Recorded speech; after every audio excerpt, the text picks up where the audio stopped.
Sup, dogs? Welcome back to the Majesty of Reason. I'm Joe Schmidt, and today we're looking at over 100 arguments for the existence of God. It's over 9,000! In particular, I'm going to be answering over 100 arguments for the existence of God. So if you're interested in God's existence, philosophy of religion, metaphysics, the fundamental nature of reality, apologetics, counter-apologetics, anything of that sort, you're in for a special treat today.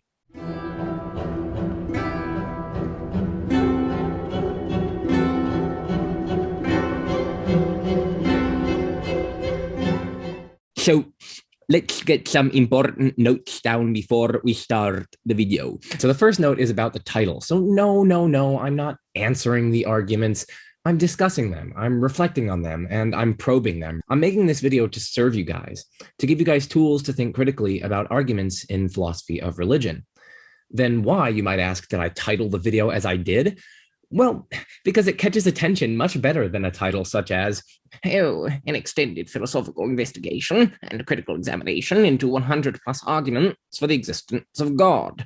Like, such a title is way too pretentious, it doesn't get people's attention, and it just doesn't allow me to reach a wider audience. You have to play the YouTube game if you want to reach that wider audience.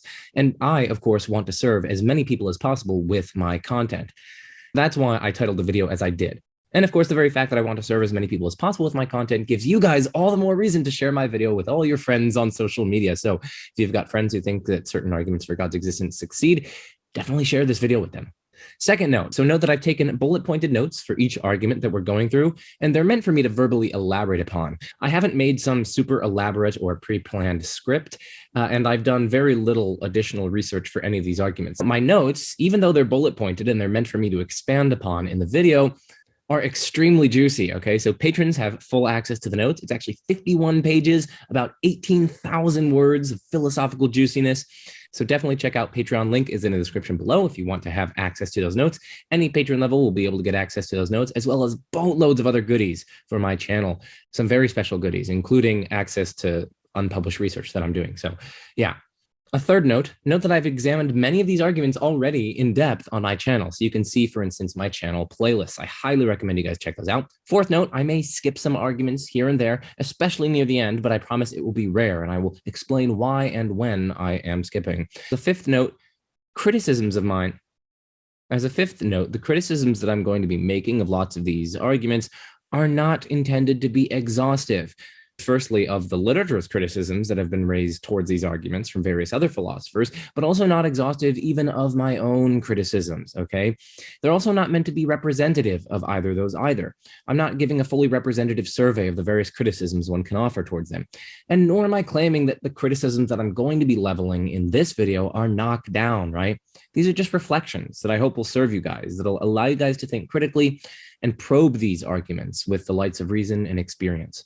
A sixth note is that we all have to take some humble pie here. We all have to try to cultivate intellectual humility in these sorts of domains. A seventh note, this video is quite long, so I can give you guys tips for making it through the video.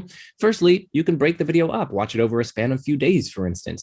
You could watch or listen to it between classes, or doing dishes, or cooking, or driving, or doing laundry, or whatever. Moreover, you can put the video on 1.25 or 1.5 times speed. That'll definitely help as well. But I think the best thing to do is probably to break it up into different spells of watching the video. As an eighth note, if it's not already clear by now, this is going to be a commentary on a video produced by Capturing Christianity by Cameron Bertuzzi and Chad McIntosh. They basically went through over 150 arguments for God's existence, giving basically a survey of them and defending at least some of them. And so I just wanted to give a commentary on all those. So the video, their video on Capturing Christianity, it's got over 30,000 views, which is super cool. I'm going to be putting their video on 1.5 times speed within my video. So that's just a heads up. It's going to be on 1.5 times speed. So if it's a little fast, that is why. And then finally, the video that you're about to watch is going to be absolutely epic. So buckle up.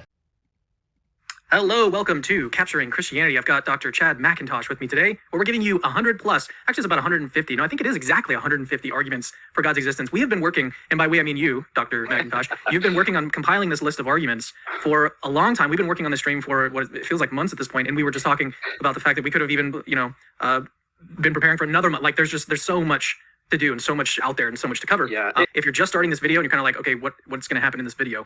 Basically, we're going to run through an overall outline of 150 arguments for God's existence, and then we're also going to provide resources on what you can do if you want to learn more about that argument. So this is going to be a very kind of overall an overview picture of each of these arguments. We're not going into detail into how the premises are going to be defended or anything like that. We're just basically outlining the arguments, giving you resources if you're interested and you want to research any further.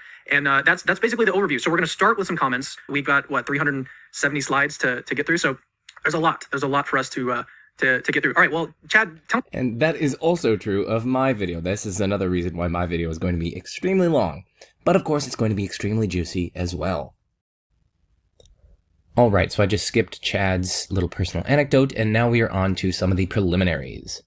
So let's say a theistic argument is an argument for the conclusion that God exists, or the conclusion that Christianity is true, because that entails God exists, or it's an argument for the rationality of belief in God, or practical commitment to God's existence, or it's an argument that increases the probability that God exists. So I'm calling a theistic argument that satisfies any of those three criteria. I guess the one aspect that I might push back on in that definition is the rationality of practical commitment to. That just doesn't seem to me to be a theistic argument. Sure, in some sense, it relates to theism, maybe, in terms of its practical commitment, but it's not really an argument for theism. But anyway, it's a stipulative definition, so we don't really need to spend much time on this, and so that's fine. Now, what is God? Let's say God is a personal being that has one or more attributes traditionally associated with God. So omnipotence, omniscience, moral perfection, necessary existence, creator, designer of the universe. One or more of those attributes, let's, for simplicity's sake, say if we have an argument for a being that has one or more of those attributes, that's an argument for God. Do we need theistic arguments? So occasionally I'm still going to be making criticisms that various conclusions are extremely far away from God as traditionally conceived within theism.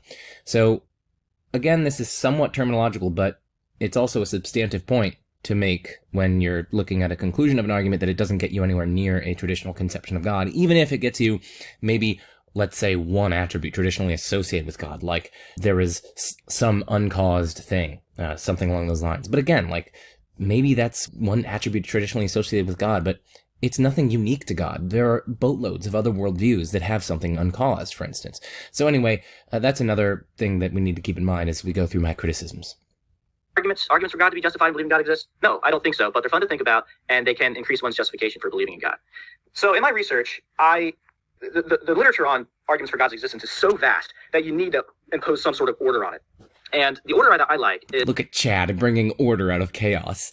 is dividing traditional arguments from God's existence from non-traditional arguments. The traditional arguments are the more common arguments that you see in the literature and defended literature and in debates. And then the non-traditional arguments are a little less common, but have sophisticated defenses no less. So in total, I think there are 14 categories of theistic arguments, 7 in traditional and 7 in non-traditional. And we're going to go through as many arguments in each of those categories as I could find. I wanted to say, though, that also, like, these arguments are not just like random arguments that you're finding on Facebook, in random Facebook groups. These are pure That's right. arguments. And that goes, well, it's hard to say what a good argument is. So if we have, I think it's the very next slide, consider this theistic argument. It's a novel argument. Let's call it the Dixie argument. Either my cat is named Lucifer or God exists. My cat is not named Lucifer, so God exists. Okay. Look, I think that's a sound argument for God's existence because I think both of the premises are true. I think God exists, and my cat is not named Lucifer. Her name is Dixie. The problem is that's not an argument that any rational person would take seriously. By contrast, all of the arguments that we'll look at are arguments that are taken seriously by rational people, professional philosophers with PhDs who have published these arguments in the highest tier journals of peer review. Okay, so just for to get a handle on what is a good argument, let's just say an argument that a rational person can take seriously. Okay, so the list we're going to look at, it's not exhaustive. There's some arbitrariness in how I categorize some of the arguments. One argument can be categorized under different categories. Most of the outlines are my own. I tried my best to keep them simple and accurate. I reached out to many of the philosophers who published these arguments to confirm that I've understood them correctly and heard back from most of them. I want to keep the presentations brief, which is risky. That's the biggest risk in this, because if you keep it brief, it runs the risk of someone just dismissing it. It's like, oh, that's a dumb argument or something like that. Yeah. But keep in mind, look, if you come up with an objection on the spot to one of these arguments, it's very likely that this objection is dealt with or wrestled with in the paper that we're going to be referencing, okay, in the publication the argument comes from. So this is more, you can think of this more as, like you said, an overview of the vast terrain of theistic arguments. This is not our endorsements of any of these arguments, and this is not an apologetic per se. This is not a cumulative case per se. Now, when I was sharing the link to this video, I saw a comment, the top comment on the right. It was by M. Jordan. It said this: "What's the point of this video? Over 98% are not good arguments for God. In my opinion, there's only like 3 good arguments for God, but those good ones still don't mean God exists. Now I want to respond to that because it prefaces what we're doing here very nicely. What's the point of this video? Well, it's a semi-comprehensive survey of theistic arguments outlined as teasers, pointing to resources for you to go deeper on the arguments that pique your interest.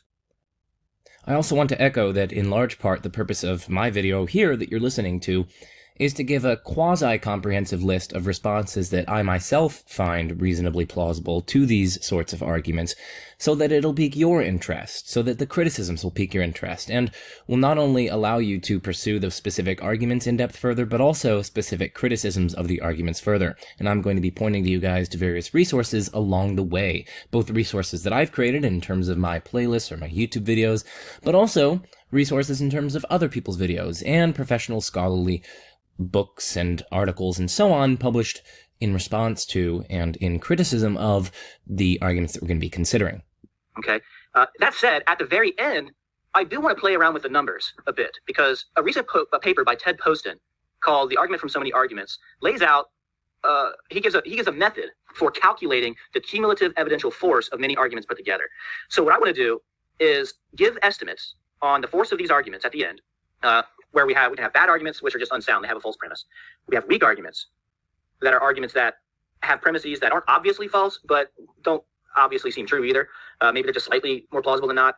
We have strong arguments, which have premises which are quite plausibly true, more plausibly true than not. And then we have decent arguments that fall somewhere within that range of weak and strong arguments. So at the end, we'll put numbers to these and compare, we'll calculate how many strong arguments do we need to be justified in believing God exists? How many weak arguments do we need to be justified in believing God exists, or to have good evidence for God's existence? So that actually is probably the most important aspect of this whole thing, is the calculations that we're going to do at the end. So I know it's going to be a long video, but stick around because the end's going to be the most fun when we get to tinker and toy with. So I actually don't think that that is the most important thing. I think the most important thing is actually the contents of the arguments, because as we're going to see, boatloads of them aren't independent. Boatloads of them do face some quite serious challenges and so on. So the stuff at the end is purely a function of the content of the arguments themselves. And as we're going to see, they're actually not independent. They're not going to satisfy lots of the criteria that you need in order to run the calculations that they're running at the end. Plus, of course, you have the cumulative case for atheism, but we're going to cover that later on in this video. Cameron, I know you had some ideas about how to make this fun. So Cameron's face there. Oh, that's glorious. I just want to see that again. Cameron, I know you had some ideas about how to make this fun. Cosmological arguments, here we go. We're getting into the juicy stuff now. All right, well, cosmological arguments are arguments for the conclusion that God is the ultimate cause, ground, or explanation of the universe, or all of contingent or dependent reality. And there's no better argument to start with than Aquinas' first way, the argument from the unmoved mover. So we have Aquinas' first way. Premise 1, some things are moved. 2, whatever is moved by another. 3, there cannot be an infinite series of movers, and so the conclusion is there must be an unmoved mover. And Aquinas' stock phrase was, and this is what all men mean by God. So, of course, Aquinas' first way is better, I think, understood as an argument from change. And it's crucially reliant on an act potency analysis of change. Basically, act refers to the various ways that things actually are. So I'm actually seated, you are actually listening to this video, and so on. Whereas potency refers to the various ways that things could be but are actually not. So for instance, I could be singing, but I'm actually not. I could be using a Zizek impression, but I'm actually not. I could be bald, but I'm not, and so on. And so on. Importantly, though, act and potency are conceived as different ways of being, or modes of existence. There's a real distinction between actual being and potential being. Potentials, within this understanding, are not nothing. Potentials actually come with them ontological commitment to a way of being, namely potential being. It's a kind of middle ground, as Fazer puts it, between full-blown actual being and sheer nothingness. And it's this metaphysical underpinning of the argument that I first would attack. I'd first argue that, at least by my lights, it's not sufficiently motivated. So Fazer, for instance, gives an argument from change for the act-potency distinction. It's one of his central arguments for it. And I actually criticize this in one of my blog posts, which I will link in the description. So at least some of the central arguments for the act-potency distinction, for these different ways of being or modes of existence, I don't find plausible. Of course, I think that things are actually various ways, and I also think that things can be other ways than they in fact are. But I don't think, that is, I reject, that this requires us to commit to some middle ground kind of being or existence, somehow in between full-blown actual being and sheer nothingness, on the other hand. The second thing that I would say is that this metaphysical underpinning is arguably incompatible with eternalism, or four-dimensionalist eternalism, because under such a view, all times and contents of times are equally actual. They have an equal ontological status.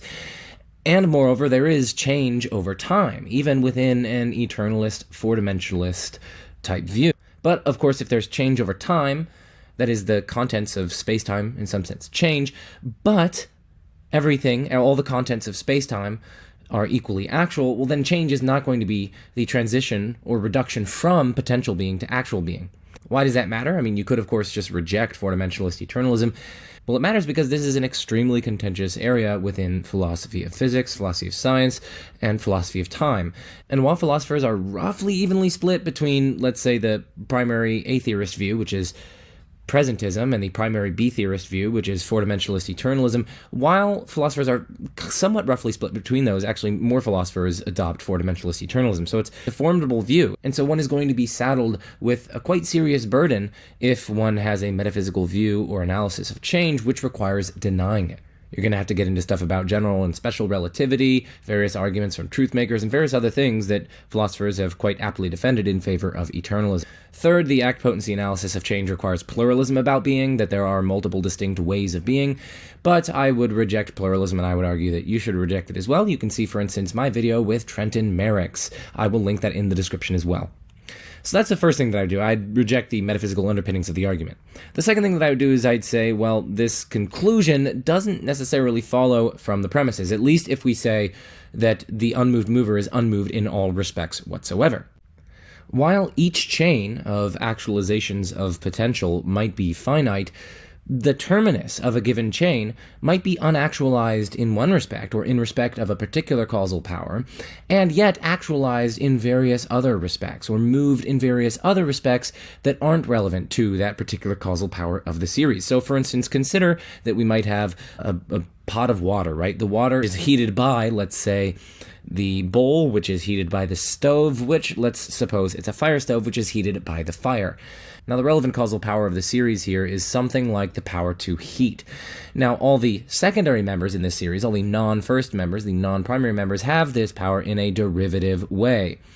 The thing in the series with the kind of underived power, the power built into itself, the capacity of itself to heat things, is, of course, the fire. And so we have a finite chain of actualizations of potential here. And so the fire, at least with respect to the chain of actualizations of potential concerning heat, is going to be first. It's going to be primary in this particular series.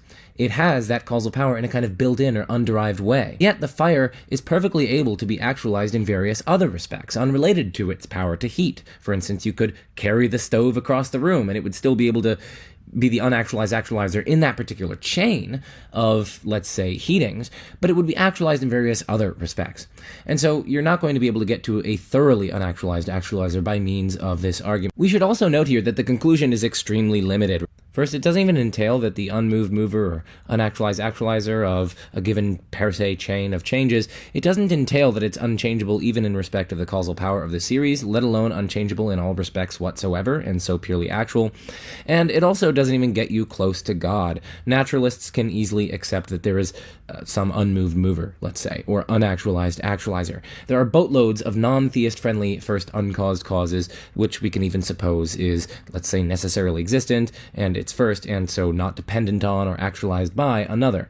And in fact, I'm going to play for you guys a clip because I put together at least some proposals for this, and there are various others, but I put together at least some proposals of this in my 3K AMA video. There are tons of non-theistic views about the intrinsic nature or character of the foundational or fundamental necessarily existing concrete object. So you could explain existence in terms of any one of these views. So roughly, I'm going to give maybe 10 here. So first, it could be maybe a collection of very logical simples. So Matteo Bonucci, he has a PhD thesis published in 2018, and it's called Endurance and Parthood. And it's freely available online. I might have said Bonucci. It's Matteo Bonucci, Benocci. And he defends a view on which the foundation of reality is a collection of enduring Mariological simples. So that's an option. That's a non-theistic option. Again, I'm going through different non-theistic options here, maybe 10 or so of them. A second way that you could go is you could say it's a collection of physical symbols, like quarks or superstrings or whatever. A third thing you could say it's one or more fundamental or foundational quantum fields. It could be the universal wave function. So again, I advise people to check out Alyssa Ney and Jill North. They have some excellent work on this. Ney, that's Ney. She has actually a book published in 2021 called The World and the Wave Function, a Metaphysics for Quantum Physics, published with Oxford University Press. So, and there's a huge literature in philosophy of physics on wave function monism. Okay, that's the fourth one. The fifth one is the universe as a whole. That might be the foundational, necessarily existing concrete object. So one could adopt, for instance, along these lines, Jonathan Schaffer's priority monism. He developed that in a paper, Schaffer 2010. Also freely available online, I believe. It's called something like monism, the priority of the whole, or something like that. You could also take a sixth view, which is the kind of Oppian initial singularity, which he discusses in his 2013 paper, something like ultimate naturalistic origins, and he's discussed it online. And also, I believe he's going to be discussing it and fleshing it out, maybe perhaps even a whole worldview, in his forthcoming debate book with Kenny Pierce on Is There a God? A Debate. That's very true. So that's a correct prediction. So that's published with Rutledge. So that's the sixth view. You could have an Oppian initial singularity. The seventh view, you could have the neutral monist, substance being the necessary concrete foundation. So that's neither a physicalist nor non-physicalist view. The eighth thing you could have is you could have structure or structural relations being the necessary foundation. Now, this falls in line with ontic-structural realism. You guys can check out the Stanford Encyclopedia of Philosophy article on structural realism for an introduction to that. But, this is a respectable view in the philosophy of physics and philosophy of science. So that's a kind of ontic-structural realism view that you could have a non-theistic view of the foundation. A ninth thing you could have is a dynamic physical principle as the ultimate ground. So David Gunn, I believe that's how you pronounce it, he has a 2021 article in the Philosopher's Imprint, available for free online for you guys to read. It's entitled On the Ultimate Origination of Things. And so he argues that the ultimate ground, the fundamental, foundational, necessary, self-existent object, or group of objects, say, are these dynamic physical principles. So definitely check that out. A 10th option is just matter or energy, matter/energy. You can variously characterize that. You can also have, say, an impersonal, mindless, absolutely simple, ineffable one. Just this absolutely simple, impersonal, mindless. It doesn't have knowledge, doesn't have intentions, but it's just this absolutely simple being. You could say it's the pure act of being itself. You could say it is pure oneness. You could say it transcends all multiplicity, all complexity, all differentiation, all distinctions whatsoever, including the distinction between the thought and the object of the thought. So it's incapable of thought because that entails some kind of distinction. It's incapable of, being some kind of conscious subject. It's incapable of intention and so on. I'm not claiming here that this is exactly Plotinus's view, but my point is just that this is a view that one could hold that is very similar to Plotinus's view, but you could render it in a perfectly non-theistic way. You could have a non-theistic being itself. You could have a non-theistic, absolutely simple principle, which is just necessarily emanates everything, say, or perhaps indeterministically gives rise to everything. And it's just this utter unity, utter oneness with no distinctions whatsoever, no Trinitarian distinctions. No, that would require a cause under this view. Anything with any distinctions whatsoever inside of it would require a cause on this view, and is independent. Incidentally, this is one reason why I always find it somewhat ironic when, for instance, Trinitarian Thomists say like, oh, we have the truly ultimate God. Oh, and I'm just like, no, you actually have some kind of inner complexity with respect to the Trinity. Now, of course, they're going to want to try to claim that that doesn't entail any parts, set aside whether or not that's true. But it's still at least some sort of multiplicity. You at least have a multiplicity of persons. And then you could just point out that, no, then you don't have something that's truly ultimate. You could go further still. Ramp up the ultimateness to like 9,000, and you'll be able to get to this kind of impersonal Neoplatonic one, right? Because we can equally ask what explains the unity of this multiplicity of persons. Because we can always say that in principle there needs to be some sort of extrinsic principle or extrinsic ground that explains the unity of the multiplicity of these Trinitarian persons or whatever. So the truly ultimate view is a kind of atheistic view in which there is this impersonal, absolutely simple Neoplatonic one that is the foundation, the ultimate ground of absolutely everything apart from itself. And you might, of course, say, oh, well, no, I can explain the multiplicity of the Trinitarian persons in terms of something else in God, or maybe in terms of one of those persons, or maybe in terms of God as a whole, and so on. But then, of course, you're rendering yourself utterly susceptible to what the non-classical theists can equally then say about their God, or what the naturalists can say about their foundation. Okay, although there's some sort of complexity, maybe even composition within their foundation, there's something within that unified complexity that explains why it's all united together, and so on. So shout it from the rooftops that Thomists don't actually have an ultimate God. So yes, anything with any distinctions whatsoever inside of it would require a cause on this view, and it's a dependent being. So so that's another non-theistic view that you could take. So I just went through 11 different non-theistic views of explaining existence in terms of one or more necessarily existing foundational objects. So check that stuff out, the articles that I mentioned, and so on. You can also check out 3 videos of mine where I've discussed the question of ultimate origins and explaining existence. Actually, all of these are in my contingency argument playlist. So oh, look at this pause. Oh my word. Let's just go forward. There we go. That's much more aesthetically appealing. Anyway, my point here is just that even if there's an unmoved mover, there are boatloads of non-theistic accounts of what such an unmoved mover could or might be. And indeed, here's something interesting. Some of these even naturalistic accounts, even physicalistic accounts, are compatible with something being purely actual in the sense of, firstly, unchangeable in principle, secondly, being cross-world invariant, so not varying in properties across worlds, and thirdly, being necessarily existent and independent. And so it doesn't have any potencies for change, doesn't have any potencies for cross-world variance, and nor does it have any potencies for existence that could be actualized. And so in that sense, it would at least seem to be purely actual. What view is this? Well, again, it would be versions of that wave function monism defended by people like Alyssa Ney and Jill North that I was talking about. One way that philosophers of physics and literature have conceived of this sui generis physical object, physically described, is that it is a non-spatio-temporal, sui generis physical object that is the foundation of everything else. Under this view, spacetime would be, in some sense, emergent or at least functionally realized by something more fundamental. So spacetime wouldn't be fundamental, and there are actually physical results that suggest as much. And even setting aside the physical results, you can build out a metaphysical worldview on which this thing features as the foundation of reality. Another thing to note is that this principle here, this principle 2, that whatever is moved by another, or more accurately, whatever is changed by another, arguably actually entails the thesis of existential inertia, according to which at least some temporal concrete objects persist in existence in the absence of external sustenance and in the absence of sufficiently destructive factors. This principle is essentially saying that whatever is changed is caused to change, or at least whatever is changed is caused to change by another. But of course, contrapose that. That is equivalent to saying that whatever isn't caused to change by another is remaining unchanged. That is the contraposition of it. It's logically equivalent to that. But then once you add that absences don't serve as causes, right? Absences are precisely the absence of something. And so, of course, absences cannot serve as causes. In order to cause something, something needs to actually exist, and absences don't exist, right? They're the absence of things that exist. And so absences can't serve as causes, and so the absence of divine sustenance couldn't serve as something that causes, let's say, a temporal concrete object to cease to exist. Now ceasing to exist is at some kind of change. And so even if there's an absence of divine sustenance, so long as there's an absence of things that could come along and destroy the thing, that could cause it to change, it's going to remain unchanged with respect to its existence. And so what that means is that it is going to persist in existence, in the absence of things causally inducing its cessation of existence. That is simply logically equivalent to this premise. You might say the absence of divine sustenance is what causes it to cease to exist, right? So we still have whatever changes, and in particular whatever ceases, is caused to cease. But of course, as I've pointed out, that won't work because absences aren't causes. Absences are precisely the absence of something actual. An absence of something is precisely there not being the thing in question.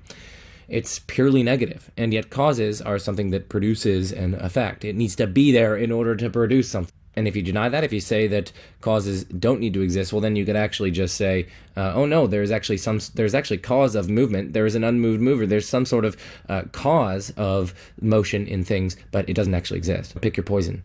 I'm just going to give some shout outs. Firstly, to my Argument from Change playlist. I go over this argument in a lot of depth, as well as the chapters of my forthcoming book with Springer, that is co-authored with philosopher of physics Daniel J. Linford. I'm the first author, he's the second author, and it is entitled Existential Inertia and Classical Theistic Proofs. We have an entire chapter dedicated to Aquinas' first way. We also talk about pluralism about being and so on. And finally, check out the blog post that I have mentioned. But now let's go on to the second cosmological argument, or at least let's hear what Chad says on behalf of this argument. Important for understanding this argument and other arguments which reject an infinite series is the distinction between a series ordered per se and a series ordered per accidens. I've actually covered this in my video on, I have a video, Aquinas' First Way and Analysis. So I covered that in depth in there, so you can check that out for a description of this. What Chad says here by way of clarification of the distinction there is not actually relevant to any of my critiques. None of my critiques focused on the distinction between per se and per accident series, and none of them focused on the denial of infinite per se series. All right, let's move on to argument number 2, Aquinas' second way. Second way, for the existence of an uncaused cause. Some things are caused. Whatever is caused by another. There cannot be an infinite series of causes. Again, that's a series ordered per se. So there must be an uncaused cause. A series ordered per se, very roughly speaking, is a series in which each of the non-first or non-fundamental or secondary members wholly derive the relevant causal power. So they don't possess the causal power of themselves, but they rather merely sort of transmit it. They wholly derive it from without. So of course there are interpretive difficulties with respect to all of Aquinas' ways. Many suggest that this is actually a version of the Dante argument, and I guess more generally, my response to these sorts of arguments from sustaining causation for the existence of some sort of uncaused cause is going to come in terms of the existential inertia thesis, something that I have already mentioned. One thing in particular that I highly recommend you guys check out if you're curious about exploring existential inertia in more detail is my blog post, which is linked in the description, So You Think You Understand Existential Inertia. I go over so many different things, like common mistakes in the debate, the basics of existential inertia, clarifying it, like talking about its scope, its modal register, how it conceives of dependence and destruction, various metaphysical accounts of it, that is, accounts which render persistence non-brute, that give some kind of principled explanation for why inertially persistent things do in fact persist. So looking at the relationship between existential inertia and relativity theory, give a rigorous articulation of existential inertia, of course. I flesh out the metaphysics of existential inertia in much more depth, these various accounts which pinpoint that in virtue of which it obtains, or explaining why inertially persistent things persist, and of course various motivations for existential inertia, as well as arguments against it in the literature, and I go over these in tremendous detail, and you can also find resources at the end of that. But anyway, we're not going to spend too much detail on it. I would just say that if this argument is sort of demanding that, let's say, either composite things or non-God things or things in which essence and existence are distinct or so on, if they require some sort of sustaining cause, you will be able to level existential inertia as a defeater of that. Whether it's a rebutting defeater, that is giving some positive reason to think that a relevant premise is false, or an undercutting defeater, that is showing why a relevant premise is insufficiently or inadequately motivated, that's going to depend on the dialectical context. And the next thing I'm going to say is that this conclusion is, again, extremely limited, right? It's not going to get you to God. Naturalists can easily accept that there's some sort of uncaused cause, and we've already seen boatloads of non-theist-friendly first causes. But in any case, let's continue. All right, Aquinas' third way. Why don't I read this one, because there's a lot to read here. Yeah, and actually, let me take this off the screen so that people can see all of the text here. So premise number 1, whatever is contingent at one time did not exist. If everything is contingent, then at one time nothing existed. If at one time nothing existed, then nothing would exist now. Something does exist now. So not every being is contingent, so there is a necessary being. Premise 7, either the necessary being gets its necessity from another or exists necessarily of itself. Premise 8, there cannot be an infinite regress of necessary beings that get their necessity from another. And then the conclusion, so there is a necessary being that exists necessarily of itself. So premise number 1, whatever is contingent at one time did not exist. If everything is contingent, then at one time nothing existed. If at one time nothing existed, then nothing would exist now. Something does exist now. So not every being is contingent, so there is a necessary being. Premise 7, either the necessary being gets its necessity from another or exists necessarily of itself. Premise 8, cannot be an infinite regress of necessary beings that get their necessity from another. And then the conclusion, so there is a necessary being that exists necessarily of itself. So, the first thing to say here is, of course, to check out my video on Aquinas' third way. I actually go into a pretty in-depth analysis on what Aquinas means by contingent and necessary, and I give a variety of criticisms of the argument. But here's the too long didn't read, or I guess too long didn't watch. So premise 1 is very probably false, and at the very least unmotivated. Yes, I know that Aquinas understood contingent and necessary differently than we do, but at least as contemporary philosophers use the word contingent, it means can fail to exist. But of course, something that can fail to exist, that doesn't entail that at one time in the actual world, it does not in fact exist. It could, for instance, just exist at all moments of time, and yet still be such that it is possibly absent from reality, although not actually absent from some time or other. So one way of interpreting Aquinas on contingency with respect to the third way is that contingent things have a kind of built-in tendency or disposition toward decay, something along those lines.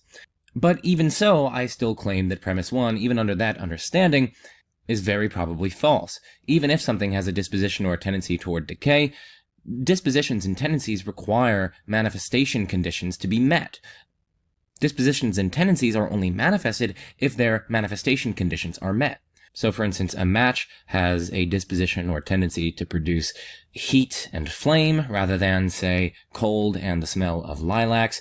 But of course, it's only going to manifest that disposition or tendency if its manifestation conditions are met. If, for instance, it's not wet around the environment, we're in a relatively dry environment with enough oxygen, and if the match is struck against the side of the matchbox or whatever, those conditions need to be in place in order for that disposition or tendency toward heat and flame to become actual or to be actualized.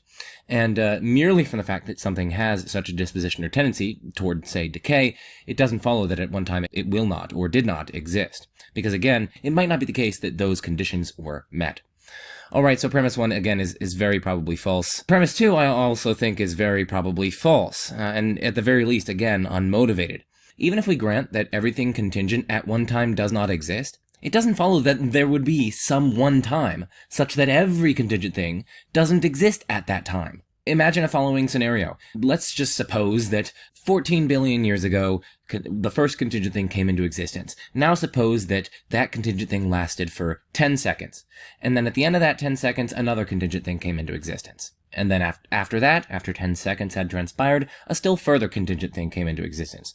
And so on, throughout the past, up until the present. Now, in this case, we have everything being contingent, and now in this case, everything that's contingent is such that at one time it did not exist. Now, in this case, it's true that everything contingent is such that at some time it doesn't exist. But there isn't some single time at which nothing contingent exists. It's still the case that at every time, something contingent or other exists. So even if everything is contingent, and even if we grant, as we shouldn't, that whatever is contingent at some time does not exist, you simply cannot confer that there is some one single time at which nothing contingent exists. The final thing that I will say with respect to this argument is that the conclusion, again, doesn't get you to God. Naturalists can easily accept that there's a necessarily existent foundational concrete object, foundational in the sense of it doesn't have its existence or even its necessity from some more fundamental concrete object. And again, I've already gone through various different proposals for that, so we don't need to belabor the point here. Let's now move on to cosmological argument number 4. Where can people go to find out more about Aquinas' 5 ways? Like, what's a good resource for that? I struggled with this. I didn't really come up with a good source. Anthony Kenny has a good book on Aquinas' 5 ways. I mean, you mentioned Ed Fazer here. Ed Fazer is Fazer, really good. if you're looking for a defense of Aquinas on anything, Fazer's pretty much just as good of a source as any other. Okay, well, that's probably not true, but if you want a high-level source for these sorts of... If you want a high-level source for investigating Aquinas' various arguments further, as well as Aquinas' metaphysics, check out John Whipple's work. That's Wippel. For instance, you could go to Whipple's The Metaphysical Thought of St. Thomas Aquinas. It's technical. It's definitely not an introduction. So if you want an introduction, yeah, I'd go with this, but just be aware that the arguments that Fazer presents in here are very implausible and succumb to various objections. But of course, since you are a viewer of Majesty of Reason, you already know that, so let's continue. As Antoinette Gilson, he's pretty darn good. It's Etienne, not Antoinette. It's a minor point. And I think that's probably French, right? So it's probably Etienne Gilson or something like that. So good on the 5 ways. There are actually philosophers who are starting to defend versions of the 5 ways that don't appeal to some of the more Aristotelian concepts that Aquinas assumes. One of them being one of my advisors, PhD advisor, Scott McDonald. I think he's got a paper called Aquinas' Parasitic Cosmological Argument, where it's an extended defense of the first way, using contemporary physics. No, that's just straight out false. Scott McDonald published a paper called Aquinas' Parasitic Cosmological Argument. Therein he argues that the first way fails, and that it's parasitic, that it could only succeed if it relies on some other arguments in Aquinas' work.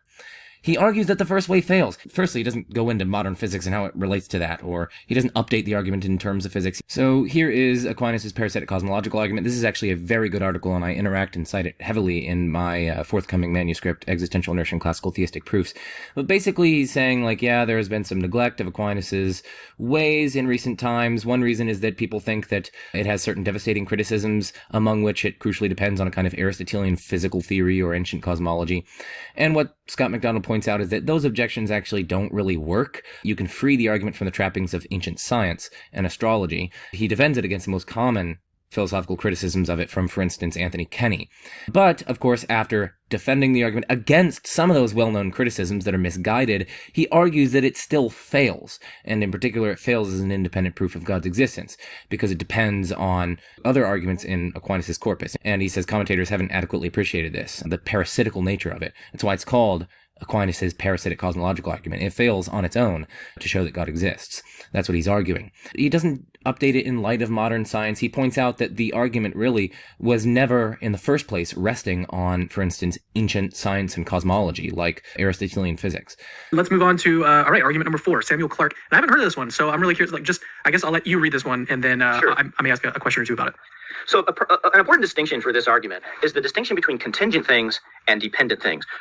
Everything that's contingent is dependent, but not everything that's dependent is contingent. I like that. Yeah, so it's good to have these conceptually distinct in our mind, but we should at least note that it's highly controversial that everything that's contingent is dependent.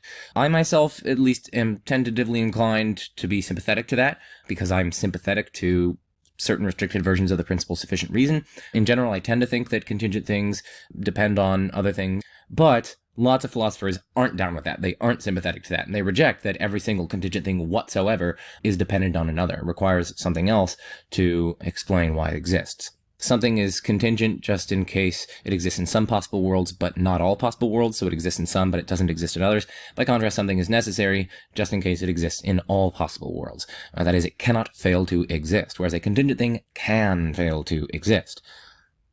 And a possible world is just a total or complete or global way that reality could be. This argument says we don't even need to talk about contingent things. All we need to do is focus on dependent things, and the argument's off and running.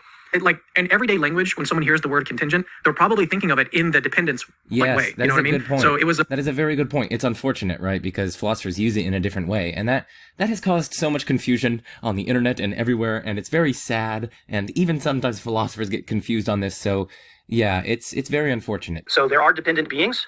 For any dependent being, it either depends on itself or it depends on another. Nothing can depend on itself. So all dependent things depend on another.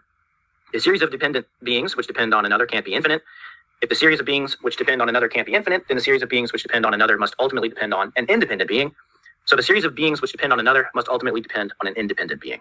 So for me, it's unclear whether premise 5 is true, that the series of beings which depend on another cannot be infinite. The relevant notion of dependence here is either synchronic, like at one time, one thing is kind of deriving its existence from something else that is kind of sustaining it, or else it's diachronic. So something brought the thing into existence in the first place, but then thereafter, it kind of continues on of its own steam, as it were. Now, if the relevant notion of dependence at play here is synchronic, then I think this argument is going to be susceptible to a kind of existential inertialist style critique. At least some contingent things may very well be such that they're only dependent in a diachronic sense, not in a synchronic sense. And so you wouldn't be able to get to a kind of concurrent foundation of reality if you're using this argument, some kind of concurrent thing that sustains other things upon which the contingent things depend. And I know we're not talking about contingent here. I should just say dependent things depend.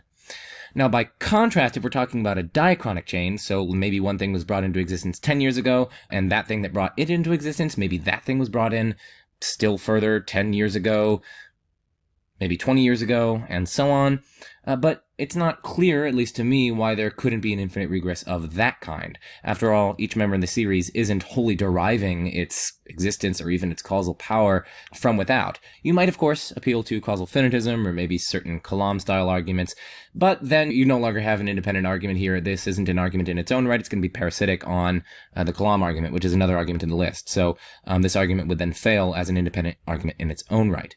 We should also at least be wary of another potential quantifier shift problem. So again, even if each particular series of beings which depend on another must be finite, such that each particular series of dependent beings terminates in at least one independent being, it doesn't follow that there is some one single independent being that all dependent beings trace back to as its source, or its foundation in some sense. That would be an obvious quantifier shift fallacy, merely from the fact that each person has a mother, it doesn't follow that there is some single mother of all people. And similarly, merely from the fact that each chain is such that it has a first member, it doesn't follow that there is some first independent member for all such chains, that all such chains trace back to. And what that means is that all we have here is like at least one independent being. Maybe there are boatloads of them. Moreover, we can't even conclude that this independent being is necessary unless we add a further premise in here that every contingent thing is dependent. And of course, at least lots of non-theists are going to reject that because they're going to reject the kind of PSR that is expressing. But also lots of non-theists aren't going to reject that, so that's fine. Abi, for instance, wouldn't reject it, I wouldn't reject it, and lots of other non-theists wouldn't reject that. That brings us to the third point that I want to make here, which is just that the conclusion doesn't get you to God at all. Again, the naturalist can easily accept it. Even a naturalist who thinks that the foundation is contingent can accept that conclusion. But again, even if we added that premise that everything contingent depends on another, so that the independent thing or things, collection of things, would have to be necessary, you're still going to be very, very, very far away from God, given the whole concoction of naturalist-friendly, necessarily existent concrete foundations that I specified earlier on in the video. Clark's classic demonstration, William Rowe, Richard Gale, and Bruce Reichenbach. If you guys, so we're going to run through some of these really quickly. So when you see these resources, these resource slides, pause the video and then like jot down whatever you want, because I can't like put everything in the description of this video, all the different resources, because there's actually a limited amount of space. But can you believe, and we're already like hitting some really heavy philosophy here. Like I said, these are not like, this is not your brother's argument that he like came up when he was 5 years old and was trying to share it with his other friend when they were just randomly debating God's existence. So these are very, very serious arguments. I guess those 5-year-olds who are debating God's existence, I love it. Start them early. Some of these arguments, like, they weren't in this form, right? They weren't like deductive and like a syllogism like this, or like a structured, deductive form. So you had to do a lot of that work yourself. So this is actually a huge resource. Process. This is a huge resource. Okay, all right, let's, so just, why don't I read this one, because you read the last one. All right, so here it is. Leibniz's Cosmological Argument. CA just means Cosmological Argument. We're going to have to use some abbreviations here. All right, premise number 1. Anything that exists has a sufficient reason for why it exists, either in another contingent being or in a necessary being. Number 2, the world exists. 3, therefore, the world has a sufficient reason for why it exists, either in another contingent being or in a necessary being. But the sufficient reason for why the world exists cannot be in another contingent being, since A, the world just is the collection of all contingent beings, and B, the sufficient reason for the collection cannot be in its parts individually or collectively. So, a sufficient reason for the world must be a necessary being outside the world. And the conclusion, therefore, there is a necessary being outside the world.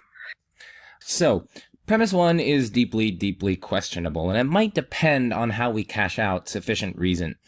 So, I take it here that we just mean some kind of adequate explanation for why something exists, or at least some sort of explanation. We can understand explanation in at least 2 different senses. One is a sense of mystery removal, right? So that's a kind of more epistemic sense.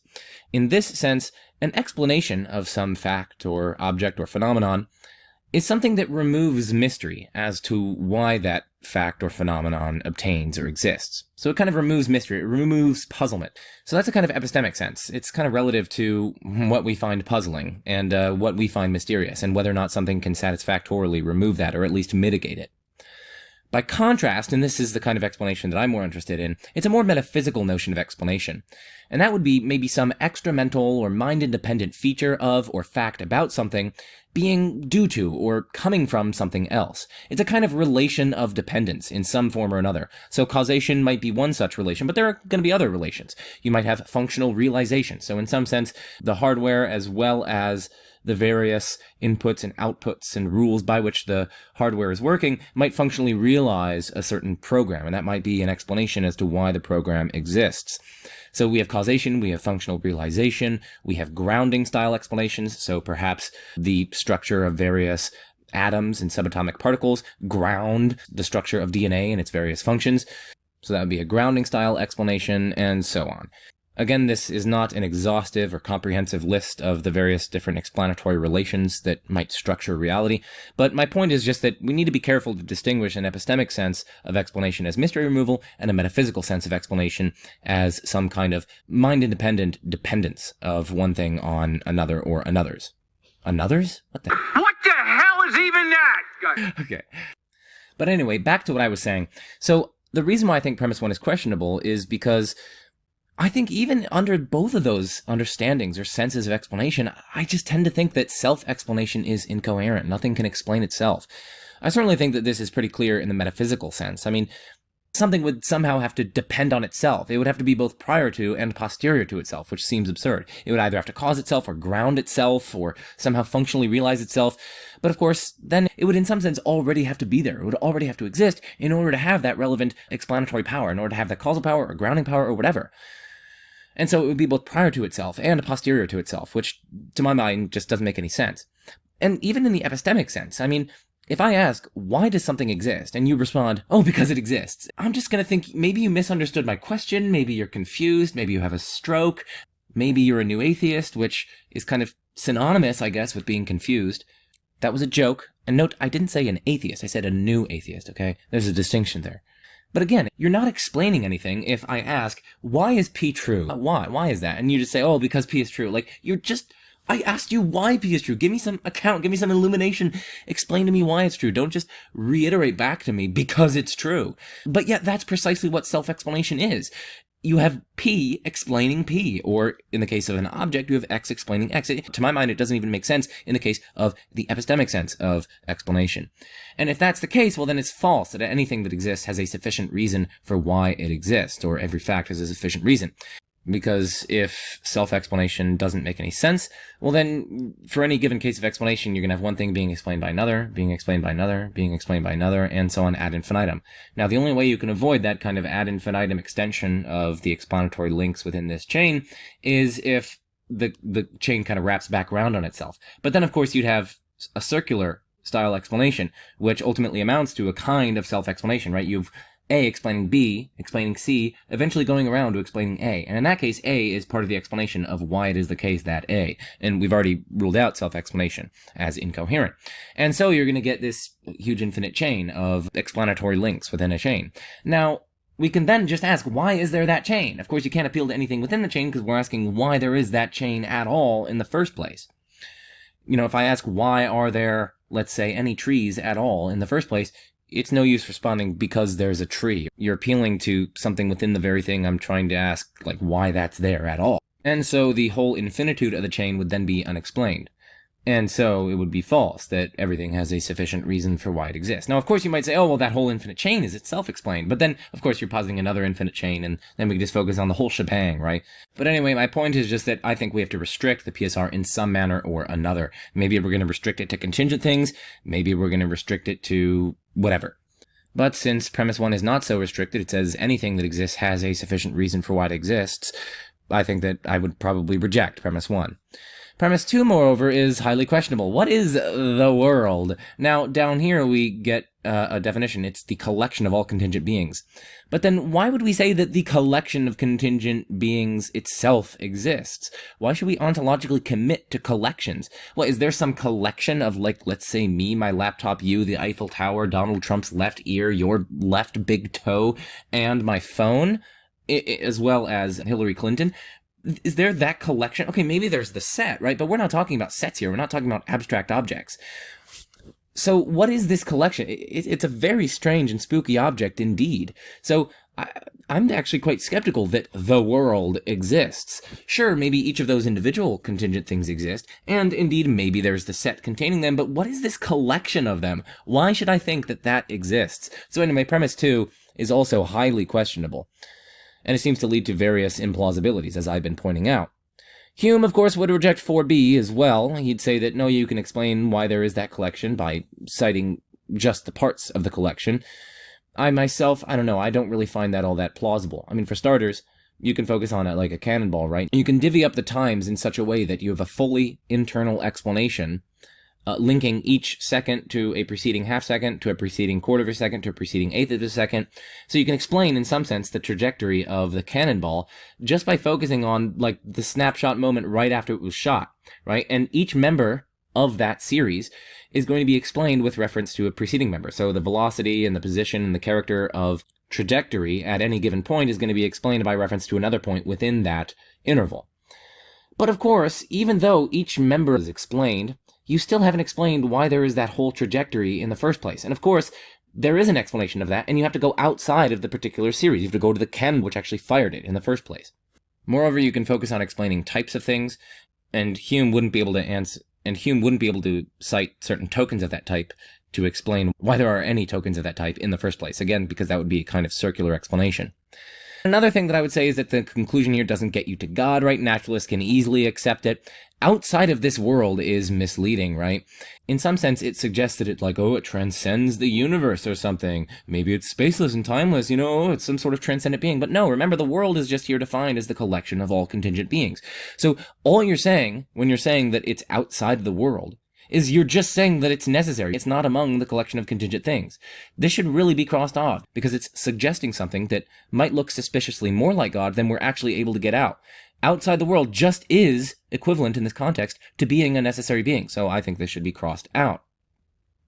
And of course, we've already seen how there are boatloads of naturalist-friendly accounts of what a necessary foundational concrete being could be. So anyway, again, we don't really have an argument for God here. We have an argument for a necessary foundation. But of course, it's an entirely separate question whether that necessary foundation is God, and there are panoplies of workable naturalist-friendly proposals of what a necessary foundation could be.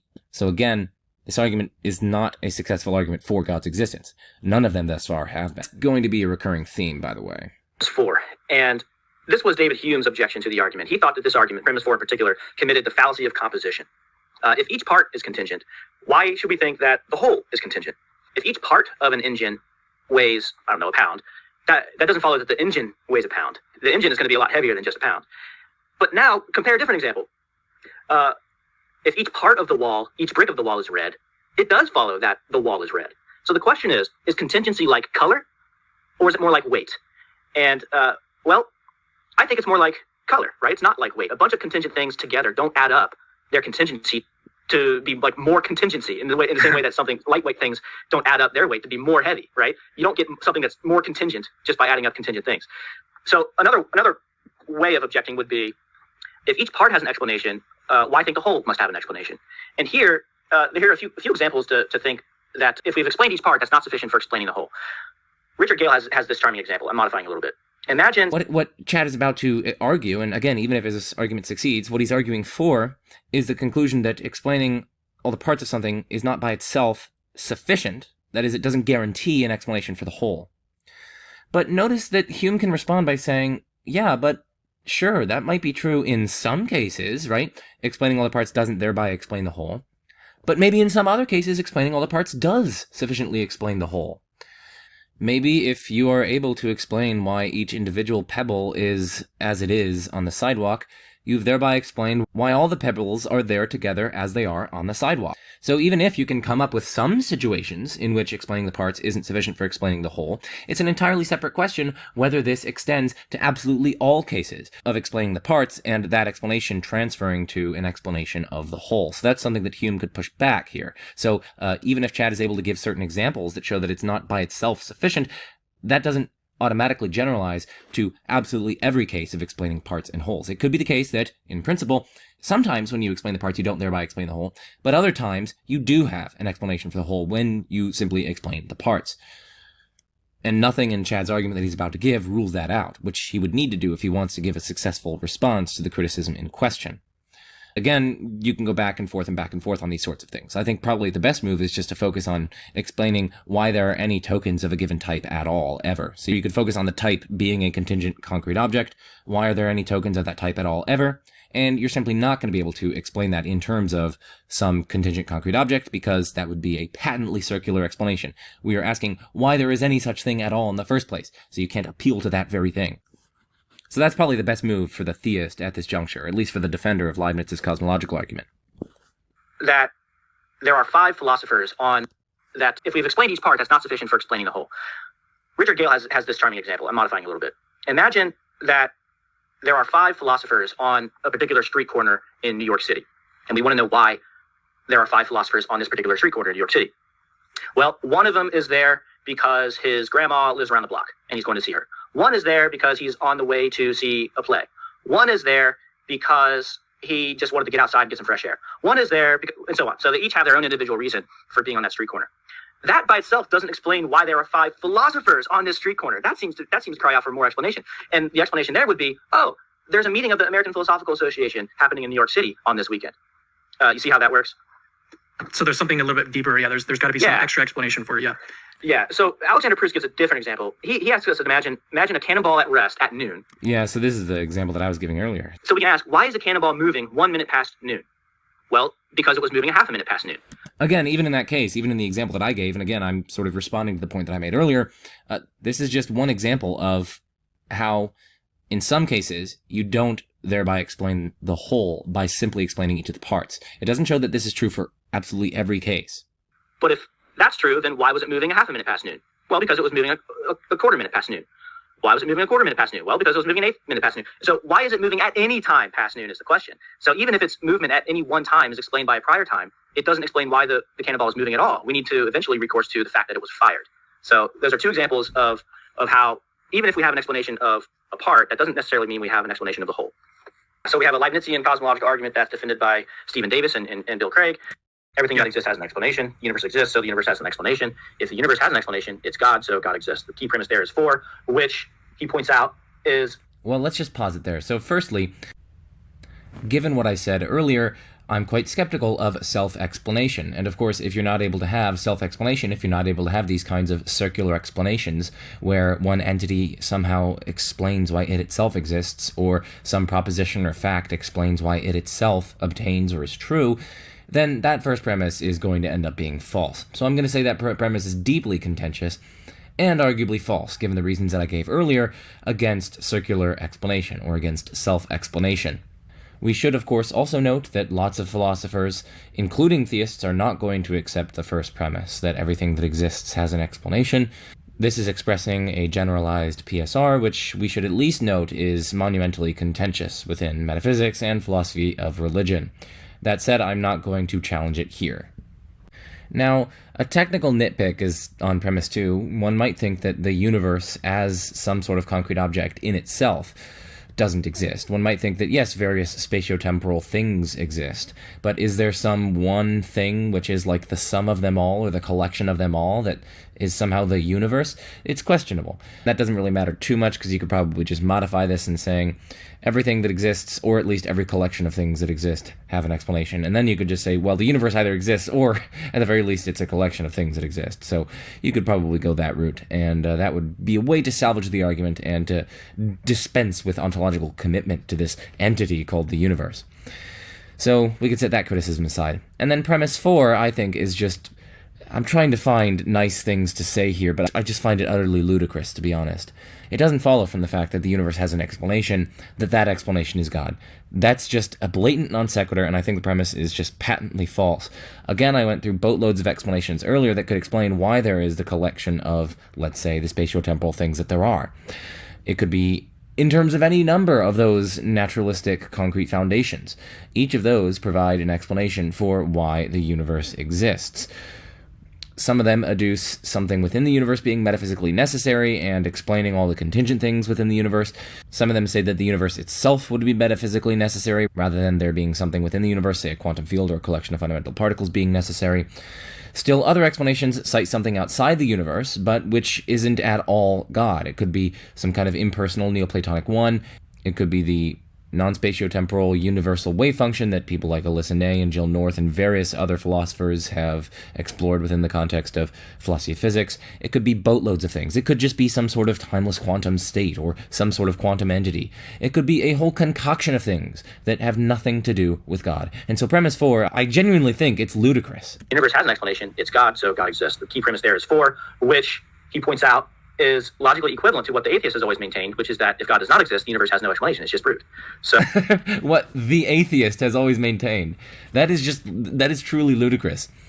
What is this supposed the atheist? What are you talking about? Sure, perhaps some atheists in the history of thought have maintained that. Yes, okay, cool. But some atheists in the history of thought have also denied that. No traction is made in this dispute by saying, oh, the atheist has always maintained this. This is just ludicrous. That is not a justification for the premise. pretty strong argument. No, it's not. Okay. Okay, and let's move on to some resources for that one. Stephen T. Davis, Cosmological Argument and the Epistemic Status of Belief in God. And William Lane Craig's Reasonable Faith. Yeah, he's defended that one. I would say it is an exceedingly and perhaps embarrassingly weak argument, but let's continue. A lot of his works, he's defended that one. Yeah. So, all right, moving on. So now we are on to argument number 7. Proust, the Leibnizian argument from Alexander Proust. And I'll read this one because I just have such an affinity for Alexander Proust. All right, number 1 is every contingent fact has an explanation. Number 2, there is a contingent fact that includes all other contingent facts. Number 3, therefore there is an explanation of this fact. 4, this explanation cannot itself be a contingent fact. And then the conclusion, so the explanation of all contingent facts is necessary. So the first thing to say here is that I actually have a video dedicated expressly to this argument. I went through in depth Proust's chapter in the Blackwell Companion to Natural Theology. It was more so an expository video, but there was also some examination interlaced with it. So definitely check out that video. I'm very proud of it. I put in so much work to that video. I think it's called the Leibnizian Cosmological Argument or something. It's in my contingency argument playlist. But premise 2 here, I think, is false, and I'm actually quite confident that it's false. There is no such contingent fact that includes all other contingent facts. Proust treats a fact as a true proposition. So this is saying that every contingent true proposition has an explanation. Then there is essentially a BCCF, a big conjunctive contingent fact, or big conjunctive contingent true proposition. And that is a contingent proposition, which is a conjunction whose conjuncts are all and only contingent propositions. So this is the contingent fact or contingent true proposition that includes all other contingent facts or contingent true propositions. But there cannot be a BCCF, and this is argued quite forcefully in this paper published in Philosophia, published in 2016 by Christopher Tomaszewski. It's called The Principle of Sufficient Reason Defended. There is no conjunction of all contingently true propositions. So there cannot be such a BCCF. There cannot be a contingent fact that includes all other contingent facts. So I just want to go through some of his reasoning here. So I just want to give you the rough idea of what Christopher argues in this paper. So he's attacking Peter van Inwagen's argument that the principle of sufficient reason entails modal collapse, or entails necessitarianism, according to which absolutely every truth is a necessary truth and every object is a necessarily existing object. And what Tomaszewski argues is that one critical flaw in his argument lies in his assumption that there is such a thing as the conjunction of all contingently true propositions. This is shown to follow from Cantor's theorem and a property of conjunction with respect to contingent propositions. Of course, one point Christopher makes, and I think this is an accurate point, the PSR by itself doesn't entail modal collapse, it doesn't entail necessitarianism, and van Inwagen's argument fails just even on this front. The principal reason is that there can be explanations that don't necessitate what is being explained. In other words, that there can be explanations that don't strictly entail or determine or deterministically explain the fact to be explained. So one way to see this is just in terms of probabilistic explanations. If I flip a coin, let's say it's a fair coin, and it has a 50% chance of landing heads and a 50% chance of landing tails, it's no surprise on a given occasion that it lands heads. Of course, we don't have a deterministic explanation of why it lands heads, let's say, and we don't have an explanation of why it lands heads rather than tails, but we can still give a non-deterministic, non-necessitating explanation as to why it landed heads. We can talk about the constitution of the coin, how it has two different sides, and how given the initial conditions and so on, it could have landed on one of the two sides. This is one of the alternatives, and it just so happened that it landed on this one. We're not going to be able to explain again why it landed on the heads rather than tails in this case, but we can still cite factors that are explanatorily relevant to it landing heads. It isn't utterly inexplicable why it landed heads, because again, we can still cite facts about the constitution of the coin, the way that it's made, the initial conditions, and so on. Similarly, if someone asks why I went to go get a drink, and the reason is because, well, I am thirsty, that doesn't strictly entail that I'm going to go get a drink. After all, I might have had an even stronger desire to stay still. But nevertheless, it is explanatorily relevant. It does at least offer some kind of explanation as to why I went to get a drink. It's not a deterministic explanation. Maybe it's not even a full or complete explanation, but it still offers at least some kind of explanation as to why I went to get a drink. Okay, so let's set aside that assumption, though, and the assumption that Christopher is attacking is this first assumption. Let P be the conjunction of all contingently true propositions. This assumes that there is, or even could be, such a conjunction of all contingently true propositions. But the problem is that there are too many contingently true propositions to be formed into some kind of collection or some kind of conjunction. And you can basically show this with Cantor's theorem, which is a pretty logically unassailable aspect of math, of set theory. So here's Christopher's argument, and again, we're just going to be kind of brief here. I just want to give you guys a sense of what it's like. So he assumes for reductio that there is a conjunction of all contingently true propositions P.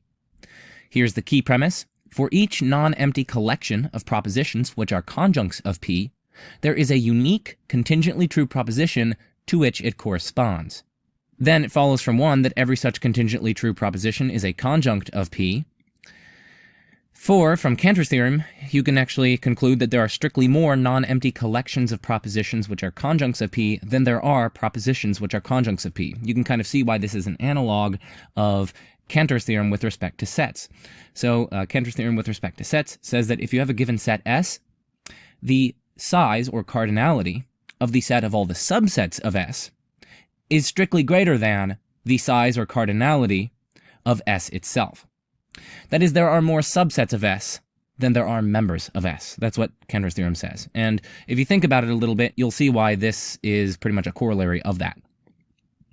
And so from 2, 3, and 4, you get that there are strictly more propositions which are conjuncts of P than there are propositions which are conjuncts of P. That follows from 2, 3, and 4. But of course, that's absurd, right? You're saying there are more propositions which are conjuncts of P than there are propositions which are conjuncts of P. That's like saying there are more apples on the table than there are apples on the table. No. Okay, so we conclude by reductio that there is no conjunction of all contingently true propositions. So our assumption for reductio is false. And again, 2 is the key premise. 4 is, again, just an unassailable mathematical fact. And 1 is assumed for reductio. The rest just follow. So premise 2 is to see why it's true, says Tomaszewski, we begin by noting that if just one contingently true proposition is a conjunct of another true proposition, then that latter proposition is also contingently true. Now, let X, I think that might be, what is that? Is that a chi or something like that? Oh well, I'm just going to say X. Now let X be some such collection of conjuncts from P, and let C sub X be the conjunction of all the propositions in this collection. Now consider C sub x and n, where n is an arbitrary necessary proposition. This conjunction will have the following form: C1 and C2 and C3 and C4 and so on and n.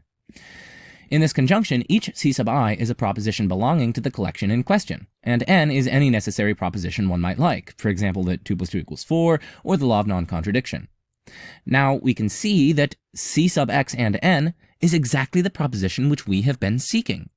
It is a contingently true proposition, and it's unique for each collection C sub x. Additionally, the inclusion of n in the conjunction ensures that C sub x and n is not logically equivalent to any conjunction of atomic propositions in P, and therefore must be included in P if it really is to be the conjunction of all contingently true propositions. So basically what Christopher has shown here is he's shown a procedure for finding a unique contingently true proposition that we can correspond to every collection of conjuncts from the big conjunctive contingent fact, P. And so basically what we've shown is that for each non-empty collection of propositions which are conjuncts of P, we can construct a unique contingently true proposition to which it corresponds, and that establishes premise 2.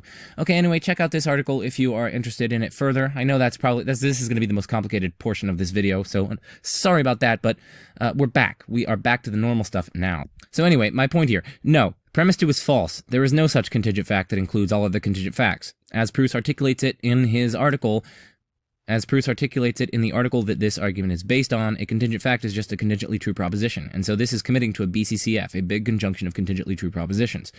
And there cannot be such a thing, because there are too many contingent propositions to be able to form a collection like that. You can show that via Cantor's theorem. Another thing to note is that this conclusion, again, doesn't get you anywhere near God. The naturalists can easily accept absolutely every single one of these premises, although they shouldn't accept 2, of course, because it's false. But the naturalists can accept all of these premises, and I've already gone through various proposals that the naturalists can use for a necessary concrete foundation, or collection of objects within the foundation, of reality.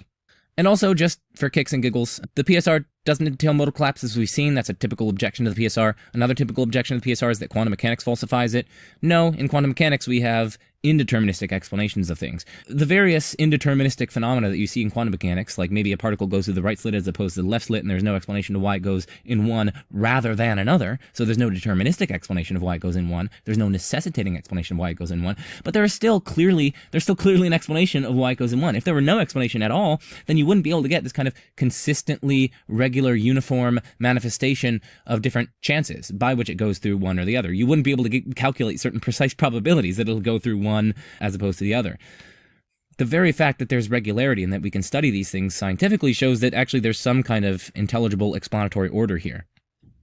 And so there are going to be indeterministic explanations at play here, assuming a Copenhagen interpretation of quantum mechanics, which is a highly contentious assumption in the first place. Anyway, the quantum phenomena that people appeal to as somehow falsifying the PSR, the various events in question are law-governed events and states that evolve from prior states of the quantum system. You can explain it indeterministically in terms of the prior state of the quantum system together with various indeterministic or non-necessitating or stochastic laws of nature. So these aren't utterly inexplicable. There are explanations here. They're just not necessitating explanations.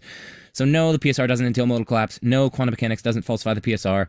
Conceivability also doesn't falsify the PSR. Sure, maybe we are able to conceive of a world in which some contingent fact obtains without an explanation, but conceivability doesn't entail possibility. I can conceive of a world in which water is H3O or something like that, but that doesn't mean water is possibly H3O. And moreover, I can conceive of a world in which the PSR for contingent truths is true, and of course the PSR, if true, would be necessarily true as a fundamental metaphysical principle. And so if conceivability entailed or even provided evidence for possibility, well then we would have some weight of a reason here to think that it's possibly necessary that the PSR is true, in which case, per S5, which is a pretty standard system of modal logic, we'd be able to conclude that the PSR is in fact true. So there's a kind of symmetry problem. If you think you've falsified the PSR, or at least given evidence against the PSR by means of conceivability, I can just turn around and give it an argument from conceivability for the PSR. But anyway, check out my contingency arguments playlist. I just wanted to allay some worries that some people have for the PSR, so that I can at least do something to defend some of these arguments. Don't let it be said that I'm just trying to desperately find any objection that I can to these sorts of arguments. No, I'm actually defending certain premises in these arguments, and eventually I'm going to defend some of the arguments, but I'm actually defending some of the premises in these arguments against objections. So No, I'm not just trying to desperately reach for objections, any objection I can. I want to serve you guys. I'm not doing this to just refute or rebut or bolster some sort of tribe or anything like that. No. We're in this for truth. We're in this for critical thinking. We're in this to gain a better view of reality, a better picture of reality. But anyway, let's go on. Like the number one objection to this argument. It's that the first premise is false. And the first premise is what's called the strong principle of sufficient reason. So they're just going to want to deny that every contingent fact has an explanation. There are brute facts. So some non-theists are going to say that. Also, some theists are going to say that. Richard Swinburne, for instance. But as I've pointed out, the non-theist doesn't have to do that. The criticisms that I leveled here don't rest on that. This one is also actually available on Bruce's website, I believe. So if you just search for the title of this. And also, it's available as a Metaphysical Reason YouTube video. So I made a YouTube video expressly dedicated to this, as I said earlier. So definitely check that out. I'm very proud of it, like I said. Okay, enough of the plugs. Then it'll pull up and you can watch it You can read it for free if you want to learn more about his argument. And Bruce, just like, you need to know who he is. If you don't, you need to look him up. You need to look at what the sorts of things that he's saying. I've even featured a couple of his talks on this YouTube channel that you can go and watch. One of them was on the argument from beauty, and another one was a sort of newish argument for God's existence from paradoxes, like the Grim Reaper paradox that I discuss, or that I've had other philosophers on to. And check out my Kalam playlist in that regard, because I go over the Grim Reaper paradox and various other paradoxes, and I critically examine them in tremendous detail with various other philosophers as well. So definitely check that out. Argument number 8, the Gale. So you asked what the strongest objection to the previous argument was, and it's what's called the strong principle of sufficient reason. Well, Alexander Proust and Richard Gale tried to come up with an argument based on a weak principle of sufficient reason, which is premise 1 here. For any proposition P, if P is true, then possibly there is a proposition Q that explains P. So it's a little bit weaker than that strong principle of sufficient reason we encountered before.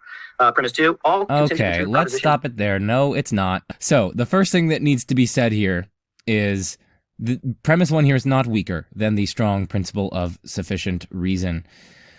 Why is that? Well, because this weak PSR strictly entails the strong PSR. Gale and Proust have themselves admitted this. It was shown by Graham Oppie in response to Gale and Proust, and Gale and Proust made another response to them in turn, admitting that, yes, that's right, this weak PSR does entail the strict PSR. So to assert this is basically to assert the strong PSR. It's not weaker. It's basically like saying possibly God exists. If you're in system S5, that's actually not a weaker claim than the claim that necessarily God exists. It's just not a weaker claim. Here's the article from Oppie that I'm talking about on a new cosmological argument. Gale and Proust contend that their new cosmological argument is an improvement, yada, yada, yada. However, I note that their weaker version of the PSR entails the stronger version of the principle, which is used in more familiar arguments, so that the alleged advantage of their proof turns out to be illusory. Moreover, I contend that even if their arguments did rely on a weaker version of the principle sufficient reason, non-theists would still be perfectly within their rights to refuse to accept the conclusion of the argument. And the reasoning actually isn't that hard to follow, so let's just get some definitions on the table and then I'll show you why that is the case. So, the first definition, a possible world is a maximal compossible conjunction of abstract propositions. That's a little bit tricky, but compossible, that means they're all jointly possible together. Conjunction, right, that's just like P and Q and R and S, and, that's a conjunction. And then it's maximal, in that for any proposition P, either P is in this conjunction, or else the negation of P is in this conjunction. So that's what maximal means. Just a more intuitive way of thinking about a possible world is just a complete or maximal way that reality could be. And then the big conjunctive fact, or BCF, for a possible world is the conjunction of all the propositions that would be true if that world were actual. And then definition 3, the big conjunctive contingent fact, or BCCF, for a possible world is the conjunction of all the contingent propositions that would be true if that world were actual. Now, we've already seen why there cannot be such a thing as the BCCF, but set that aside. The weak principle sufficient reason, or WPSR, claims that for any proposition P, if P is true, then it is possible for some proposition Q to be true and to explain P. And that's contrasted, of course, with the strong principle sufficient reason, or SPSR, which claims that for any proposition P, if P is true, then there is a true proposition Q, which explains P. Alright, so with all this in mind, we can now look at the one paragraph long proof. So suppose that there is a world W prime, which is such that the big conjunctive fact for that world has no explanation in that world. Let the BCF for that world be P1. Now consider the conjunctive proposition, P1, and P1 has no explanation. So that's a conjunctive proposition, P1, and P1 has no explanation. By hypothesis, this conjunctive proposition is true in W prime. Hence, by the weak PSR, there is a world W double prime in which this conjunction is true and has an explanation. So, the conjunctive proposition, that P1 and P1 has no explanation, has an explanation in W double prime. But that's absurd. If there is an explanation of why P1 obtains and has no explanation, then there is an explanation for why P1 obtains. Hence, P1 both has and lacks an explanation in W double prime. Contradiction.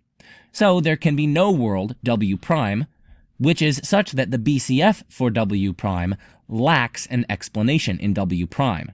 What this tells us is that with the weak PSR in hand, literally any BCF for any world has to have an explanation. You get the strong PSR from the weak PSR.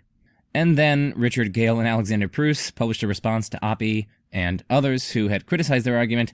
And yes, Gale and Pruss in this article say, yeah, the weak PSR does entail the strong PSR. So Chad is mistaken that it's a weaker principle. It strictly entails the stronger one. And so to assert the weak PSR is in part to assert the strong PSR. Okay, back to the video. That is to say. So it's a little bit weaker than that strong principle of sufficient reason we encountered before. Premise 2, all contingently true propositions in the actual world form a big conjunctive proposition. They use the term fact, but just for consistency, I'll just use proposition. BCCP, big conjunctive contingent proposition.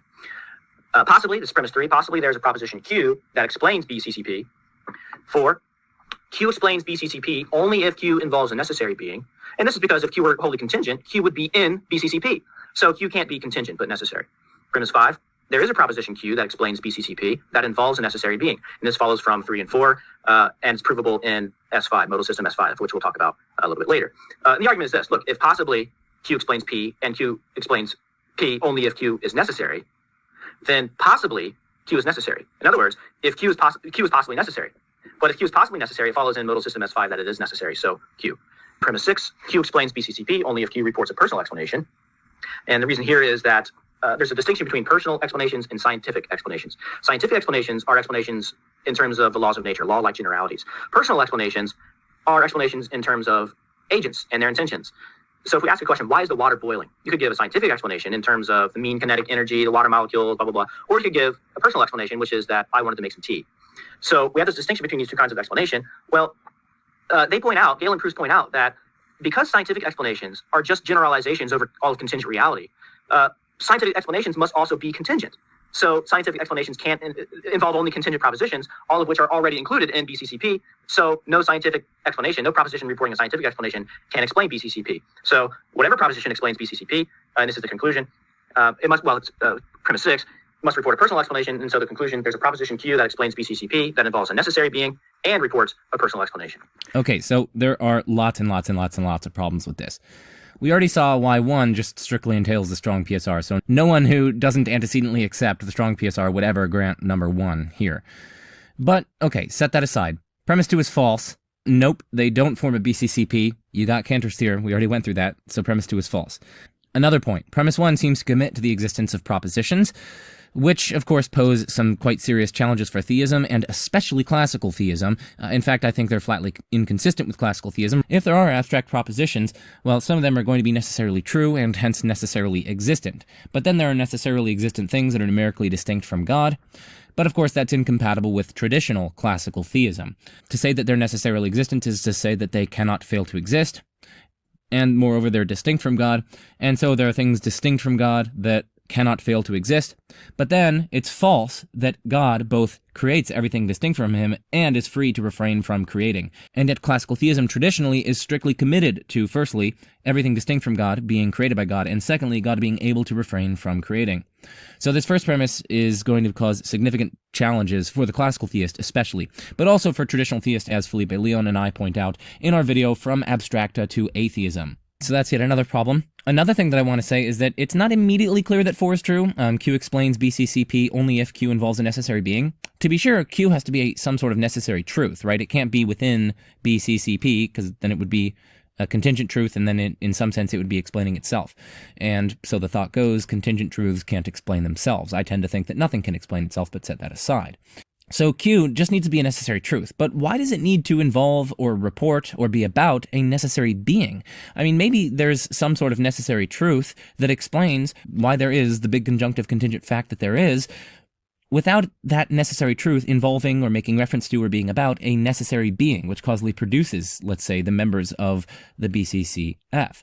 In principle, you might be able to explain why there are contingent things just by saying it is necessarily the case that some contingent things or other exist. That's not saying that there is some particular contingent thing which necessarily exists. That would obviously be a contradiction. It would then be both necessary and contingent, which is absurd. But rather it's saying necessarily some contingent object or other exists. Again, I'm not saying that that's true, but this argument would need to rule that scenario out, and at least on the face of it, it's not able to rule that scenario out. It would need to show why that couldn't be an explanation of the BCCF. And yet there's nothing in the argument, and nothing that Chad has said here, that gives us any reason to rule that out. And moreover, it's still a necessary proposition explaining contingent propositions, so we've gone outside of the set. And moreover, we've appealed to the very fact of necessity to be the kind of explanation, and that's precisely what they are appealing to here. After all, it's the necessity of the being which is at least part of what the difference maker is between it and other things when it comes to requiring an explanation. So premise 4 is actually quite questionable. So far we've seen that premise 2 is false, premise 4 is questionable, premise 1 is not actually weak after all. It strictly entails the strong PSR. In fact, it's logically equivalent to it because the strong PSR clearly entails this one, so it's literally logically equivalent to the strong PSR, in which case no one who doesn't antecedently accept the strong PSR would be inclined to accept this one. A still further problem for premise 1 is that it faces a symmetry problem. You could equally well say, well, for any proposition P, if P is true, then possibly there is no proposition Q that explains P, right? That seems equally modest, you might say. This one is just saying, hey, possibly there is an explanation of P, and the other alternative principle, which is symmetrical, is just saying, hey, possibly there's no explanation of P. But importantly, if for any true proposition, that proposition is possibly unexplained, that's incompatible with traditional theism, because traditional theism says that any contingent thing whatsoever, and hence any contingent truth in any world, is going to be dependent on God, right? All the worlds trace back to God as the creator of the contingent things in those worlds, right?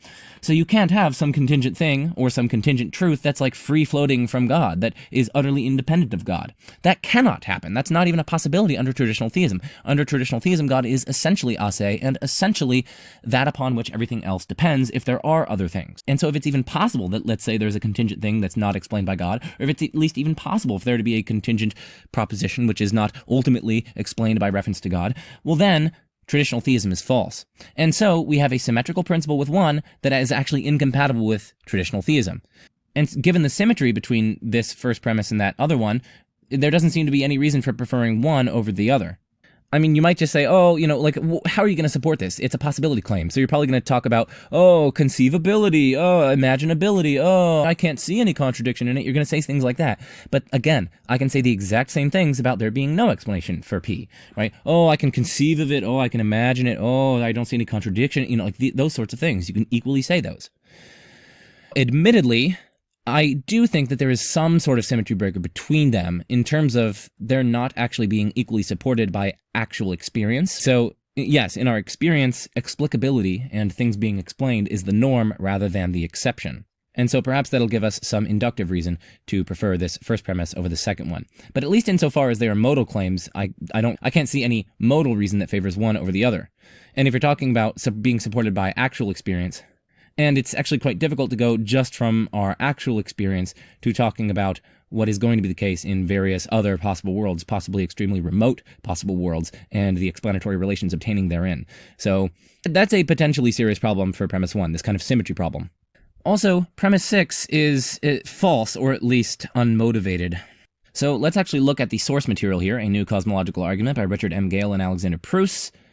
So they just concluded that 7, there is in the actual world a proposition Q, such that the actual world's big conjunctive fact contains P and Q, and the proposition that Q explains P. Then they ask, what kind of proposition is Q? It is the burden of the remainder of our argument to flesh out Q. We already know from 7 that Q explains P. But just how does Q explain P? The only sorts of explanations we can conceive of are personal and scientific explanations, in which a personal explanation explains why some proposition is true in terms of the intentional action of an agent, and a scientific one in terms of some conjunction of law-like propositions, be they deterministic or only statistical, and one that reports a state of affairs at some time. Okay. I need to find some kind words to say here, because I'm very tempted to say some very mean things here. But no, these aren't the only two explanations that there are. There are boatloads of other kinds of explanations. To say that these are the only two kinds of explanations just strikes me as so patently and obviously wrong. Okay, calm down. I need to calm down. So here are a few other kinds of explanations. Firstly, a metaphysical explanation, one that cites neither the intentions of some personal agent, but also not in terms of the evolution of a system and the state of the system at a given time, governed by laws of nature. For instance, I don't know how Proust is literally an Aristotelian. He accepts that there is this thing called formal causality, that there are forms, and that these forms kind of unify the constituents and components of something. They give it a kind of organic unity and integrity. They account for persistence over time and so on. These are kinds of metaphysical explanations. The form isn't like some intentional agent that is causing the various parts to be combined, and nor is this some scientific explanation. Firstly, in science, you're not going to find appeal to substantial forms. That's a metaphysical principle of Aristotelianism. But secondly, that's not in terms of the state of a system at some time being governed by either deterministic or statistical laws. How do they not think of things like this? I mean, I just gave one example, formal causality, but there are boatloads of other kinds of metaphysical explanations. Some of them are in terms of grounding, right? You can talk about how the structure of the DNA molecule is grounded in some more fundamental facts about chemistry and so on.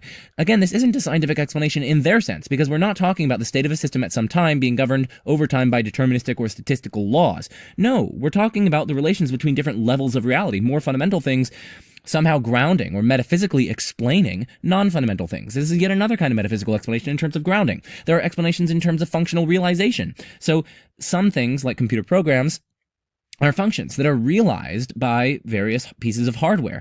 Part of the explanation of why some program exists or why software exists is that there is hardware that is either actually or even capably of realizing it, of functionally realizing it. Again, we haven't here talked about law-like states of some system at some time, and nor are we necessarily talking about intentional agents. We're talking about the functional realization of some program or some function or some pattern by some kind of hardware or something along those lines. And it doesn't have to be hardware that humans themselves make. Maybe we're even talking about brain chemistry and functionalist views in the philosophy of mind.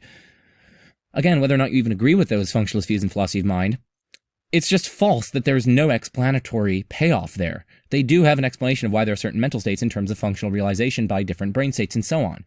Again, this is a kind of metaphysical explanation, right? This is not something that you will find in science. It's a metaphysical claim about the nature of the mind. We're not talking about, again, some state of the system being governed by laws, and nor are we talking about a personal explanation. I mean, how hard is it to come up with these examples? So that's just metaphysical explanations, and there are boatloads of other kinds of explanations, ethical explanations. Here's one, at least partial explanation of why torturing an innocent person is wrong. Because of the badness of the suffering that the victim undergoes. That's part of the explanation. I'm not saying it's the whole explanation, but that's part of the explanation. The explanation that I've just given doesn't cite the intentional action of an agent, and nor does it cite some state of a system that's governed by deterministic or stochastic laws. So ethical explanations are in here. Mathematical explanations are in here. You can explain why, for instance, the Pythagorean theorem is true in terms of more fundamental axioms, like the parallel postulate together with the rules of inference within the Euclidean system or whatever. Similarly, you can offer boatloads of different explanations. So suppose that I bet someone that I could find 8 people such that they each have a unique day of the week on which they were born. Now, I'm guaranteed to fail. What explains that? Well, it's actually the pigeonhole principle that explains that. That's a principle that's used in mathematics. The basic idea is that there are only 7 possible slots here. And so if I have 8 things to fill within those slots, there's no way to do that without at least one of the things that I'm filling into the slots to be doubled up with another thing that's already in them. This is a perfectly adequate explanation of why I'm going to lose my bet, of why I'm going to be sad later on because I lost this bet or whatever. That's at least part of the explanation there. But again, it's a mathematical explanation. We haven't cited states of a system and plus deterministic or statistical laws, and nor have we cited some kind of personal explanation in terms of intentional actions. We've cited the pigeonhole principle and different mathematical facts. So anyway, I've just gone through boatloads of explanations here. They have nothing to do with scientific explanations or personal explanations. So this is so utterly false. Okay, sorry. You can see how why am I so passionate about this? Anyway, so painful. So yes, they have a premise here. Q is either a personal explanation or a scientific explanation. Some sort of conceptual truth in parentheses. Oh, it is a conceptual truth that is evidently false. But anyway, what's their reason for saying that it can't give a scientific explanation? Well, the reason is because that Q must contain some law-like proposition, as well as a proposition reporting a state of affairs at some time, but such propositions seem to be contingent, especially the latter. And since they are contingent, They are members of the BCCF, but then they would have to explain themselves, yada, yada, yada. So their only reason for ruling out why it can be a scientific explanation is literally because such propositions seem to be contingent.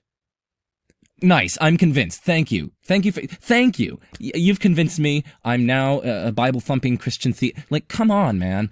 Such propositions seem to be contingent. That's your only reason for this? Come on.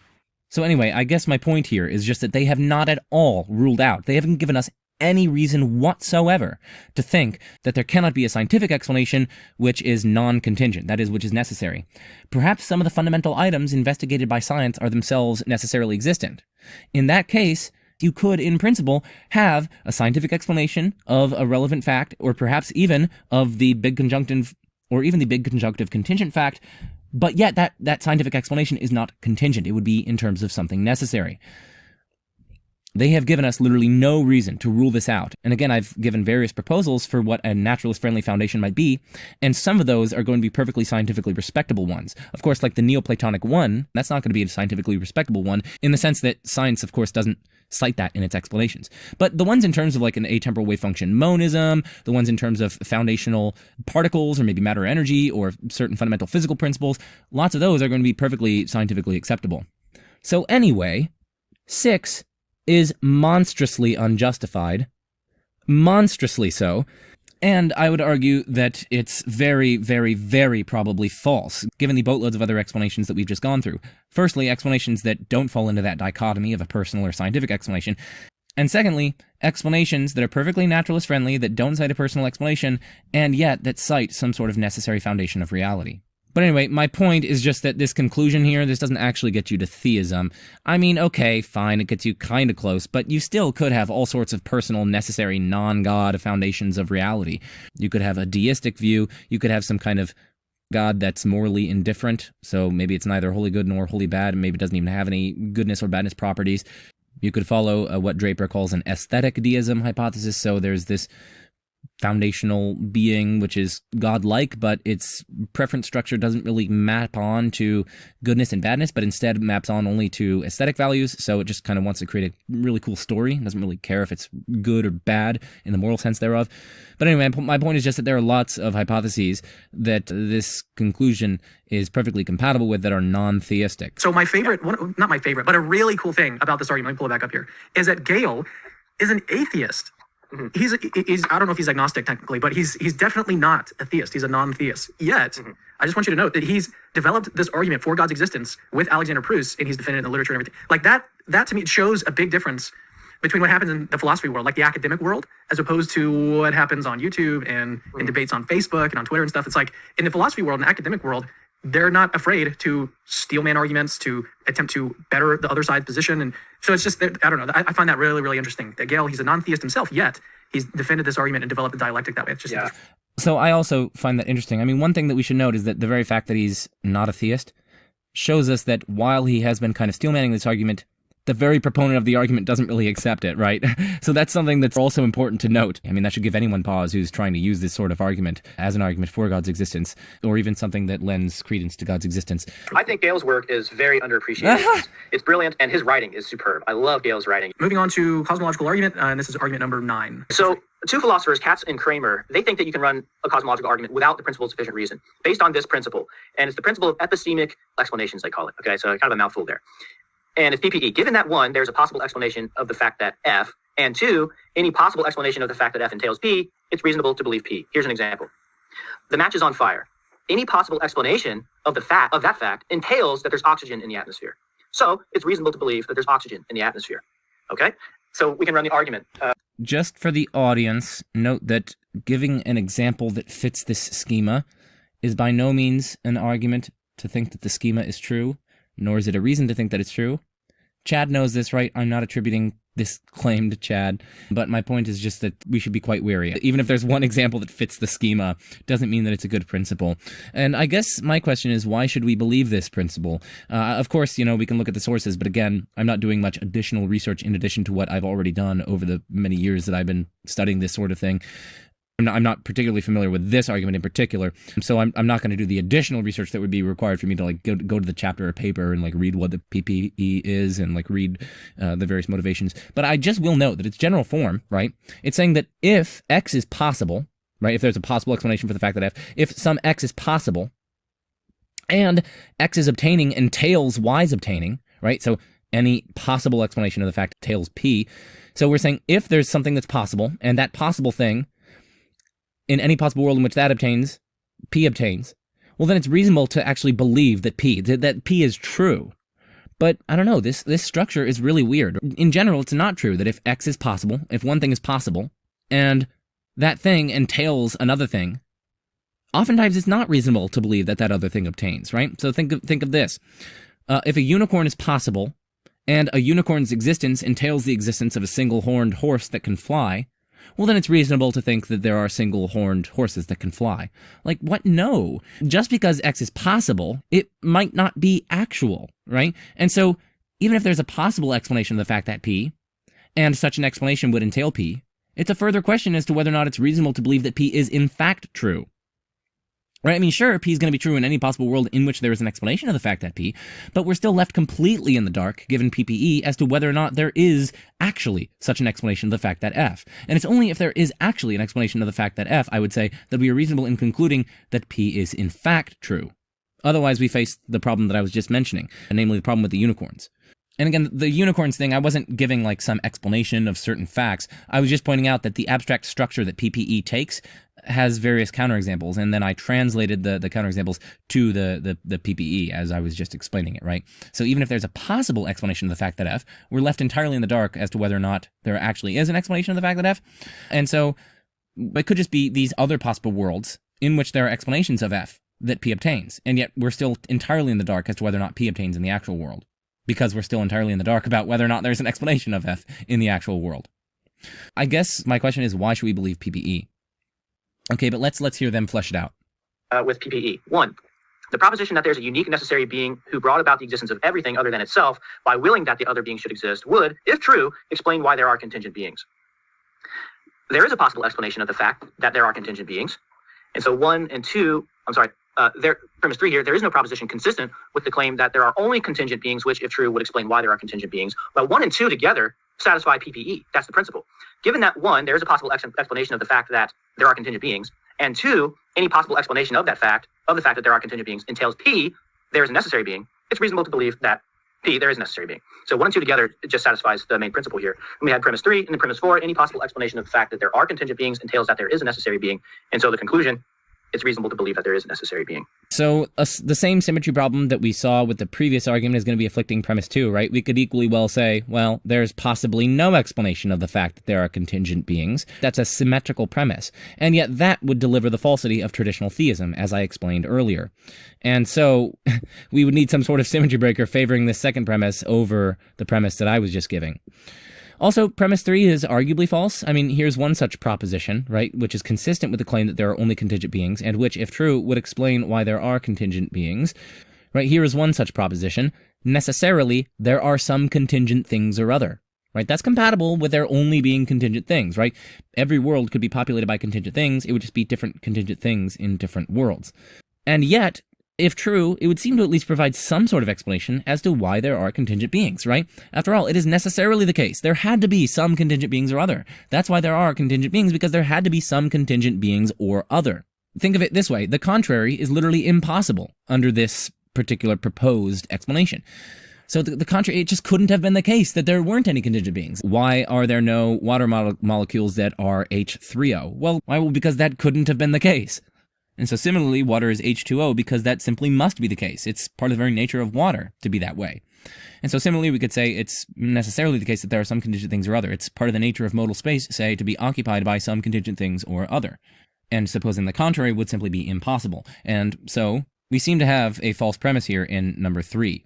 Again, I'm not saying that that explanation is in fact true, nor am I saying that it's a better explanation than God. My point is just that this is literally saying that there's no proposition which is consistent with the claim, and that would, if true, explain why there are contingent things. So I'm just pointing out that if this proposition were true, right, then it would seem as though we have a kind of explanation, at least some sort of explanation as to why there are contingent beings. So again, premise 3 is arguably false. And of course, this also shows that premise 4 is false, right? Any possible explanation of the fact that there are contingent beings entails that there's a necessary being. No, I just gave an explanation that seems in principle epistemically possible, and it's an explanation of the fact that there are contingent beings, and yet it doesn't entail that there's a necessary being. Right? All it says is that necessarily there are some contingent things or other. That doesn't get you that there is some particular being which is such that it necessarily exists. So premise 4 would also be false. And finally, the obligatory point that I'm going to make at this juncture, the conclusion doesn't deliver you God. It's perfectly compatible with naturalism. They're perfectly naturalist-friendly proposals for what the necessary foundation of reality could be. Kuhn's Cosmological Argument, published in 1997, was instrumental in launching a lot of different cosmological arguments. A very influential cosmological argument, and it's extremely logically tight. Okay, so it's based on certain mereological axioms, a few principles of causation, and then the argument's off and running. It's similar to the Leibnizian cosmological argument, except with cause but not explanation. Okay, so here are the mereological axioms. Mereological just being study of parts and wholes. So axiom 1, X is a part of Y if and only if anything that overlaps X overlaps Y. Overlaps just means they share a part in common. Axiom 2, if there's a thing of type C, then there's an aggregate or sum of all such types. 3. Right, so A2 seems deeply questionable by my lights. If there's a thing of type C, well then there's an aggregate or sum of all such types.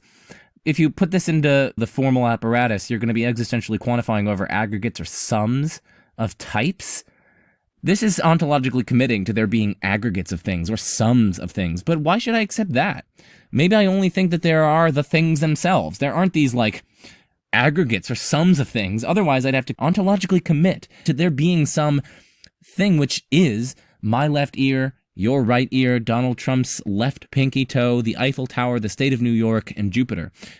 Minus one particular particle within Jupiter's absolute center. Like, what? No, there is no such thing, okay? Maybe the particular things that I just mentioned exist, but there's no aggregate of them or some of them that's somehow a thing in its own right. No. But maybe he'd be able to modify this axiom to say something different that doesn't ontologically commit to aggregates or sums. X is identical to Y if and only if X is a part of Y and Y is a part of X.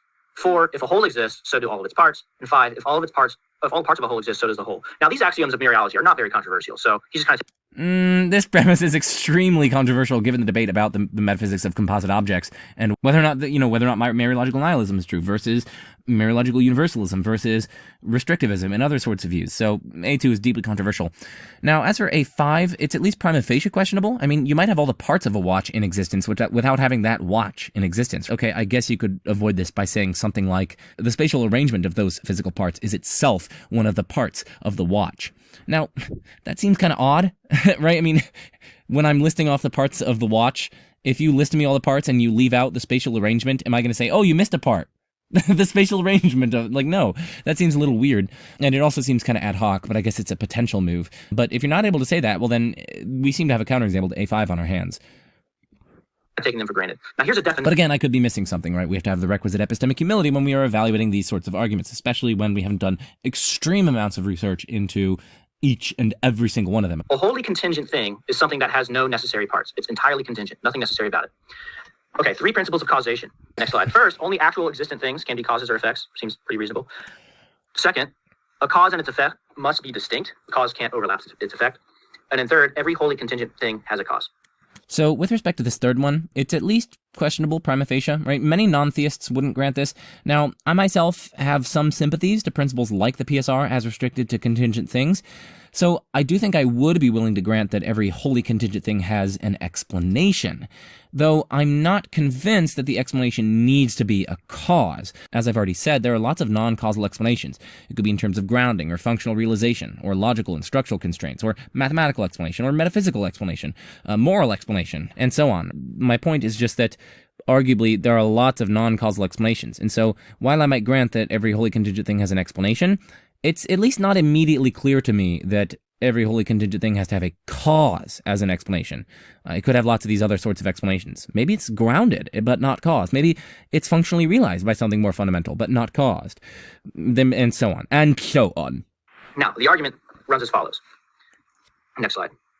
All parts of a necessary thing are necessary. That follows from axiom 4. And K. K is just system modal logic and modal logic. Every contingent thing has a wholly contingent part. The first and second axioms.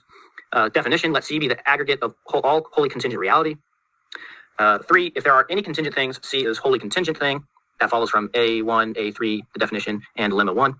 Lemma 4, if there are any contingent things, C has a cause, follows from lemmas 3 and the C3, which I think is just the different, C3, the third principles of causation. Every contingent thing overlaps C. And then we can derive from these theorem.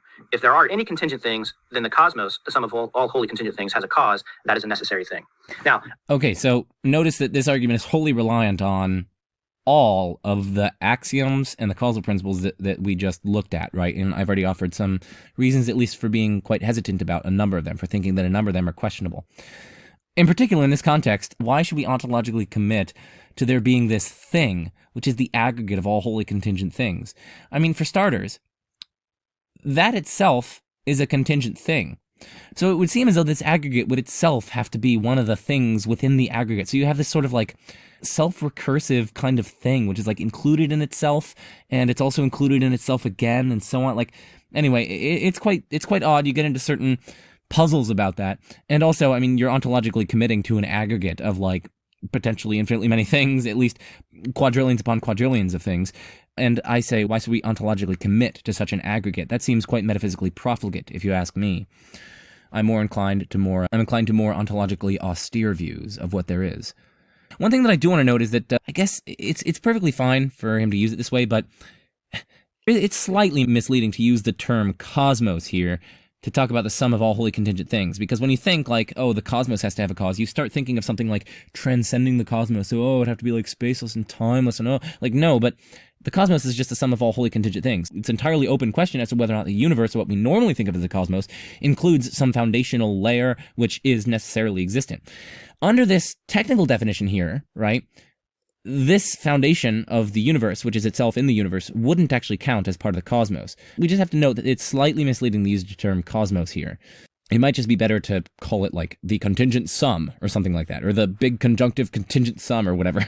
But anyway, setting that little slight misleading use of language aside, it's not that big of a deal. The thing that I want to say is that this conclusion, again, this is the obligatory point, is perfectly compatible with naturalism. It doesn't give us theism, and I would argue it doesn't really take us all that much closer to theism, given that there are boatloads of perfectly naturalist-friendly, perfectly respectable views in metaphysics on which there is some kind of natural, necessarily existent foundation of reality. I said it's a very tight argument, and you can see how tight it is if you just look at my own simplification here. Premise 1, there are contingent things. 2, the cosmos is the sum of all wholly contingent things. Now, he's just defining the cosmos in that way. Yes, but also you're ontologically committing to there being this sum of all wholly contingent things, and that's very questionable.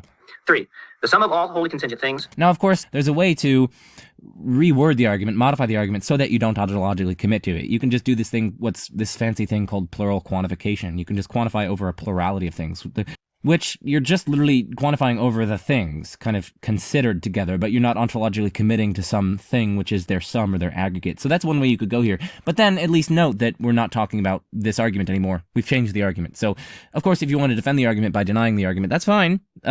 Fine by me. But anyway, I would just fall back on the various other responses that I've given. That's what most of what we just covered went to establish, and that is derived. That's not really premise. That's derived from the axioms and definitions.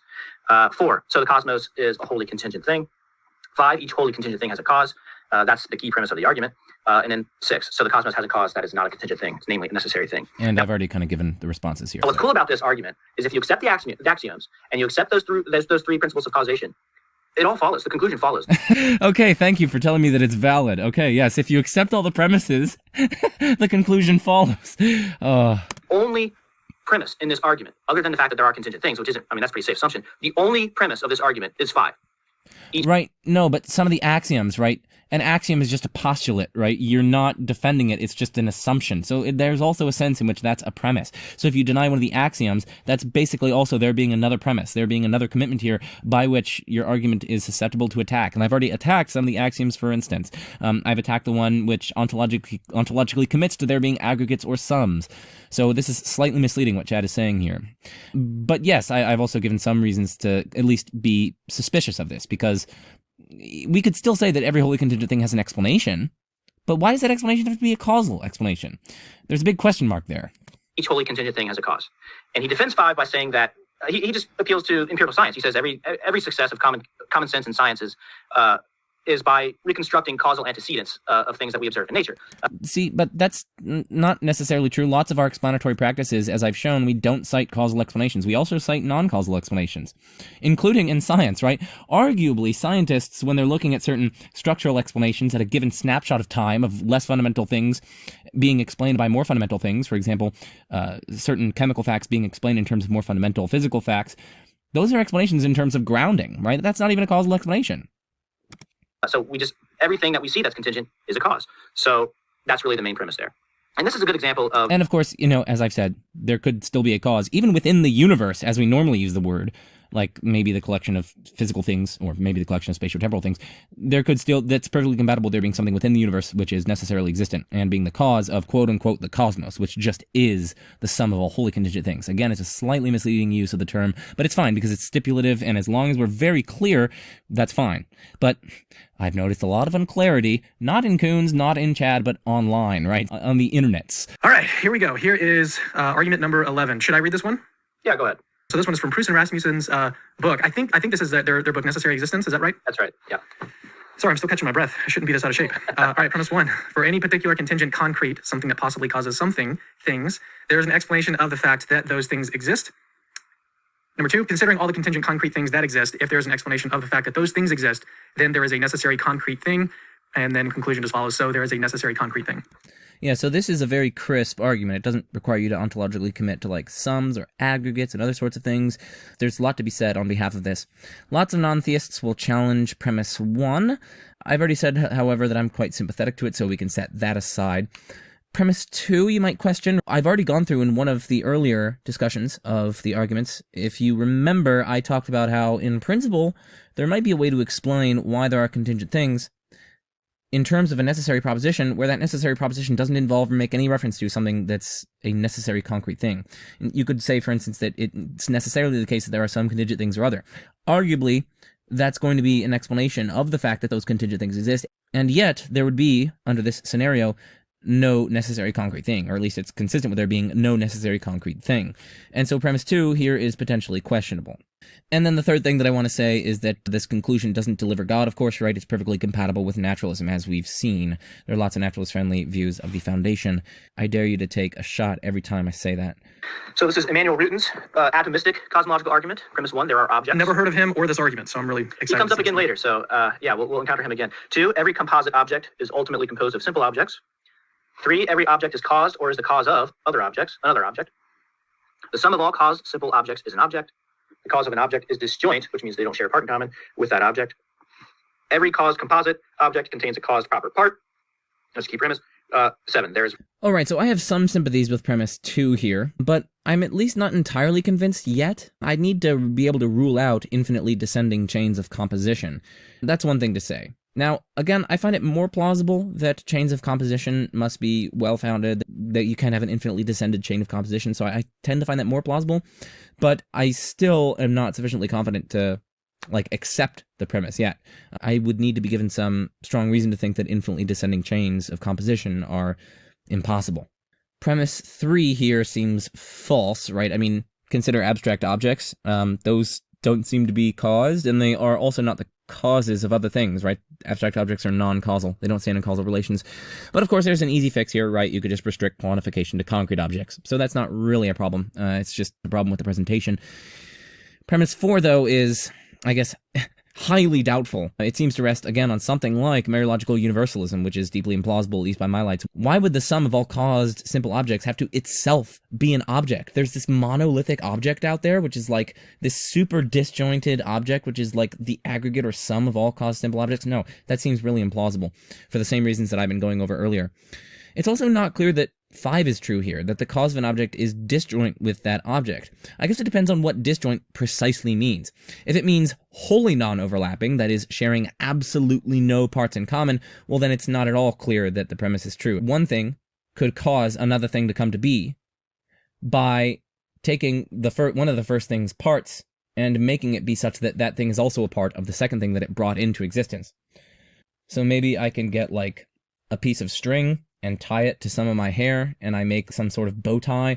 Maybe I've just created a new object, which is like hair bow tie or something.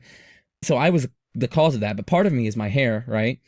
And so I was the cause of an object, but part of me is itself part of the object that I caused, right? So I'm not wholly disjoint from the thing that I caused. It's also not clear that premise 6 is true either. Every caused composite object contains a caused proper part.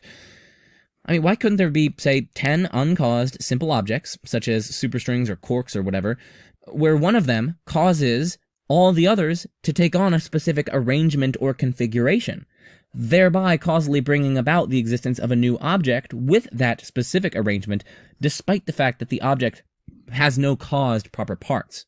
That seems like an epistemic possibility. You'd need to rule that out if you want to assert premise 6 here.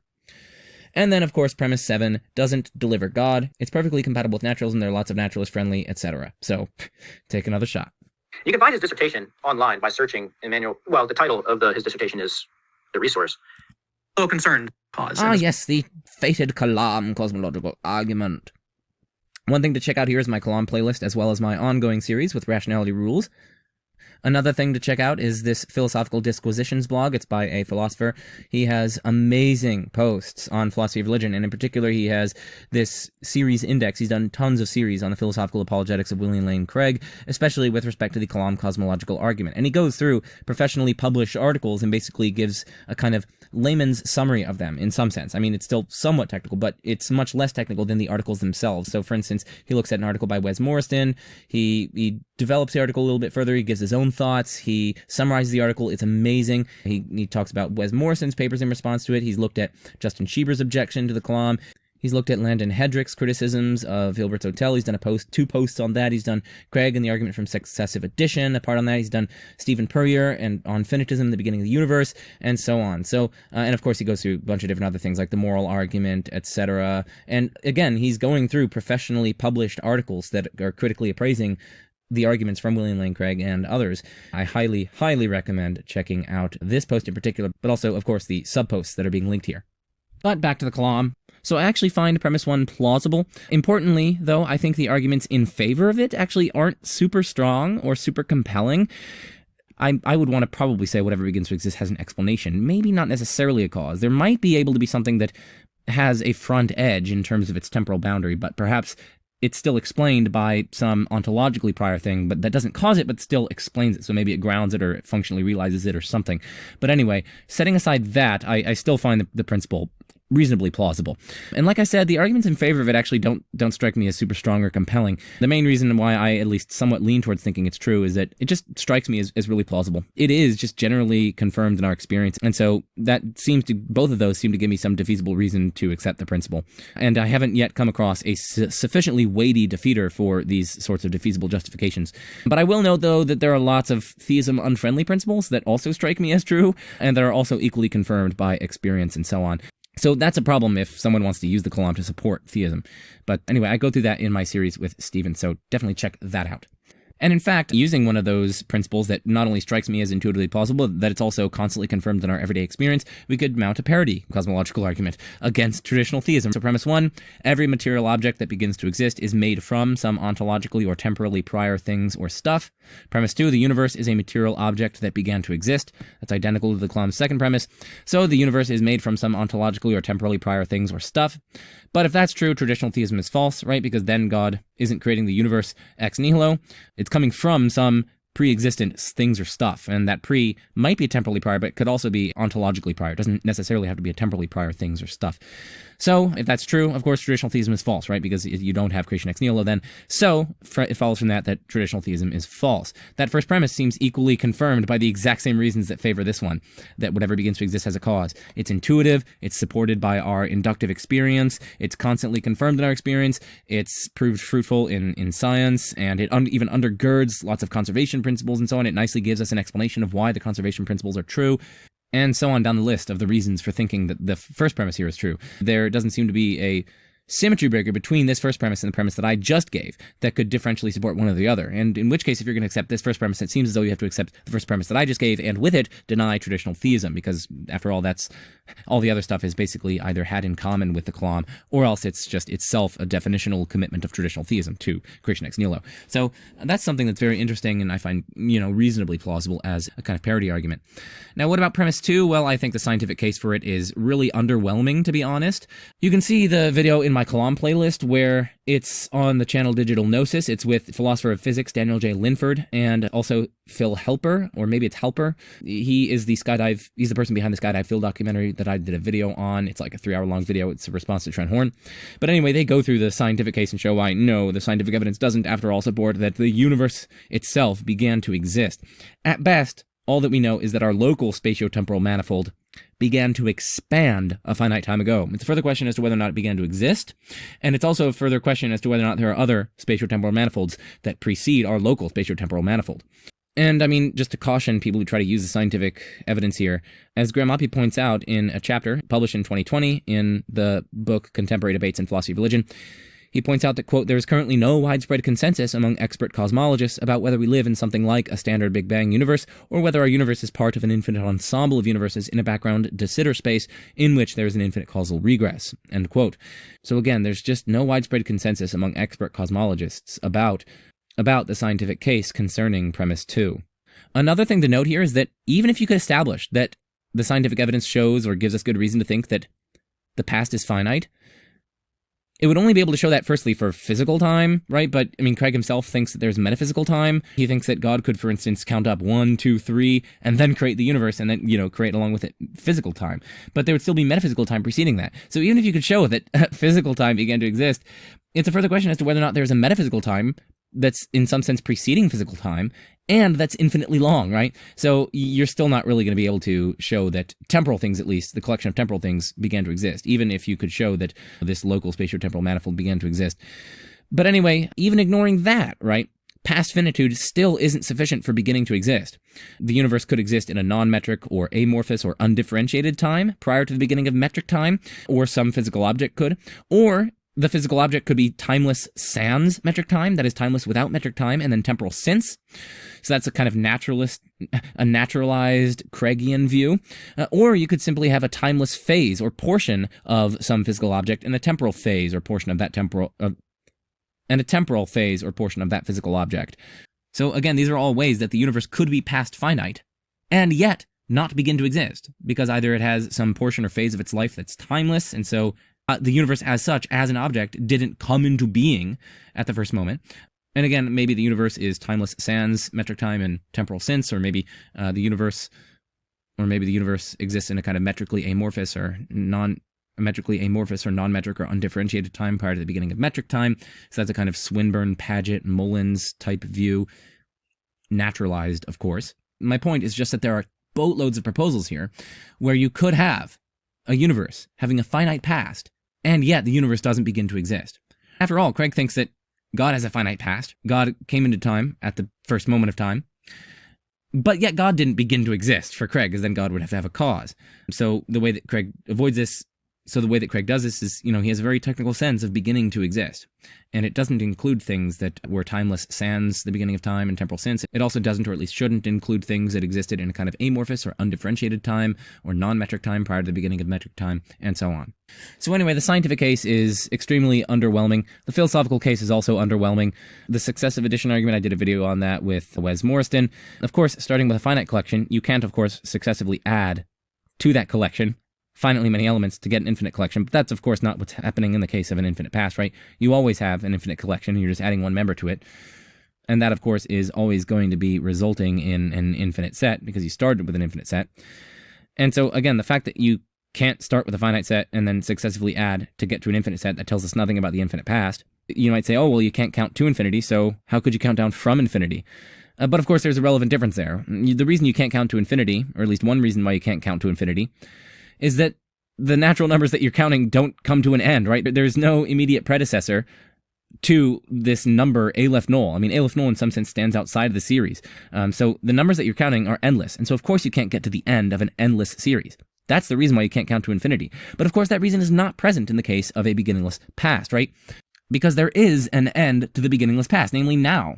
There's a relevant difference between counting to infinity and counting down from infinity, quote unquote, whatever that means, counting down through all the negative integers, let's say, from the past to the present. There's a relevant difference. And the relevant difference is that when you're trying to count to infinity, the reason why you can't do that is because that would require coming to an end of an endless process. But obviously, if it's an endless process, then you can't come to the end of it. But of course, the past does have an end.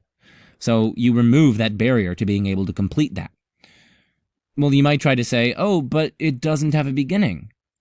Yes, it doesn't, but why should that impugn your ability to traverse it? At the end, it just bottoms out in a flat assertion, as Wes Morstan points out in his AJP article published in 2021, and that I talked with him about on my channel. So anyway, the successive addition argument is really underwhelming. Hilbert's Hotel and actual infinites is extremely underwhelming as well. Firstly, it's not even absurd. I don't share the intuitions in question. Of course, you would be able to do the relevant manipulations. It's precisely what we should expect. Secondly, allegedly absurd implications result from manipulations of the members, right? You're like manipulating the members, subtracting them in various ways and so on. But of course, you can't manipulate past days, right? The past is fixed. It's over and done with. You're not able to like transform past days in such a way that you could like manipulate them, subtract them, and so on. So there's a relevant disanalogy between Hilbert's Hotel and the past. What makes the former absurd is not present in the latter. So there's relevant dissimilarity such that you can't infer the absurdity of the latter from the absurdity of the former, even granting that it's absurd, which I wouldn't grant. Thirdly, mathematical realism is, I think, arguably a straightforward counterexample to the claim that there cannot be actual infinites. Also, realism about propositions and so on. I think there are quite plausible arguments for mathematical realism and so on, and arguments for realism about propositions. And of course, if mathematical realism is true, or realism about propositions is true, well then there are infinitely many such mathematical objects, or mathematical truths, or infinitely many such propositions. Of course, you might try, as William Lane Craig does, to go a nominalist route, but of course nominalism is monumentally controversial. I'm not going to say that it's inconsistent or whatever, but I do think that there are plausible arguments for realism. We're not going to get into that here. I'm just giving you reasons why I reject the Hilbert's Hotel argument. A fourth reason is that, well, an endless future is also an actual infinite. No, it's not a potential infinite. A potential infinite is a collection such that the number of members in the collection is finite, but always increasing. But an endless future, we're just talking there about how many days will occur. We're not talking about how many days will have occurred at some arbitrary point selected in the future, between that future point and the present. That's not what we're talking about. We're talking about just the number of days later than today, or how many days will occur. And the answer there is obviously Aleph Null, infinitely many. If it were only finitely many, if there were only finitely many days, each of which is such that it will occur, then eventually the future is going to come to an end, right? If there were only 10 days, each of which will occur, well then, once you come to the end of the 10th day, that's it. That's the future is done, right? Everything is just going to blink out of existence, because otherwise it wouldn't have been true way back when that there will be 10 more days. No, that was false. An endless future is not at all a potential infinite. It's an actual infinite. I talk about all of this in my video response to Trent Horn. An actual infinite, by the way, is just a collection whose members can be paired in a one-to-one correspondence with the natural numbers. It doesn't require that all the members exist. Craig, after all, thinks the past, if the past is beginningless, is an actual infinite, but he's a presentist, so he thinks the past doesn't exist. What matters is that if the past is beginningless, then yes, the collection of past days can be put in a one-to-one correspondence with the natural numbers. But of course, the same is literally true of an endless future, right? You can pair 1 with tomorrow, 2 with the next day, 3 with the following day, 4 with the following day, 5 with the following day, such that each natural number is paired with a unique future day. And it literally mathematically follows from that. It's undeniable that the number of future days, that is, days which are later than today, can be put in one-to-one correspondence with the natural numbers, in which case they literally satisfy the definition of an actual infinite. There is no getting around this. So if actual infinites are impossible, then an endless future is likewise impossible, in which case that would disprove Christianity, of course, because Christianity posits an endless future, namely an endless afterlife in heaven or hell. If you're a universalist, it would just be heaven, of course, and you probably should be. So anyway, those are 4 problems for the Hilbert's Hotel argument. There are many more. Arguments for causal finitism, which likewise support premise. Arguments for causal finitism, which are taken to support premise 2 here. Those arguments usually rely on something like Benedetti paradoxes, but I think the best solution to Benedetti paradox is recognizing that they have just a logically inconsistent abstract structure, and that the structure actually isn't at all tied to causal or spatial considerations. You can get thoroughly non-causal Benedetti-type paradoxes. And what that shows us is that it's really the unsatisfiable pair which is what's driving the absurdities. It doesn't have anything to do with infinite causal chains. And of course, you can construct future-oriented Benedetti paradoxes, which likewise entail the impossibility of an endless future. Just imagine that each reaper swings its scythe, if and only if no future reaper swings its scythe. And imagine also that the future is endless, such that there's a reaper assigned to each day. This is also a Benedetti paradox. You can actually derive a contradiction from the specifications that I just gave. Now, you might, of course, say, oh, well, how do the reapers know what's going to happen in the future? Well, that's a relevant difference. No, you can just add into the picture a god who has foreknowledge, and so the god can reveal to each reaper whether or not some reaper in its future is going to do something. If you're a theist, you already think that God exists and has foreknowledge of the future and can reveal things to people. So that's no problem in the present context. Because after all, they're trying to use this as an argument for theism. So those are 2 responses to appeals to causal finitism in support of premise 2 here. Plus, again, past finitude isn't sufficient for beginning to exist, right? A still further point to note here, so I've just gone through premise 1 and premise 2 here. The conclusion here is perfectly compatible with naturalism. It doesn't get you to theism. Some of the things that they say on behalf of bridging the gap here are just utterly implausible. Sometimes they say, oh, well, the only immaterial things we know of are either minds or numbers. But that is, of course, absurd. It could be some timeless quantum field, or maybe a non-spatiotemporal universal wave, or maybe a non-spatiotemporal universal wave function that Alyssa Ney and Jill North and various other philosophers have been talking about. Or maybe it's the Tao, or maybe it's an impersonal conception of Brahman, or maybe it's an impersonal conception of the Platinian One, or maybe it's even something we know not what. Of course, if you're allowed to say, oh, well, the only immaterial things that we know of are either minds or numbers, I can also just equally say, oh, well, the only minds that we know of are embodied minds.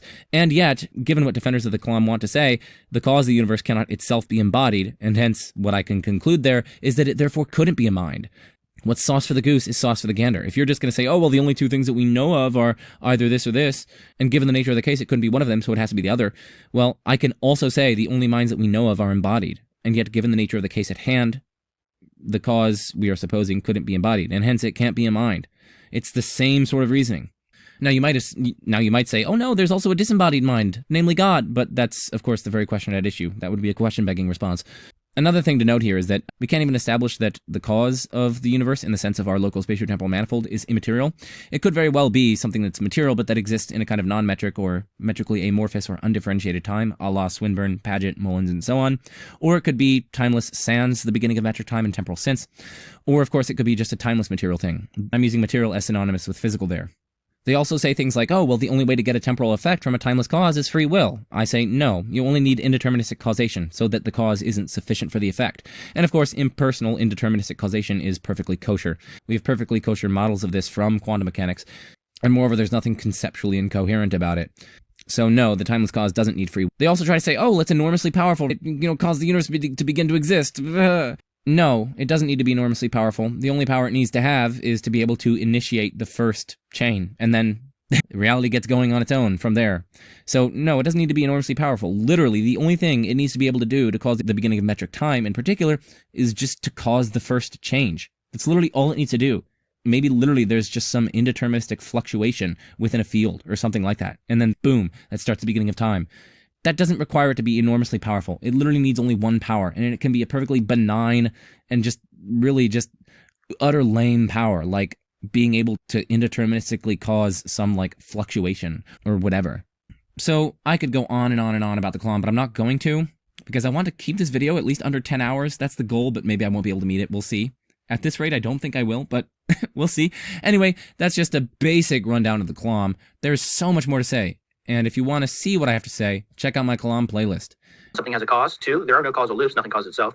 3, nothing has an infinite causal history. And that's the burden of his book. Infinity, Causation, and Paradox, I think. There it is. So there is an uncaused cause. That follows directly from 1, 2, and 3. 5, if there's an uncaused cause, God exists. 6, so God exists. So premise 5 is false. No, it's not the case that if there's an uncaused cause, God exists. I've already gone through lots of naturalist-friendly proposals for what a first cause might be. So yes, take another shot because I brought up the same point. And also premise 3 here is deeply questionable. I just mentioned it in my assessment of the preceding argument. So on to the next one. There you go. And that one, like you said, is defended the cosmological argument. I'll let you take this one. Yeah. So Swinburne famously makes a distinction between 2 different kinds of inductive arguments, good inductive arguments. The first is what he calls a p-inductive argument. And that's just when a piece of evidence makes a hypothesis more likely true than not. So it pushes the likelihood of the hypothesis over half, basically. It makes it more likely true than not. Now, by contrast, there are C-inductive arguments, which are arguments where some piece of evidence just makes the hypothesis more likely. Not more likely than not. It just increases the probability of the hypothesis a little bit. Okay, so that's how he frames his cosmological argument. He thinks the universe makes for a good C-inductive cosmological argument. So 1, the universe exists and is a certain way, namely, it's complex, yet everything behaves in an orderly, law-like way. It is such as to be a suitable theater for humans and animals to evolve. Humans did evolve so as to be able to have true beliefs about the world and to meaningfully act within it. Okay, so if theism can explain why the universe exists and is this way better than naturalism can, then the universe exists and is this way makes theism more likely than naturalism. Well, theism can explain why the universe exists in this way better than naturalism can. So the universe exists and is this way makes theism more likely than naturalism. Now, the main premise here is going to be 2. Yeah, so premise 2 is arguably false. I mean, it just depends on whether by better explanation we are only taking into account likelihood ratios. That is, the ratio between the probability of the evidence given one hypothesis to the probability of the evidence given the competing hypothesis, right? That's the likelihood ratio. You're basically just comparing how expected the data is on the hypotheses in question. In terms of assessing explanations, if we're just talking about the explanatory power of those explanations, well then yeah, we're only really going to be looking at the likelihood ratio. But when we're assessing explanations, we don't only look at explanatory power, we also look at their simplicity. And because of that, we should be taking into account the prior probabilities here, the ratio of the priors. There's a dilemma here. Suppose that we're only taking into account likelihood ratios when we're talking about a better explanation.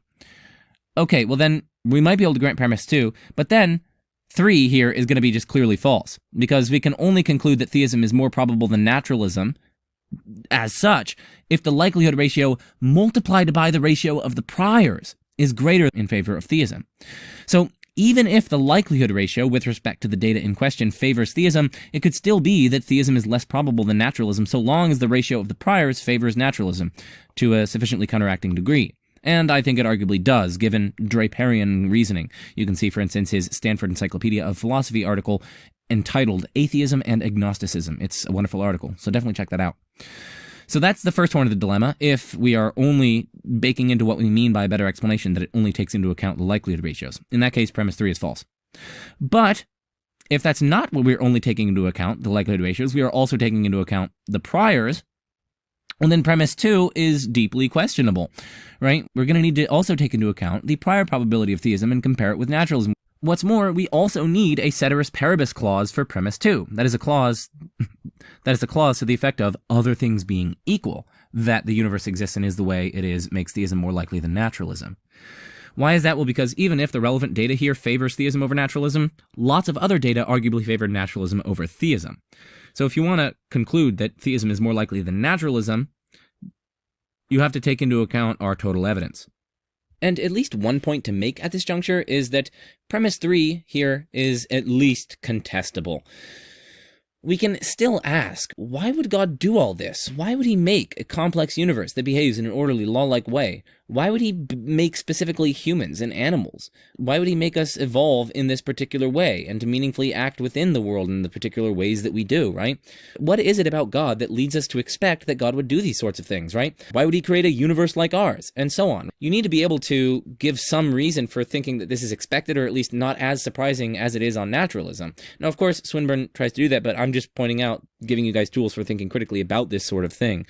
And moreover, even if you could give such reasons like, oh, these things would be really valuable, and God, because he's perfect, would be inclined towards producing value. I mean, there are infinitely many other states of affairs that are super duper valuable, but that don't involve humans and animals. Maybe God could create, let's say, some kind of heavenly realm where it's just like non-physical things, and they're in a relationship with one another, and they behave in an orderly, law-like way, and they can be in relationship with God and act morally and so on. Why should we expect a physical universe as opposed to that one? God could create some kind of simulation universe. God could create some kind of, almost like a theistic idealist universe, maybe a kind of dreamlike world in his own mind, where he still has creatures and so on, but they're not like physical beings. My point is just that even if you can show that the particular array, ensemble of things that we find in our universe, the order, the law-like stuff, the fact that it's a theater for us to meaningfully act and to have true beliefs and so on, even if you can show that, yeah, all of that's like really valuable and like God is inclined to valuable things, so he'd likely produce us or something like that, or that's more expected on theism than under naturalism. Like, even if we grant you those sorts of considerations, it's actually still not clear that we'd be able to generate an expectation that God would bring about this particular ensemble of values, as opposed to the infinitely many other ensembles of values, similar values, that God could bring about. God could, for instance, design the psychophysical laws in a different way, such that the only things in existence are little particles, like electrons and so on. But the psychophysical laws are super complex, and they're such that, like, when an electron is a certain distance from another electron, they experience a certain affection or love for one another. And when they're a different distance, they, like, communicate stuff to one another, they communicate a secret to one another. When they're still further distance, they are singing praises to God or whatever. You can consider these sorts of mental states as non-physical, as many theists are wont to do. And, of course, God himself is not physical and has mental states, so there's no ruling that out. And so you could have different psychophysical laws with a completely different physical universe and yet still manifest all these different values. So why would theism pick out this particular universe among the infinite array of other universes that have the similar or the same ensemble of values? It's not clear that you can get the kind of predictive or explanatory value that this argument is promising with respect to theism. And even if you could, like, okay, maybe you just say, God just desires to make this universe, and he's going to do it, okay, because he's omnipotent.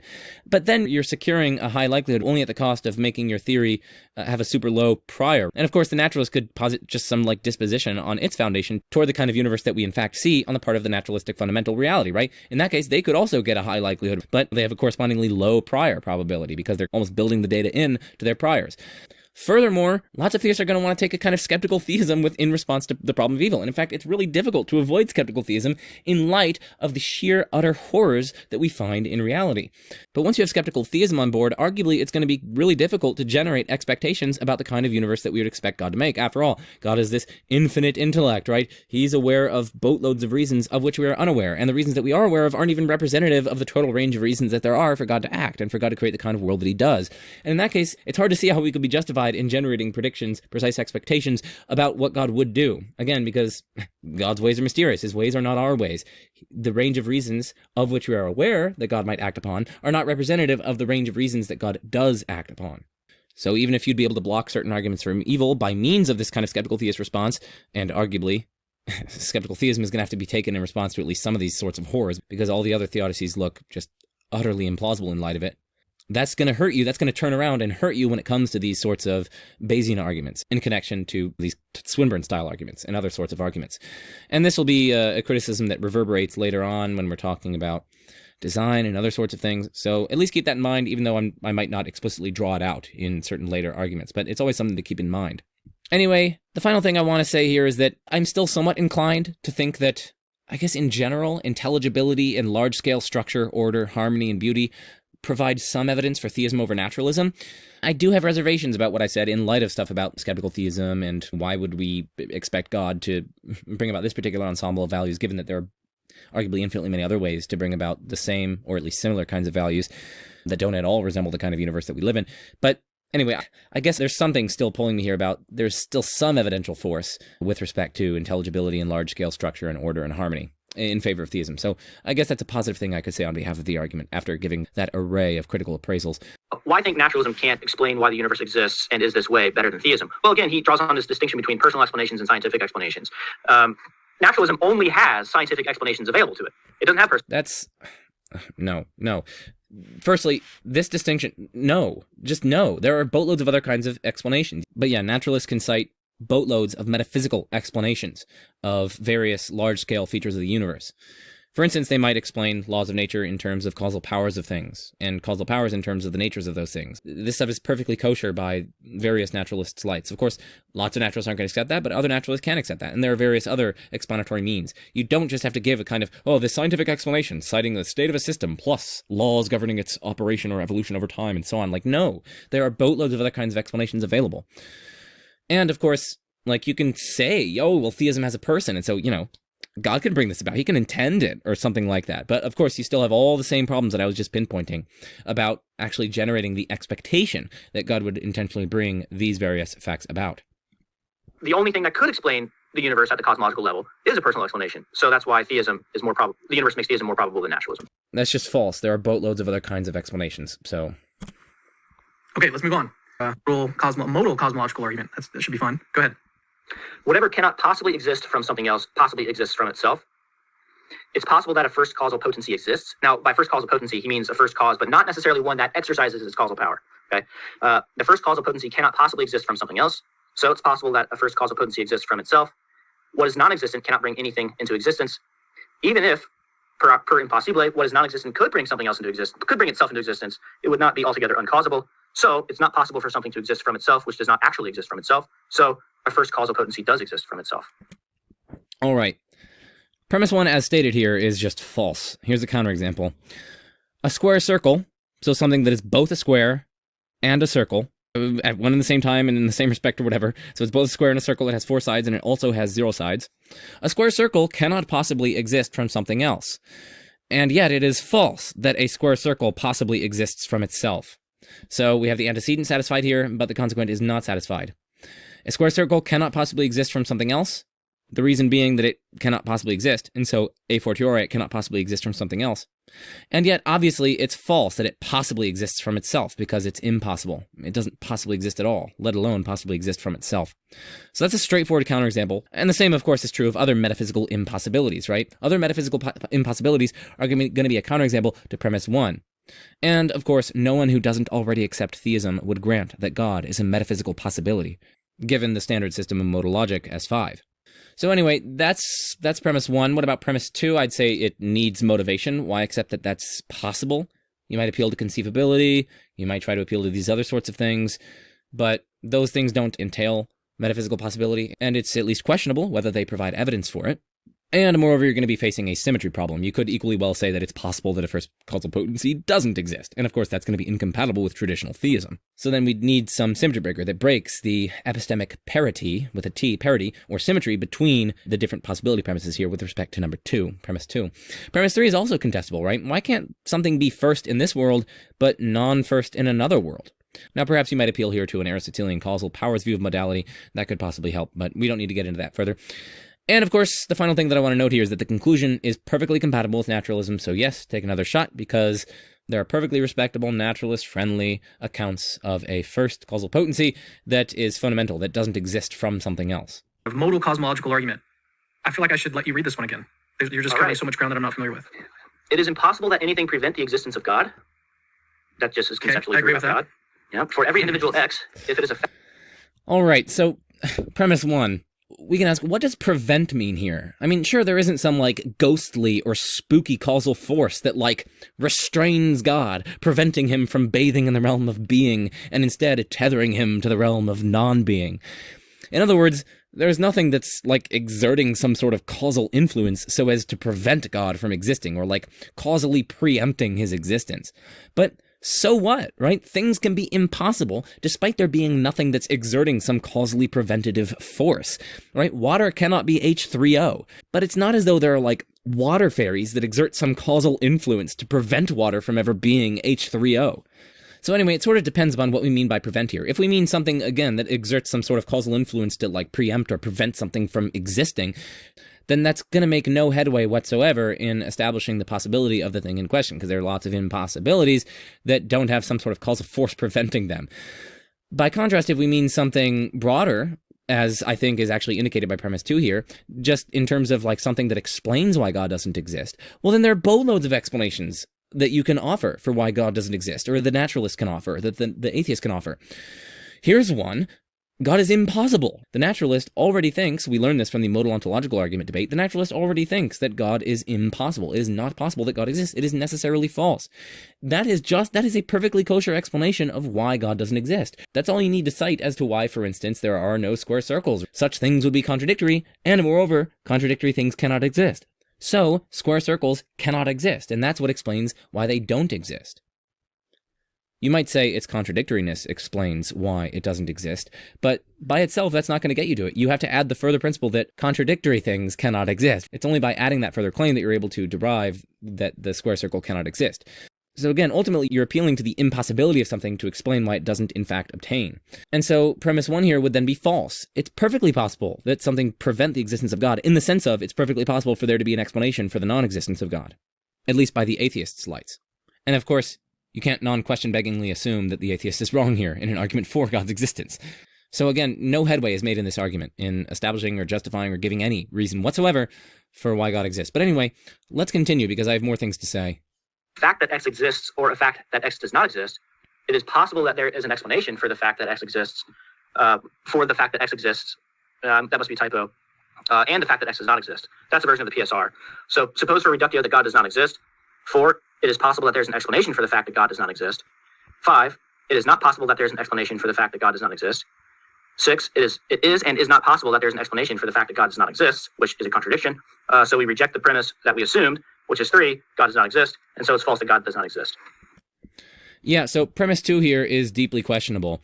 It's not at all clear why we need to explain why something doesn't exist. Note, I said it's not all clear why we need to explain why something doesn't exist. Of course, we can often give such an explanation, but it's not clear why there needs to be such an explanation as a kind of metaphysical principle. Plausibly, we simply need to explain why things exist. Now, I think Chad said that the arguments were valid, which is interesting because the argument here is invalid, right? 5 doesn't follow from 1. It says from 1, but no, 5 doesn't follow from 1. You'd have to add, it only follows if we add a premise to the argument, namely that the only way for there to be an explanation for the fact that God doesn't exist is if something prevents God's existence. So the argument without that premise is just facially invalid, and of course it's lacking the premise as it is here. Suppose now that we add this premise. Well, in that case, I think the argument is a hopeless failure, for this added premise is just false, at least by my lights. If God doesn't exist, his non-existence is plausibly explained by the metaphysical impossibility of God's existence, as I pointed out earlier. Consider, again, why are there no square circles? Well, because to be a square is to have 4 sides, and to be a circle is to have no sides, and it's metaphysically impossible for something to have 4 sides and no sides.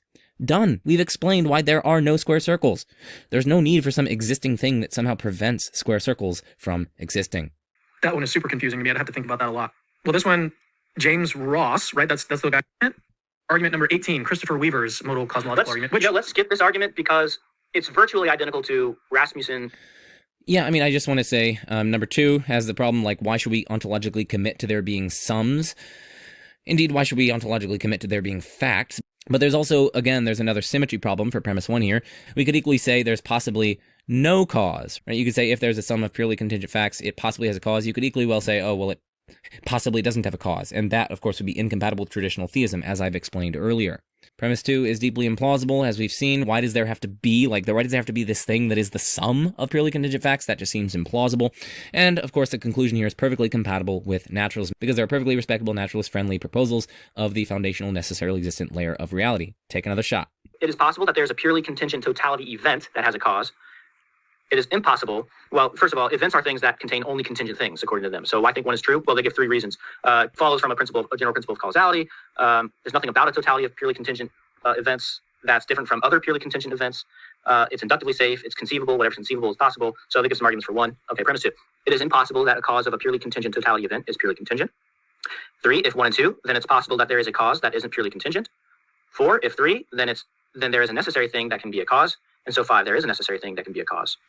Yeah, again, there's a symmetry problem for premise 1 here. You could equally well say it's possible that there is a purely contingent totality event that lacks a cause. And of course, that, as I've argued, that's going to be incompatible with traditional theism. And take another shot. The conclusion here is perfectly compatible with naturalism. Now, let's go back and just listen to some of the reasons that he said favor number 1, because they could at least potentially break symmetry between 1 and the symmetrical possibility premise. Well, first of all, events are things that contain only contingent things, according to them. So I think 1 is true. Well, they give 3 reasons. It follows from a general principle of causality. Well, it depends on what reasons favor that general principle of causality. But I guess in principle, that could be a symmetry breaker between 1 and the symmetrical possibility premise. It depends on the reasons that they offer, because symmetry might re-arise for those reasons. There's nothing about a totality of purely contingent events that's different from other purely contingent events. It's inductively safe. You could say there's nothing about purely contingent totality events with respect to possibly lacking a cause that's different from other contingent events that also possibly lack causes. So you can equally say the same thing. Safe, it's conceivable, whatever's conceivable. It's inductively safe. So I guess he means that inductively in our experience, the contingent events in our experience are such that they possibly have a cause. So we can at least inductively generalize defeasibly that I guess every contingent event, including of course a contingent totality event, would likewise possibly have a cause. Yeah, so that probably does provide at least some weight of a reason for breaking symmetry between the cases. Conceivable is possible. So they give some arguments for 1. Okay, premise 2. It is impossible. Whatever is conceivable is possible. Well, I can also conceive of a purely contingent totality event that lacks a cause, so that doesn't break symmetry. It seems as though we really only have an inductive symmetry breaker here, to be honest. And inductive generalizations are extremely weak. You can get so much inductive support for principles around here that are incompatible with traditional theism. There's lots of inductive support for saying that every concrete material object has a material cause, in the sense of some things are stuff from which it is made. But of course, that's incompatible with traditional theism, according to which creation ex nihilo is true. So again, I mean, inductive generalization, you're going to have what's sauce for the goose is sauce for the gander. You're going to be able to justify a boatload of other principles that are not going to be friendly to theism. So of course, that might be able to give some weight of a reason, breaking symmetry in favor of 1. Firstly, it's not clear that that's enough to salvage the argument with enough plausibility. But secondly, induction is quite weak, and there are lots of theism incompatible principles that are likewise supported by induction. So induction really isn't going to cut much here. All right, premise 1. For any positive state of affairs that can begin to obtain, it is possible for there to be something external to it that causes it to obtain. Feel free to add anything that you want, because you've been doing that as you have been listing out the arguments. Number 2, it is possible for there to be a beginning of the positive state of affairs of its being the case that there exist contingent concrete things. Premise 3, if 1 and 2 are true, then it is possible that there is a necessary concrete thing. Premise 4, so it is possible that there is a necessary concrete thing. 5, it is possible that there is if it is possible that there is a necessary concrete thing, then there is a necessary concrete thing. And then a conclusion, so there is a necessary concrete thing. So the same symmetry problem is arguably going to be afflicting premise 1. You can equally well say, for any positive state of affairs that can begin to obtain, it's possible for there to be nothing external to it that causes it to obtain. And of course, that is, again, going to be incompatible with traditional theism, according to which anything that begins to obtain is going to have to ultimately be causally explained by God. Also, I think premise 2 is insufficiently motivated. Why would you think it's possible? This is a really grand modal claim about stuff extremely far removed from our ordinary experience. Conceivability here and things like that just really aren't going to cut it by my lights. Moreover, given an Aristotelian or powers-based or branching theory of modality, 2 here actually entails that there must be such a beginning. Like, it's necessarily the case that there is such a beginning. Because suppose that it were both possible for there to be a beginning of contingency and for there to be no beginning of contingency. Suppose that those are both individually possible. Well, then in the world in which there's no beginning of contingency, let's say contingency kind of spans the infinite past, well then there would be no way to branch off from that infinite past contingency world to the world where contingency actually begins to exist. And similarly, vice versa, right? There would be no way to go from the world in which contingency begins to exist and somehow branch off from that world that shares a history with that world, that branches off into the world that has an infinite past, populated by contingent things. And so given this kind of Aristotelian powers-based or branching theory of modality on which something is possible only if there's something actual with the causal power to kind of bring about that branch, well then, premise 2 is only going to be true if it's necessarily the case that there's a beginning of contingency, that there is a beginning of the positive state of affairs of its being the case that there exist contingent concrete things. And in that case, 2 actually isn't so modest after all, is it? No, this is basically, again, the same dialectic that comes up in modal ontological arguments. They're basically saying something like, hey, well, it's like possible that God exists, but of course that strictly entails that God exists in System S5, which is of course the one that they're using here. The same applies to 2, right? 2 is only true if it's necessarily the case that there's a beginning of contingency. So anyone who doesn't antecedently accept that it's necessarily the case that contingency begins would never grant that second premise. And similarly, just with the modal ontological argument stuff, I can equally well give a symmetrical premise here, which is going to be incompatible with this second one. So I can say, it's possible for contingency to have no beginning. And given the branching actualist theory of modality, if that's true, well then there actually cannot be such a beginning. And so we therefore have 2 incompatible possibility premises, with a kind of epistemic symmetry between them. The first one, the one that is basically captured in premise 2 here, is that possibly contingency has a beginning. And then the reverse symmetry premise, which is incompatible with that, is that possibly contingency does not have a beginning. And so the question is, why should we accept the first one over the second one? Without a symmetry breaker, this argument here just fails. And of course, you're not going to be able to appeal to like conceivability and so on, because I can equally well conceive of contingency not having a beginning, and so on. So I don't really think we should be sanguine about this argument. And of course, take a shot, because this conclusion here is perfectly compatible with naturalism. Descartes' cosmological argument. This requires a little bit of Descartes. Okay, so I just wanted to point that out.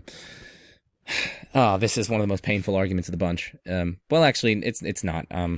Explanation here, because he's got some terminology. So premise 1 is, there must be in the cause of an idea at least as much formal reality as the idea contains objective reality. Now, what he means by objective reality is the idea as it is represented in the mind. Now, a formal reality, by contrast, is the object's actual extramental reality. So here's an example.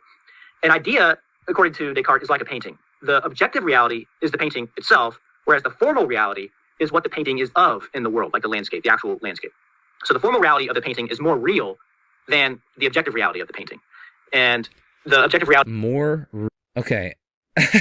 So I reject that there's like degrees of reality. So something's like more real than another thing. Something either exists or it doesn't. I'm sorry. Even just this distinction, I mean, I just reject it. So I mean, the whole argument is just, it's like starting the race with cutting your legs off, but okay.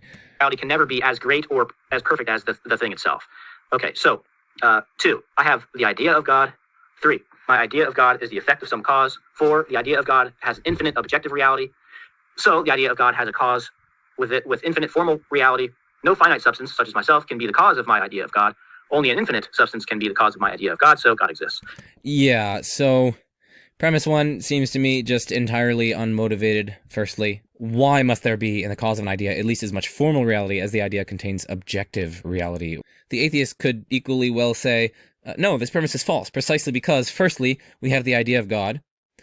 Secondly, God doesn't exist, so there's nothing with infinite formal reality.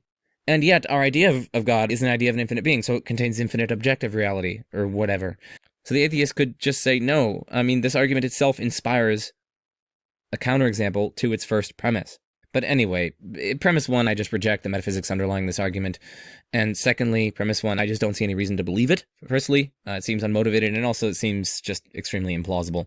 I can represent super high cardinalities in my mind, like Aleph, not Aleph null, but like Aleph quadrillion. My idea seems to contain like Aleph subtrillion objective reality, maybe? Is there some reality with like Aleph subtrillion formal reality? What does that even mean? Like, how are we like quantifying formal reality? Like how much reality something has? This is just ludicrous. Okay, sorry. Anyway, I recognize that I am not a Descartes scholar, so there may very well be things that I am eliding here, that I am overlooking. So yeah, let's just move on. Oh, well actually let's not move on because premise 6 here is just, I think, obviously false, right? A finite substance could be the cause of one's idea of God. We can do this thing called abstraction and negation, right? So we see various finite and limited things around us, and we can come up with the concept of the infinite and the unlimited just by abstracting, firstly, from the various finite and limited things to the concept of finitude, limitation, and so on, and then just negating those, right? Saying, no, it's not finite. To simplify it down to bare bones, it would be, I have an idea of a perfect being, God. Ideas, like other things, have causes, some by other ideas, some by extramental realities the ideas are of. 3, my idea of God cannot have been caused by other ideas of my own. And the idea here is that the idea of God is innate in me. I am implicitly aware of God as a perfect being because I am aware of myself as an imperfect being. So the conclusion is, so my idea of God is caused by the extramental reality it is an idea of, namely that which actually possesses perfection, God. Yeah, so I would say premise 2 here needs modification. I'd say some by other ideas, some by extramental realities the ideas are of, and some by extramental realities the ideas are not of, right? So oftentimes ideas come to us that are caused in us by things that the ideas aren't of. So it's not like other ideas of ours cause it, and it's not like we ourselves cause it, but it's also not the things that the ideas are of that cause it. Rather, it's just other things that just maybe like remind us some way, and some subconscious process kicks off or whatever. I also think premise 3 is just false. I've already shown a strategy as to how one's idea of God could be caused, in some sense, by other ideas of your own, together with various intellective operations. You have ideas of finitude, you can gain that by your own powers of abstraction. You just look around us and you see various things that are limited and finite in various ways. Then you just negate that to say not finite, so infinite, not limited, so unlimited, and so on. And so that's how you can start to have an idea of God. It's this unlimited being. And then you can say it's unlimited in knowledge and power and so on. And, you know, we see knowledge and power and so on in our experience. So I think just 3 is just clearly false. And then, of course, we have parity problems here. So I could say, hey, I have the idea of a maximally evil God. Ideas have causes in terms of other ideas or in terms of what they're of, their intentional objects. But, of course, my idea of an evil God couldn't be caused by other ideas of my own, right? After all, an evil God that has infinite objective reality, and so it has to be caused by something with infinite formal reality. So there's an evil God, because it's either caused by other ideas of mine, which it can't be, or it's caused by the thing that it's of, namely its intentional object. And of course, this is an idea of an evil God, so it's caused by an evil God, so there's an evil God. And of course, if that's true, traditional theism is false, because on traditional theism, God himself isn't evil, and moreover, God doesn't create another God, which is evil. So, of course, if that's true, then traditional theism is false, so traditional theism is false. Looks like we've got an argument against God's existence here. Complicated argument, but once you understand the scholastic terminology he uses, it's pretty interesting. We got one more cosmological argument to cover. 1, everything has a cause. 2, if everything has a cause, then the universe has a cause. So the universe has a cause, and it's God. There you go. And for the resources here, you can find this argument defended by no one, ever. So I'm actually glad that Chad included this, because I see people talk about, oh, the cosmological argument, and they literally present something like this, like everything has a cause. It causes me so much pain every time I see it. So, yeah, anyway, I'm glad that we're making fun of this because it deserves as much derision as it can possibly get. Dude, like the Royal Society Institute of Philosophy or something like that posted a video the other day with Julian Baggini or whatever, and he's a professional philosopher, and he was talking about the cosmological argument, and of course he gives an argument. One of the premises is everything has a cause. I'm like, oh my gosh, this is so painful. It's like, he should be embarrassed. Like, Julian Baggini, if you're watching this, you should be embarrassed. You can tell that I've been recording and it's very late at night, so lots of stuff is coming out, but no thinker in the history of traditional cosmological arguments has defended an argument seriously with this first premise: everything has a cause. I mean, okay, maybe like your 5-year-old dog defends a premise like that, but no serious thinker within the theistic tradition has ever put forward any argument remotely like this. And yet you still see, like, Crash Course Philosophy, you know, Hank Green or whatever, making videos where he talks about the cosmological argument. And of course, one of his premises is like everything has a cause. And of course, he's like attributing this to Aquinas. It's like, this is so absurd. Like, how can you get away with this? And of course, it has like millions of views or whatever. So it's like, it's so pathetic. Like, how do you get away with that?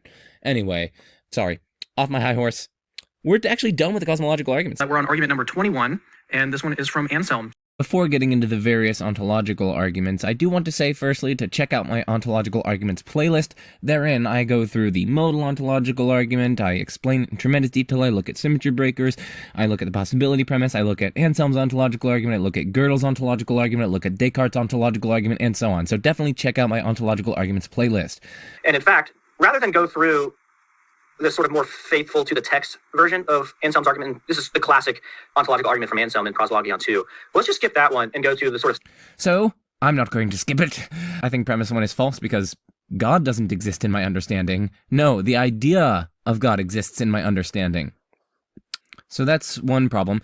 A second problem is that in order to avoid equivocation in this argument, the sense of God used throughout the argument needs to be uniform. Okay, so suppose it means the idea of God.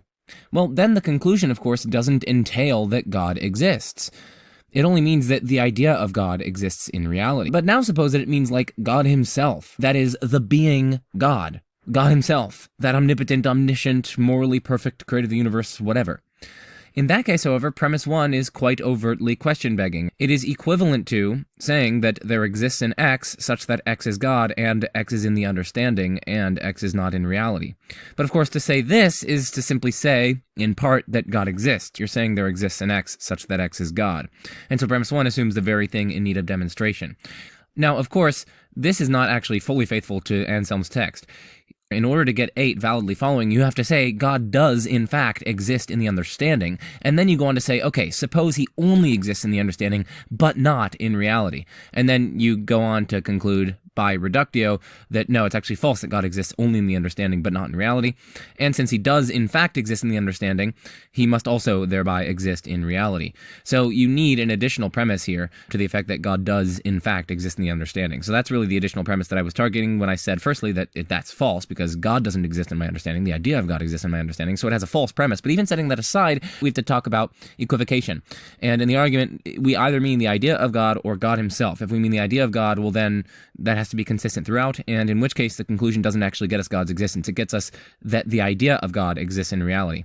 But of course, if we mean God himself, well then, the implicit zeroth premise, that God does in fact exist in the understanding, says that there exists an X such that X is God and X is in the understanding. But of course, no atheist would ever grant that there exists an X such that X is God. So they would never grant that premise. And Josh Rasmussen actually really nicely makes this point. So this is a review of a book. The book is A.D. Smith's Anselm's Ontological Argument. So this is Josh writing here. He says, Anselm of Canterbury thought that belief in God can be based upon reason itself. He sought to prove God's reality by reasoning about the concept of God. God, by definition, is the greatest thinkable being. No greater being is even conceivable. Now, a being is surely greater if it exists in reality than if it exists merely in one's imagination. So, the greatest thinkable being exists in reality, and therefore God exists in reality. This classical argument feels like clever trickery. Is it? Well, nearly every philosopher since Anselm has considered the argument fallacious. Strangely, however, isolating the precise place where the argument falters has proven rather tricky. Part of the difficulty is that Anselm offers more than one version of his argument, and objections to one version don't necessarily apply to all the others. But such multiplicity notwithstanding, many philosophers think that when we clearly express Anselm's argument in any of its forms using the language of contemporary logic, we find an ambiguity in the term God. Suppose the term God is understood as a name that actually picks out an existing entity. Then the argument is circular, because the first premise assumes that God exists. Alternatively, we may understand the term God as expressing the concept of God. Then the problem is that no mere concept qualifies as the greatest thinkable being, so the argument is unsound. In any case, just about everyone, theist and atheist alike, agrees there is something wrong with Anselm's classic argument.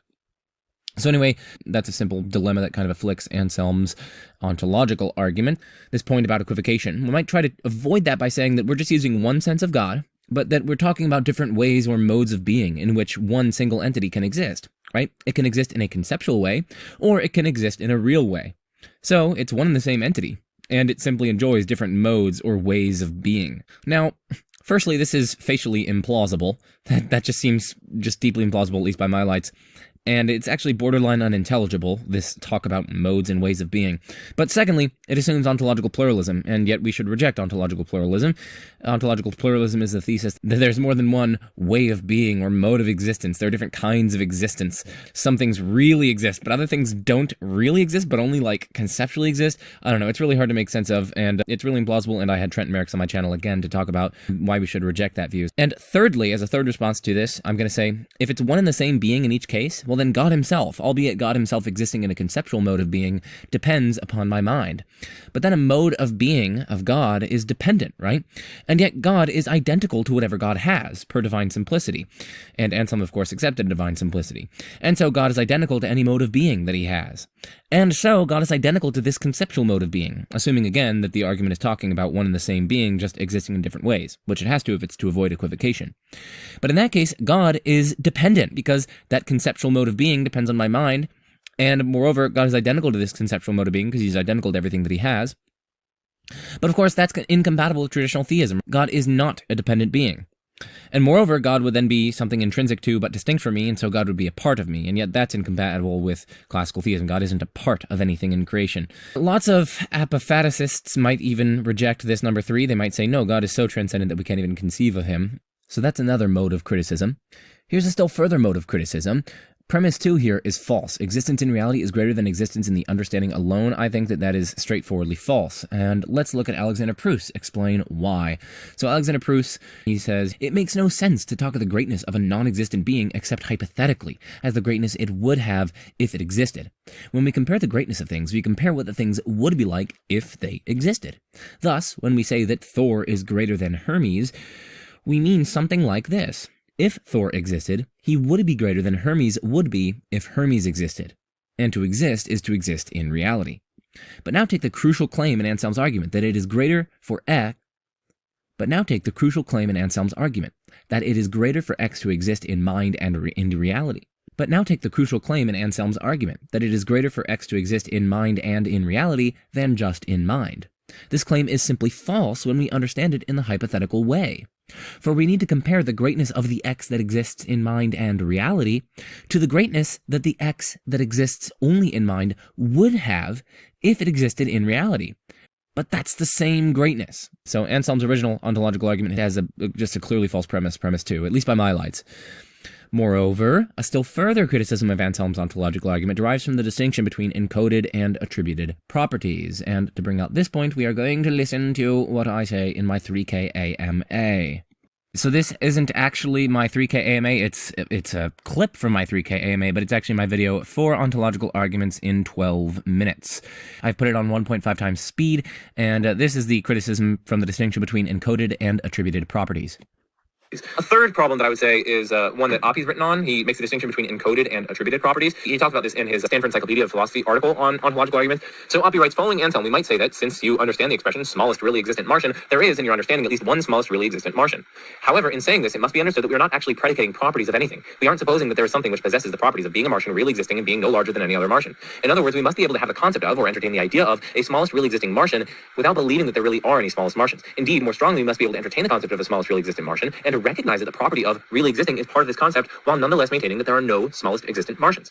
It'll be useful to introduce vocabulary to mark the point which is being made here. We could, for instance, distinguish between the properties which are encoded in an idea or concept and the properties which are attributed in positive atomic beliefs which have that idea or concept as an ingredient.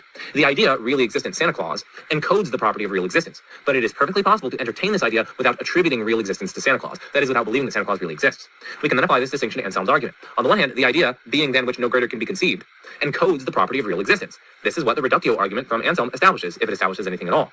On the other hand, it is perfectly possible to entertain the idea of a being than which no greater can be conceived, and to recognize that this idea encodes the property of real existence without attributing real existence to a being than which no greater can be conceived. That is, without believing that a being than which no greater can be conceived really exists. Okay, so those are my three main issues. I mean, there are more, but those are my three. So you can see my video, Ontological Arguments with Tyron Goldschmidt, but those are my three main issues. The first objection was that no, God doesn't exist in your understanding. The idea of God exists in your understanding, so the implicit premise here is false.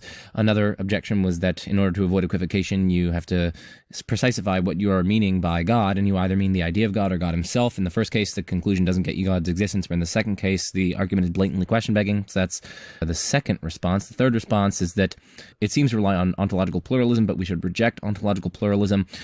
A fourth criticism is someone who is inclined to apophatic theology might reject premise 3. They might say that God isn't, after all, conceivable. A fifth objection is that no, premise 2 is false. That was Proust's point about hypothetical greatness, so that's a fifth response. A sixth response is this distinction between encoded and attributed properties that Oppie makes and applies to the argument.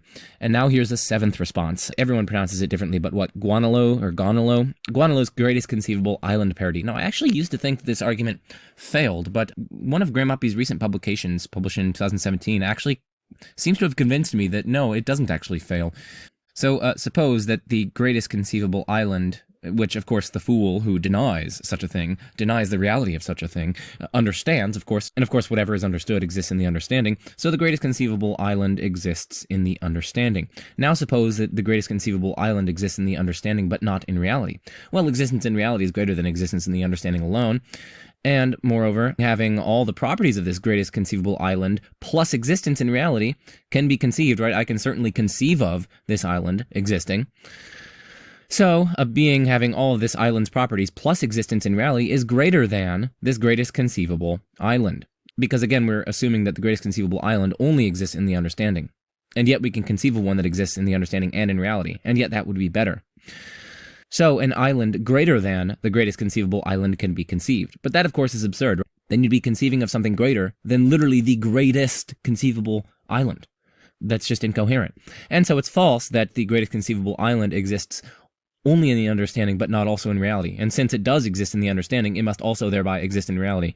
Bada bing, bada boom, we've proved a greatest conceivable island. So here is the 2017 article from Graham Oppie that I am talking about. I believe this is published with Palgrave Macmillan. I think it's in some sort of reference book that they publish. Yeah, Macmillan Interdisciplinary Handbooks. Anyway, he contributed a chapter to one of the handbooks. Anselm's argument, we can equally construct a parody. Here's the parody that he goes through. I'm not going to go through it because I basically just gave one.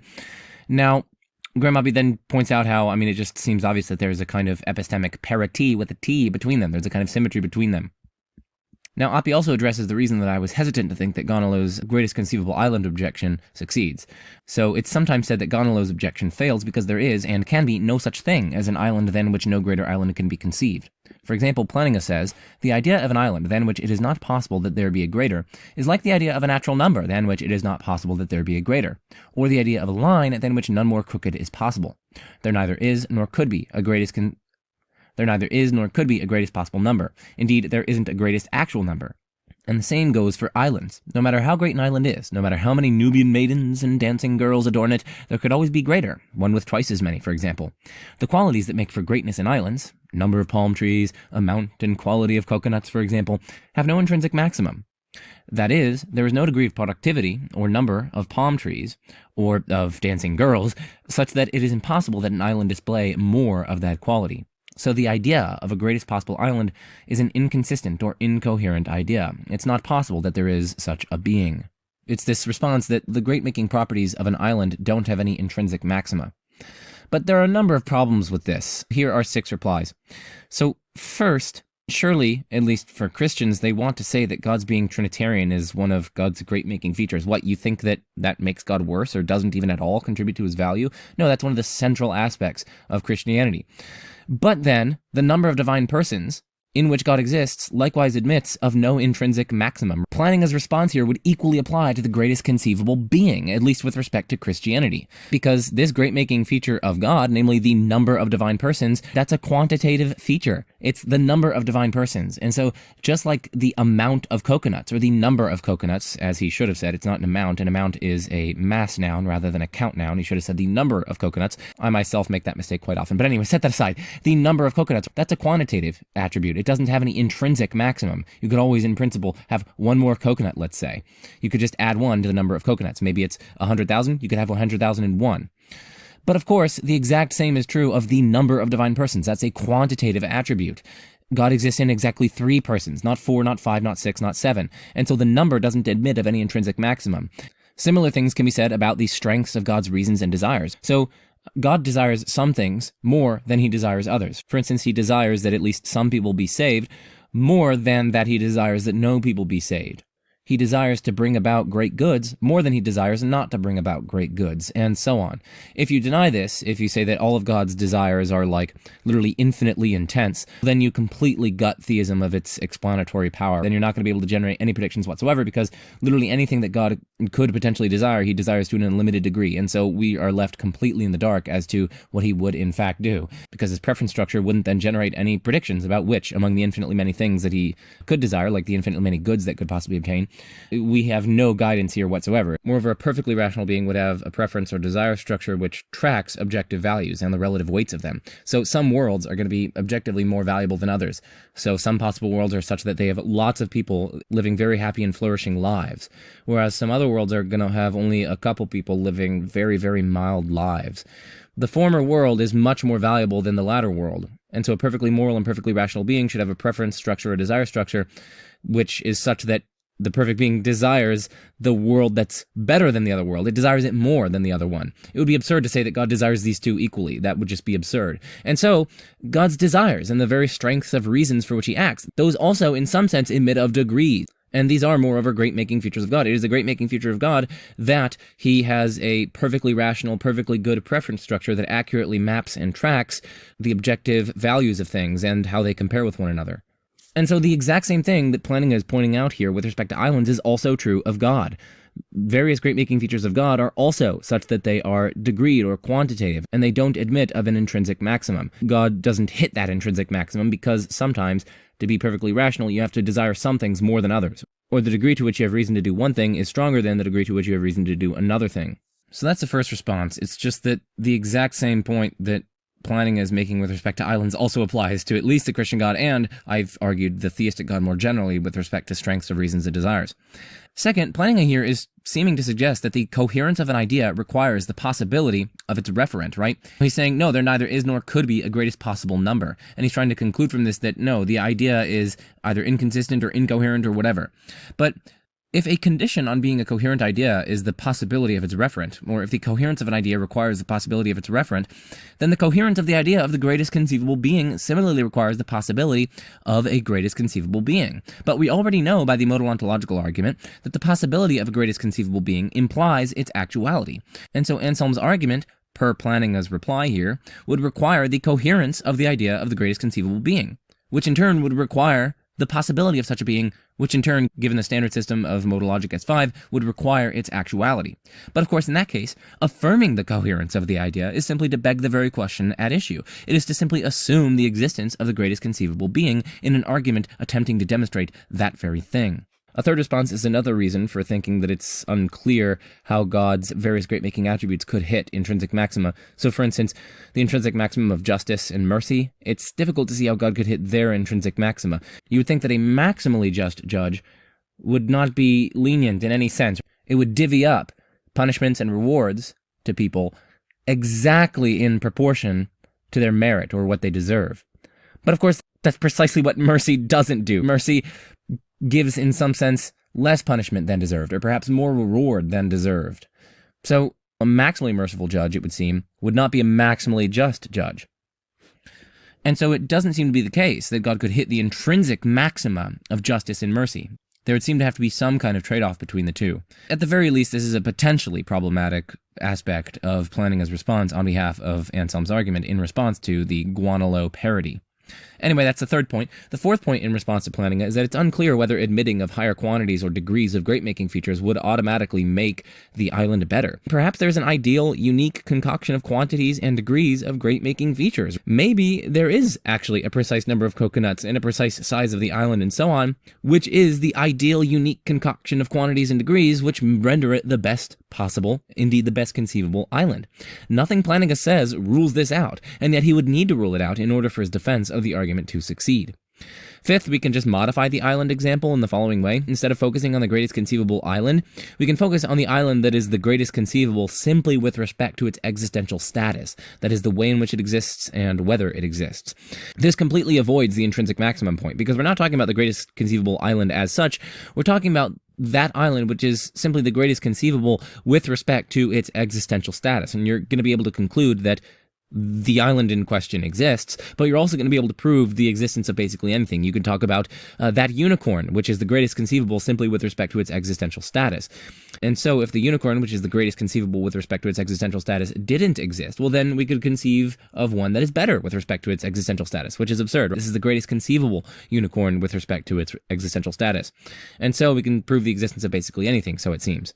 That's the fifth response. The sixth response is that the example of an island is entirely tangential. We can pick out something which actually does seem to have intrinsic maxima for its great-making features.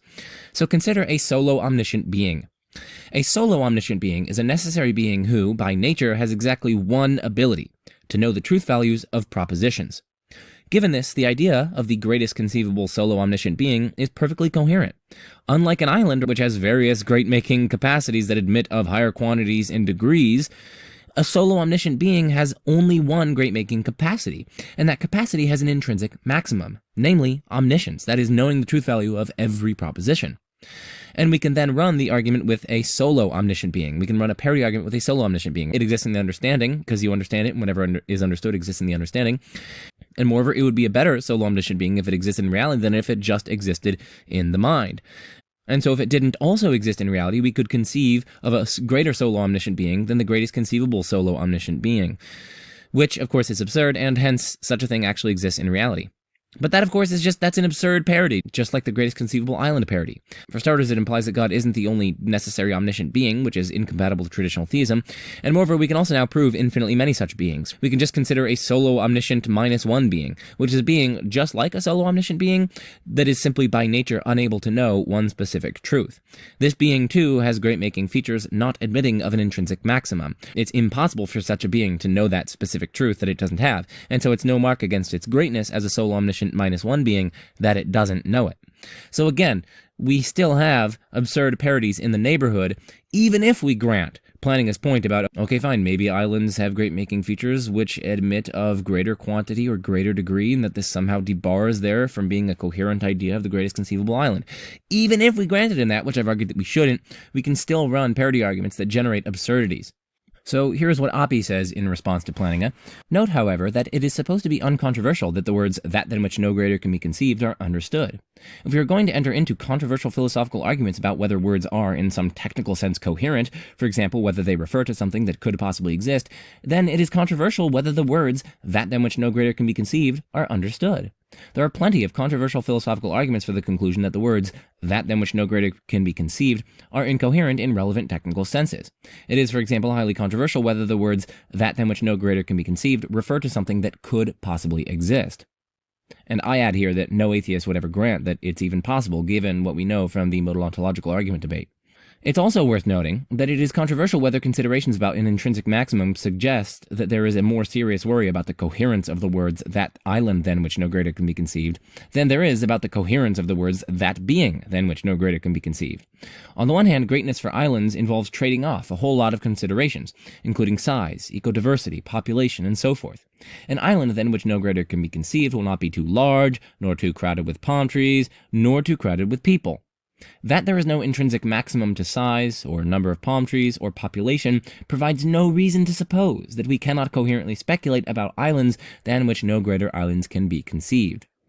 On the other hand, if that than which no greater can be conceived is to hit intrinsic maxima for every attribute that it has, then those intrinsic maxima must be possibly jointly co-instantiated. But, for example, there is a serious question as to whether something can be both maximally merciful and maximally just. Moreover, there are attributes that do not hit intrinsic maxima, that at least some philosophers want to ascribe to that than which no greater can be conceived. For example, that it consists of 3 persons, and I add that it has certain weights or degrees of desires and strengths of reasons. It is perhaps also worth observing that in an everyday sense, we do understand the words the greatest possible number. We must first understand the words in order to be able to see that there can be no such thing. And in fact, I want to note here that this actually plausibly provides a counterexample to Anselm's claim that whatever is understood exists in the understanding. I understand the greatest possible number.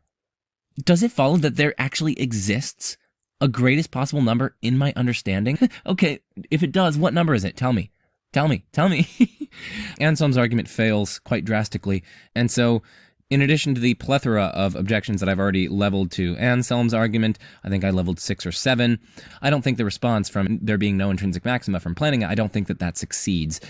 And I also just gave it like a 7th or an 8th response to Anselm's argument by means of a counterexample, which is that we have to understand the greatest possible number. We have to understand that phrase in order to be able to see that there can be no such thing.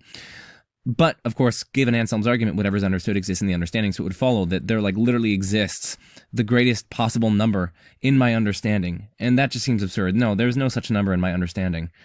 There cannot be such a number in any sense whatsoever, whether in my understanding or in reality. Just no. Anyway, let us continue. Simplified version. Next. A being, than which no greater can be conceived, exists at least in the mind. Premise 2, it is greater to exist in reality than to exist only in the mind. 3, so a being which no greater can be conceived exists not only in the mind, but also in reality. And then the conclusion, so God exists. Now, basically everything that I said with respect to the previous version applies here. You still have the point about existing in the mind versus existing in reality. So you have still the point about ontological pluralism. You have the point that no, the greatest conceivable being doesn't actually exist in my mind. The idea exists in my mind. You have the point about encoded versus attributed properties. You have the point about no, premise 2 being false with Proust's criticism. You have parodies concerning the greatest conceivable islands and solo omniscient beings, and so on and so on and so on. So this faces the same problems. There you go, classic Anselmian ontological argument. Yeah, this is actually the version of the ontological argument that most atheists on YouTube actually target, which is interesting. We're going to see because there's so many different versions. They kind of attack the oldest and the easiest to respond to. Mm-hmm. Okay. Which is something that's interesting because you guys are including this in a list of 150, even though it's pretty much almost universally agreed that it just utterly fails. And, of course, they go at the end and they plug in, 150. It's no. You guys are including arguments that are almost universally agreed to fail. I mean, I know that they said take seriously. They said at the beginning that philosophers take these seriously. I guess that's in a sense, yes, philosophers take this argument seriously in the sense that they grapple with it. They try to find where precisely it goes wrong. But most philosophers don't take it seriously in the sense of thinking that it does or even could succeed. So, yeah, you could complain about internet atheists really just objecting to Anselm's ontological argument, but don't then turn around and use this as a kind of apologetic. And I know they said at the beginning that they're not, per se, advancing these arguments as an apologetic. And they also don't say at the beginning that they accept all of them, of course. But near the end, of course, they're but I do want to play around with the numbers. And then they start, showing how, it's incredibly difficult to reject God's existence given all this stuff. Come on. Okay, so jumping forward from Anselm to Descartes, there's a famous quote by Descartes, which is that I clearly see that existence can no more be separated from the essence of God than can its having 3 angles equal to 2 right angles be separated from the essence of a triangle, or the idea of a mountain from the idea of a valley. So there is no less absurdity in thinking of a God, a supremely perfect being, who lacks existence, than in thinking of a mountain without a valley. And so he gives this argument. No, this is again the distinction between encoded and attributed. We can recognize that encoded within the idea or concept of God is existence, and indeed necessary existence. Yeah, sure, that's part of the definition of God, but that doesn't at all commit you to saying that in a positive atomic belief, attributing existence or even necessary existence to God. I could, again, give the example of the smallest really existent Martian. By definition, this Martian exists, right? It's the smallest really existent Martian. So it's part of its very definition to exist. But that just means existence is encoded in this idea or this concept or this description. It doesn't mean that we have to attribute existence in a positive atomic belief or a positive atomic claim to the smallest really existent Martian.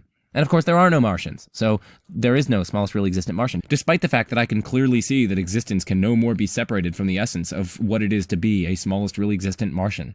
Again, Scholars don't really take Descartes' ontological argument seriously apart from trying to find the interesting ways in which it fails and how that relates to essences and existence and so on. Premise 1.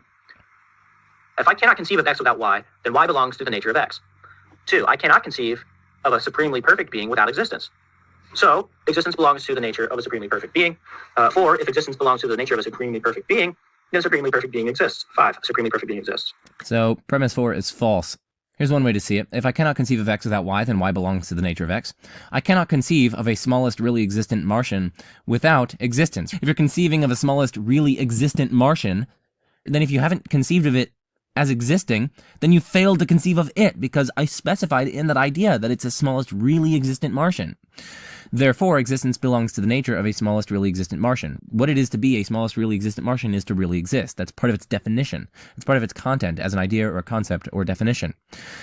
Premise 4, if existence belongs to the nature of a smallest really existent Martian, then a smallest really existent Martian exists. Oh, a smallest really existent Martian exists. Whoa, we just proven the existence of Martians. No. More or less included because of its historical importance. And I should note that Spinoza and Leibniz also had their own spins on the ontological argument, but their versions look pretty similar to Descartes' just outlined. And as a general point, there's no strict logical entailment from the former to the latter. You're not able to go simply from the fact that some property P belongs to X's nature, that it is true that there exists an X such that X is P. All you're saying when you're saying that P belongs to X's nature is that necessarily if X exists, then X is P. So all you're saying there is that, hey, if there is such a thing as X, then it has to be P, right? It's a condition on being that thing that it is P. But that doesn't, of course, commit you to there actually being an X that is P. So let's go ahead and move on. Okay. So I'm actually going to be a little bit short with this one because premise 1 has quite an obvious objection. Well, 2 quite obvious objections. Firstly, you have the symmetry problem for this one. You can also say it's possible that the greatest conceivable being doesn't exist. And of course, then you can run through pretty much the exact same argument and get that, no, it doesn't exist. And what Malcolm is allegedly showing here is that we are going essentially from the possibility of this thing to its necessary existence. But then, of course, you could just say, well, no, it's possible that it doesn't exist, and then you're actually going to be able to conclude its impossibility. So you can equally well run an argument saying it's possible that the greatest conceivable being doesn't exist. And then you can conclude that there is no such being, and indeed there cannot be such a being. And so what that means is that why the heck should we accept premise 1 as opposed to that symmetrical premise that it's possible that no greatest conceivable being exists? You can't appeal to conceivability of these other sorts of things, like, oh, well, I can at least conceive of there being a world in which the greatest conceivable being exists, because I can also conceive of a world in which it is true that there is no such greatest conceivable being. So anyway, there's a symmetry problem for this first premise. You can run a reverse argument with an incompatible conclusion that has a possibility premise that is equally as modest as this premise, and that is at least as intrinsically probable as this premise. And I would argue that it's actually more intrinsically probable. And the second problem, again, is just like, listen, no one who isn't antecedently inclined to theism would be willing to grant this first premise without being given some other independent argument in favor of it. Because to grant that it's possible that a greatest conceivable being exists, we know that that just is to grant that the greatest conceivable being actually exists. So no atheist would ever grant this first premise, and indeed you would antecedently have to reject atheism in order to even be in a position to accept this first premise. As Avi points out, if you accept the principles of modal logic that support the inferential moves in the argument, and you agree that there's an unsurpassably great being or that there's a greatest conceivable being, then you'll of course think that the argument is sound. But contrariwise, if you accept the principles of modal logic that support the inferential moves in the argument, and you agree with those who deny that there's an unsurpassably great being, or with those who deny that there's a greatest conceivable being, then you will think that the argument is unsound. Once we have both of these arguments before us, that it's possible that such a being exists and it's possible that it doesn't exist, it's obvious that neither of them provides anyone with any reason to change their views about whether there's an unsurpassably great being. It just doesn't give anyone any additional reason to think that God exists. Whether or not you think the argument is sound is just going to entirely be a function of your pre-existent commitments, whether or not you are a theist or an atheist, and so it's just dialectically toothless. The same is going to be going pretty much for every single modal ontological argument, unless, of course, you're providing an independent reason, a symmetry breaker, an independent argument that favors one possibility premise over the other. So anyway, because of the implausibility of at least lots of these modal arguments, we are going to be skipping them in the sense of just going through.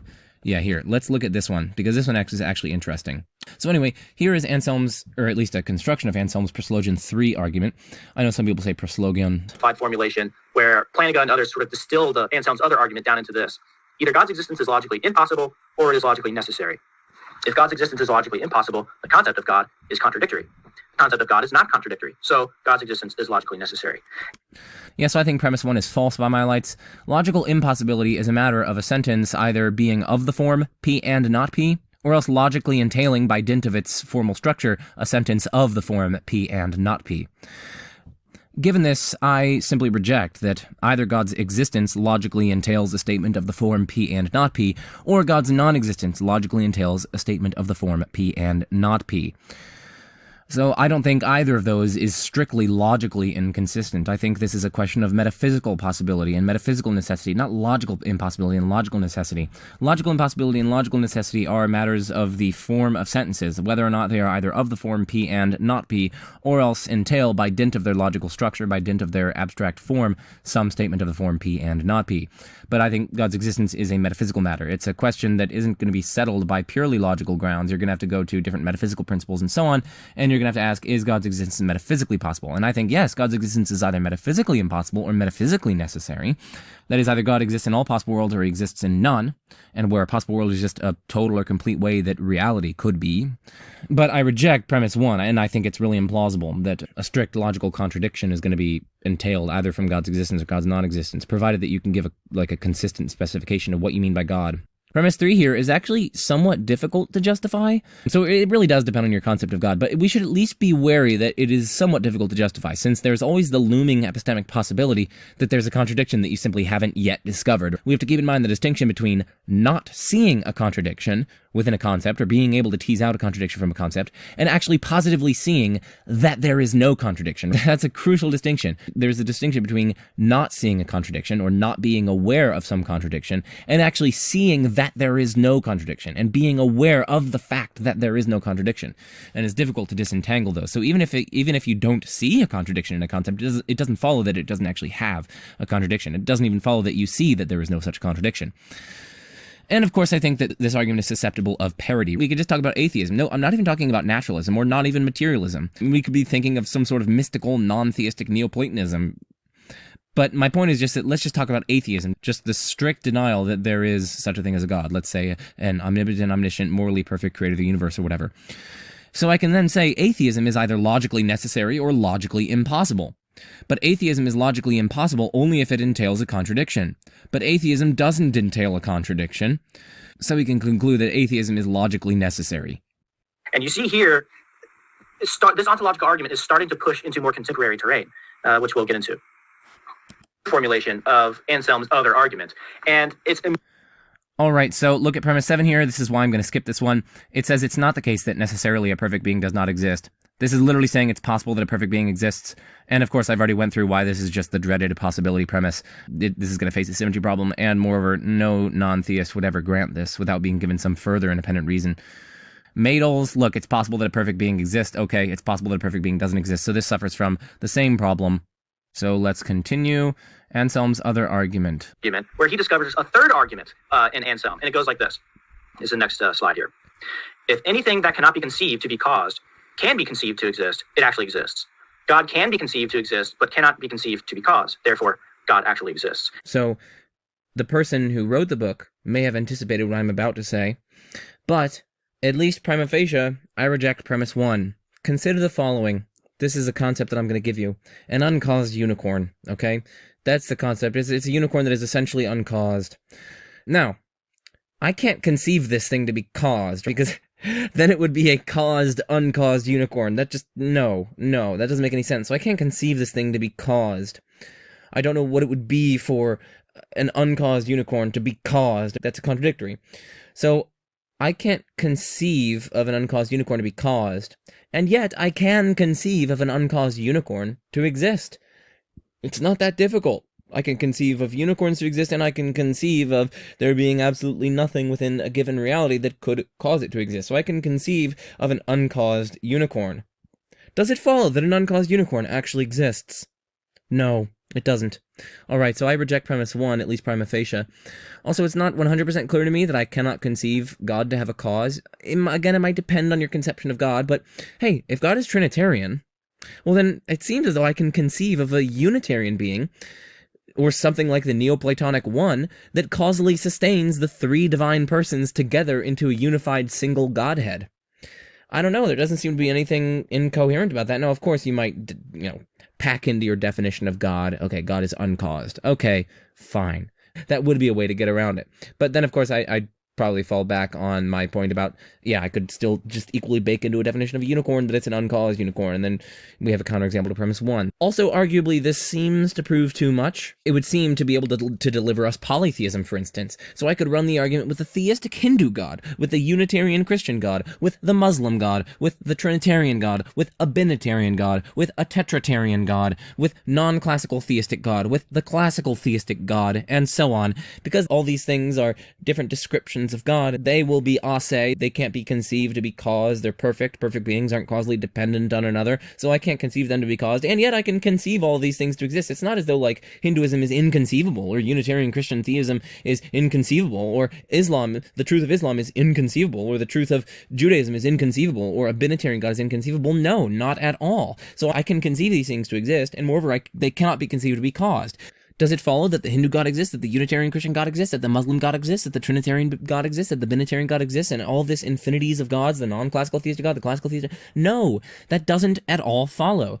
So, again, this argument would be able to prove too much. Firstly, this seems to be a counterexample to that first premise, but even if we didn't grant that it's a counterexample, we would then seem to be able to prove the existence of this whole concoction of gods. And note, by these various gods, I mean the being satisfying exactly that description. So I'm not just talking about, like, the reference here. Maybe there's some sense in which, let's say, the Judaic God and the Christian God, even though they characterize God differently, their expressions are still picking out, referring to the one being that exists in reality, assuming God exists, of course.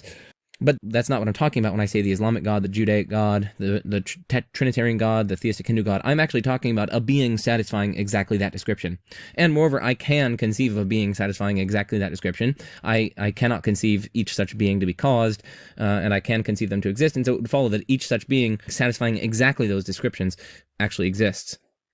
And of course, you'd be able to prove an actual infinity of gods and so on. So anyway, I think that this is a very implausible argument. Now we can skip. If you're interested in this argument, look at A.D. Smith's book, Anselm. Okay, so there could possibly be something divine. I think you know what I'm going to say in response to this. Yes, it faces a symmetry problem, and of course, no one who is antecedently inclined to theism would grant that there's possibly something divine. Let's just define some crucial terms here. Maximal excellence is a being has maximal excellence if it's omniscient, omnipotent, and perfectly good. A being has maximal greatness if it has maximal excellence in all possible worlds. Okay. All right, with that out of the way, or with those definitions out there, there is a possible world in which a maximally great being exists. You know what I'm going to say in response to that. Firstly, no one who isn't already a theist would grant that premise. Secondly, you have the symmetry problem. There's a possible world in which no maximally great being exists, which in turn gets you that a maximally great being is actually impossible. And actually, with this reverse premise, you might actually try to give symmetry breakers for that first premise, but there are also reverse symmetry breakers. You could say, hey, if something's good, then it's at least possible. Then you could say mental privacy is good. Thoughts being private to ourselves, that's good. So then you could say it's possible that we have private thoughts, but of course, if God exists, then our thoughts aren't private, right? There's an omniscient being that is privy to them. And so then possibly God doesn't exist, and then you'd be able to conclude that God doesn't exist. You could also take the possibility of gratuitous evils. I can conceive of a world in which there's pretty much nothing but horrendous suffering for like tons upon tons upon tons of conscious beings for their entire lives. But of course, in that world, God couldn't exist because no divine being would allow such a world where there's only such horrific evils and no goods accruing therefrom. And so, given that I can conceive of this world, there doesn't seem to be a contradiction and so on, I'd be able to conclude that it's a possible world, and of course that means possibly God doesn't exist, and of course hence God doesn't exist. I'm not actually claiming to endorse these sorts of justifications for the reverse possibility premise, but my point is just that even though there are certain proffered justifications on behalf of the possibility premise in the modal ontological argument, which we are going to get to later in this video, there are also proffered justifications for the reverse modal ontological argument premise, that possibly God doesn't exist. So you need to be aware of those. 2, if there is a possible world in which a maximally great being exists, then a maximally great being exists in all possible worlds, including the actual world. And then the conclusion, so a maximally great being exists in all possible worlds, including the actual world. The key insight that Plantinga is known for when it comes to the ontological argument, the objection to ontological arguments, the biggest objection is that, existence is not a perfection. You can't infer that God exists from the idea that existence is greater. Well, Plantinga's key insight is that, well, fine, existence might not be a perfection, but necessary existence is. So that's his key insight. And granted that, you can distill logical arguments into a very, very simple argument that has basically just one premise, and it's that God possibly exists. Because if God exists, it's pretty much universally agreed that God exists necessarily. But it follows immediately in two modal systems, modal system S5 and B, that if something is possibly necessary, it is necessary. So if God possibly exists, God exists. So we have the simplified, broken down, as simple as you can get, possibly God exists, so God exists. And the contemporary discussion on ontological arguments takes this basically for granted. It says, yes, this is what it boils down to. Does God possibly exist? Well, some of the contemporary discussions on it, there is actually quite substantive debate in the metaphysics of modality as to whether or not S5 accurately captures metaphysical modality. People shouldn't take that for granted. There are lots of objections, like Nathan Salmon, for instance, has an objection to S5 and so on, and various other authors do as well. So we should at least keep that in mind, that the modal systems that undergird the inference from possibly necessary to necessary, it is possibly necessary that P, therefore it is necessarily the case that P, those aren't altogether uncontroversial. We should at least keep that in mind. And we have arguments for and against that key possibility premise, possibly God exists. But as a good faith gesture, if you're not convinced that it follows that God exists from it's even being possible that God exists, here are two ways to derive that. In the next slide. So the first way is in S5, and the second way is in the weaker system, B. And so there are two ways you can do this. One is by offering what I'm going to call a defense, and the other is by offering what I'll call a demonstration. You actually try to prove that it's possible that God exists, rather than just give an argument for why it's possible God exists. Arguments for the possibility premise, which we'll look at. We have Proust's motivational center of our lives defense. We have Benjamin Arber's cumulative credence raiser argument. We have the Axiological defense. I'm not going to say anything on these now, because each of these are going to be showing up at various points within the rest of the video, so... Defense, ontomystical defense, we'll look at all those. And then we have, lastly, a phenomenal defense, which I couldn't resist putting in there because it's my own defense, which just got accepted for publication. So If I could run through that really quickly. So the phenomenal defense depends on a view in philosophy just known as phenomenal conservatism, which is that if it appears to you that P, then you're prima facie justified in believing P. Now, this applies, I argue that this applies to appearances of possibility too, but with a qualification. So if something appears possible to you, that just means that you don't see anything contradictory or unclear about it. But if something appears impossible to you, then presumably you do see something contradictory or unclear about it. So here's an example. Suppose there's a barber who shaves all and only those men in town who do not shave themselves. You might think, well, that seems possible, that appears possible. But when you think about it a little bit harder, you start running into troubles. If the barber who's a man in town does not shave himself, well, that means he must shave himself, which is a contradiction. Okay, so hence I propose the following modal principle.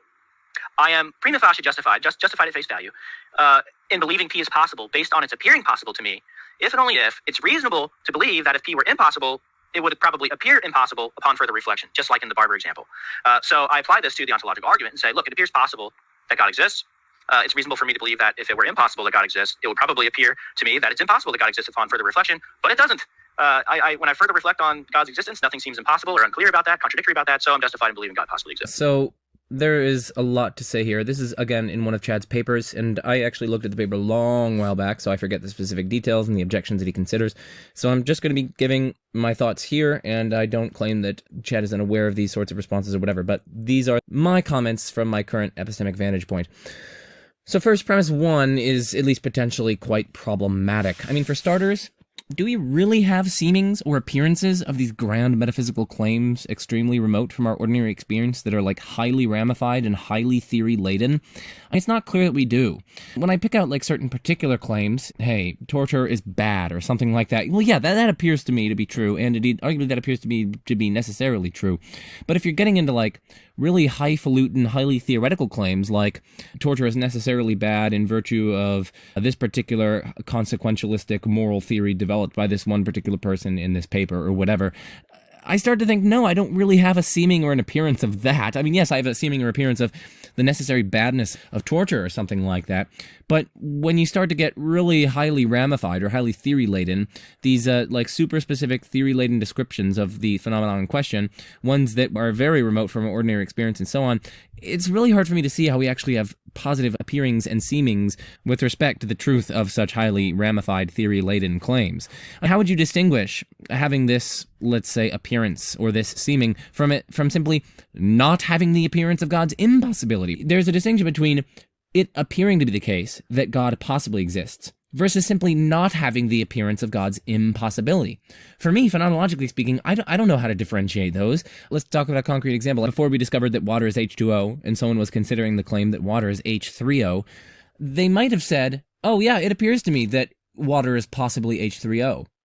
Is that actually a positive appearance to them, or are they simply lacking the appearance that water's being H3O is impossible? They simply don't have the appearance or don't have the seeming of it's being impossible that water is H3O. They don't have some positive seeming. They've got this like Giga Chad brain that they're like zooming into some like modal space fact or something like that. Like, no, they don't have the positive seeming that water is possibly H3O. They simply lack the seeming that water is not possibly H3O. So anyway, that's really, at least by my highlights what seems to be happening with respect to this case of the first premise. It's another problem with this argument. A lot of people don't even have that appearance. I don't really have that appearance. It doesn't appear to me that God possibly exists. It might not appear to me that God is impossible, but again, that's completely separate, as I've been explaining. And moreover, I mean, how do you distinguish this modal appearance from its simply appearing to you to be the case that something very much like God, but crucially distinct from him, perhaps even in a way that you can't even grasp, exists? How do you distinguish these sorts of appearances? So anyway, lots of these questions make me extremely hesitant to accept premise one, and I think it's potentially quite problematic for that reason. Moreover, with respect to this premise one, what do we mean by God? What precisely is this appearance? What's its content?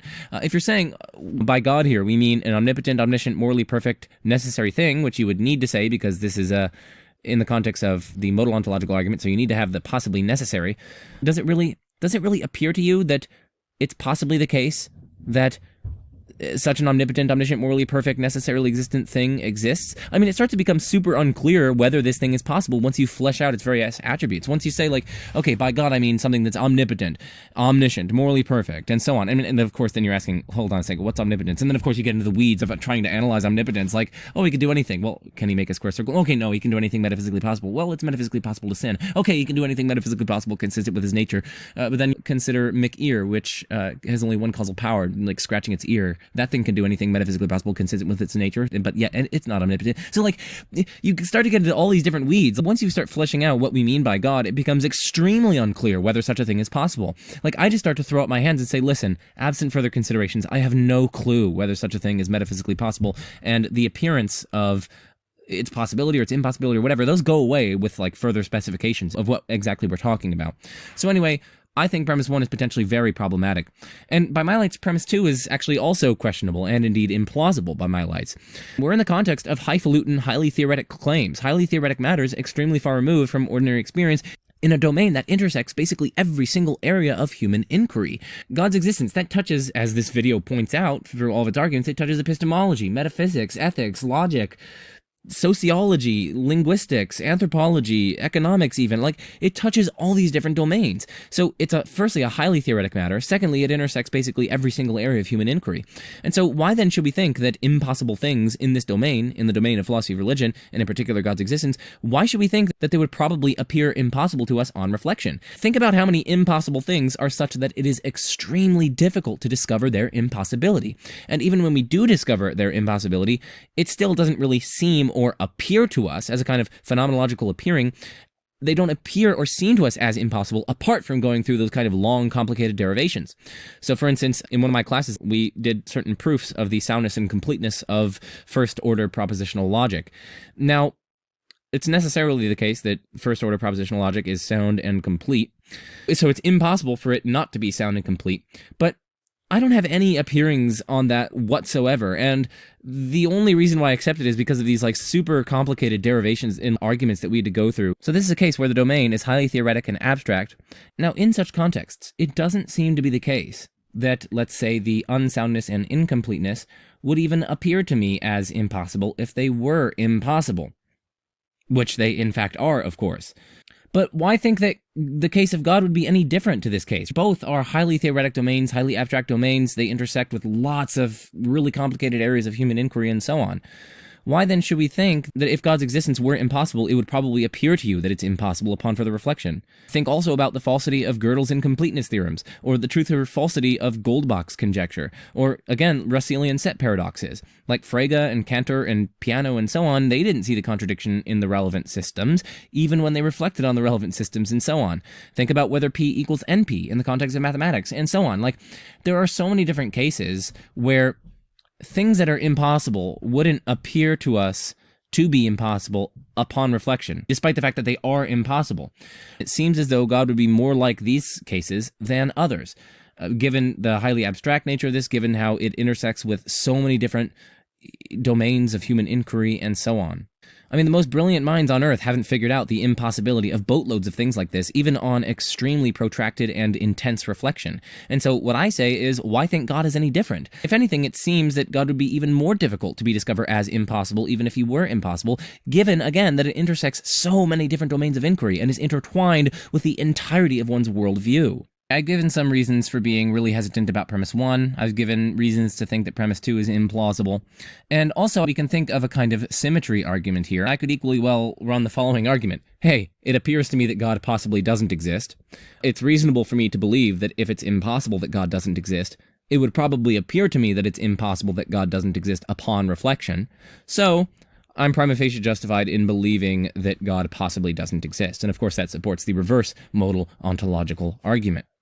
Again, you might try to say, oh no, like it's not reasonable for you to believe that if it's impossible that God doesn't exist, it would probably appear to you to be impossible that God doesn't exist upon further reflection because this is such a complex domain and so on. Like, yeah, okay. Once you say that, that's precisely what I'm going to be saying in response to this second premise here. I do think symmetry is going to re-arise in this context.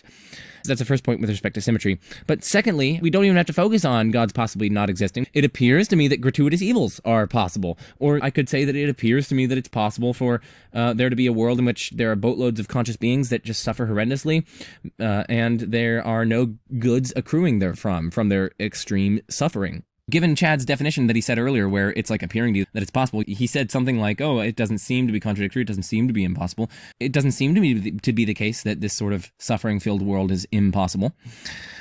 And so it appears to me that this would be possible, and then I go on to say, oh, it's reasonable for me to believe that if gratuitous evils are impossible, then it would probably appear to me that they're impossible upon further reflection. So I'm prima facie justified in believing that gratuitous evils and this kind of horrendous world are possible.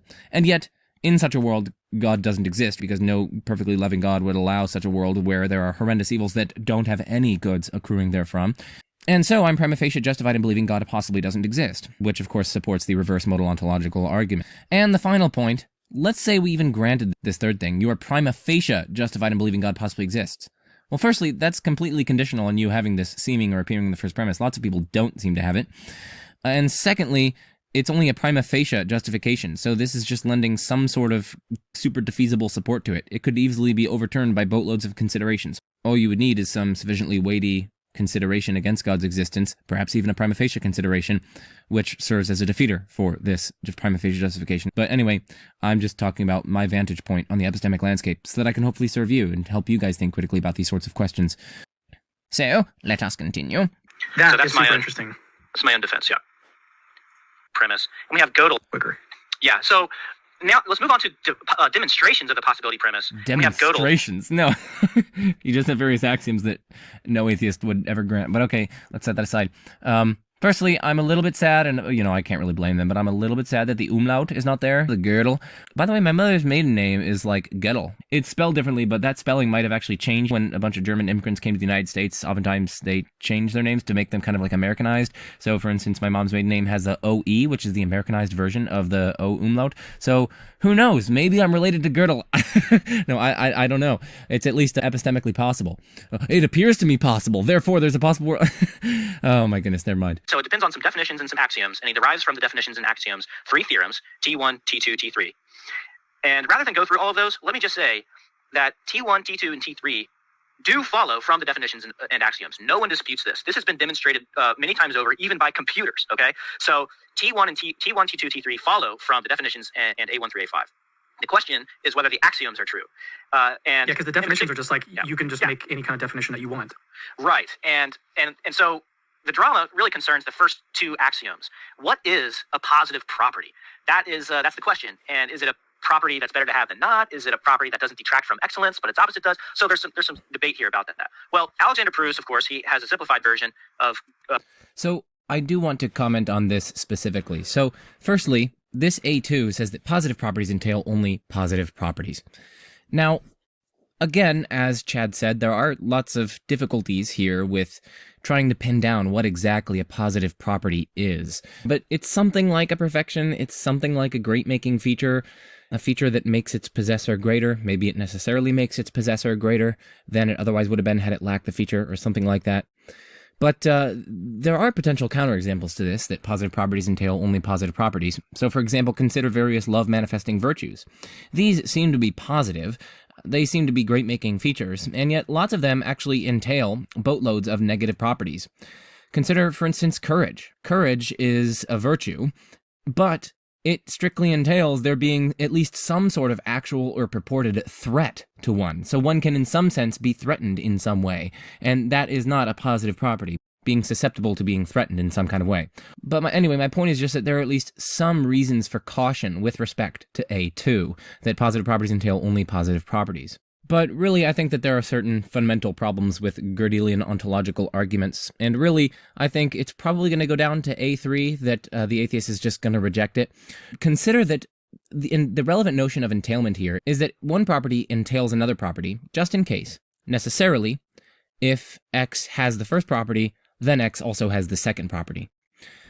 With that in mind, intuitively, the property of being godlike is not going to be positive by the atheist's lights, because with that understanding of entailment at play, right, necessarily, if anything is godlike, then, trivially, it follows that it has literally every single property whatsoever, because the atheist thinks that being godlike is an impossible property. Nothing can instantiate that property. And so it is trivially true that, necessarily, everything that has the property of being godlike also has the property of being P, for any property P, right? This is a conditional with a necessarily false antecedent.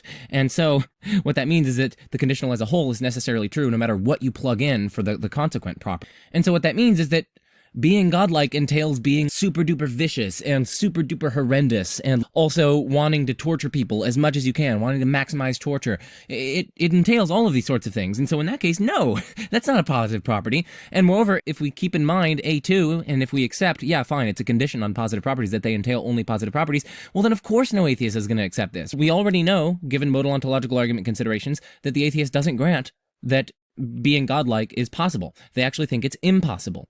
But in that case, it's going to entail literally every single other property, including negative properties. And so, no, given A2, it's not going to be a positive property. So no atheist, I think, should be willing to grant A3, and they're perfectly well within their epistemic rights in rejecting it, as I pointed out. Again, whether or not you think this argument succeeds is going to be entirely a function of whether or not you are already a theist. To go to my 4 ontological arguments in 12 minutes, because I explain the basics of Gödel's ontological argument and the basic thrust of my objection, which I've sort of been articulating here. So the basic idea here, and I'm simplifying a bit for ease of exposition, is as follows. So note, this is an important note, a property P entails another property Q, just in case, necessarily, there is nothing that exemplifies P but fails to exemplify Q. Okay, so here's the argument. 1, perfections don't entail imperfections. 2, the property being a necessarily existing perfect being is a perfection. 3, so the property being a necessarily existing perfect being is possibly exemplified. That follows from 1 and 2. Well, why does it follow from 1 and 2, you might ask? Well, suppose the property being a necessarily existing perfect being is not possibly exemplified. That is, suppose that the conclusion there is false. Well, that implies that the property in question entails everything. Every property, including any imperfection, right? Which contradicts premise 1, that perfections don't entail imperfections. So if premise 1 is true, you can actually get that in conjunction with premise 2, that premise 3 is true. Now, why does the impossible exemplification of being a necessarily existing perfect being, why does that entail every property? Well, because if P, for some property P, if that's not possibly exemplified, that is, if it is necessarily the case that P is not exemplified, well then obviously it is necessarily the case that there is nothing that exemplifies P, but that also fails to exemplify Q, for any Q, any arbitrary Q you want. If there cannot be anything that exemplifies P, well then obviously, there cannot be anything that both exemplifies P, but also is such that it fails to exemplify Q for any Q. Precisely because there cannot be anything that exemplifies P simpliciter as such. And that applies to any property Q whatsoever, including imperfections. And so, if the property being a necessarily existing perfect being were impossible, well then it would entail everything, including imperfections. But by premise 2, the property being a necessarily existing perfect being is a perfection. And remember, by premise 1, perfections don't entail imperfections. So, you can actually infer that the property being a necessarily existing perfect being is possibly exemplified. But here's premise 4, so it's possible that there is a necessarily existent perfect being, right? To say that the property being a necessarily existing perfect being is possibly exemplified is just to say that there's some possible world in which something exemplifies that. And the only thing that exemplifies that is obviously a necessarily existing perfect being.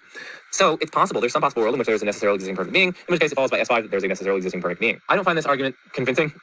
I don't. Premise 1 is supposed to be either a definitional truth or else undergirded by the intuition that if something is truly a perfection, well then there shouldn't be some tag-along property that is imperfect or something like that. You know, that would just seem to compromise the initial property status as a perfection if it is accompanied by some kind of imperfection, if it thereby makes something imperfect in addition to making it perfect for now. So suppose that we grant premise 1. I'm fine with granting premise 1 that perfections only entail perfections. I do have some hesitations for the same reasons that I just articulated. In particular, when I consider love manifesting virtues, they seem in some sense to be positive, and yet they seem to entail various properties that are not themselves positive.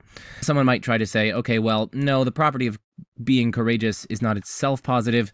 Maybe that's a complex property and it's composed of various more fundamental properties, and maybe you can disentangle those such that some of them are positive and others are negative, and that can really account for the intuition that courage is positive. So someone might try to evade that point there. But anyway, my point is just that there are some points of hesitancy here for me with respect to that premise that positive properties only entail other positive properties. That would just seem to compromise the initial property status as a perfection, if it is accompanied by some kind of imperfection, if it thereby makes something imperfect in addition to making it perfect somehow. So suppose that we grant premise 1. I'm fine with granting premise 1 that perfections only entail perfections, or at least perfections don't entail imperfections. I mean, a lot of people just say that that's definitionally true. Like, they just mean by perfection that it doesn't entail an imperfection.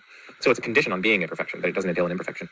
But I say, upon granting this, we can see that no atheist should be convinced by premise 2 at all. For an atheist already thinks that the existence of a necessarily existing perfect being is impossible, right? Remember the modal ontological argument. If the atheist granted the possibility of a necessarily existing perfect being, then they'd thereby be committed to its actuality. So, and thus, no one who isn't already convinced that atheism is false should grant premise 2. And thus, no one who doesn't already accept the conclusion should grant premise 2. In short, the argument should not convince any atheist, since by atheists' lights, the property being a necessarily existing perfect being is impossible, and hence entails everything, including imperfections. Given that perfections cannot entail imperfections, it obviously follows that being a necessarily existing perfect being is not a perfection. Contra premise 2. Okay, so that's my rundown of the basics of ontological arguments.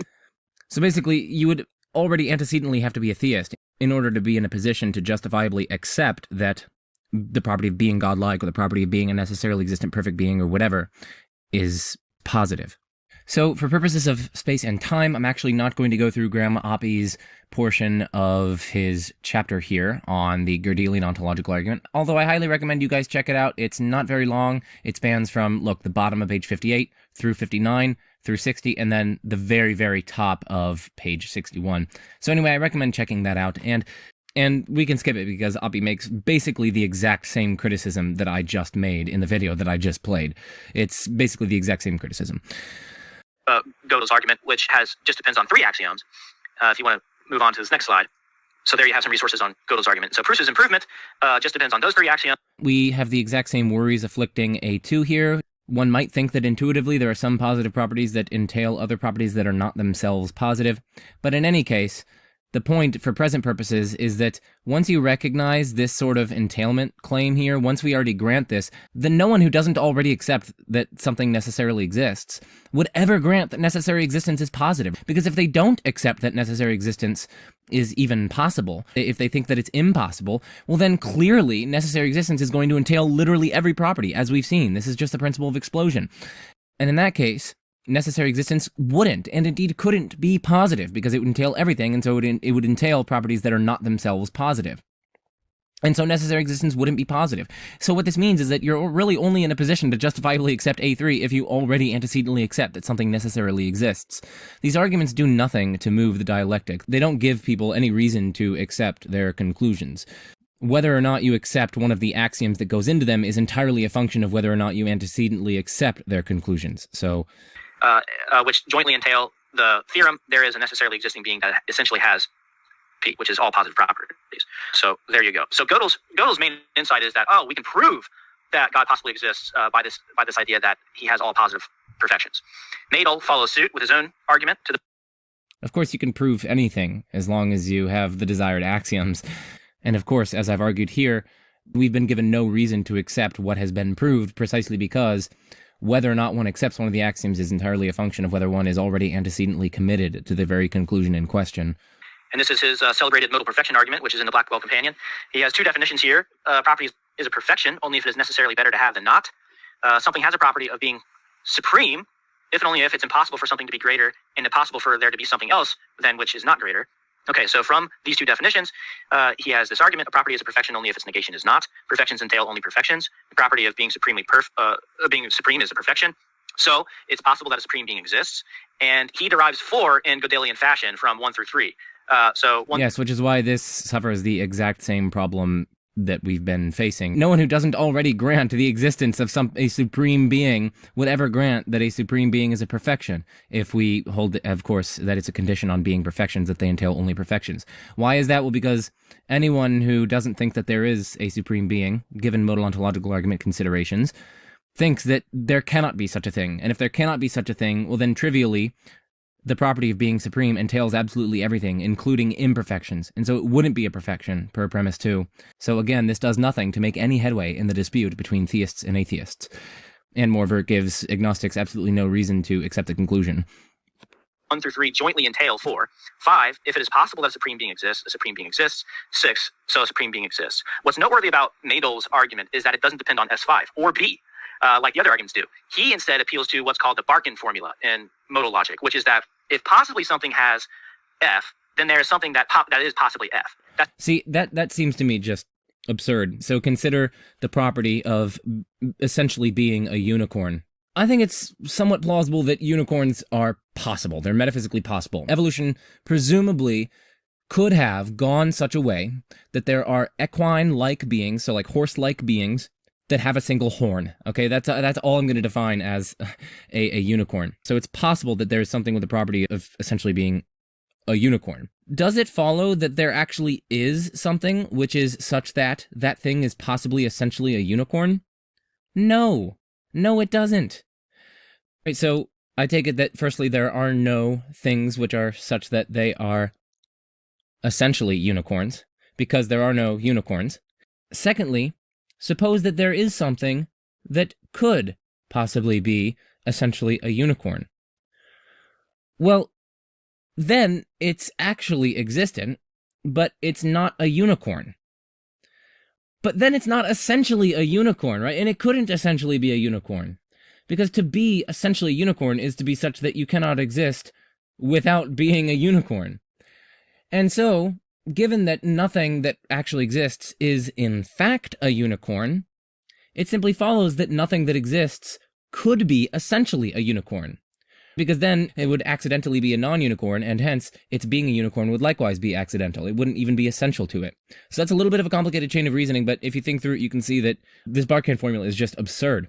Moreover, the Barkin formula, if true, would be necessarily true. It's one of these fundamental principles of modal logic, but it's just obviously incompatible with traditional theism. Traditional theism says God could have refrained from creating, for instance, so go to that world in which God doesn't create anything apart from himself. That world is just God there existing alone. But it's still true in that world that it's possible that something is a human, or it's possible that something is a dog from that world, right? God could still create those things. But it doesn't follow that in that world there actually exists something which is possibly a dog. Because suppose that did follow. Well, in that world, the only thing that exists is God. And so it would follow that God is possibly a dog. Okay, that's absurd. No, God is not possibly a dog. No, that's just ludicrous. Again, that goes against traditional theism. So if you want to accept the Barkin formula, okay. Firstly, it's false. But secondly, if you want to accept it, fine. But just you're going to have to get rid of traditional theism. That's the Barkin formula in kind of a rough way. So he derives 5 using the Barkin formula. And so he concludes that a supreme being exists. And if you want to go to the next slide, I'll just show. So one thing that's interesting, we might think that knowledge of some fact is a perfection. So knowledge of some fact is a perfection. I'm going to say a property is a perfection only if its negation is not. I'm going to say perfections only entail perfections. Moreover, I'm going to say the property of knowing that God doesn't exist is a perfection. Why is that? Well, again, this is knowledge. Think about it intuitively, right? Intuitively, if you know something, right? I'm not saying that someone does in fact know that God doesn't exist, and I'm not even saying that God doesn't exist. I'm just saying the property of knowing that God doesn't exist is a perfection, because after all, this is knowledge. That's a great making feature, to have knowledge, right? So the property of knowing that God doesn't exist is a perfection. And so you can conclude from the fact that perfections entail only perfections, and the property of knowing God doesn't exist is a perfection, you can conclude that it's possible that there's a state of affairs in which someone knows that God doesn't exist. But of course, knowledge is factive, it entails truth. So it follows that there's a possible state of affairs, is there a possible world in which God doesn't in fact exist. And of course, if God possibly doesn't exist, we've been learning throughout this that if possibly God doesn't exist, then of course God doesn't exist. And so we have a Gödelian ontological argument for atheism. Now, of course, how are you going to respond to this as a theist? Maybe you're going to reject that the property of knowing that God doesn't exist is a perfection. And why is that? Well, because you're going to go through the exact same reasoning that I just went through earlier. You're going to say, well, no, to say that that's a perfection, given this second premise here that perfections entail only perfections, to say that the property of knowing that God doesn't exist is a perfection is to basically antecedently grant that the property of knowing that God doesn't exist is possible. But of course, no theist would ever grant that that is possible, because to grant that that is possible is to grant that God is possibly non-existent, which in turn is to grant that God doesn't exist. So no one who doesn't already antecedently accept atheism would ever accept my premise there. So yes, that's the response that the theist should, and I think would, probably give.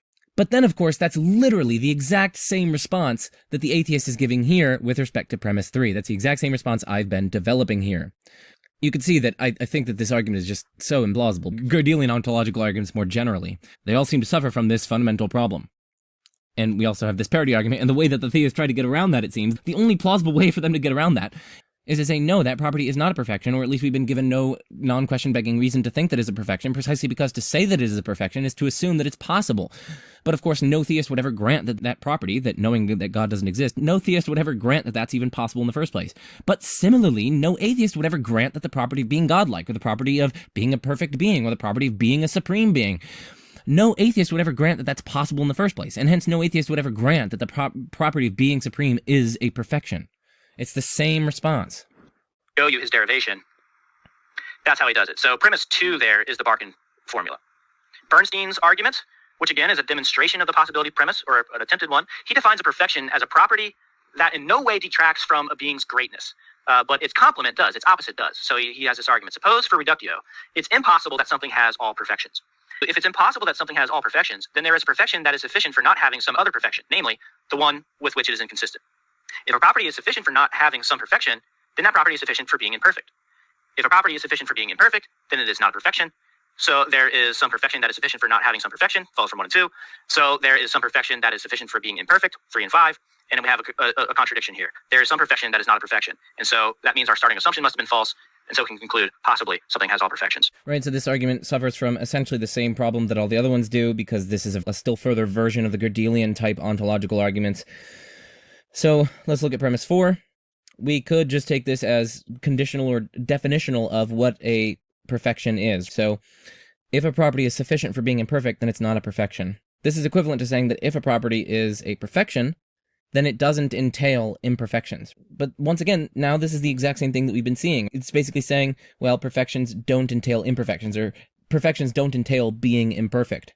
But once you grant that, no atheist would grant that any uniquely divine property is, in fact, a perfection, because we already know, per modal ontological argument considerations, that the atheist doesn't grant that such properties are even possibly exemplified. The atheist doesn't grant that the property of being God is perfect, or that the atheist doesn't grant that the property of being God is possible, or that the property of being omniscient is possible, or that the property of being omnipotent is possible, or that whatever. We already know that. And so we know, then, in conjunction with 4, that none of these things are perfections, because again, a condition on being a perfection is that it doesn't entail imperfections, and yet the atheist thinks that all these various things are impossible, and hence they entail literally everything, including imperfections. And so the argument is dialectically toothless. We're not going to be able to get that any uniquely divine property is a perfection under this. And so again, granting premise 4, this conclusion is going to be basically have nothing to do with God, and whether or not you think it has something to do with God is already just going to be a function of whether you are antecedently committed to theism or not. The non-theist, granting 4, right, to say possibly something has all perfections, well, you already don't think that omniscience is among the perfections, you don't think that omnipotence is among the perfections, and so on. So to say that possibly something has all perfections, then, for the atheist is just going to be something like, yeah, it's possible that there's something which has the best collection of compossible great-making properties that there is to be had under an atheistic worldview.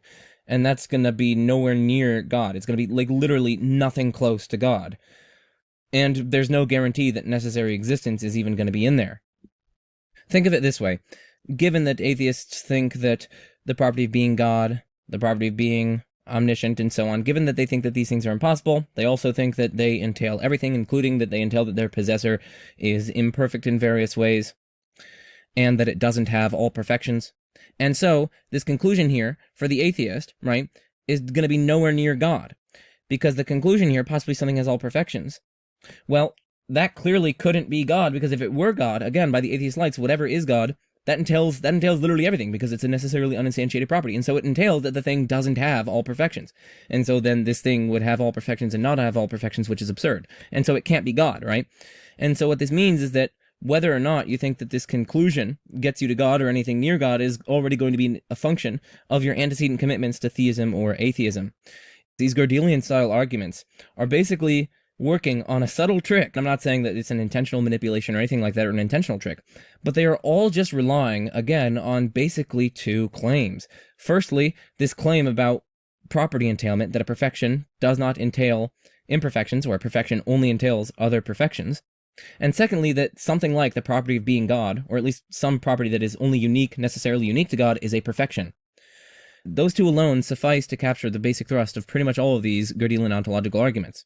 Once we admit that it is a condition on being a perfection, that it entails only other perfections, no atheist would ever grant that any divine property is a perfection, because no atheist would ever grant that any divine property is even possible in the first place.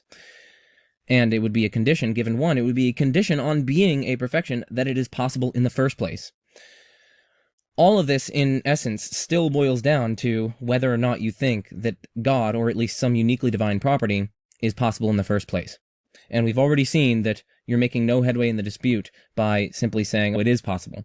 And of course, no atheist would ever grant that God or any uniquely divine property is indeed possible in the first place. There's one argument left for ontological, so let's get that one out of the Let's way. wait. Okay. Yeah, and so here's the further resources for that one from Bernstein. All right, Okay, Nagasawa's. Then this one is the most recent, from what I understand. Yeah, pretty much.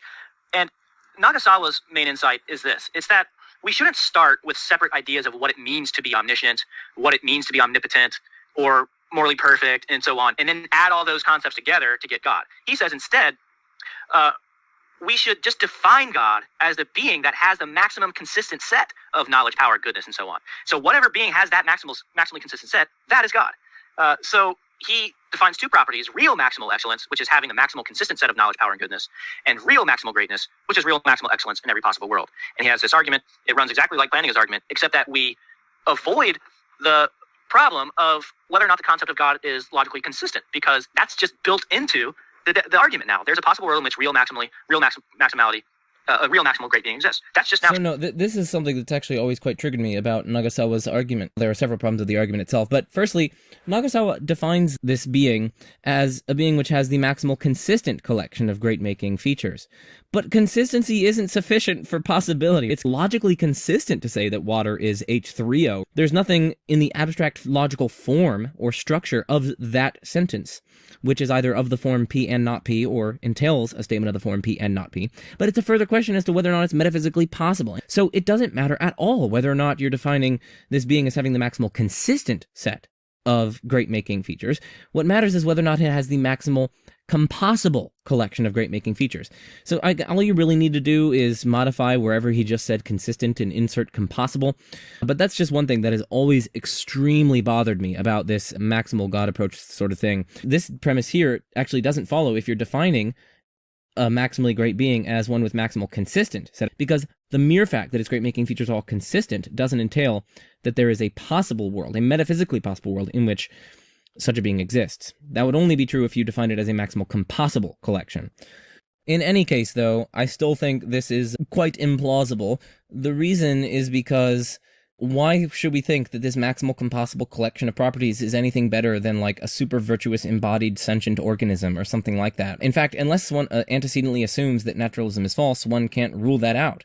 So yet again, the argument isn't going to be at all convincing to naturalists. One would only be inclined to accept that the being at which it arrives is a divine-like being if one is antecedently a theist. Moreover, premise 2 there is also deeply questionable. Why think necessary existence is found in a collection that is overall better than absolutely every single other collection of properties there could be that include a mere contingent existence? Again, the naturalists will probably reject this, right? If there's a naturalistically acceptable necessary being, then it's going to be something like a universal wave function, or maybe a collection of particles, or maybe some quantum state, or something, maybe the initial state of the universe, or whatever. It's going to be something like that. But that's going to be nowhere near as great as someone like Gandhi, or Mother Teresa, or Josh Rasmussen, or etc., etc., etc., Nelson Mandela, or whatever. Pick your favorite person. I'm going to put in Josh Rasmussen there. Josh Rasmussen is still much greater, much more valuable than this necessarily existent quantum field or whatever. And so, even if necessary existence is a great-making feature, why think that necessary existence is going to be found in the greatest compossible collection of great-making features? No, arguably there's going to be a better collection of great-making features, namely the ones that Josh Rasmussen exemplifies, that he instantiates. But a necessary existence isn't going to be among them. One cannot conclude from the possibility of a maximally compossible set of great-making features had by some being. You're not going to be able to get from its possibility to its actuality, because in order to do that, you need necessary existence, and yet it's not at all clear that necessary existence would be included in the greatest maximally compossible set of great-making features. And it would seem as though only those who already antecedently reject something like naturalism would ever be inclined to accept that. Here's a way to illustrate Nagasawa's point. When I was in middle school, I played. I'm a big wrestling fan, pro wrestling fan. I played this. I forget which one was out then. I think it was just called like SmackDown or something. But the SmackDown game, you could create your own character, and you could make him super fast. You could make him super strong. You could make him super agile, and super tough.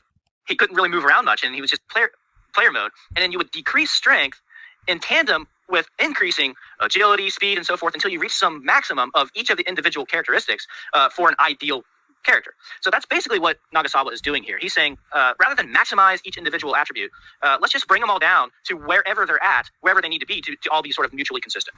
Seems to me like the question then would be like, would that being, whatever that being is, would that being exist necessarily? That is definitely one question, which is the second criticism that I just raised.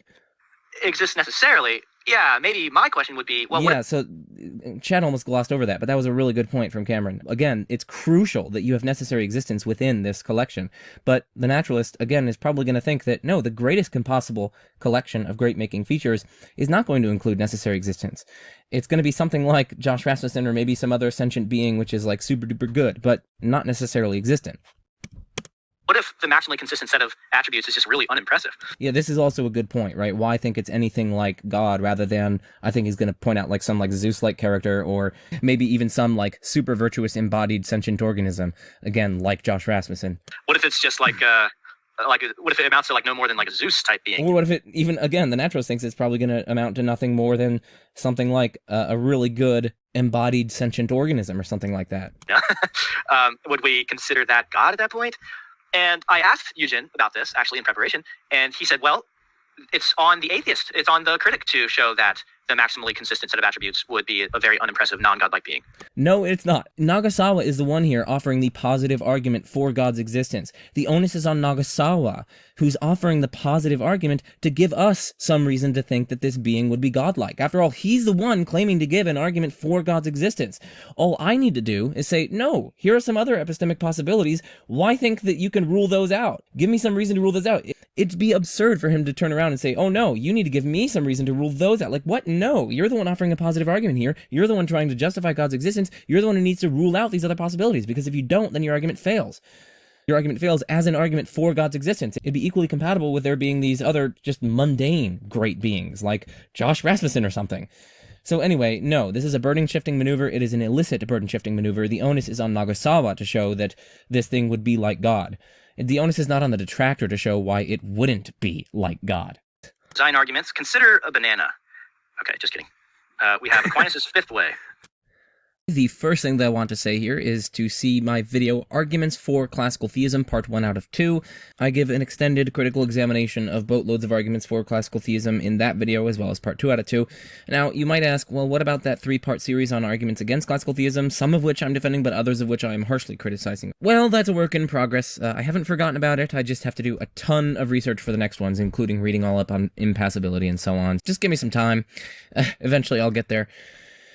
But in the meantime, of course, I'm producing this sort of content. Let's just listen to Chad explain Aquinas' fifth way. Aquinas' fifth way. Whatever has ends or goals is either intelligent or is directed by intelligence. Efficient causes in nature have ends or goals and work together towards the goal of harmony and order. 3, efficient causes in nature are not intelligent. So, efficient causes in nature are directed by intelligence.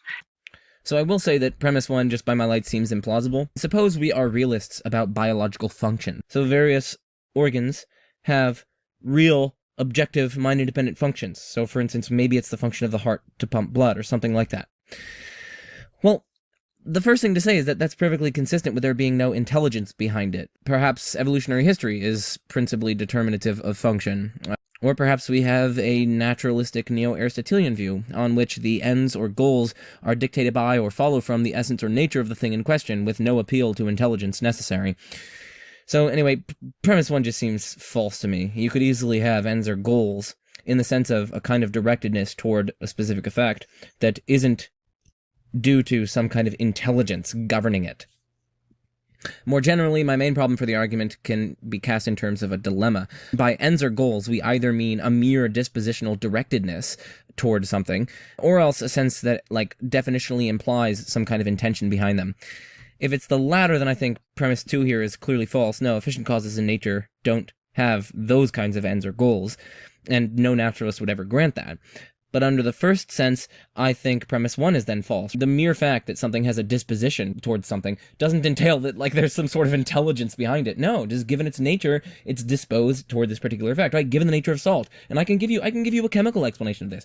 Given the nature of salt, it has a disposition to dissolve when placed in water, right? And so there's some sort of directedness toward dissolving once placed in water. So it's a kind of disposition towards that thing. This doesn't require there to be some mind behind it, or there's some intelligence that's, like, directing the salt to dissolve when it's in water. No. So anyway, I just find premise 1 at least implausible. Moreover, I find premise 2 questionable. I don't even think efficient causation implies dispositional directedness. There are lots of perfectly coherent views on which there's efficient causation, but there aren't dispositions. Secondly, efficient causation certainly doesn't imply intentional directedness. I don't think it implies dispositional directedness, but nor do I think it implies any intentional directedness. That is, something which, when the efficient cause produces its effect, somehow is intending that or governing it in some way that is intelligent. The final thing that I want to say is that the conclusion 4 is actually compatible with various atheistic views. It's probably not compatible with naturalistic views, but it's compatible with various atheistic views. For example, an intelligent but morally indifferent creator, as well as infinitely many other non-theistic views. But anyway, let's continue. We have a simplified version, which is just that, next slide, intelligence underlies teleology. There's irreducible teleology immanent to the natural world and all throughout the natural world, so intelligence underlies the natural world. Okay. Right, I mean, I also, again, this is going to suffer from a lot of the same problems. Design in biology. Let's begin with the origin of organic life. Now, at this point in Cameron's stream, Chad started making some really wild claims. I myself was going to go on a tangent with respect to those claims, but I found someone else who did a really nice tangent for me, so that I don't have to go on the tangent. So anyway, I'm going to be playing this video. It's called Significantly Less Than 100 Arguments for God. It's from this channel that I haven't even heard of them before seeing this, but, and I'm also not endorsing this video. I am endorsing the clip that I'm going to be playing for you, but I'm not endorsing the video itself. Design in biology. Let's begin with the origin of organic life. I don't know about you, Cameron, but when I was in high school, they were still teaching the Miller experiment. Yes, in the same way that they teach about Pasteur's experiment, which is even older. Almost like teaching about the first groundbreaking experiment that led to a whole new field of research is an important step in teaching how we got to the scientific ideas that we have today. The Miller experiment, let's see if I remember it, is It's always a good sign when someone is trying to refute something that they can't even remember. an experiment. The main guy was named Miller, but he had some solution that they thought resembled like prebiotic soup of Earth's early atmosphere. I don't And think I have no clue if I was taught it, but I remember hearing about it. And so what he did is just basically shoot like bolts of electricity into this prebiotic suit, and he was able to synthesize amino acids.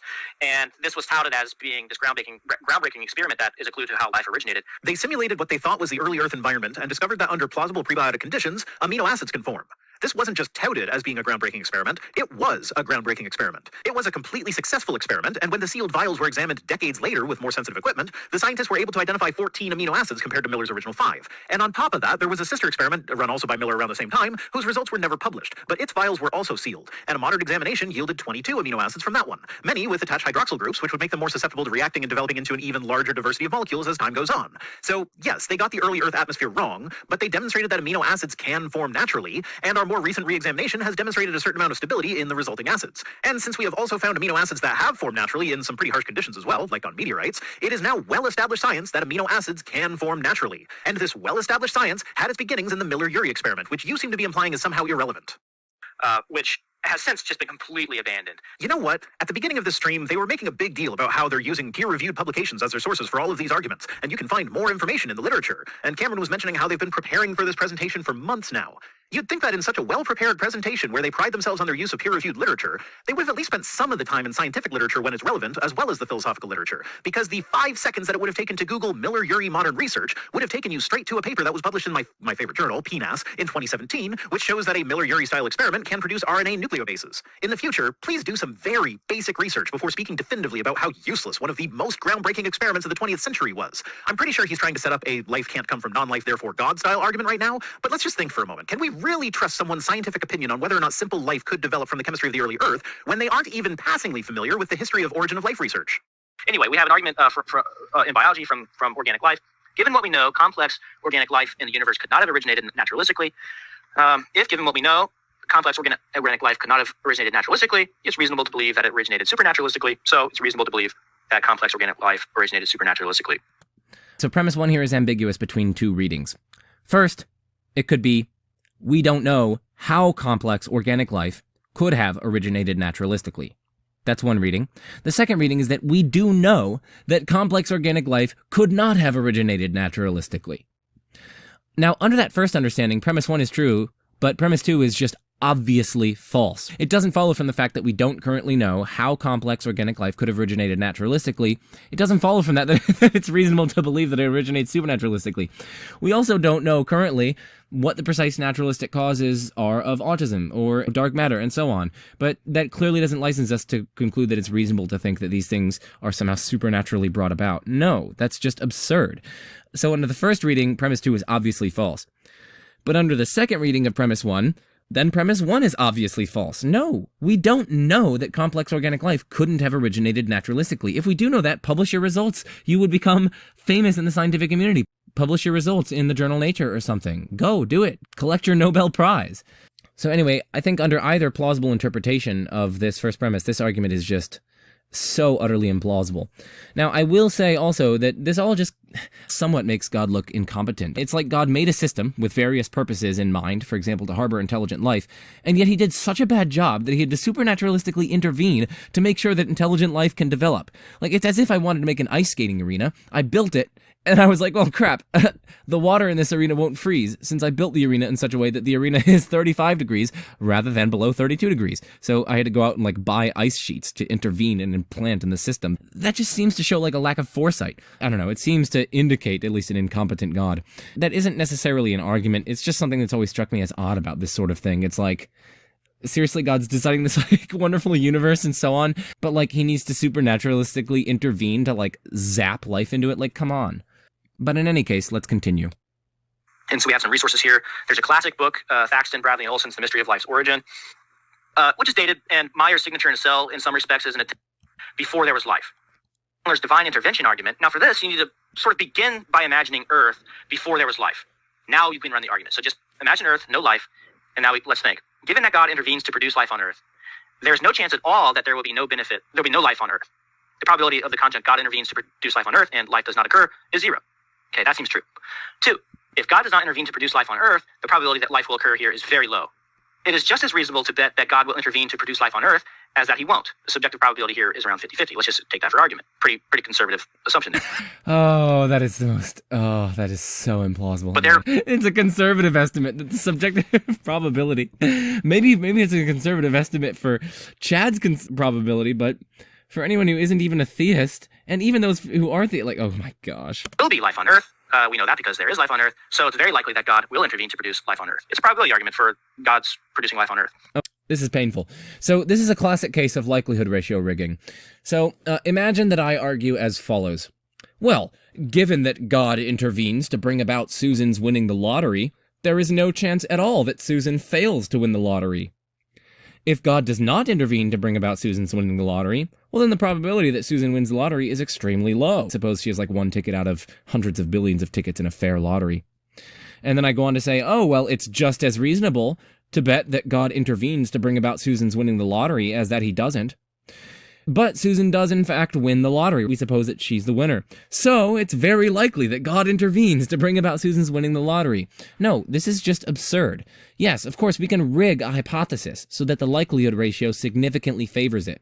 Yeah, of course, if your hypothesis is that God intervenes to produce life on Earth, well then, yeah, the likelihood ratio is definitely going to be favoring that hypothesis over pretty much any other hypothesis.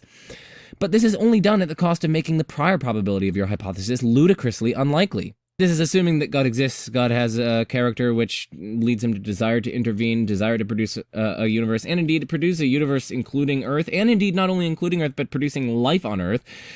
All of these claims, you're building in so much immodesty into your hypothesis. Why? Why does God have this particular desire to intervene and produce life on Earth? Oh, maybe because life is super duper valuable. But like, why on Earth? It could be any other planet. He could have non-physical beings. He could have whole concoctions of different forms of life in different universes and so on. So like, the prior probability among this like infinite array of possible ways that God could bring about the concoction of values, only a small sliver of those is actually God's intervening to produce life on Earth.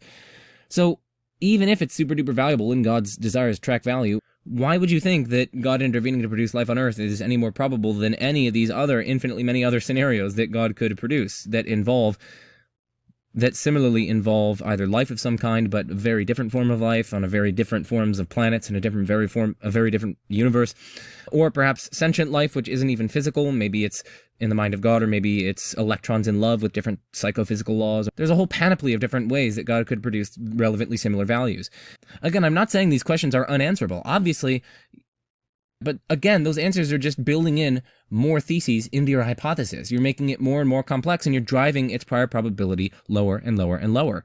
So I think really premise 3 is just absurd, honestly. There are infinitely many other ways God could secure the relevant goods, and so it's not as reasonable to bet that God will intervene to produce life on Earth as that he won't. Firstly, this is assuming that God exists as opposed to the boatloads of other non-theistic worldviews, of which naturalistic materialism isn't the only one. There are boatloads, including ones that include something like God, but that isn't theistic. So you might have an aesthetic deism hypothesis that Paul Draper develops. You have boatloads of other hypotheses. So even among those hypotheses with God in them, it's going to be a very small fraction of the probability space. And even within that probability space wherein God exists, in only a small sliver of that small fraction of the probability space, will there be worlds in which God intervenes to produce life on Earth? Because in lots of those other worlds, within this small portion of the probability space in which God exists, he either doesn't create anything at all, or he just creates a physical universe with no life, or the life that he does create is super duper different, and it's on different sorts of planets and so on. Or maybe he creates various fundamental particles and has different psychophysical laws where they all enter in different relationships with one another and they sing praises to God. Or maybe he produces just non-physical minds that are in some sort of non-physical realm that engage in relationships with one another and so on. So anyway, no, the hypotheses with God in them are only a small fraction of the probability space, the total probability space of hypotheses. And moreover, the ones that have God in them, it's only a small slice of those that include God intervening to produce life on Earth. So design in biology, we have organic structures. As an analogical argument, analogical arguments in general are pretty weak. Some things in nature resemble human artifacts. 2, human artifacts are the product of intentional design. 3, so we should infer that things in nature that resemble human artifacts are also products of intentional design. If there are things in nature that are the products of intentional design, God exists, so God exists. And as an analogical argument, analogical arguments in general are pretty weak. So it's not difficult to poke a lot of holes in this as Hume, or at least as you can gather that Hume does. But what more careful scholars on Paley's design argument have pointed out is that a more faithful version of Paley's argument isn't really analogical, it's deductive. Okay, so that's the deductive version. Let's look at the number 35 before we go on to number 36, because this is apparently an argument in its own right, number 35, even though it's vulgar, and he seems to be saying that, no, it's not very strong, so... but anyway, let's still examine it. I think evolution probably does serve as a defeater for the inference from 1 and 2 to 3. Evolution provides us an explanatorily rich, exceptionally empirically confirmed account of the appearance of design. Notice the appearance of design, without actually invoking a designer itself to account for the appearance of design. In other words, we have a perfectly naturalistically acceptable, explanatorily rich, exceptionally empirically confirmed account of various things in nature that resemble human artifacts. And yet the account there doesn't require adducing anything like an intentional designer. So I think evolution arguably does provide a defeater for the inference from 1 and 2 to 3. Moreover, I think parody arguments abound. I can say some things in nature resemble incompetent or evil human artifacts. There are certain parasites that sting their caterpillars to paralyze them, and then they lay their eggs inside of them, and then of course the eggs develop and grow and so on, all the while the caterpillar is just paralyzed. And then of course the eggs hatch, and then the wasp babies or whatever, the larvae or whatever they're called, they eat their way out not only of their eggs, but also of the caterpillar. So they eat the caterpillar alive, and they burst through its skin later on. So, yeah, lovely, isn't it? No. So some things in nature resemble incompetent or evil human artifacts. This whole system of predation, where the norm is either like starving or somehow being frustrated or just trying to survive and not get eaten alive by some other predator. Lots of things in nature actually resemble incompetent or evil human artifacts. These are the sorts of things that humans do when they create weapons and so on to harm each other. So I've only covered the evil thing, but incompetent things as well. So consider the recurrent laryngeal nerve. It goes down and like, instead of the distance between the larynx and the brain, which is where it's supposed to go, just from the brain to the larynx, the distance is only something like, what, a few inches or something like that. But no, it actually goes down, down, down into the chest, around an artery, and then up, back up into where your larynx is. Now, in the case of us, that's not much of a detour. But in the case of giraffes, I think it's something like a 30-feet detour. So this is something in nature that resembles an incompetent human artifact. Some human artifacts are just ludicrously inefficient. And moreover, incompetent or evil human artifacts are the product of incompetent or evil intentional design. So given those two premises that I just gave in my parity argument, we can conclude via the same inference rule here, we should infer that things in nature that resemble incompetent or evil human artifacts are also the products of incompetent or evil intentional design. And then the next premise, if there are things in nature that are the products of incompetent or evil intentional design, then, since God is the designer of nature, God is at least partly incompetent or evil. And of course, if that's true, then theism is false. Hence, theism is false. So we seem to have an equally powerful argument against theism on our hands here. Moreover, even if we granted that various design-like features of organisms in nature, in the natural world, provide some confirmatory evidence for theism, there are various more specific facts about design-like features of the natural world that strongly favor naturalism over theism. So, for instance, there is teleological evil, where it seems as though the very design plan of some organisms includes causing some sort of languishing or some sort of profound suffering in other organisms. Predators come to mind, parasites come to mind, viruses come to mind, and so on. So various more specific facts about the teleological directness that we find in nature seem very surprising on theism compared to naturalism, even if the general fact of teleological directness in nature and complexity and so on favors theism over naturalism, which I've argued it doesn't seem to. But what more careful scholars on Paley's design argument have pointed out is that a more faithful version of Paley's argument isn't really analogical, it's deductive. And it would go like this: if X is design-like, then X can only be the product of intentional design. Some things in nature are design-like, so those things are products of intentional design. Yeah, so I'd probably just reject one. I think it's probably false. If X is designed like, then X can only be the product of intentional design. No, we can give you a perfectly coherent naturalistic explanation, citing evolution by natural selection and so on, for the emergence of things that are design-like. That doesn't require intentional design.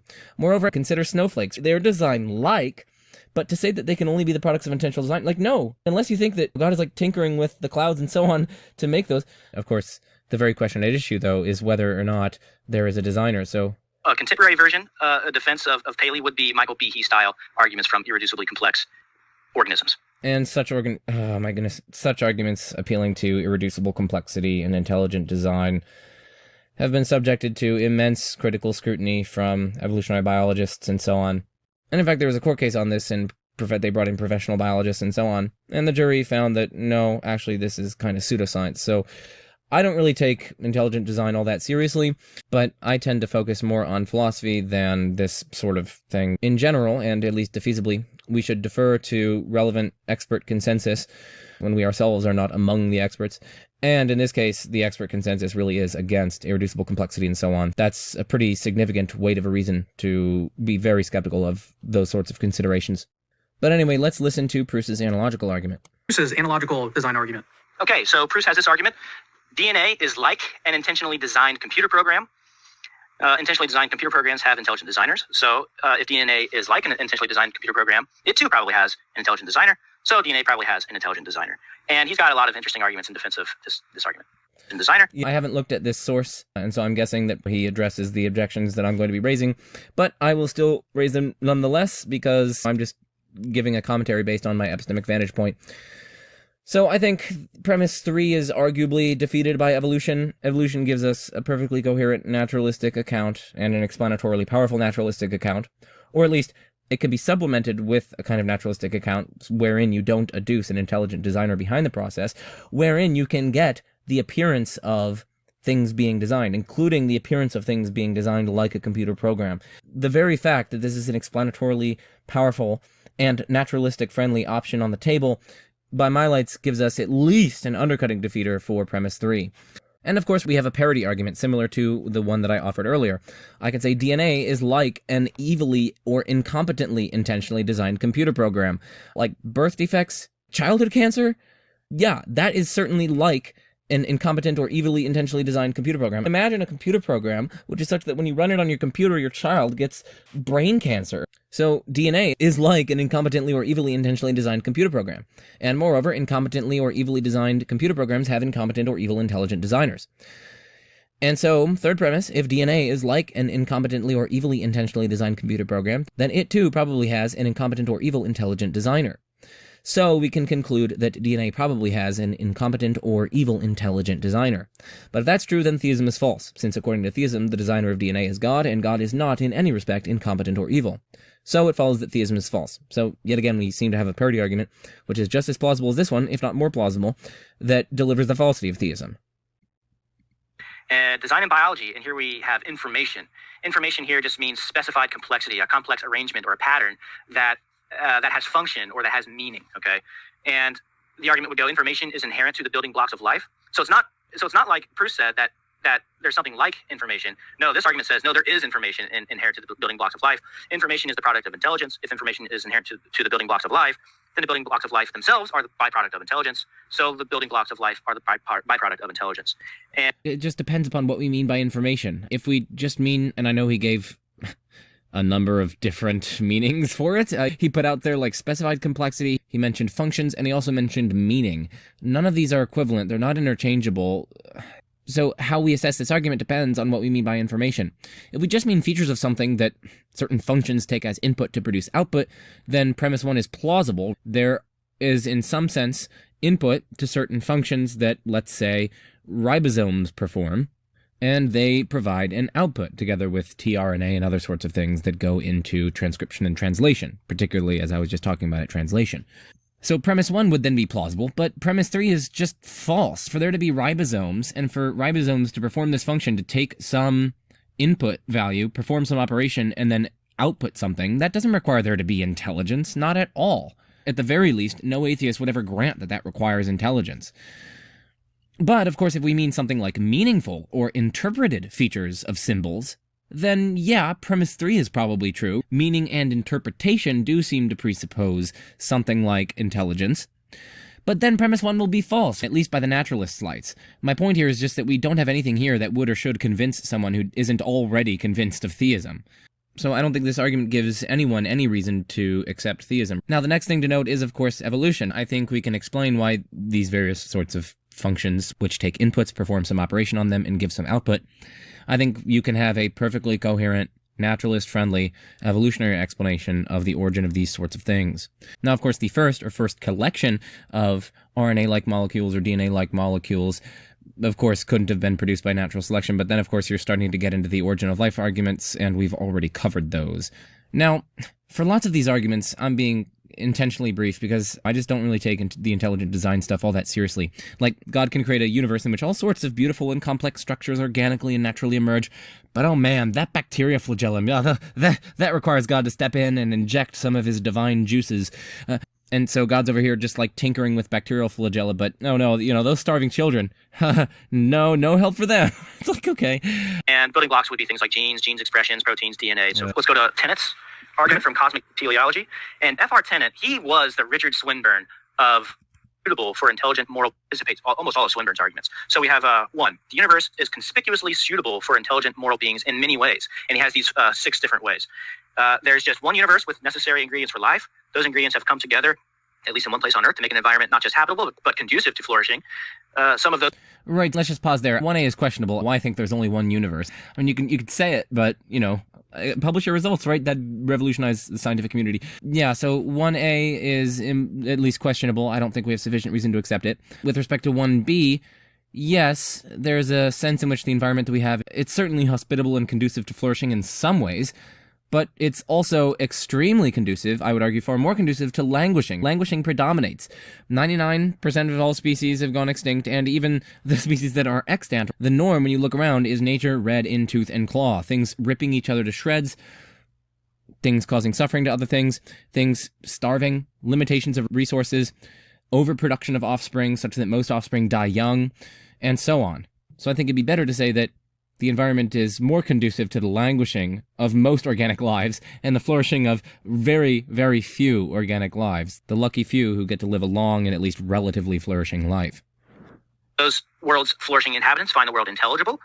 Being intelligible, they also find it beautiful. And all of these facts together suggest the unfolding of a plan behind which there is purposive intelligence. So all these facts are all facts about the universe, which... Well, one thing that we should say is if they are suggestive of a plan, which is doubtful in itself, the plan seems to be morally indifferent. At the best, it seems to be morally indifferent given the predominance of languishing, as I mentioned.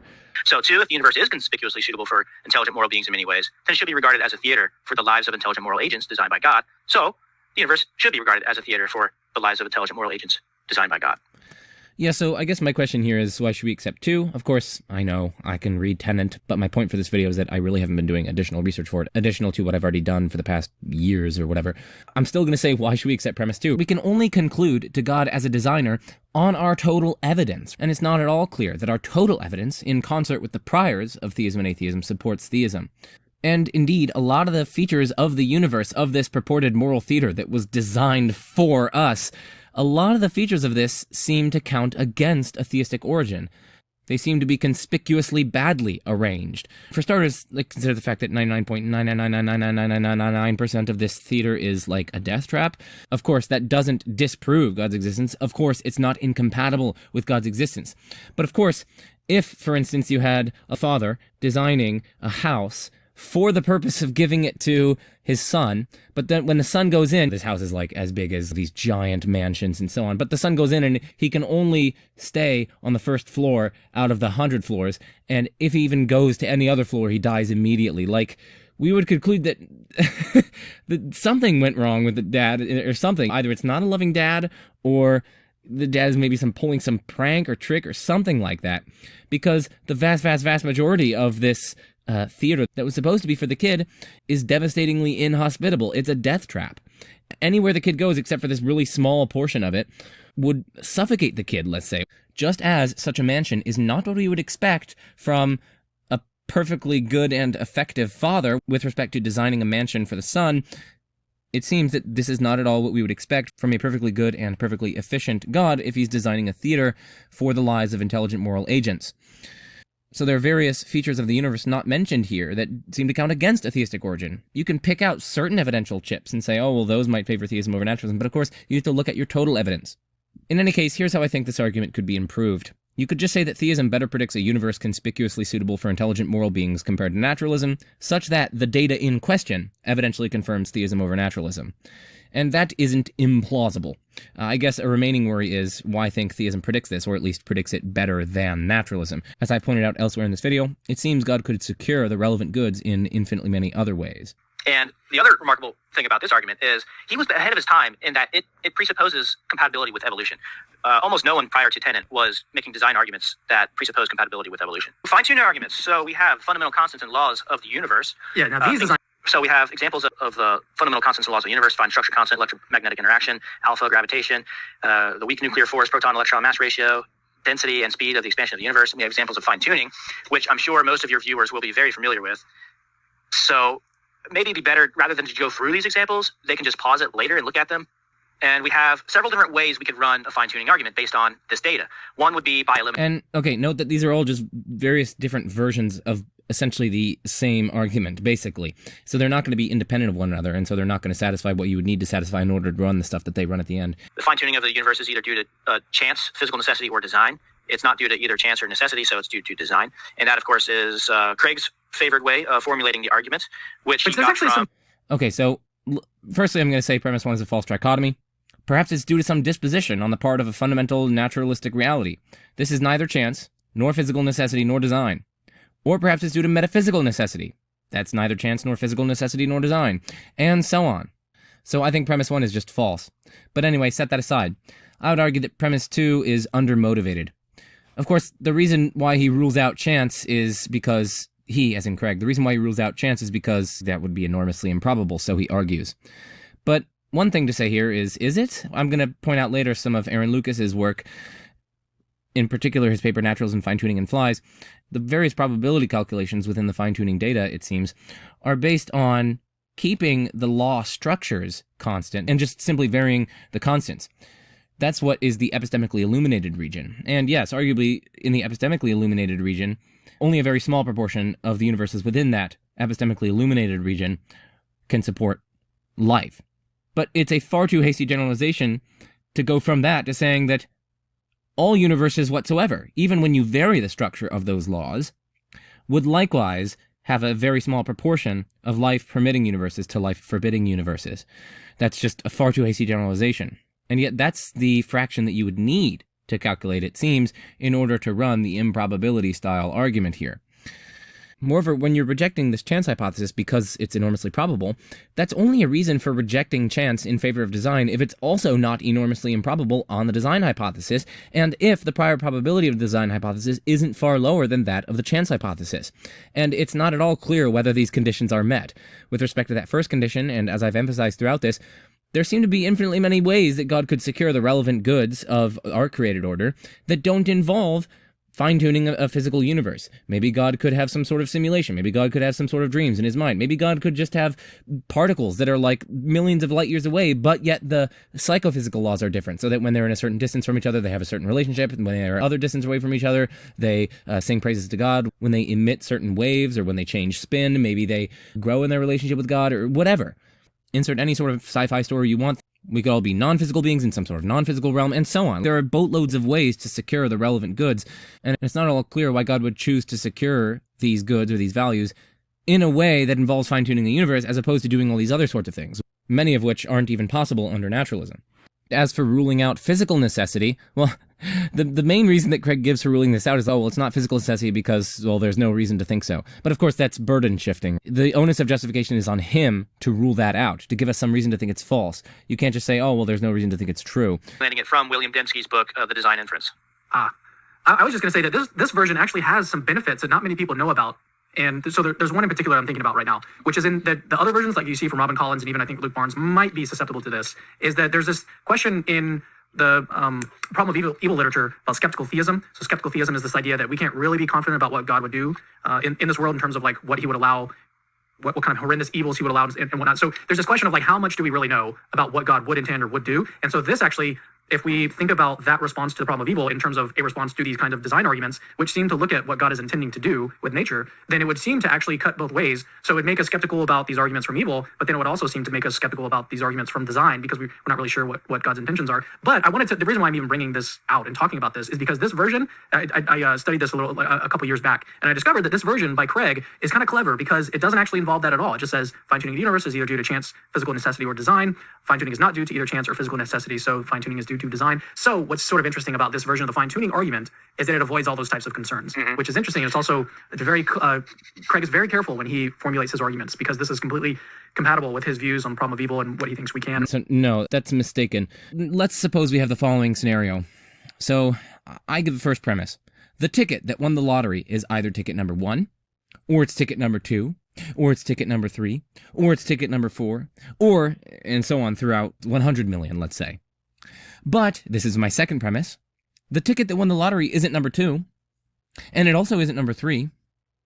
Oh, and it's also not number 4, and it's also not number 5, and so I go through these individually. And why? Well, I say, oh, because each is individually enormously improbable, and so we have really good, strong reason to reject each of those individually. And then I can conclude from that ticket number 1 won. So ticket number 1, I can literally conclude that that's the one that's the winner, and I can do this even before the winner is chosen. Now, this is a patently absurd kind of reasoning. Just because you can do this disjunction and then go try to attack each disjunct apart from one of the disjuncts and try to reject them, you have to ask, do your objections against that also target the one disjunct that you're not leveling the objection toward? And you also have to see if there are additional problems afflicting the disjunct that you didn't target that don't inflict all those other disjuncts. So basically, it's a problem for the justification for the second premise. At least the justification for the second premise in relation to trying to rule out the other hypotheses in relation to the one that you're trying to favor. And so similarly, if Craig would go through and say, oh, well, it's not due to chance because that's enormously improbable. But of course, you could say the exact same thing with respect to his design hypothesis. You can talk about why that's super duper improbable. You can talk about the considerations that I just leveled with respect to there being infinitely many ways that God could secure the relevant goods that don't involve fine-tuning the physical universe and so on. Or you could raise considerations of saying, well, we don't even know what God would do given skeptical theism, and so that probability is inscrutable. And so it's actually in no better position than the chance hypothesis, because it's literally inscrutable what the probability would even be. And so the exact same style of objections that Craig is leveling to the chance hypothesis would equally be able to be leveraged toward the design hypothesis, such that you could equally justifiably say the fine-tuning of the universe is either due to chance, physical necessity, or design. It's not due to design, it's not due to physical necessity, therefore it's due to chance. So no, this isn't a benefit of Craig's argument. In fact, and I'm not accusing Craig of intentionally doing that, but if anything, it's subtly masking the deeper complexities. If anything, it's making it seem as though you can get a swifter inference to design than is actually required. And so in that sense, it's actually kind of deceptive. I'm saying that the argument is deceptive, not William Lane Craig, or not even his use of the argument.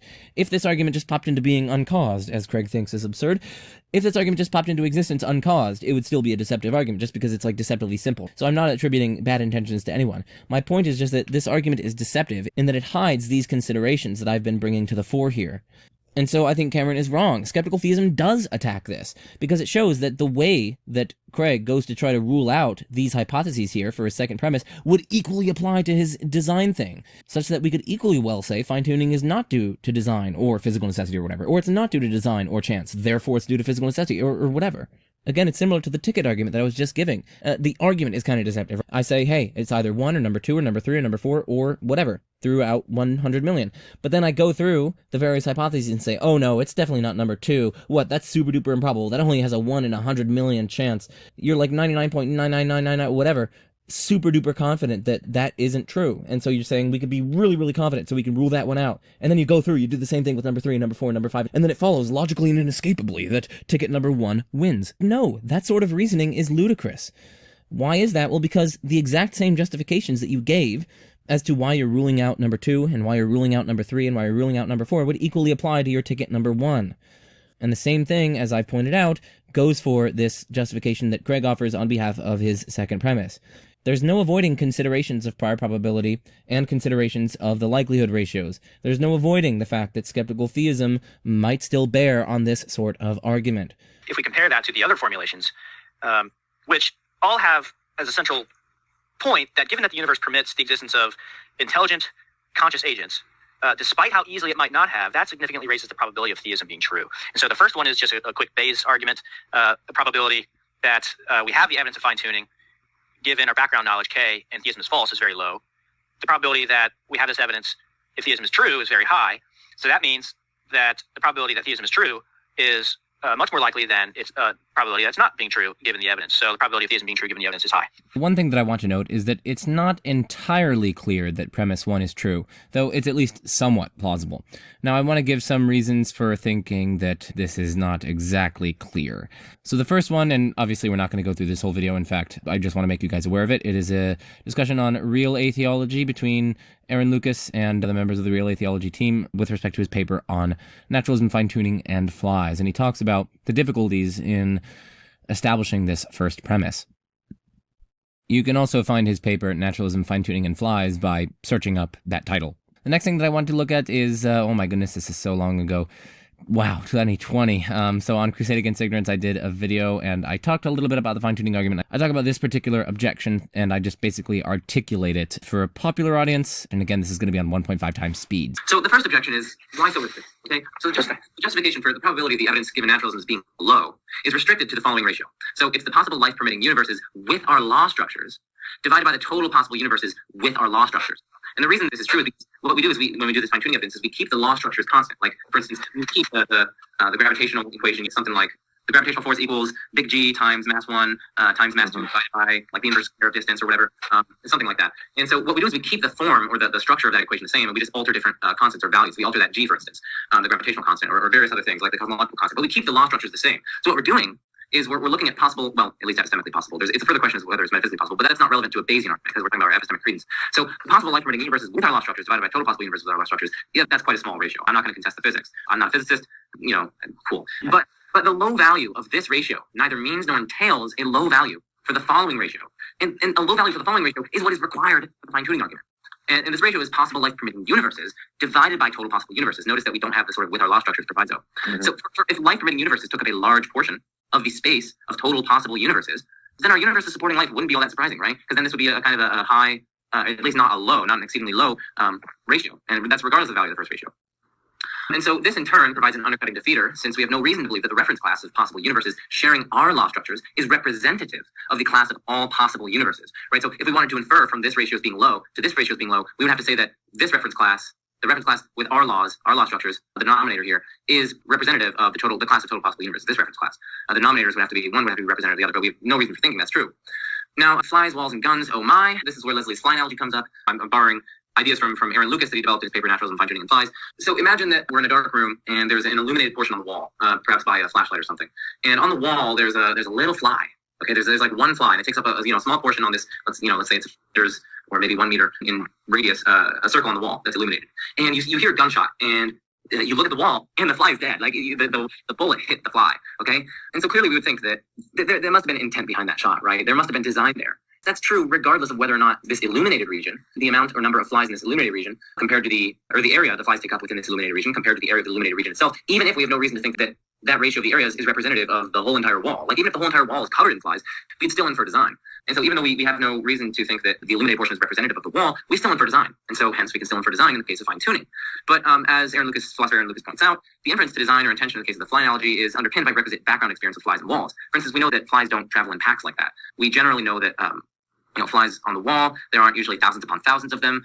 We know about the behavior of people. We know that they don't like flies. So our inference to design and intention here is underpinned by a lot of background experience with flies and walls. That's why we can infer design, even though we don't have a reason to think it's representative. But no such background knowledge allows us to infer that the epistemically illuminated universes, that is to say the universes with our law structures, are representative of all possible universes. And so, in addition to this criticism, there are also disanalogies between them. So when God's choosing among the possible universes with different possible law structures, it would be absurd to just say that there's like some sort of illumination on our law structures as opposed to different law structures entirely that themselves could, for instance, there's no like illuminated flashlight region that would attract the eye of a designer in the case of Leslie's fly analogy. That's the restrictive objection. And then of course Miley Cyrus weighing in on the philosophy debate, which is obviously a tribute to John Leslie. 100%, yeah. So anything, I guess this is the last one. So Robin Collins, this is kind of a big concession on his part. He says, quote, because we are considering only one reference class of possible law structures, it is unclear how much weight to attach to the values of epistemic probabilities one obtains using this reference class. Hence, one cannot simply map the epistemic probabilities obtained in this way onto the degrees of belief we should have at the end of the day. And he said that in his the teleological argument. And he's referencing the sort of the representativeness of our reference class to the total number, or to the total possible universes, that reference class, because we don't really have any reason that's representative. So Hudson, he's a brilliant philosopher, really awesome dude. So he argues that skeptical theism provides an undercutting defeater for fine-tuning. So skeptical theism rebutts, I guess I shouldn't say rebutts, it defeats the fine-tuning argument, specifically premise 2. So let's go back to the premise 2. Go back to Miley Cyrus. Yeah, the premise 2 is that the evidence given theism is not low. So the fine-tuning evidence given theism is not low. And what this requires is we kind of have to know about the preference structure of God. Skeptical theism is roughly the proposition that for all we know, there are many facts, and we can call these iceberg facts, and I'll explain that in a second. There are many facts about the range of goods, evils, their values or weights, the necessary connections among them, and God's reasons for acting, of which we are unaware. Are the samples of such goods, evils, their values, and so on, the sample that we are aware of, skeptical theists argue that we just have no reason to think that sample is representative of the total range of possible goods, evils, their values, their weights, the connections among them, and God's reasons for acting. So we can sort of think of this as like an iceberg. For all we know, we're just in the dark about whether the goods and evils and the connections among them that we have access to, that we have epistemic access to, we just have no reason if we're completely in the epistemic dark, as it were, about whether they make up just the tip of an iceberg of like a huge range of goods, evils, their values, the connections among them. And this, for instance, provides, some would argue, an undercutting defeater for various problems of evil, right? Because people will say like, oh, well, this is an instance of gratuitous evil. And people will be like, oh, well, how do you know? For all we know, we only have access to a small portion of goods, evils, or values and connections among them. So for all we know, God could have great reasons and great goods that come about from this. So it's sort of like the bottom of the iceberg of which we're unaware. We're not in the epistemic position to arbitrate.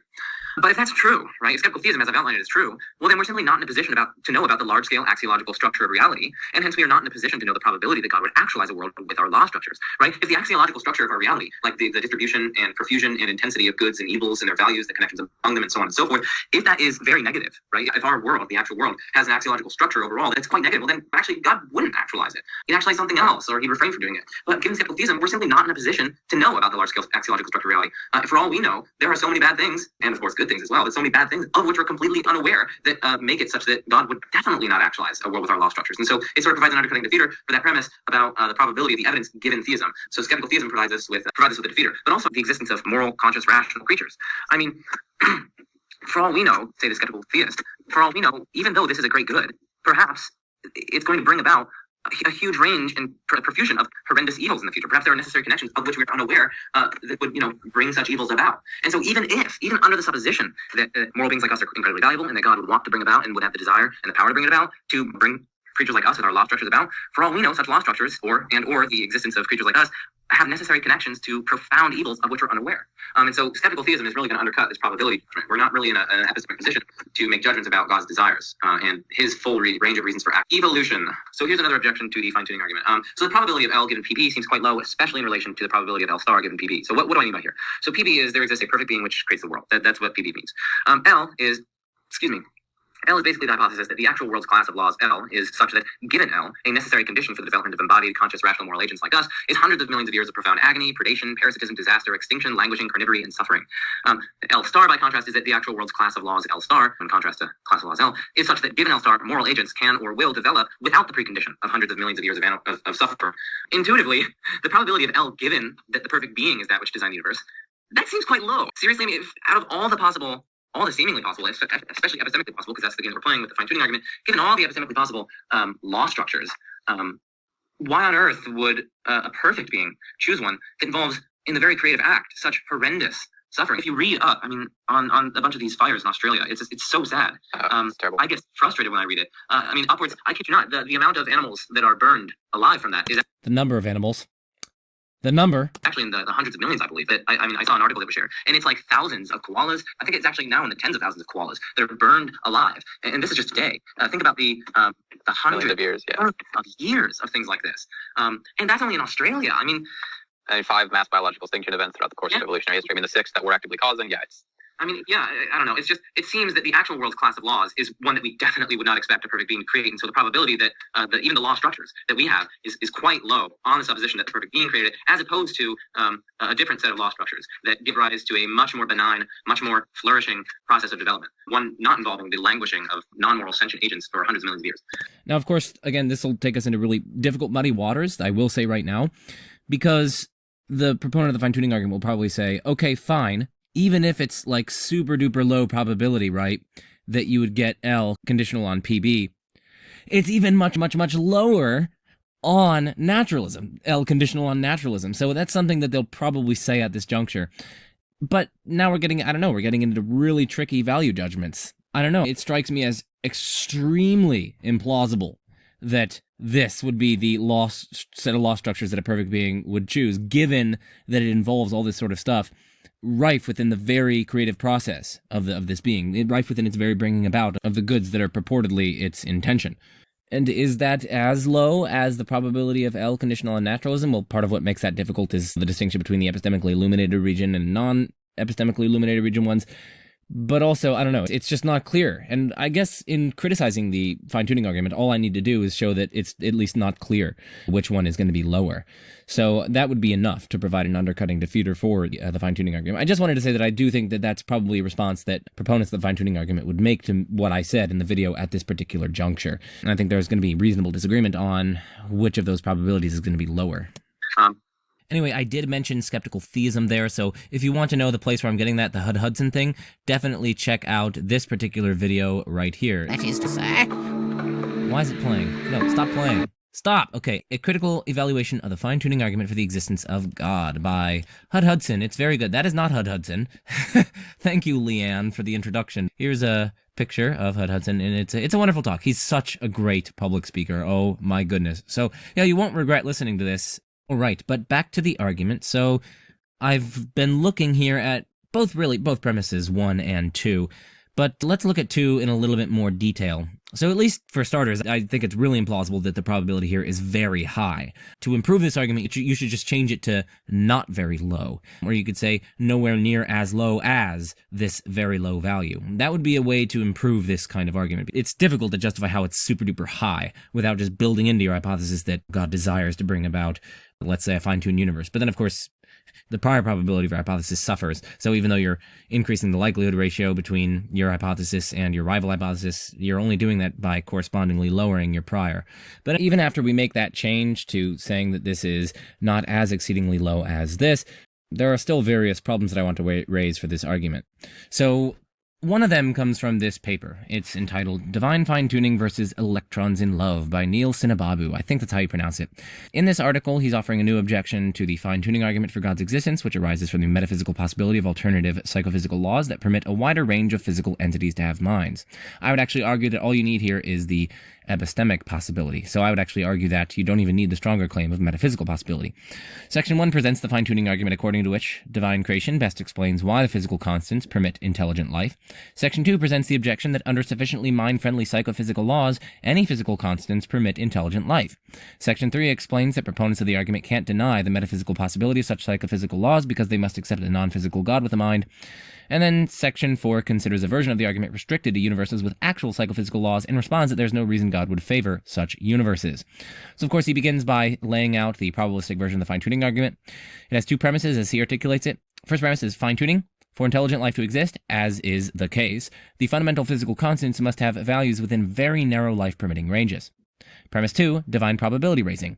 If fine-tuning is true, it's more probable that God set the values of the constants than that they took those values without God's intervention. Conclusion, so God probably exists. Fine-tuning includes both the easily verifiable claim that intelligent life actually exists, and the scientifically supported claim that this requires the fundamental physical constants to take values within a very narrow range. Divine probability raising concerns the low probability of intelligent life without divine intervention and the higher probability of intentional life with a God. God's existence makes the existence of intelligent life more probable because minds are necessary for moral value, and a good God would care about creating a morally valuable universe. That's the basic idea behind the argument. Then he gets into the objection from mind-friendly psychophysical laws. So what Neil argues in here is basically that he's attacking the first premise of the argument, that fine-tuning premise.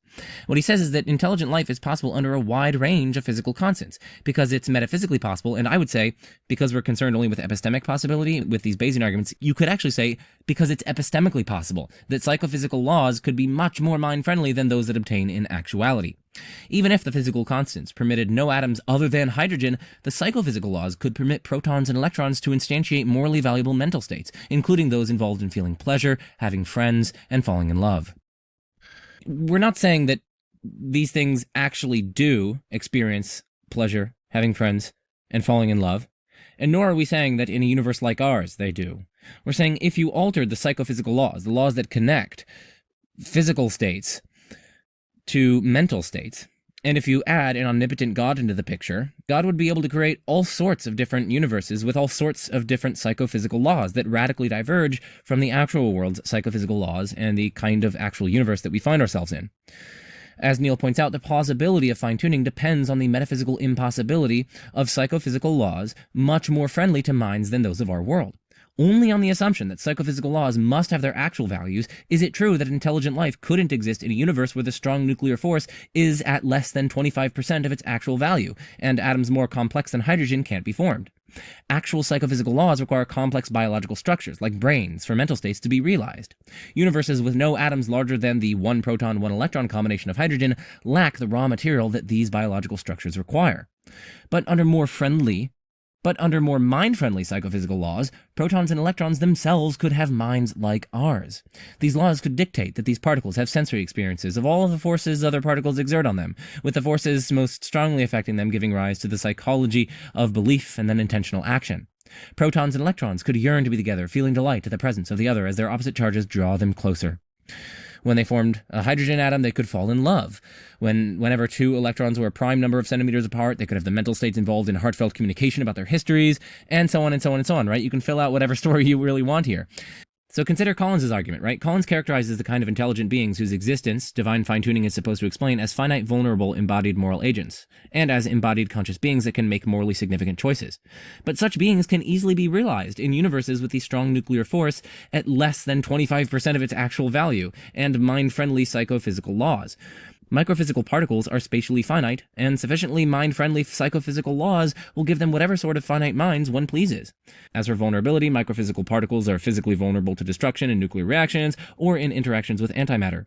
Psychophysical laws that allow them to love will also make them emotionally vulnerable. A proton that is attracted to an electron may be heartbroken if that electron goes away with another proton. And he basically just goes through that, like, yeah, you can secure moral agency in principle. Again, these only need to be epistemic possibilities. In short, there's plenty of room for psychophysical laws to be more mind-friendly than ours. Universes whose physical constants prevent any particularly complex structures from forming still have enough structure to instantiate minds if the psychophysical laws are mind-friendly enough. The large region of modal space, with mind-friendly psychophysical laws permitting happy microphysical particles, reveals intelligent life not to be an astonishingly improbable thing demanding a divine explanation, as it might be if fine-tuning were true. So again, this is targeting that first premise, this fine-tuning premise, that for intelligent life to exist, for there to be intelligent, conscious agents that instantiate these sorts of values that God would be interested in producing, the fundamental physical constants have to have like super narrow values, because only in that way can you get these like complex structures like brains and so on. But of course, that assumes that you're holding fixed these super duper narrow psychophysical laws. But of course, it's epistemically possible that you can alter these psychophysical laws in whole concoctions of ways. And so actually modal space is going to be populated with bunches of different worlds, which of course wouldn't support structures like our brains and things like that, but that would nevertheless support conscious, sentient, moral agents, and hence support the values that God would be interested in producing. And as I explained earlier on in the video, this actually might create certain problems for this premise here, that the probability of the evidence of fine-tuning given theism and the fact that the universe permits the existence of embodied conscious agents is very high. It could potentially challenge that because, again, as I've been explaining, there are arguably boatloads of different ways that God could secure the relevant goods that he was allegedly trying to secure by means of this finely tuned universe that we find ourselves in. There are boatloads of ways that he could do that in boatloads of other universes, right? Even ones that aren't fine-tuned for our specific complex life. If the psychophysical laws could be different, which it seems epistemically possible that they could, God could still create life in those sorts of universes and intelligent, embodied, conscious agents in those worlds. And so it's actually not at all clear why God would prefer this sort of universe as opposed to that one. In which case, the probability that you get this kind of very narrow life-permitting range with respect to complex structures, it's actually not clear why that isn't super-duper low on theism as well. Because again, God has all these boatloads of different universes to choose from with different psychophysical laws that also realize the relevant values. Another article that I want to go through is this one by Neil Manson, How Not to Be Generous to Fine-Tuning Skeptics. So the fine-tuning argument for the existence of God requires that the probability that the universe is life-permitting, if God exists, is not nearly as low as the probability that the universe is life-permitting if God does not exist. Recently, some proponents of the fine-tuning argument have reasoned as follows. Stipulate that the probability that there exists a life-permitting universe if God exists is 1 in a billion. Only the most hardened skeptic would refuse odds like that, right? So, 1 in a billion is more than just fair to those skeptical of the fine-tuning argument. It is generous. Even on that generous assumption, the fine-tuning argument is very strong. This article explains why the assumption is not, in fact, generous. So, yada yada yada, he's talking about plug, which is the probability of a life-permitting universe under God's existence. So, probability life-permitting universe given God's existence. So that's what plug is. So then he goes on to consider what fine-tuning skeptics think. So in order to answer the question of whether or not people are right, that it's generous to the fine-tuning skeptics to say, okay, let it be 1 in a billion, even still the fine-tuning argument would succeed. In order to evaluate that, we need to understand better the thinking of those skeptical of the claim that plug is not extremely low. Let's call such people fine-tuning skeptics. All fine-tuning skeptics who have written about the issue agree that there is no reason to think that plug is quite high. Several of them suggest a much stronger point. The value of plug is inscrutable. They claim to see no basis for assigning any probability at all to the proposition that God would create a life-permitting physical universe. Graham Oppy, Jan Narveson, Elliot Sober, and Stephen Jay Gould all express well the fine-tuning skeptic's position. Let's start with Oppy. Oppy says that given only the hypothesis that there is an intelligent designer of a universe, and given no further assumptions about the preferences of that designer, it is not clear to me that there is very much that one can conclude about the kind of universe that the designer is likely to produce. Oppy continues in private communication with Neil, what do we know about the range of natural realities that are open to God to create? It may be true that natural realities sufficiently similar to ours are all fine-tuned, but even so, fine-tuned natural realities could be just the tiniest blip in the full range of natural realities that are open for God to create. That is, that are creatable, consistent with all of God's attributes. I can't see any good grounds for assigning a probability, high or low, to the claim that God will create a fine-tuned natural reality. As Manson points out, one common theme amongst fine-tuning skeptics is that God is a being so unlike us that we simply cannot say what we ought to expect God to do with regard to creation. We should also note that fine-tuning skepticism is not limited to atheists or agnostics. Fideists, adherents of Reformed epistemology, and skeptical theists might all agree that reason alone gives us no answers to the sort of questions about God raised by Oppy and so on. Regarding skeptical theism in particular, Hudson in various publications argues that the theist cannot make a plea for epistemic humility in the face of the problem of evil, and then turn around and insist that it is obvious that our universe is one of the sort that God would probably create. Skeptical theists, he says, are in no position to assert the high probability premise, Hudson's name for the claim that plug is quite high. Hudson writes that it is an inconstant and uneasy skeptical theism which professes ignorance about how much we know about just which things are possible goods, about just how good they in fact are, and about the necessary conditions of their realization in a wide variety of scenarios, but gratuitously grants an exception when it comes to pronouncing on what God is likely to aim at in creating a cosmos. Once again, we are in the dark about whether the possible goods in question are representative of the possible goods that there are, and about what far greater goods may of necessity be forfeited, or far greater evils may of necessity be guaranteed, if the particular goods of embodied, free, intelligent, sentient beings are realized." End quote. And Hudson concludes from this that we don't have good reason to accept the high probability premise in the fine-tuning argument. In fact, we are not even in a position to assign any probability here at all. So this section in particular is the important one that I want to focus on, why fine-tuning skeptics say that plug is inscrutable. So one reason is we begin by making a simplifying assumption, and although it's not the only way to think of probabilities, a quite natural way to think of a probability is just as a proportion, n divided by m. The probability of getting an outcome with feature f is just the number n of outcomes with feature f divided by the number m of all possible outcomes, assuming all possible outcomes are equally likely to occur. So for some n and for some m, plug equals n divided by m. In the case at hand, let the numerator n sub t, t for theism, stand for the number of ways God might create a life-permitting universe, and let the denominator m sub t stand for the total number of ways God might make some possible world actual. Those ways include God's not creating anything at all, as well as all the ways God might create some reality distinct from himself. And then, of course, you can do this with atheism as well. So you let NA, A for atheism, stand for the total number of ways that there might have been a life-permitting physical universe conditional on atheism, and M sub A stand for the total number of ways that reality might have been conditional on atheism. So numbered amongst M sub A, so the total range of possible worlds under atheism, are not only all the possible distributions of matter and energy given the actual law structures and the actual values of the free parameters of physics, but also all the possible distributions of matter and energy given the actual law structures and every possible combination of values of the free parameters of physics. MA might be inflated further if the atheist includes possible physical universes with different law structures, with non-physical epiphenomenal properties, with possible physical universes with brutally emergent phenomena, and so on. And it might even be inflated further still if there could be realities consisting of combinations or fusions of any of the above. But precisely because of this, fine-tuning skeptics see M sub t as beyond comprehension. Why? Well, because they agree with theists that God is supposed to be omnipotent. So God can create any reality that could possibly exist if there were no God. If we suppose, as I think we should, says Oppie, that God could make any universe that is possible on the naturalist hypothesis, then we are surely entitled to the conclusion that the range of possibilities is no narrower on the theistic hypothesis than it is on the naturalistic hypothesis. Thus, for fine-tuning skeptics, M sub t is going to be at least as big as M sub a, and arguably much bigger. To see why M sub t might be much bigger than M sub a, consider first the physical universes that are impossible under atheism. These are physical universes in which God miraculously rearranges the matter and energy of the universe in any number of ways. Of course, some of these new possibilities will inflate N sub t, so the ones that are life-permitting. The possible realities that are life-permitting. For example, there will be ways for a life-unfriendly physical universe to yield embodied life through God's miraculously rearranging the matter and energy in that universe, by creating Boltzmann brains, for example. But some of these new possibilities will also inflate M sub t. For every way God could intervene to make a life-unfriendly physical universe have life in it, it seems that there are just as many ways that God could intervene in a life-friendly physical universe to guarantee that life never arises in it. In addition to these new possibilities for physical realities, God has the power to create realities with non-physical entities and processes that are not possible on atheism. Thus, God could create worlds in which occasionalism or Berkeleyan idealism turns out to be true. For the members of this enlarged set of possible worlds, if there are intelligent beings in them at all, those intelligent beings are either not actually or not necessarily embodied in living matter. The bearers of intelligence would not be living things, but rather souls, spirits, or immaterial minds. And then there are possible realities that fuse these possibilities, say by having a physical realm but also heaven, with angels spending most of their time in heaven but also able to interact in the physical realm. So these new possibilities introduced by theism inflate M sub t even further.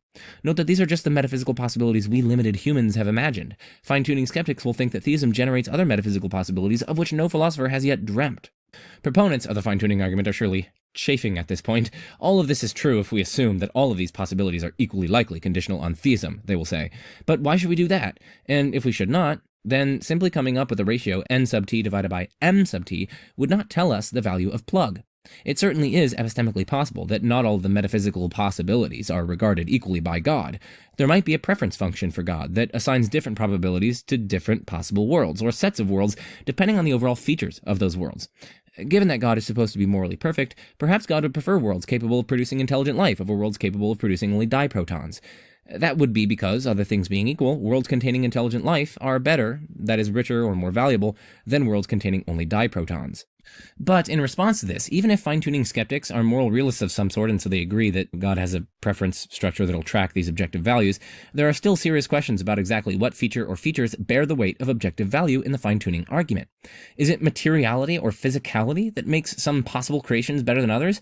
It's hard to see how mere physicality could set one possible creation apart from the rest. A universe that recollapsed a microsecond after the Big Bang would be physical, but that alone doesn't make it worth creating. Is it physical life that is intrinsically valuable? Well, bacteria are physical life forms, but being a reality such that bacteria might arise in it does not seem to be a particularly good-making feature of a possible creation. Is it intelligent or conscious physical life that is particularly worthy of creation? In that case, though, it seems that it is the intelligence or consciousness, not physicality or animation, that is doing the heavy lifting with respect to the value of this creation. Why think intelligence is only morally valuable if it is embodied? The problem here for proponents of the fine-tuning argument is that if God does exist, then clearly it is possible for there to be a non-physical intelligence. After all, God is supposed to be just such an intelligence.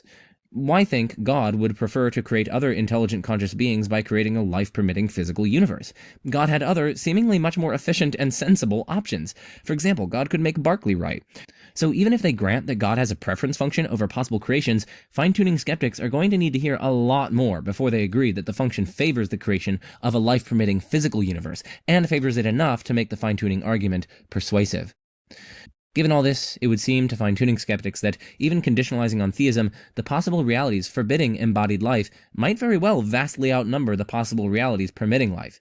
Given that God's preference function for possible realities is inscrutable to them, they say plug is also inscrutable to them. And then the next video that I want to recommend you guys check out is this video from Friction.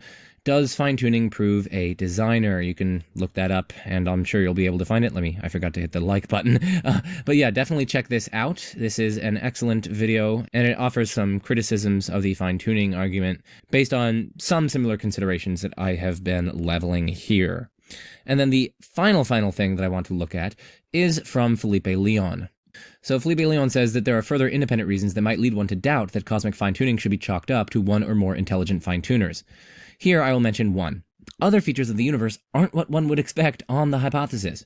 For one thing, it appears that the vast majority of the observable universe is quite hostile to life. For another, most of the relatively meager number of living things that we know to exist in the universe appear to languish for a significant portion of their lives.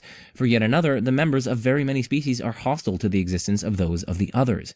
In short, even if the more general phenomena of cosmic fine-tuning might seem surprising on naturalism, but not on theism, the more specific aspects of the life that seems fine-tuned are surprising on theism, but not on naturalism.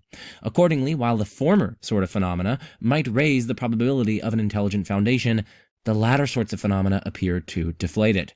And he cites Draper here talking about the fallacy of understated evidence. I'm actually going to go through a video later on within this video explaining the fallacy of understated evidence and how it relates to these sorts of arguments. Let's finish Collins. He likes to simplify it to the following. The probability that we have the evidence for fine-tuning given the naturalistic, I have a typo here, K should be E. No, I'm sorry, K is right, K is the universe. Right, so the same objections that I just raised are going to be applying to this as well. Beth, the argument from Collins is really cool. It's the fine-tuning for discoverability. The idea is that of all the possible values fundamental physical constants could assume, there's a tiny range that permit the existence of embodied conscious agents, and we can call that the anthropic range. Now, within the anthropic range, there's an even tinier range of values that the physical constants could assume that would make the universe optimal for scientific discovery and investigation. And he calls this the discoverability optimality range. And so an example would be, the universe has relatively low entropy all throughout, but embodied conscious agents need only a relatively small regional pocket of low entropy in order to exist. So the universe doesn't have to have low entropy all throughout for us to exist. Yet the general low entropy of the universe all throughout makes the universe optimal for observational discoveries in astrophysics and cosmology. So examples like that give Collins a new argument, a new kind of fine-tuning argument. Would go like this. The values of certain physical constants fall within the discoverability optimality range within the anthropic range. If naturalism is true, it is enormously improbable that the values of certain physical constants would fall within the discoverability optimality range within the anthropic range. But if theism is true, it's not at all improbable that the values of certain physical constants would fall within this discoverability optimality range. So the values of certain physical constants would fall within this discoverability optimality range within the anthropic range strongly confirms theism over naturalism. The main idea is just being that, look, God didn't just create a universe that was minimally sufficient for our existence. There seem to be features of the universe that are perks, I guess, that they're not just necessary. They're things on top of what's necessary that make it very convenient to do science and to observe the world and so forth. Yeah, so I haven't researched this particular argument in significant detail. So I'm actually inclined to think that discoverability is evidence for theism, but I guess I'm just not sure how strong that evidence is. Again, we have the Aaron-Lucas problem that we can only look at the epistemically illuminated region, right, that share our law structures in where you vary the constants. But that, of course, leaves us entirely in the dark about the character of the epistemically unilluminated regions where you vary the very law structures themselves. Moreover, we have these potential problems with respect to God would seem to be able to secure the goods of discoverability in conjunction with the goods of conscious embodied moral agents in infinitely many other ways, again, in a kind of Berkeleyan universe, in maybe a simulation universe, within a theistic idealist universe, maybe just in a kind of non-physical heavenly realm, maybe in a completely different kind of universe where it's just fundamental particles, but we have different psychophysical laws, and so on. I guess I'm inclined to think that discoverability is evidence for theism, but because of these various considerations, I don't know how strong the evidence is. The considerations are very, very complex to my mind here, so you start to get really into the weeds, and of course, I don't specialize on fine-tuning arguments, so anyway, on to the next argument. Okay, and then I've already got this pulled up actually here. Fine-tuning for discoverability. It's in the 24 or so arguments for God that we're just completely one-upping in this stream. So, So the next argument, maybe we don't need to infer design at all. Biologists themselves say organisms appear or look designed. Not that we're inferring that they're designed, but that's just how they appear. So some philosophers have argued that if X appears design-like, then X is justifiably taken to be the product of intentional design. Some things in nature do appear designed. So, firstly, I think premise one should be defeasibilized. That is, it should be made defeasible. So if X appears design-like, then X is justified defeasibly, which means it could be overturned or overridden by countervailing considerations. Moreover, arguably, we do have one such defeater in the form of evolution by natural selection. In particular, it's arguably a defeater if you know that there are plausible alternative explanations that don't involve intentional design that nevertheless explain the appearance of design. So then, even if there is an appearance of design, why should you favor the intentional design hypothesis over these alternatives? So this would seem to serve as a kind of undercutting defeater for this defeasible justification for taking it to be a product of intentional design, because now you have a workable alternative hypothesis that accounts for it without intentional design. And so I would take evolution to actually serve as a defeater for this argument, arguably. Moreover, I think that we have, again, parities on our hands. So if X appears to be incompetently or evilly designed-like, then X is justifiably taken to be the product of an incompetent or evil intentional design. Some things in nature, moreover, appear to be incompetently or evilly designed genetic information that is specifically directed to causing, let's say, cancer, or brain tumors, or genetic deformities, or diseases. Or we could talk about things that seem like incompetently designed, like the recurrent laryngeal nerve, and so on, or teleological evil, where basically things are designed to rip each other to shreds and cause immense suffering in other animals. So we can conclude from this that some things in nature are justifiably taken to be the product of incompetent or evil intentional design. But if God exists, right, God is the designer of those things, and so they are not the product of incompetent or evil intentional design, right, since God is not at all incompetent or evil. And so we can conclude that it's justifiably taken to be the case that God doesn't exist. So given this parity, we have a new argument for atheism on our hands. So they're justifiably taken to be the products of design. And so you have Richard Dawkins famously opening his book, The Blind Watchmaker, by defining biology as the study of complicated things that give the appearance of having been designed. And you have Crick saying that biologists must constantly keep in mind that what they see is not designed, but rather evolved. If you take the principle that, look, if how something appears is evidence of how it is, these things in nature appear designed, so that's evidence that they are designed. And you could run an argument from design in biology or from the cosmos in general with this sort of reasoning. All right, and there you go, some resources on that one. Oh, wow, we're already to moral arguments. Wow. So before getting into specific moral arguments, I do just want to make two general remarks here. First, check out my moral argument playlist. Therein, I have videos on topics intimately related to the moral argument, as well as videos, significant portions of which are directly aimed at the moral argument. For instance, in my video, Response to Trent Horn, I go through various ways that non-theists can respond to moral arguments. All right, so that's the first general remark. The second general remark is, check out this series index. It's called William Lane Craig on Morality and Meaning. It's on the blog Philosophical Disquisitions. And so basically, what this person has done, he's a professional academic philosopher, and what he's done is he's taken articles published in peer-reviewed philosophy journals on the topic of morality, and in particular William Lane Craig's moral argument, as well as Craig's meta-ethical theory of morality and theistic meta-ethics more generally. What he's done is he's gone through various papers published, and he's basically summarized them and broken them down for a wider audience. So, for instance, he covers Must Goodness Be Independent of God? This is a series about Wes Morston's article of the same name, which looks at Craig's and Alston's solutions to the Euthyphro dilemma. Also, some thoughts on theological voluntarism. He wrote this in response to Craig-Harris debate, where he offers a neglected critique of theological voluntarism. This person has also published an article in Sophia called something like The Epistemological Objection to Divine Command Theory, or something like that. Also, Craig on objective morality. So in here, he suggests a general methodology for determining the merits of any meta-ethical theory, and he also gives a close textual and philosophical analysis of what Craig means by objective. He also has a series of articles on God and the ontological foundation of morality. So Craig insists that only God can provide a sound ontological foundation for objective moral values and duties. Is this right? With the help of Wes Morston, once again, he tries to answer the question in the negative. So no, he's not correct. And he's drawing on the published peer-reviewed work of philosopher Wes Morston here. And he also draws on his own insights. And then we have divine command theory and the moral meter stick. This is yet another series that he's done on it. So in his efforts to avoid the revised Euthyphro dilemma, Craig sometimes relies on William Alston's analogy of the meter stick. According to this analogy, God stands in the same relation to the good as the model meter stick stands in relation to the length 1 meter. Does it make any sense? Well, Jeremy Koons argues that it doesn't. And in the series of posts, I walk through the various steps of Koons's argument. And so again, it's going through articles that Jeremy Koons has written on this regard. He also goes through stuff that Eric Wielenberg has published. Is Craig's defense of divine command theory inconsistent? He's gone through Craig's allegation that on an atheistic view, humans are quote-unquote nothing but mere animals or collections of molecules. He's also gone through what William Lane Craig says on ultimate accountability, and whether or not there's a defensible account of moral value. There he looks at what Craig has written with his co-author J.P. Moreland. And again, he's drawing on the work of Eric Wielenberg, who counters that there is a defensible atheistic account of value. I would argue that there are many such defensible accounts, and that this account is no worse off than Craig and Moreland's preferred account of moral value. And then, of course, he goes through stuff about meaning in life, but we don't really need to concern ourselves with that here. Anyway, with that shout out of the way, and you guys definitely need to check this out, let us get on to the video itself. Moral arguments, which take particular or general facts about morality to support the existence of God. Generic argument from the objectivity of morality generally. If morality is objective, or morality can be objective only if God exists. Morality is objective, so God exists. We're often. I would say premise 1 is false. So first, a note to give you guys some context. Very few meta-ethicists take this line of reasoning seriously. Popular apologetics is seriously out of sync with meta-ethics here. If you buy mainstream anthologies on meta-ethics, for instance, most won't even mention God, and will still contain boatloads of theories accounting for morality in non-theistic terms. So there's a striking gap between popular apologetics on meta-ethics and the actual meta-ethical literature.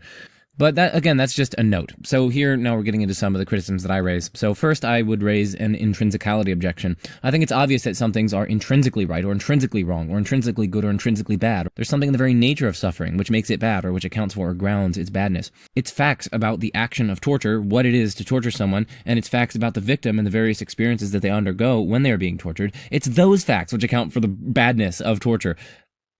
It's those facts which account for the badness and wrongness of torturing. Right, what it is to torture someone and what it is to be the victim and to undergo their various experiences, there's something intrinsic to this situation itself, which accounts for why it is bad and wrong. I think that's just obvious. Again, it's not as though I have some independent argument for that, just as I don't have an independent argument for thinking that suffering itself is bad. No, of course I don't have an argument for that. I can just see that it's obviously true. And similarly, I can just see that it's obviously true that some things are just intrinsically bad. They're bad in and of themselves, without reference to whether or not there's some being in the sky that has some attitude towards it, or whether there's some being in the sky whose nature says something about it. No, that doesn't matter. By my lights, that's utterly irrelevant. What matters, what makes the relevant action wrong, is facts about the action, the victim, and so on, and facts about the suffering. It's facts intrinsic to the situation itself. So I think, again, this is the intrinsicality objection. This has nothing to do with their extrinsic relations to whether or not we ourselves think that it's bad, or whether or not God thinks that it's bad, or whether or not God commands something about the situation, or whether or not God's nature somehow specifies something about the situation. By my lights, that all seems quite patently irrelevant. So that's the first objection I would say. No, certain things are intrinsically good and intrinsically bad. There's something about Josh Rasmussen himself, which accounts for why he has dignity and value and so on. There's something about pursuing and cultivating the intellectual and moral virtues, honesty, integrity, curiosity, and so on. These things are by their very natures intrinsically good, intrinsically valuable. And so it's just patently false that they could only be valuable or good or have these various moral properties if God exists. No, what it is to be these sorts of things, it's intrinsically valuable. So that's one of my objections to these sorts of arguments. Another objection is a kind of second-order Euthyphro objection. So the first-order problem basically poses the following question. Do God's commands make right actions right, or wrong actions wrong? If yes, well then it would seem as though rightness and wrongness are arbitrary, right? Because then, explanatorily prior to God's giving his commands, nothing is right or wrong. It's constituted by the command. It's dependent upon the command whether or not it's right or wrong. So if God would have commanded us to torture innocents, that would have been right.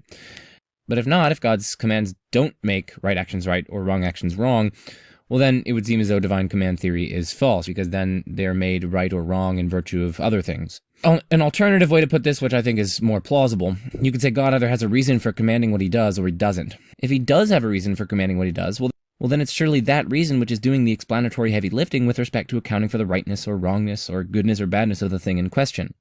That reason is surely enough on its own to ground rightness or wrongness. But by contrast, if he doesn't have a reason, well then it's completely arbitrary. He literally has no reason for commanding what he does, and it's literally arbitrary in that case.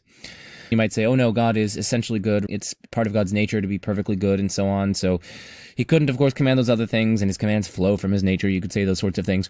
But then, of course, the second order Euthyphro problem arises. Because then we can just ask, is there an explanation as to why God's essential nature, for example, lovingness, forbids rape? If so, if there is such an explanation as to why God's essential nature forbids rape, well then it seems that it's that explanation which is accounting for the rightness or wrongness or goodness or badness or permissibility or impermissibility of the thing in question. That explanation is surely enough on its own to ground morality. For example, if his nature forbids rape because rape is wrong in itself or violates the rights of the victim or causes unnecessary suffering to the victim, then it's those reasons that ground or explain the wrongness or the badness or whatever of the relevant action. So basically, there's either some more fundamental reason why God's essential nature specifies what it does, or there isn't. If there is some more fundamental reason, say because it violates rights, or say because of the badness of the suffering that the victim undergoes, or whatever, then we have a more fundamental explanation, and it's surely that which is doing the explanatory heavy lifting with respect to the badness or the rightness or the wrongness or whatever moral properties we're talking about. But by contrast, if there is no such more fundamental explanation, if there is no further more fundamental reason as to why God's nature forbids what it does, or necessarily leads to commands which forbid what they do, well then, again, we have this arbitrariness worry. Then there's no explanation as to why rape, for instance, is prohibited as opposed to morally obligatory, and so on. So we get the arbitrariness problem that way. And so on the latter horn, we get the absurdity that, for instance, the prohibition on rape is arbitrary. But on the former horn, bringing in God seems to be entirely explanatorily odious. All you need is that more fundamental reason in order to account for or explain why the relevant action or state of affairs is good or bad or right or wrong or whatever, has the various moral or axiological or deontic properties that it does have. I actually do find that second order problem reasonably plausible. Still further objection that I would raise, so I think this is like the third objection. I think that there are perfectly adequate alternative explanations for why certain things are right or wrong or good or bad or whatever. I've already hinted at various such potential explanations. For instance, maybe there's something in the very nature of rape, or there's something in the nature of the victim's experience of it, or whatever, that accounts for why it's bad or wrong or whatever. Or maybe we can give an explanation in terms of rights, or maybe we can give an explanation in terms of utility, or maybe there are so many different things that could provide groundings or explanations as to why certain actions or states of affairs have their axiological or deontic or moral properties. And so I think, given that there are these alternative explanations, and given that none of these require that God exists, I think we have excellent reason to think that this first premise is, at the very least, unmotivated. So that's a third response. A fourth response that I would give is that it's what I call the both end in primitives objection. So the atheist, let's say, thinks that torturing someone is objectively wrong. Well, you can ask why. And, maybe they're going to cite certain facts about torture and facts about the victim and facts about suffering. Well, then you can say, oh yeah, but why is suffering bad? You've kind of hit a primitive bedrock there, because it is, right? Maybe that's either self-explanatory, maybe it's not self-explanatory if we think that self-explanation is incoherent, but maybe this is just a primitive, but it's justifiably taken to be a primitive. Or maybe you think eudaimonia, or flourishing, or happiness, or the flourishing of sentient beings, or whatever, is something that is just the primitive bedrock with respect to explaining why certain things are good. So, yeah, you can play the why game with the atheist, but of course the atheist can turn around and similarly play the why game with the theist. What it metaphysically explains why torturing someone for fun is wrong. They might say certain rights or suffering is bad, but then you can ask why. Then they might say, oh, well, because God commands it to be that way, or because God's nature is such that. And then they give some story about God's nature. But again, you can still ask why. Why does God's nature give rise to that? Why does God's nature forbid rape? Why is God's nature such that it specifies that suffering is bad? Why is God's nature such that it specifies that human flourishing is good? You can ask these questions just as much of the theist. And they're eventually just going to have to say, lest they admit an infinitely descending regress of groundings, they're also going to have to end in some kind of primitive bedrock. So both of us are ending in primitive bedrocks. We just fundamentally say, X grounds the badness or rightness or wrongness or goodness or badness of something, and that's that. End of story. You can try to ask, why does it ground the wrongness or badness or whatever? And again, we've just hit explanatory bedrock. And so it's not at all clear that the theist is in any better position than the non-theist with respect to grounding morality in this case. Both have a ground. It's just that their grounds are different. Both end in something that just primitively grounds, let's say, the badness of suffering, or that primitively grounds the goodness of the flourishing of sentient beings, or whatever. It's not at all clear why we should prefer a primitive ground, which is something like God's nature is such as to specify that this is bad, or God's nature is such as to specify that this is good. It's not at all clear why that is a better primitive than the various primitives that I've been suggesting for the non-theist. And there's actually a really good article that makes a point that's quite similar to this, and it is called Could Morality Have a Source? By Chris Heathwood. It's published in the Journal of Ethics and Social Philosophy. So, he argues quite convincingly that ultimately every single metaethical theory is going to have some kind of primitive bedrock, that there's going to be some sort of moral truth or some sort of link between a grounding fact and the moral truth that it grounds. There's going to be some sort of fact like that has to be primitive on any theory whatsoever. So he says, it is a common idea that morality or moral truths, if there are any, must have some sort of source. If it is wrong to make a promise, or if our fundamental moral obligation is to maximize happiness, these facts must come from somewhere, perhaps from human nature, or from our agreements, or God. Such facts cannot be ungrounded, floating free. I not only deny this, I believe it's opposite. If we look more closely at the moral theories that are supposed to be paradigm examples of theories under which morality has a source, we will see that these theories too posit ungrounded moral truths. We are anyway here inquiring into the sort of explanation constituted by a kind of metaphysical grounding, and this metaphysical grounding, whatever else it is an asymmetric relation. If Q is true in virtue of P, P cannot also be true in virtue of Q. So the basic problem that he's pinpointing here is that we have this claim, right, which is DCT, divine command theory, and it's saying that an act is morally obligatory if and only if and because God commands it. Now, we then ask, is God, in some way or another, the source of DCT itself, right? Because this is itself a kind of moral claim. It's making a claim about the conditions under which something is morally obligatory.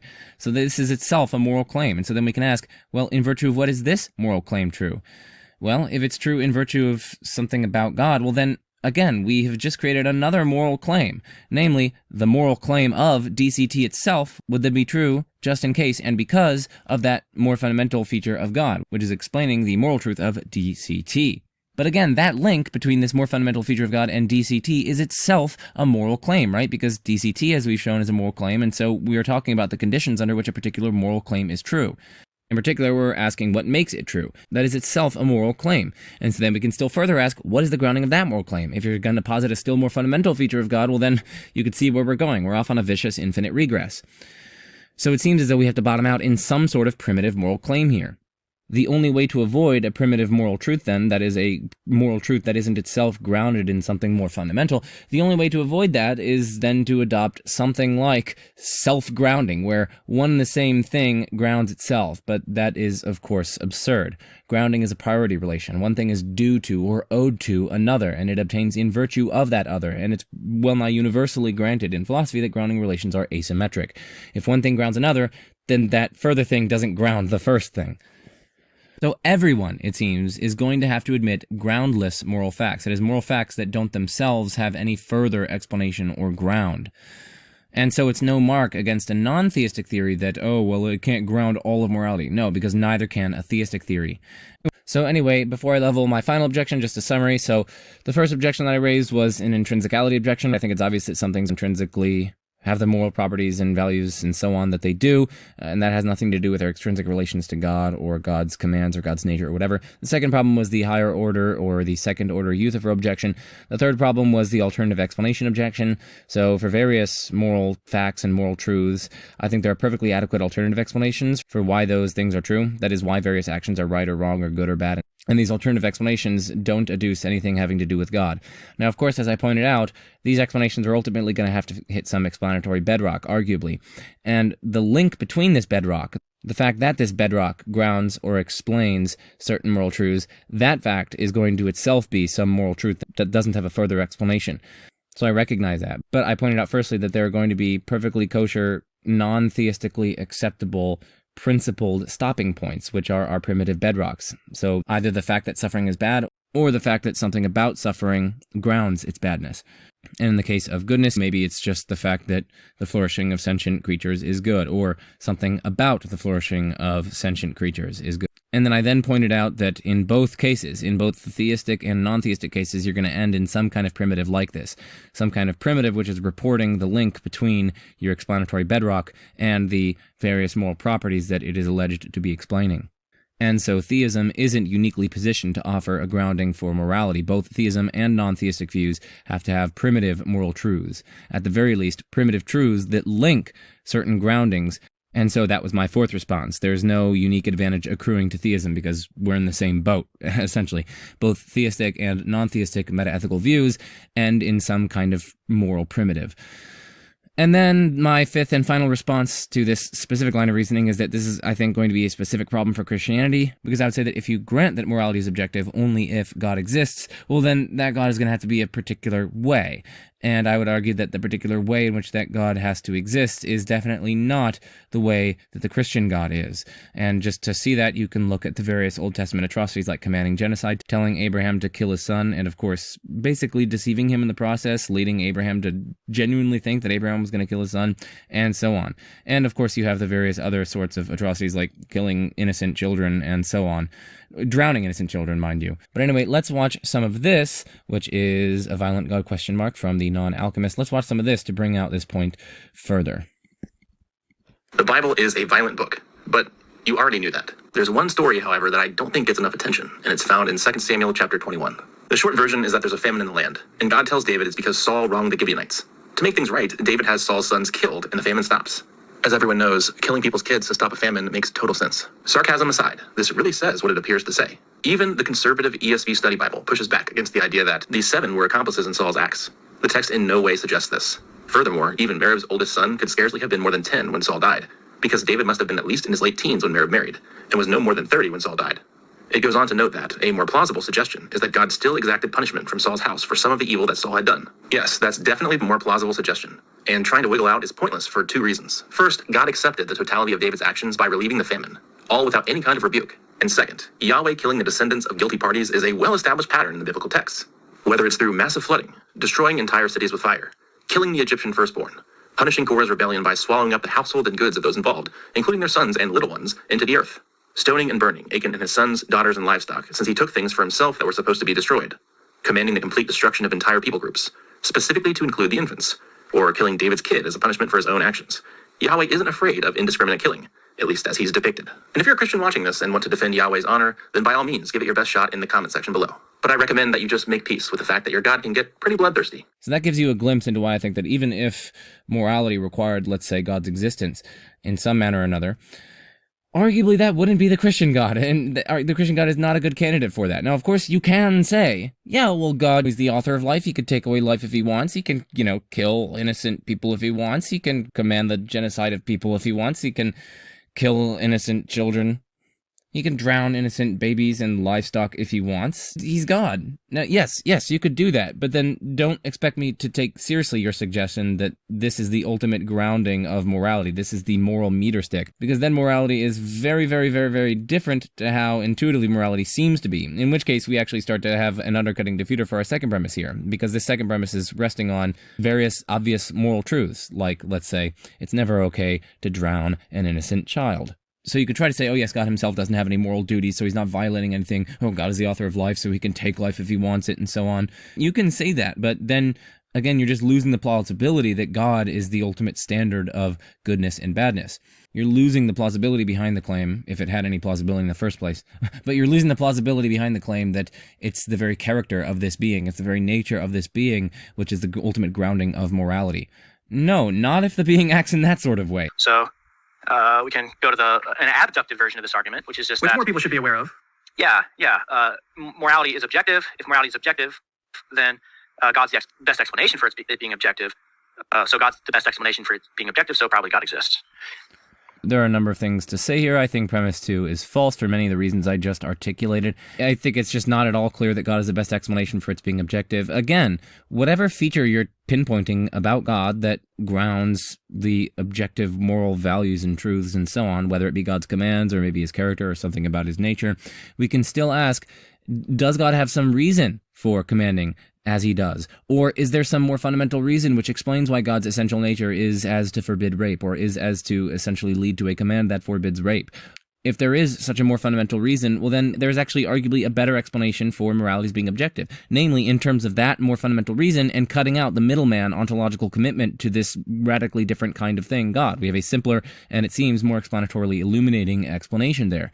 By contrast, if there is no such more fundamental reason, well then we have arbitrary objective moral values and truths, which of course is not at all a good explanation for objective moral values and truths if they're ultimately rendered entirely arbitrary. So no, I would reject that if morality is objective, then God is the best explanation. The best explanation is arguably in terms of certain intrinsic features of the various things in question, like suffering, or the flourishing conditions for sentient creatures, which we might say are set by their intrinsic natures or characters. So God's the best explanation for it being objective, so probably God exists. And you can support that by saying, look, morality always seems to be tied to persons. If morality is objective, that means it must be tied to a person whose nature is objective some way. So there's different ways you could defend the main premise of that argument. Look, morality always seems to be tied to persons. Morality always seems to be tied to persons. That seems to me to be obviously false, and pretty much self-evidently false. So consider a world in which there are no persons, and yet something like an elephant or a chimpanzee is, let's say, the quote-unquote highest form of life and sentience that there is. Suppose further that these beings can undergo various tragedies. Elephants can lose loved ones, and they exhibit signs of mourning over that. Elephants can undergo starvation, and it's quite obvious that they suffer through that. Now here, there are various moral values instantiated in this world. In particular, there's the badness of the suffering, there's the badness of the death of the loved one, and so on. So there are various moral truths in such a world, moral values, we might say, in such a world, and yet there are no persons in such a world. This, I think, is just an obvious counterexample to the claim that morality always seems to be tied to persons. So God's the best explanation for it being objective, so probably God exists. And you can support that by saying, look, morality always seems to be tied to persons. If morality is objective, that means it must be tied to a person whose nature is objective some way. So you What? No. So again, firstly, no, morality is not always tied to persons. But secondly, even if it were always tied to persons, what that could lead us to say is no, it's actually in the very nature of the various persons to which it's tied to. You could say it's various facts about the very natures of those various persons to which morality is tied, right? It's in the very nature of personhood that the person has dignity and so on. That is a perfectly objective explanation for it. That doesn't require there to be some person in addition to the finite persons that there are, some sort of infinite person, which somehow grounds various moral truths and facts about persons. There's different ways you could defend the main premise of that argument. David Baggett's a good person to look at for that one. Yes. We have arguments from evil for the existence of God. We have the first one, the normative implications of evil. Evil contrastively implies that there is a way the world ought to be. Some actually come close to defining evil this way as a deviation or distortion or corruption of the way things are supposed to be. But if that's true, then there's a way the world ought to be. But there can be a way the world ought to be only if there's an intention or goal or purpose behind it. So there is an intention or goal or purpose behind the world. If that's true, then that can be true only if God exists, so God exists. So I think premise 2 is false, or at least unmotivated. I can say God either has some reason behind his intention or he doesn't. So God is intending the world to be such that humans don't languish for the entirety of their lives. Why? Right? Is there some underlying reason behind God's intention? There either is or there isn't. If there is an underlying reason, well then it's surely that reason which is doing the explanatory heavy lifting with respect to accounting for the wrongness or badness or impermissibility of the thing in question. Of the badness, let's say, of a world in which humans are languishing for the entirety of their lives. But if God doesn't have a reason behind his intention, well then again, we are thrust into arbitrariness. Moreover, there's the point about alternative explanations. There are perfectly fine alternative explanations as to why the world ought to be certain ways rather than others that don't make any reference to intentions or goals or designs. I've already been articulating various ones. And of course, there's the both end in primitives problem that I was mentioning earlier. And premise 4, I think here, is also probably false. So for instance, maybe the motivation or goal or design or purpose comes from a morally indifferent creator. The creator could still have various intentions. It could easily be the case that there's an intention or goal or design or purpose behind the world, and yet the thing with that intention or goal or design or purpose isn't God. It could be some Zeus-like character. It could be some morally indifferent creator. It could be an aesthetic deism hypothesis, a la Paul Draper. It could be boatloads of things. It doesn't have to be God. Evil is privation. Evil is a privation of goodness. It's like, well, I think the common analogy is it's like light and darkness. Evil is not primary. It doesn't have like some positive ontological status. Rather, it's a deviation or corruption or something to that effect of what is good. So evil is privation. If evil is a privation of goodness... One thing that we should say here is that premise 1 is deeply questionable, and it's rejected by most ethicists, meta-ethicists, and metaphysicians.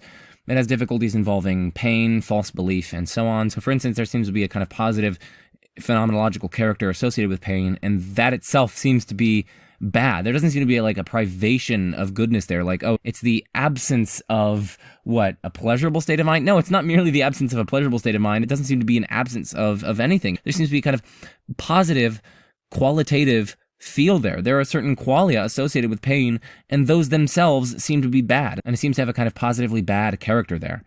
Now, of course, people who defend evil as privation are aware of these sorts of objections. You can go back and forth on objections, riposts, and so on.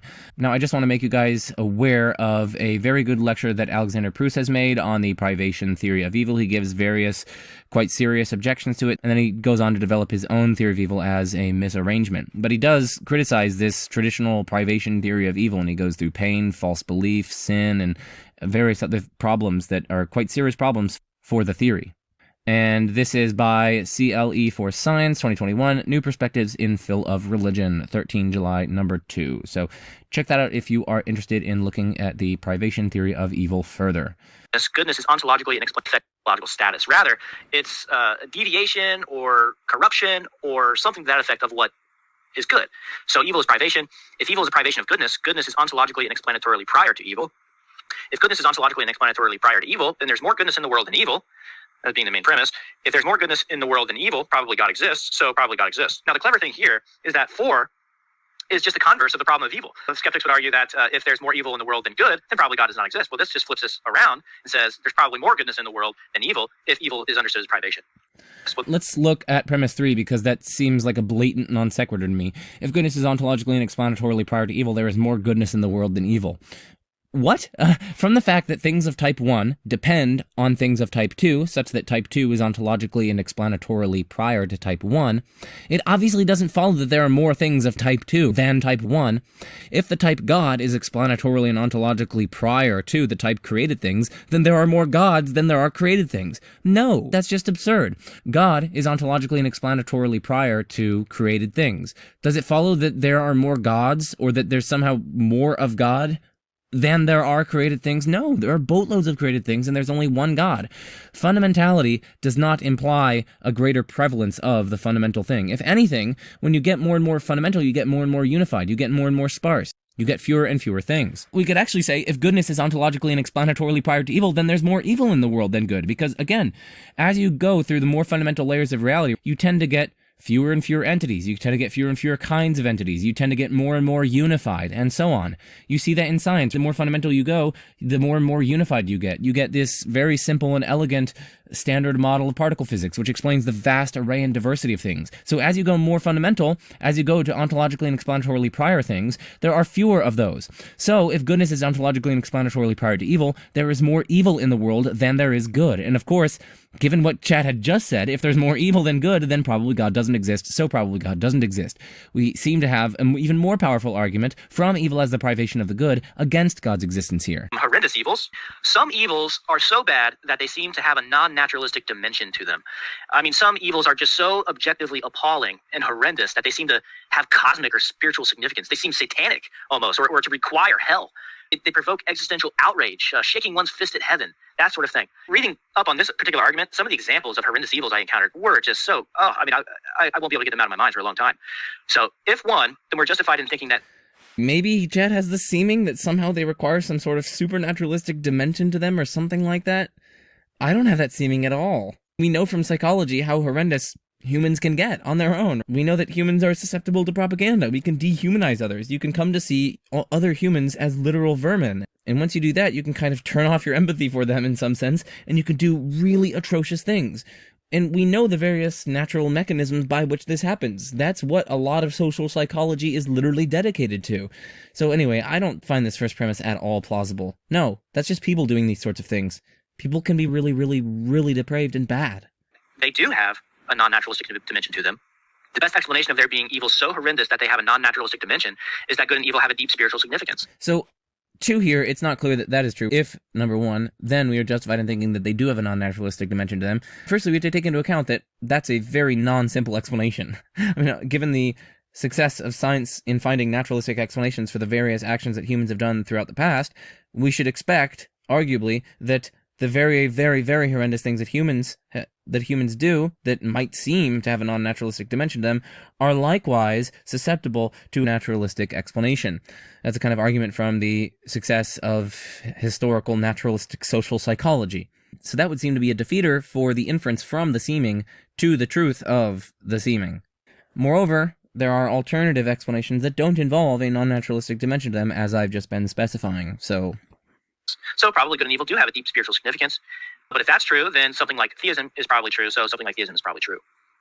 I should also say, with respect to 2, appealing to some sort of supernaturalistic dimension to these sorts of evils, it seems to increase complexity. It seems to be predictably fruitless. Like, why do you expect it in some cases and not in others? Why do you see it in 1940s Germany rather than, let's say, 2022 West Lafayette, Indiana, and so on? Well, actually, we do have certain explanations. We can look at the socio and historical and psychological factors that went into the Weimar Republic and so on, and the cultural history of Germany and so on. So we have these various naturalistic explanations. That is what is predictably fruitful. What's predictably fruitless is that there are, demons running around somehow, and they really like to correspond to the cultural and sociological changes and psychological changes, and they just happen to do it so that it really nicely tracks onto these naturalistic explanations. It's just a predictably fruitless cosmic coincidence that kind of happens. And it also doesn't seem to fit nicely with our background knowledge of various causes of these sorts of phenomena. I would also say that premise 5 is deeply questionable. There are lots of non-theistic, supernaturalistic views. For example, maybe there are just demons and angels lurking around. There's no need for God here, absent some further considerations or arguments. If they have deep spiritual significance, all that would follow is that there's some, spiritual realm, and that certain things in the spiritual realm are somehow influencing the horrendousness of various evils, or influencing stuff that happens in the world. Why would that require God to exist? Why would that even probabilify theism? There are boatloads of other supernaturalistic explanations available for that. Oh, I didn't know that was... So, is this... Did Plantinga defend that? Well, it's in his 24 or so paper, and every argument in that paper is just defended ever so briefly. But yeah, that's part of his argument.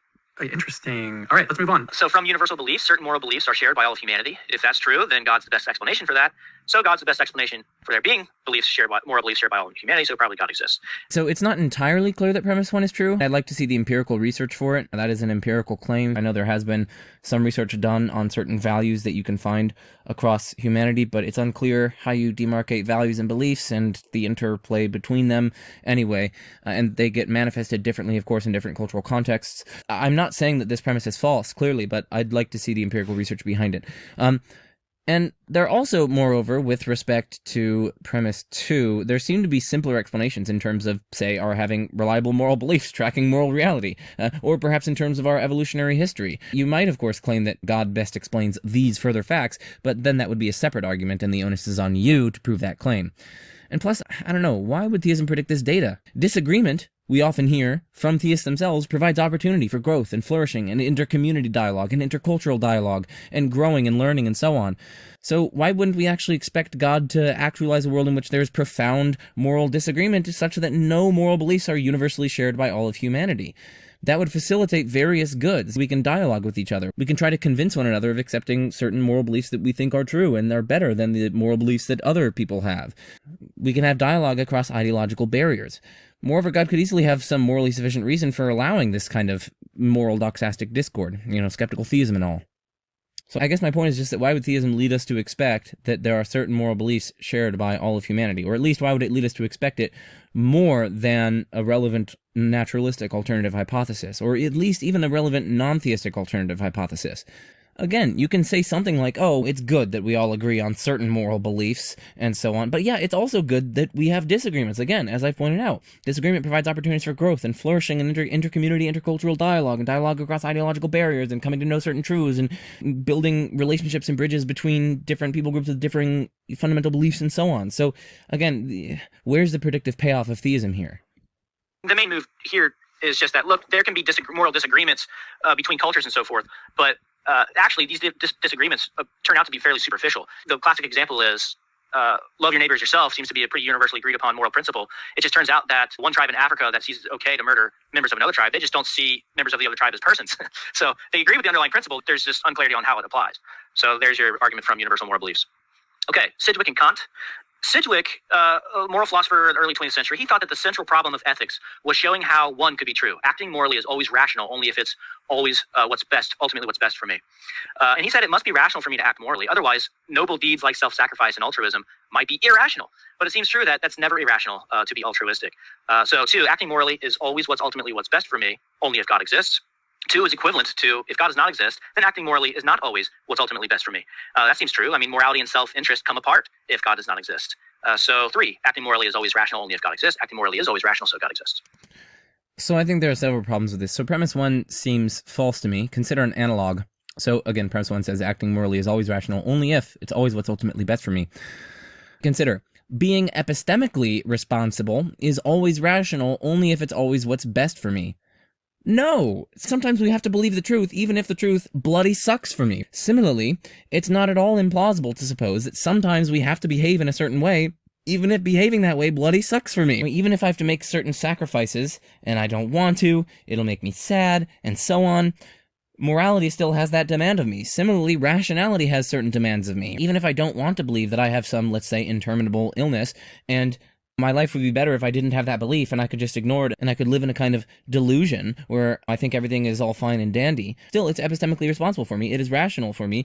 And I ought to still believe what is true in that case, even though it's not what's best for me. And so, in the case of at least epistemology, it's false that it's always rational for you to believe what's true only if it's always ultimately what's best for you to believe what's true.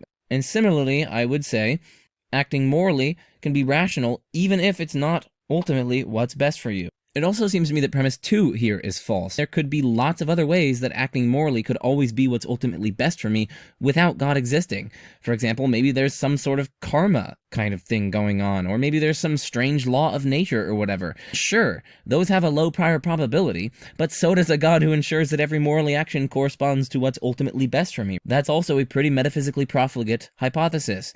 My point here is just that this is just false. There are other ways for acting morally to always be what's best for me, other than involving God's existence. And finally, it's actually not clear to me whether premise 4 is true, and indeed it seems quite contestable.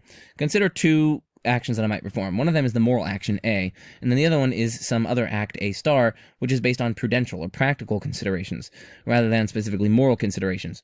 Now, doing the moral action over the action based on prudential or practical considerations might actually in some cases be irrational. So there might be a case where you have 2 choices, choice 1 and choice 2. Choice 1 only involves doing something like super duper slightly wrong. Like maybe it's just lying about the millionth digit of pi, or maybe it's just like slightly flicking the ear of your cousin, which you know will cause like a millisecond of ever so slight pain and annoyance to them, or whatever. In that case, choice 1, we can suppose, would be the morally wrong thing to do, versus choice 2, which is refrain from doing that. But suppose that morally wrong thing to do is attach to various prudential and practical considerations, benefits, indeed, that far outweigh by like quadrillions to one the badness of whatever you're doing. In this case, it's not actually clear that doing the moral action is the rational thing to do. It might be the case that because it's only ever so slightly immoral, and because whatever you're doing is ever so slightly immoral, together with the extremely beneficial practical or prudential considerations that come along with it, perhaps it's actually rational to do that one, and irrational to go with the more moral option. Anyway, it's just not clear to me whether or not that is true. Of course, you might try to collapse the prudential and practical considerations and say that those, after all, count as moral reasons. That's questionable. My point here is just to establish sufficient unclarity as to whether or not number 4 is true, because, again, I can concoct these sorts of scenarios where it's only this super-duper minorly wrong thing, but it's accompanied by, if you do it, super-duper beneficial, prudential, or practical consequences or considerations. And that, by my lights, shows that it's at least unclear whether or not premise 4 here is true, and that's all that I need to do in criticizing the argument. I just need to show that it's not at all clear whether one of the premises is true. We have another Kantian argument, from Robert Adams. Central term here is what it means to be for a belief to be demoralizing, and he just says it means it's weakening or deterioration of moral motivation. So if a belief is demoralizing, it's morally undesirable. If a belief is morally undesirable, there is a moral advantage in believing the opposite. It is demoralizing to believe that there is no moral order in the universe. And by moral order, he just means there's a balance of good over evil in the universe, where our moral acts make significant difference to that balance. So it's demoralizing to believe that there's no moral order in the universe, that nothing we do morally can make a difference. So it's morally undesirable to believe that there's no moral order in the universe. There's moral advantage in believing that there is a moral order in the universe. Theism provides the most adequate theory of a moral order of the universe. If theism provides the most adequate theory of a moral order of the universe, there's moral advantage in accepting theism, so there's moral advantage in... Sorry, I had the slide up late here, so... That's all right. If you want to... That one had a lot of premises. So, let's go back. So, I think premise 1 is at least questionable. This is equivalent to saying that if a belief is morally desirable, then it isn't demoralizing. But, I don't know, there seem to be plenty of beliefs that could be both morally desirable and demoralizing. For some people who are rich, I don't know, maybe they think, yes, ultimately it's morally desirable that we have redistributive justice so that other people can not starve when they are bathing in their mansion and so on. So they might think, yeah, okay, that's morally desirable, but it still might be demoralizing to them in some sense. Maybe they just really want to hold on to their riches. Maybe they want to have their bath salts. Oh, yes. But anyway, you can kind of see how different beliefs that might be morally desirable could be demoralizing against the backdrop of a different preference structure, which in some sense is in discord or in disharmony with the moral facts. Similarly, lots of people who might experience attraction to people of the same sex. They, in Christianity, might find certain Christian doctrines, like, for instance, that engaging in homosexual activity is strongly immoral. They might find those deeply demoralizing, and yet they might, because they're Christians, they might find them morally desirable. So yeah, in some sense, it's what we should desire given what's morally true. So in that sense, it's morally desirable. That's what's the moral thing to do, but it still might be demoralizing to them. They might not be able to, let's say, marry the person that they love. That can be profoundly demoralizing. Similarly with other traditional Christian moral, ethical doctrines with respect to things like transgenderism and other sorts of things. So anyway, premise 1 is equivalent to, again, saying that if a belief is morally desirable, then it isn't demoralizing. But, as I've pointed out, there seem to be morally desirable beliefs that actually may very well be demoralizing for at least some people. So that's premise 1. What about premise 3? This premise seems implausible by my lights. Maybe it's demoralizing for some people to think that there is no moral order in the universe, but for others, it could be profoundly galvanizing. It could spur you to help make the world better. It's precisely because there isn't some overarching pattern of moral order, say a pattern in which good always wins or a pattern in which justice is always enacted, that we can be motivated to rectify things, to push for reform, to change things for the better. So again, although this might be demoralizing for some people, it could be galvanizing for lots of others. So it's not just true simpliciter that it is demoralizing to believe that there is no moral order in the universe. It's also not clear that premise 6 is true. Premise 6 says that theism is the best explanation of there being moral order in the universe. Again, though, there are lots of alternative explanations of this. Maybe there's some sort of thing like karma. Maybe there's some sort of strange natural law that makes it such that goodness prevails over evil or something like that. My point here is just it's at least not clear which of these is the best explanation of there being moral order in the universe. Again, you might think that karma or A law of nature has a really low prior probability, but the same thing could equally be said about God trying to actualize a moral order. I'm not positively claiming that these alternative explanations are more probable than theism. I'm just saying it's not clear which of these explanations, qua an explanation of there being moral order, it's not clear which one of these is the best explanation. Premise 7 also seems to be a non sequitur here. Even if there's a moral advantage accruing to theism with respect to moral order, that doesn't at all entail that accepting theism is morally advantageous, all things considered. There could easily be lots of other respects in which theism is not morally advantageous. For example, in the case of Christianity, eternal conscious torment, Old Testament atrocities, and so on. And I also reject premise 8. That just seems quite clearly false to me. If there's moral advantage in accepting a position, you should accept that position. Like, what? There seems to be moral advantage in accepting the position of there being some sort of karmic laws. After all, that gives literally everyone exactly what they are due. So there definitely seems to be some sort of moral advantage in accepting karma. But does that mean you should accept that there is this thing called karma? No, of course it doesn't mean that. So premise 8 just seems to me to be clearly false. But anyway, let's continue. And that one is in Robert Adams' Moral Arguments for Theistic Belief. Pretty cool. Yeah. Oderberg's argument from Cosmic Justice. And by cosmic justice, he means all virtue is rewarded and all vice is punished. Okay. So premise 1, we live in a rational moral order. And by rational moral order, we mean it's the case that where it always makes rational sense to behave morally. That's what it means that we live in a rational moral order. It makes sense to behave morally. If we live in a rational moral order, yeah. Liz Jackson just chimed in the live chat. She said, Chad isn't doing push-ups? Lame. Oh man, there was a time in high school. By the way, Liz Jackson is a queen. When I was the king of push-up contests, believe it or not. I was a wrestler in high school. I prided myself on that. My wife would appreciate it if I did more push-ups. So we live in a rational moral order. If we live in a rational moral order, there's cosmic justice. Again, that's understood as being all virtue is rewarded, all vice is punished. So there's cosmic justice. If there's cosmic justice, there must be a cosmic judge who administers it. So there's a cosmic judge who administers it. Okay, so let's listen to how he defined rational moral order again and cosmic justice again, because depending on those definitions, it's going to affect which premise I think is plausible or most plausibly rejected. Oderberg's argument from Cosmic Justice. And by cosmic justice, he means all virtue is rewarded and all vice is punished. One thing that we should note here is that even under Christian theism, there doesn't seem to be cosmic justice in that sense. If someone lives an atrocious life, but on their deathbed they repent, they accept Jesus, they do whatever is required to get into heaven or whatever, well then there was lots of vices during their life that's not going to go punished, unless you think they're going to go to hell first and then go to heaven, or unless you think that they're going to go to purgatory first and then go to heaven. But if we're assuming that they really are genuinely sorry, and if you're Catholic, maybe they went to confession and they confessed it all, and moreover then received the Eucharist, and so on. In that case, they would be free of both mortal and venial sin, and in that case, they would go straight to heaven, assuming that they really were contrite, and assuming, of course, that they did their penance. In that case, the vice isn't, after all, punished. The vice that this person lived for the first, let's say, 80 years of their life isn't punished, after all. Various prominent versions of Christianity are going to be incompatible with this argument, arguably. But let's set that aside. Let's listen to how we define these things. So cosmic justice says every virtue is rewarded and every vice is punished.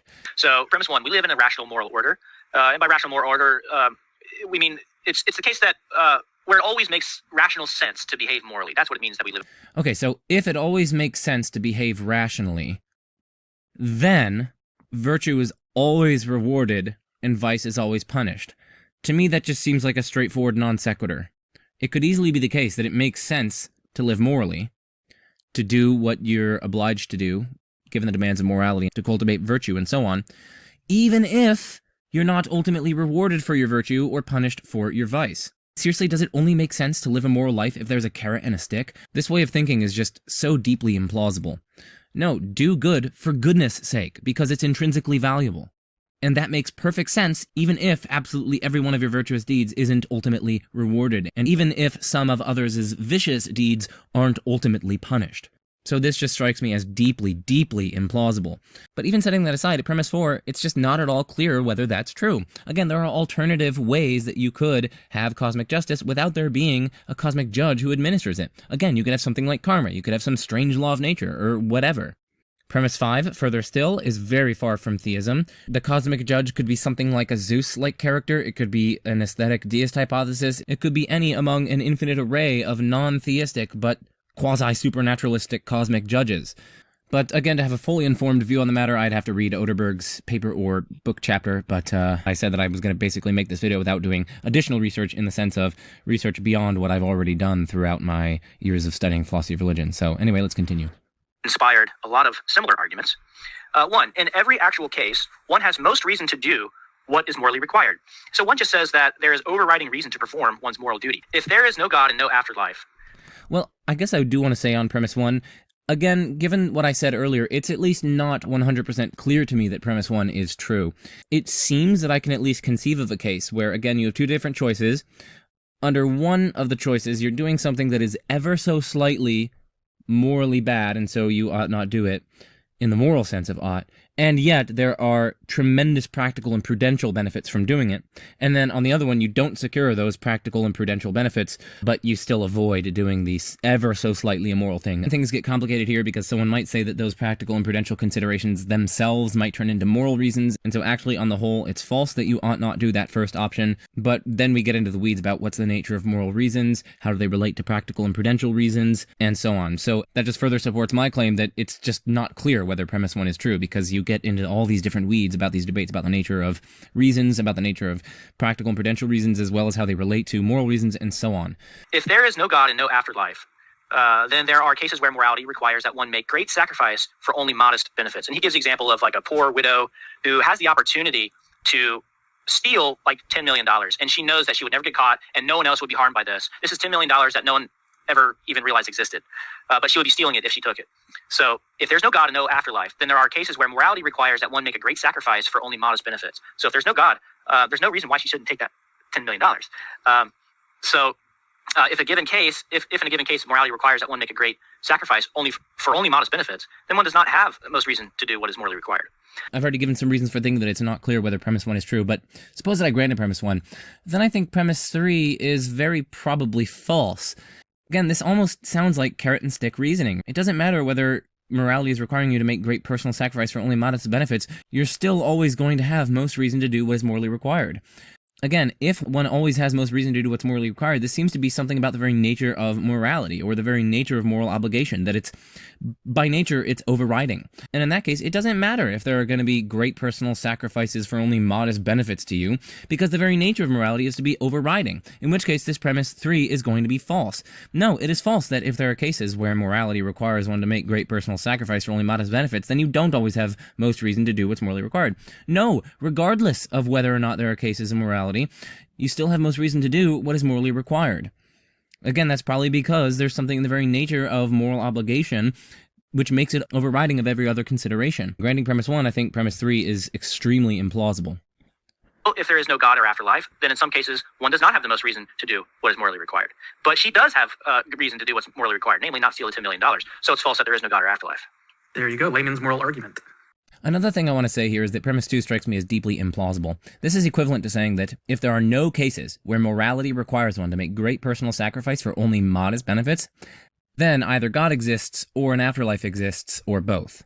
For starters, that doesn't get you even God's existence. If you're saying it's false that there is no God or afterlife, one way for this to be false is for there actually to be no God, but for there to be an afterlife. So interestingly, we don't even have an argument for God's existence. Now, a necessary condition for there being no cases where morality requires one to make great personal sacrifice for only modest benefits probably is there being an afterlife, but it's certainly not there being a God. You can have a whole concoction of non-theistic views that nevertheless accommodate an afterlife and that prevent there being cases where morality requires one to make these super huge personal sacrifices for only modest benefits. Karma, for instance, is one such hypothesis. In that case, if you're doing something that's like super morally valuable, you're not making a great personal sacrifice for only modest benefits because the benefits aren't actually, after all, that modest. You are going to be rewarded given the karmic cycle or whatever. Or there could be some strange law of nature or whatever. So anyway, I don't find this argument plausible, so let's move on. There you go, layman's moral argument. Okay, we have an interesting set of arguments that push more toward a Christian conception of God and not just a theistic conception. So we have Linda Zagzebski's argument from the need for divine aid in being moral. Now she asks, classic question that you encounter in ethics classes, why be moral? Well, she says, why try to be moral? And so by thinking about this question, she has the following argument. It is rational to try to be moral only if it's rational to believe the attempt would likely be successful. Well, let's stop at that first premise because I find it deeply questionable. So, to find a counterexample to this, we only need to cook up a case in which it's rational to try to be moral, and yet it is not rational to believe that the attempt would likely be successful. Well, by my lights, here's one such case. Suppose you know there's only a 50% chance that your attempt to be moral will be successful. Perhaps we discover something about human nature that delivers this result, or perhaps you have some sort of condition, whether genetic or psychological or spiritual, that disposes you toward immorality, and that there's only a 50% chance that you can overcome this disposition and be moral. Okay, so again, suppose you know that there's only a 50% chance that your attempt to be moral will be successful. But suppose you also know that if God exists, trying your utmost to be moral despite this disposition makes it likely that you will inherit eternal life in heaven with God, whereas not trying to be moral makes it unlikely that you will inherit eternal life. And if God doesn't exist, you will only have the finite costs and benefits associated with trying or not trying. In that case, we can construct a decision matrix and show that it's rational to try to be moral in this case, so long as you don't assign God's existence a probability of 0. So, supposing you don't have such a credence, we've thereby constructed a scenario in which 1, it's rational to try to be moral, and yet 2, it is not rational to believe that the attempt would likely be successful. So anyway, that kind of decision matrix response seems to give a counterexample to premise 1. So let's continue though. And rational to try to be moral only if it's rational to believe the attempt would likely be successful. But it's not rational to believe the attempt would likely be successful if all we have is our own human faculties to go on. And this is because if all we have is our own faculties, we can't be confident that we have genuine moral knowledge, given the depth and diversity of moral disagreements. Given the depth and diversity of moral disagreements, we can't be confident that we have moral knowledge if all we have is our human faculties to go on. That seems deeply implausible. Firstly, even if we had divine faculties to go on, there is still this depth and degree and extent of moral disagreement. So how does adding something beyond our own human faculties, how does that even help? How does that help you have genuine moral knowledge in light of the depth and degree and extent of moral disagreement that we find? If we have something that calls into question your having moral knowledge at all in this case, which is questionable, but if we even have something that calls into question whether or not you have moral knowledge in this case, it's surely the very fact of widespread, deep, fundamental moral disagreement. Even if you think you have some sort of divine revelation that helps you, the fact of disagreement just re-arises because lots of these other people who disagree with you morally think they have divine revelation on their side. Moreover, even the people who share your own divine revelation will probably have differing moral views than you. Perhaps because they interpret the divine revelation differently, or whatever. For instance, within Christian circles, very deep and profound and significant moral disagreement about, for instance, homosexuality, about transgenderism, about infant baptism, about the way Christianity should relate to the state, and so on. So that seems really implausible. If you're appealing to the depth and extent and widespread aspects of moral disagreement, to say that you don't have moral knowledge in the case that you only have your own human faculties to go on, well, then you're also not going to have moral knowledge in the case where you have more than your own human faculties to go on, because the same disagreement is going to be present there. So anyway, let's go back. We can't be confident that we can overcome our moral weaknesses and bring about good in the world, and we can't be confident that our moral efforts wouldn't just be vain in the end. Why, though? We have moral exemplar humans. We do know that humans are capable of being moral and overcoming lots of their weaknesses and so on because we've actually seen it. So premise 2 just seems to be false by my lights. Humans are perfectly capable of being moral and indeed likely to become moral on their own so long as they commit themselves to it, or so the non-theist will say again. And so it's perfectly rational to think one's attempt would be successful even if we have our own human faculties to rely on. After all, by the naturalist lights, there have been some profoundly virtuous human beings, and they became virtuous without requiring anything other than their own human faculties to go on. And if one wants to convince the naturalists to think that they have more than their own human faculties to go on, they need to be given some non-question begging reason in support of that. But 3, it is rational to try to be moral, so it's rational to believe the attempt would likely be successful. So we have more than just our own human faculties to go on. Follows logically from 2 and 4. Now, if a theory postulates exactly what more we need to be rational in believing the attempt at being moral would likely be successful, then it's rational to believe that theory. Christian theism postulates exactly what more we need to be rational in believing the attempt at being moral would likely be successful. Namely, we have, by divine revelation, divine assurance and guidance, grace, providence, exactly we need the assurance of genuine moral knowledge, the assurance that we can overcome moral weakness, and that our moral efforts wouldn't be in vain. And so it's rational to believe Christian theism. There's a lot to say here. Premise 6, by my light, seems clearly false. If a theory postulates exactly what more we need to be rational, believing the attempt at being moral would likely be successful, then it's rational to believe that theory. No, even if this antecedent being true, even if that counts in favor of a theory, there could easily be defeaters and countervailing considerations, such that those make it, no, not rational after all to believe that theory. So even if this counts in favor of a theory, which is questionable, but even if it does count in favor of a theory, it doesn't automatically follow that it's rational to believe the theory. Again, you have to look at your total evidence. And moreover, there could be defeaters and countervailing considerations. Moreover, think about Judaism and Islam and bare non-religious theism and so on. These sorts of views also postulate what more we need to be rational in believing the attempt at being moral would likely be successful. Treating Islam as a theory here, it's not as though, under the theory of Islam, Allah is somehow impotent to make people who attempt at being moral likely be successful. No, Allah can easily do that, and Allah does do that. Same with Judaism and Yahweh, and same with bare non-religious theism as well. You have an omnipotent God in the picture who can provide you with the requisite divine assistance, and so on. So there are boatloads of other theories apart from Christianity that also postulate what more we need to be rational in believing the attempt at being moral would likely be successful. Does it follow that it's rational to believe absolutely every single one of these? Well, then it would follow that it's rational to believe incompatible things. So anyway, I think that this just provides us with a counterexample to 6. No, it doesn't follow that it's rational to believe a given theory just because it postulates exactly what more we need to be rational in believing the attempt at being moral would likely be successful. Islam does this, Judaism does this, bare non-religious theism does this, and lots of other hypotheses do this as well. Let's move on because I've already argued that there are so many different places where this argument is exceedingly weak and arguably clearly false, but let's continue. John Hare, on the moral gap. Yeah. He's defended this argument over the course of like 3 decades. Now, what he means by the moral gap is it's a gap between the demand that morality places on us and our natural capacity to live up to it. So morality essentially demands that we be perfect, but it seems like we can't be perfect. So if you ought to do X, you can do X, then it's false that we ought to be perfect because, as he just said, no, we can't be perfect. So then it's just false that we ought to be perfect, given this principle that if one ought to do X, then one can do X, that ought presupposes or ought implies can. Of course, you might say, oh, well, you can secure that if you have God in the picture, but no naturalist, no atheist would ever grant that we ought to be perfect because they don't have God in the picture. And so to simply assert that we ought to be perfect is simply to beg the question against the naturalist or the atheist. They would never grant that, assuming, of course, they accept that ought implies can, as this argument requires.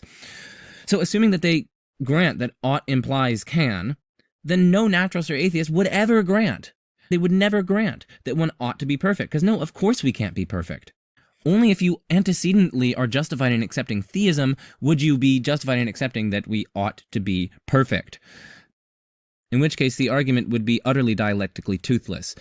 But anyway, the principle that ought implies can, sure, I think lots of oughts imply cans, but does ought as such, for every single X, does that imply that one can do X? It's not clear.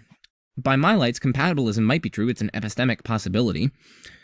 In which case, free will would be compatible with being causally determined. But if we are causally determined, well then it's plausible that we don't have the ability to do otherwise. But nevertheless, we're still free and responsible for what we do. And so, if we're free and responsible for what we do, we can be blamed for it, and it can truthfully be said that we ought not to have done it. So even if compatibilism is true, it's still true that Hitler, for instance, ought not to have persecuted the Jews. But yet, if compatibilism is true, Hitler could not have done otherwise. So we have Hitler ought to have refrained from killing the Jews, and yet Hitler couldn't have refrained from killing the Jews. Again, assuming compatibilism and assuming moral realism or whatever.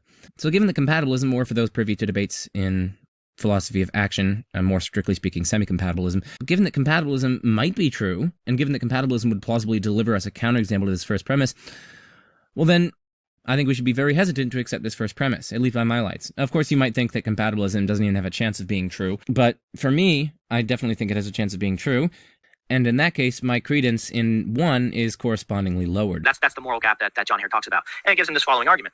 If one ought to do X, then one can do X. That's pretty much an indisputable principle of ethics. That's not true. That principle has come under tremendous fire in metaethics and ethics.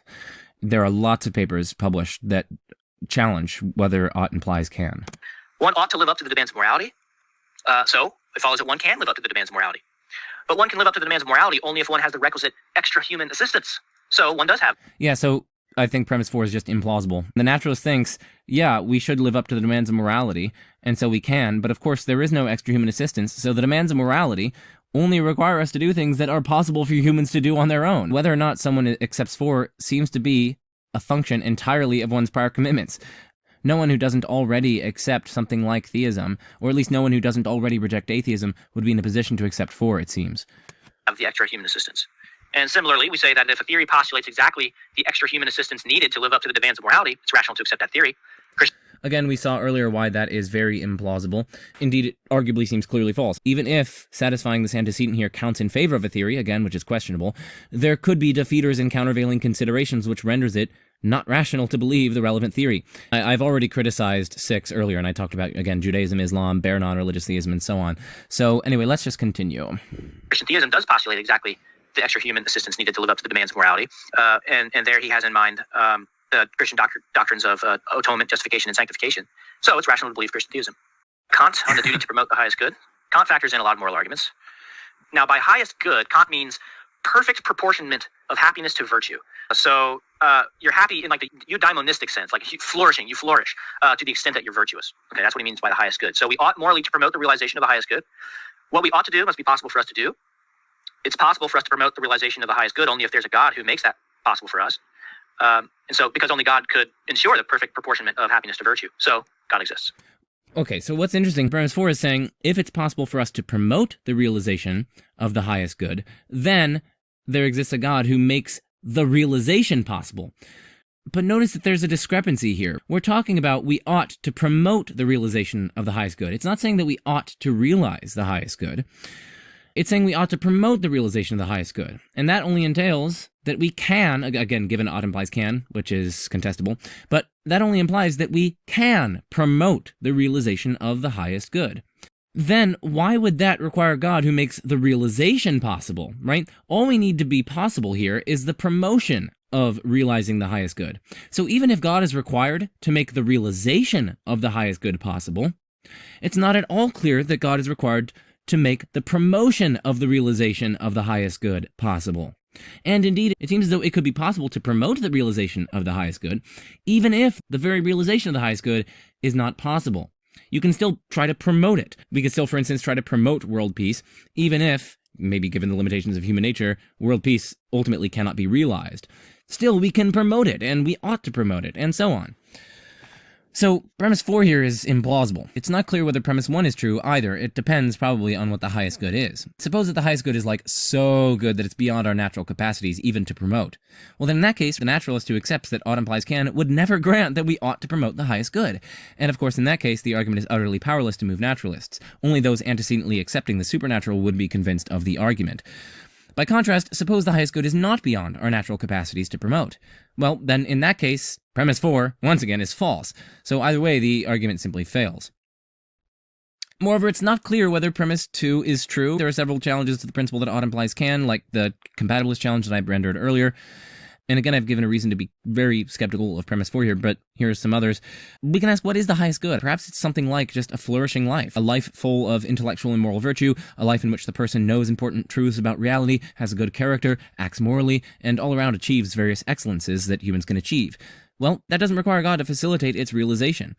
Kant might try to define the highest good, or the realization of the highest good, as perfect proportionment of happiness to virtue, but then we can just ask, why? Why is that the highest good? Give me some reason to think that that's the highest good as opposed to the thing that I just laid out. And finally, what I want to say is yet another challenge to premise 4. Why would it require God specifically to facilitate its realization?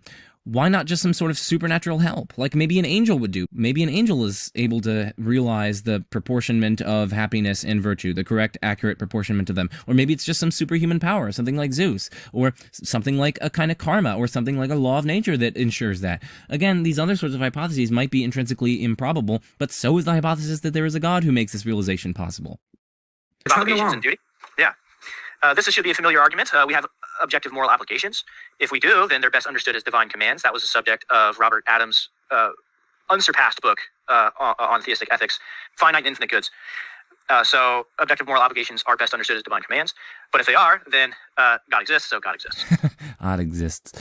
Okay, so I find premise 2 implausible, of course, and I find it inadequately motivated, moreover. The first problem with it is, again, when God is making his various commands, like we ought not to rape, he either has some reason to make that command, or he has no reason to make the command. If he has some reason to make the command, like, say, because raping someone is bad, or because of the suffering that the person undergoes, well then surely it's that reason which is doing the explanatory heavy lifting with respect to generating the moral obligation. In which case, God's commanding it, God is kind of like just an intermediary here.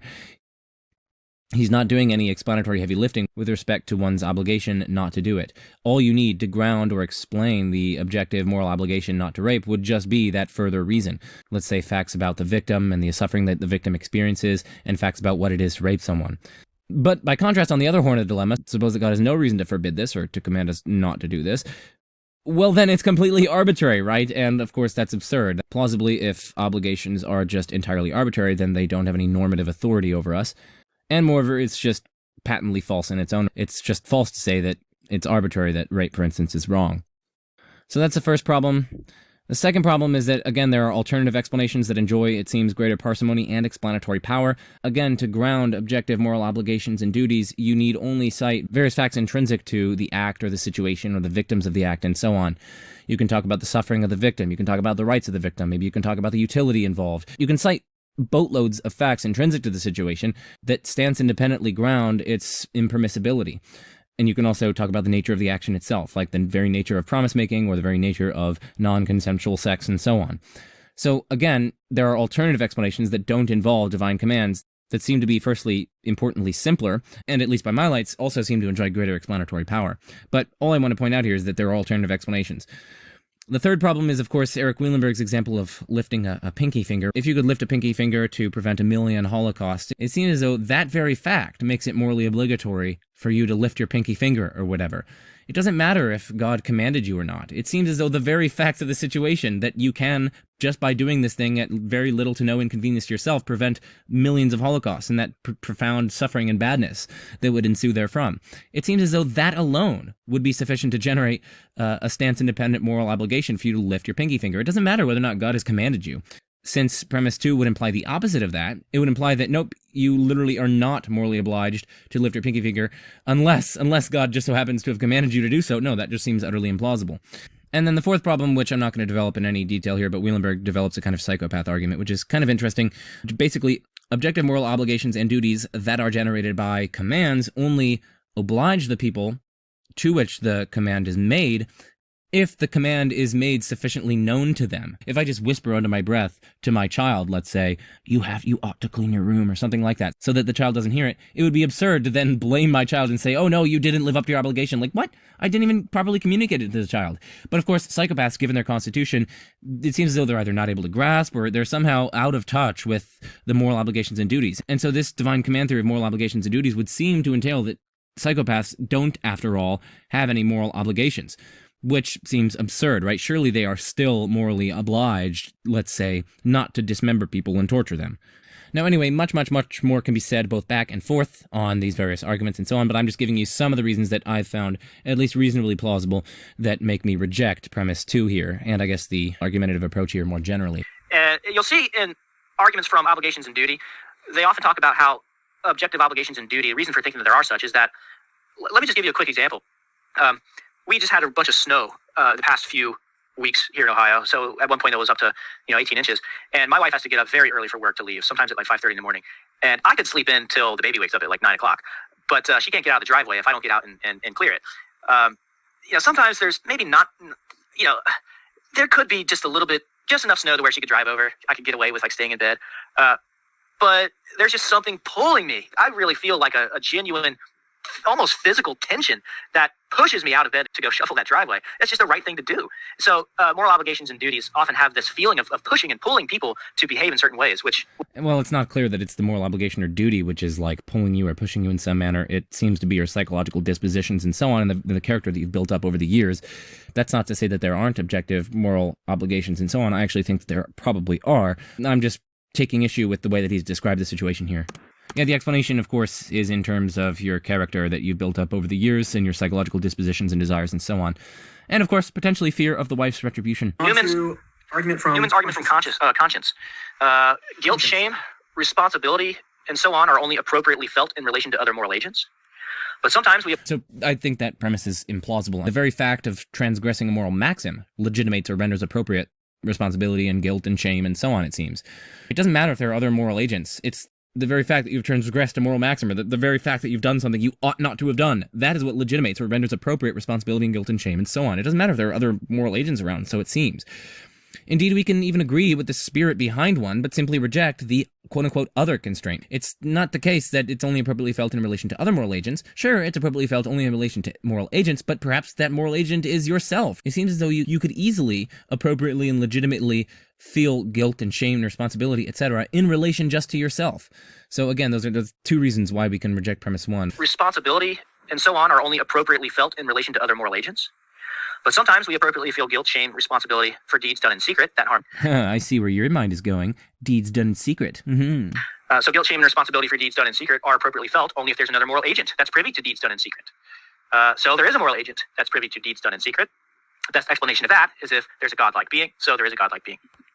So premise 5, it's not clear to me why that's true, and it seems somewhat implausible. It could be all other sorts of moral agents. Maybe there are aliens monitoring us from afar, and so are privy to our deeds done in secret, whatever those might be.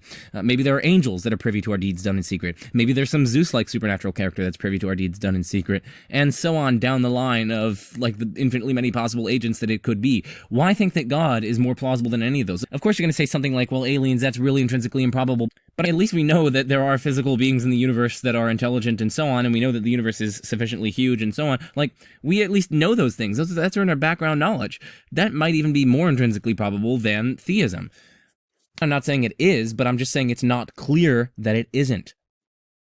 And so again, even if you say that these various other hypotheses, like there being a Zeus-like supernatural character that's privy to our deeds, or maybe there being some sort of angel that's privy to our deeds done in private, you might say those have a low prior probability, but I'm just going to turn around and say, yes, but that's the exact same thing as a god that's privy to our deeds done in secret. Again, it might just be something which even has a comparable prior probability to God's existence, like an aesthetic deism hypothesis that Paul Draper has talked about, or just even something that's exactly like God, except its moral properties, it's morally indifferent. There are boatloads of other alternative hypotheses, at least many of which even seem to be as intrinsically likely as theism. Super interesting. I've never heard of this argument, but I definitely want to think more about it. That's why I'm kind of pulling this up right now. I want to see what kind of additional resources there are. Yeah, so if I remember correctly, I think Graham Oppie objects to this argument by saying, well, no, it doesn't. Guilt, shame, and responsibility don't imply relation to someone else, because relation to yourself is sufficient. You can feel guilty yourself. And so, well, maybe so, maybe not. I mean, on the other hand, it's like there are some scumbags that probably don't feel who would just get away with anything, and yet realize maybe you're a psychopath and realize that, yeah, you did do something wrong. So that is true, but remember what the premise was. The premise was appropriately felt in relation. Arguably, when you're talking about psychopaths and scumbags like that, even if they don't feel guilt and shame and responsibility and etc., even in relation to themselves, the question is, would it be appropriate for them to? And yes, it would. A sophisticated defense of this argument might require a distinction between objective guilt, subjective guilt, things like that. On the intrinsic harmfulness of wrongdoing is intrinsically harmful to the wrongdoer, even if they don't feel like it. So harm here means not pain or suffering or guilty conscience, but just having bad character. It just means objective well-being. You are not objectively as good off as you would be if you hadn't harmed someone or done something wrong to someone. Metaphorically, wrongdoing is like it's soul withering in a way, even if it doesn't seem to you to be. So wrongdoing is intrinsically harmful to the wrongdoer. That could be true only if the harm here is punishment from a godlike being. So here's a godlike being. So premise 1 is true insofar as wrongdoing intrinsically harms the moral character of the wrongdoer. Yeah. But then premise 2 seems clearly false. All you need to harm your moral character is to do something wrong for which you are morally responsible. That has nothing to do with punishment from a godlike being. Indeed, the very fact that it's intrinsically harmful seems to militate against the truth of premise 2. If it's intrinsically harmful, then it's simply part of the very inner nature of the wrongdoing to harm the one who performs the wrongdoing. But in that case, the source of the harm is the wrongdoing itself, it seems, and its intrinsic character or nature, not some extrinsic relation to a punisher outside the wrongdoer. But perhaps the proponent of this argument has something else in mind.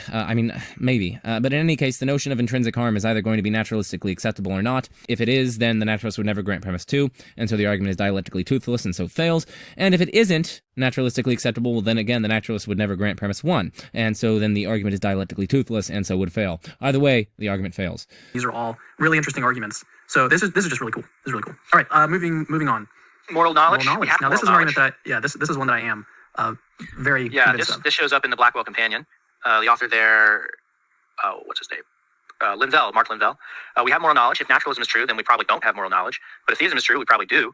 So if we have moral knowledge, that's strong evidence for theism and against naturalism. So moral knowledge is strong evidence for theism and against naturalism. And the main reason for thinking too, that the faculties we use to form moral beliefs wouldn't be aimed at truth, but fitness if naturalism is true. So it's possible that we could always have it's possible that we could have true moral beliefs if naturalism is true, but it's more likely that those true beliefs would be true by accident. It would be like believing it's noon when you look at the clock that says noon, and it is noon, but yesterday the batteries ran out of the clock and stopped the hands at noon. You know, you have a true belief that it's noon, but only by accident. So if naturalism is true, our moral beliefs are true only by accident. That's the main idea here. I think this would probably require a video in its own right just because of how complicated the argument for moral knowledge is. So there are lots of challenges to premise 2 in the literature. So Eric Wielenberg, for instance, has a third factor approach wherein he targets premise 2 and says that nope, that's not true, or at least we don't have sufficient reason to think that it's true. Russ Schaefer-Landau, for instance, check out his published works. He's written on this, and he has responses to this sort of line of reasoning. Also see my video with him and Kane B, both of whom actually rejected the principal argument that was just laid out by Chad for thinking that premise 2 is true, and they also gave reasons for their rejection. So definitely check out that video that I did with Russ Schaefer-Landau and Kane B. And also I want to put some resources on your radar for investigating this moral knowledge argument further, because there are some forceful criticisms, or at least potentially forceful criticisms of the argument that I want you guys to be aware of. One of the best places to go here is Challenges to Moral and Religious Belief, Disagreement and Evolution, edited by Michael Bergman and Patrick Kane. Now, of course, a big shout out to Purdue University, boiler up, bro, because Michael Bergman is one of my professors at Purdue University, and Pat Kane is one of my professors at Purdue University. So yeah, bada bing, bada boom. These guys are both amazing. Definitely check out this. Now, the relevant chapters that I want to at least put on your radar is this one. I'm basically just going to briefly talk through this one. By Sharon Street, If Everything Happens for a Reason, Then We Don't Know What Reasons Are. Why the Price of Theism is Normative Skepticism. So she is actually challenging this third premise here. No, if theism is true, then it's false, that we very probably would have moral knowledge. We actually very probably wouldn't have moral knowledge. So we're going to go a little bit through her article, but also the article from William Fitzpatrick, Why There Is No Darwinian Dilemma for Ethical Realism. He essentially provides a response to premise 2 here, that if naturalism is true, then we probably don't have moral knowledge. So definitely check out this book, and check out the 2 chapters in particular that I just mentioned, the one that is chapter 12 by William Fitzpatrick, and the one which is chapter 9 from Sharon Street. And we're just going to go briefly through some of the stuff that Sharon Street writes in her article. So Sharon Street, she is actually one of the defenders of a kind of evolutionary debunking argument of morality. So she's argued elsewhere in a secular meta-ethical context that normative realism, the position that there are robustly mind-independent truths about how to live, faces the following epistemological problem. On the supposition that normative realism is true, we must conclude that in all likelihood we are hopeless at discovering how to live. This skeptical conclusion is so implausible that we are forced to reject the realist supposition that leads to it. In this essay, I explore a structurally analogous argument according to which theism, the position that there is a God in the sense of an omniscient, omnipotent, and morally perfect being, also leads to normative skepticism, and therefore should likewise be rejected. General strategy of her argument is to suppose with the theist that God exists, and then to argue that this supposition, when coupled with factual observations about the kinds of things that happen in this world, has implausible substantive normative implications concerning the kinds of moral reasons for action that there are. Indeed, to such an extent that on the supposition that theism is true, we must come to distrust our faculty of moral judgment across the board. This skeptical conclusion is unacceptable for a variety of reasons. First, it's extremely implausible, blah blah blah, right? It's unacceptable, basically. It's intolerably unacceptable. The argument bears closest resemblance to a line of objection that has been developed against the theistic position known as skeptical theism. According to this line of objection, the skeptical theist cannot successfully contain his or her putatively restricted area of skepticism. Instead, the skepticism inevitably spills out beyond its intended domain and becomes crippling. So she basically begins with what she calls moral common sense. The example she's about to give is disturbing, but if the subject of discussion is evil and what morally to make of it, then it is essential that we have in mind real-life cases. Philosophical positions concerning evil that might sound plausible in the abstract need to be tested against reality, whose horrors outstrip, on a routine basis, anything that one might otherwise have imagined was possible. One among endless possible examples of a horrific real-life evil is a drunk driving accident that occurred in the early morning hours of July 2nd, 2005 in Long Island, New York. In this accident, a drunk driver traveling 70 miles an hour the wrong way on a highway struck a limousine that was carrying 6 family members home from a wedding that had taken place earlier that day. In the crash, a 7-year-old girl, who had been a flower girl at the wedding, was decapitated. The limousine driver was also killed on impact, and the flower girl's 5-year-old sister, father, and maternal grandparents were critically injured. In the minutes that followed, the flower girl's mother, who had also been in the limousine, pulled herself from the wreckage and began searching for her family. She knew that her 5-year-old daughter was alive because she could hear her moans, but as she searched the wreckage, she found her 7-year-old daughter's decapitated head. The mother picked it up and clung to it, screaming to her husband that Katie is dead. In spite of repeated requests by emergency personnel, the mother refused to give up her daughter's head, holding onto it for nearly an hour as she watched the rest of her family being cut from the wreckage. The idea that there was a good moral reason to permit this scene of unimaginable horror to take place defies every last shred of moral common sense. This is so in the sense that if there was such a reason, then the moral reality of the world is very different from what our everyday moral and factual capacities are capable of discerning. I assume that no one among the likely readership of this essay would seriously entertain the thought that any of the parties involved deserved this. What then? When we examine the world as we might have thought we knew it, we can find no circumstance, moral, empirical, or otherwise, that would seem to supply any good reason to permit such an event to occur. Importantly, for our purposes, this is not to say that there couldn't be a morally good reason to permit such an event to occur. Of course there could be. There could be a morally good reason to permit anything. But it is to suggest that cleaving to the view that there was a morally good reason to permit this crash to happen, which, as I will argue, belief in God entails, might come at a very high price. It might come in particular at the price of our ability to trust our own faculty of moral judgment going forward. If there was a morally good reason to permit this to happen, in other words, then we are hopeless judges of moral reasons. The rest of this essay consists in a more formal exploration and development of that idea. So basically, we're not going to go through her essay, but I just wanted to make you aware of it. My point here is not to necessarily agree with her argument, and not to necessarily disagree with her argument. I'm just showing how these issues are immensely complex and unclear, which inspires in me a deep sense of humility and tentativeness in these sorts of regards. I mean, her case isn't absurd, and it needs to be reckoned with, right? It's not implausible what she's arguing. She has a case to be made. Anyone who wants to defend premise 3 of this argument here needs to address her case that she makes in that chapter. And similarly, anyone who wants to defend premise 2 here needs to contend with William Fitzpatrick's chapter in this book as well, the chapter 12 that I was talking about. All right, so anyway, back to this. More resources on that one. Okay, next one. Okay, Ritchie defends the argument where we have a capacity to apprehend objective moral norms. But if that's true, the best explanation for that is that our cognitive faculties were intended to apprehend objective moral norms. So, our cognitive faculties are intended to apprehend objective moral norms. But if 3 is true, theism is the best explanation for that, so theism is the best explanation for our having a capacity to apprehend objective moral norms. He defends it pretty similarly. It's quite clear how this argument is not at all going to be independent of the previous argument. I don't want to say that they're identical arguments, but they're basically the same thing. And again, I'm just going to say here that premise 2 is implausible by my lights, so long as there's a naturalistic account of how our moral faculties reliably track moral reality, and indeed there are several such accounts. One or more of them will be a better explanation than divine intention. They're going to be simpler, and they're going to be at least as explanatorily potent.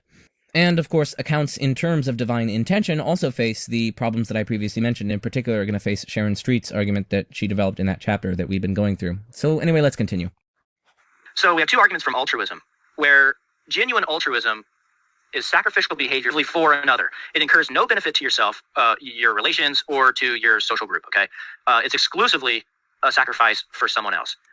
All right, so if it incurs no benefits to yourself, then genuine altruism is incompatible with Christian theism, of course, because if you are genuinely altruistic, then it doesn't accrue any benefits to yourself. But of course, what we might think of as sacrificing yourself for others, that is going to accrue benefits to yourself under Christian theism, because you're going to be rewarded in heaven and so on. Indeed, lots of the other arguments in this list said precisely that.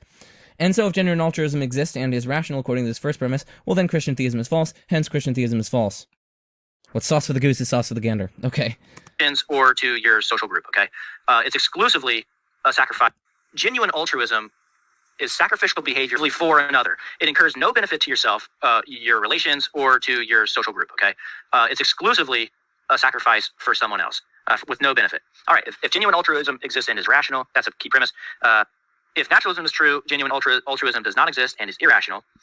So, Well, that seems like the key premise to me, arguably. That seems really implausible. Naturalism seems to be a precondition for genuine altruism, right? Under theism, plausibly, God's going to reward you in some sort of afterlife. I mean, again, theism doesn't strictly entail it, but it might probabilify it. So, yeah, there is no genuine altruism, it seems, under that sort of thing. Yes, you can genuinely sacrifice yourself for others, and maybe you can even sacrifice yourself without expecting some reward, but you're gonna get it if God is perfectly good, and he apportions benefits to you based on the good things that you did in your life.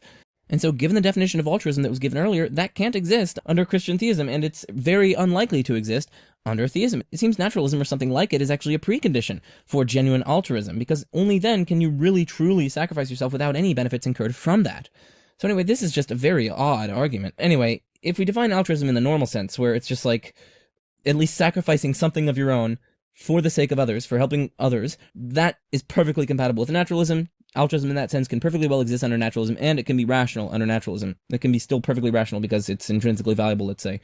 given that it does exist and is rational, naturalism is false. If theism is true, genuine altruism probably does exist and is rational. So the existence and rationality of genuine altruism strongly confirms theism. I've argued, that it's precisely the opposite. We have a second argument. Yeah, we have a second argument from altruism from Proust, which is that moral altruism is irreducibly normative. This one will take a bit of explaining. Let's just, I agree. There can be no naturalistic explanation for moral altruism if moral altruism is irreducibly normative. So there is no naturalistic explanation for moral altruism. There are good theistic explanations of moral altruism, however, which is evidence for theism. Well, it's interesting because that premise that he added verbally there, that there are good theistic explanations of moral altruism, is not showing up on the screen. I just take it that maybe they accidentally omitted a premise. So anyway, just note that that should be there on the screen. For those of you who are looking at the screen, there should be an extra premise that says there are indeed good theistic explanations for moral altruism. What I want to say here is that premise 2 seems to be just clearly false.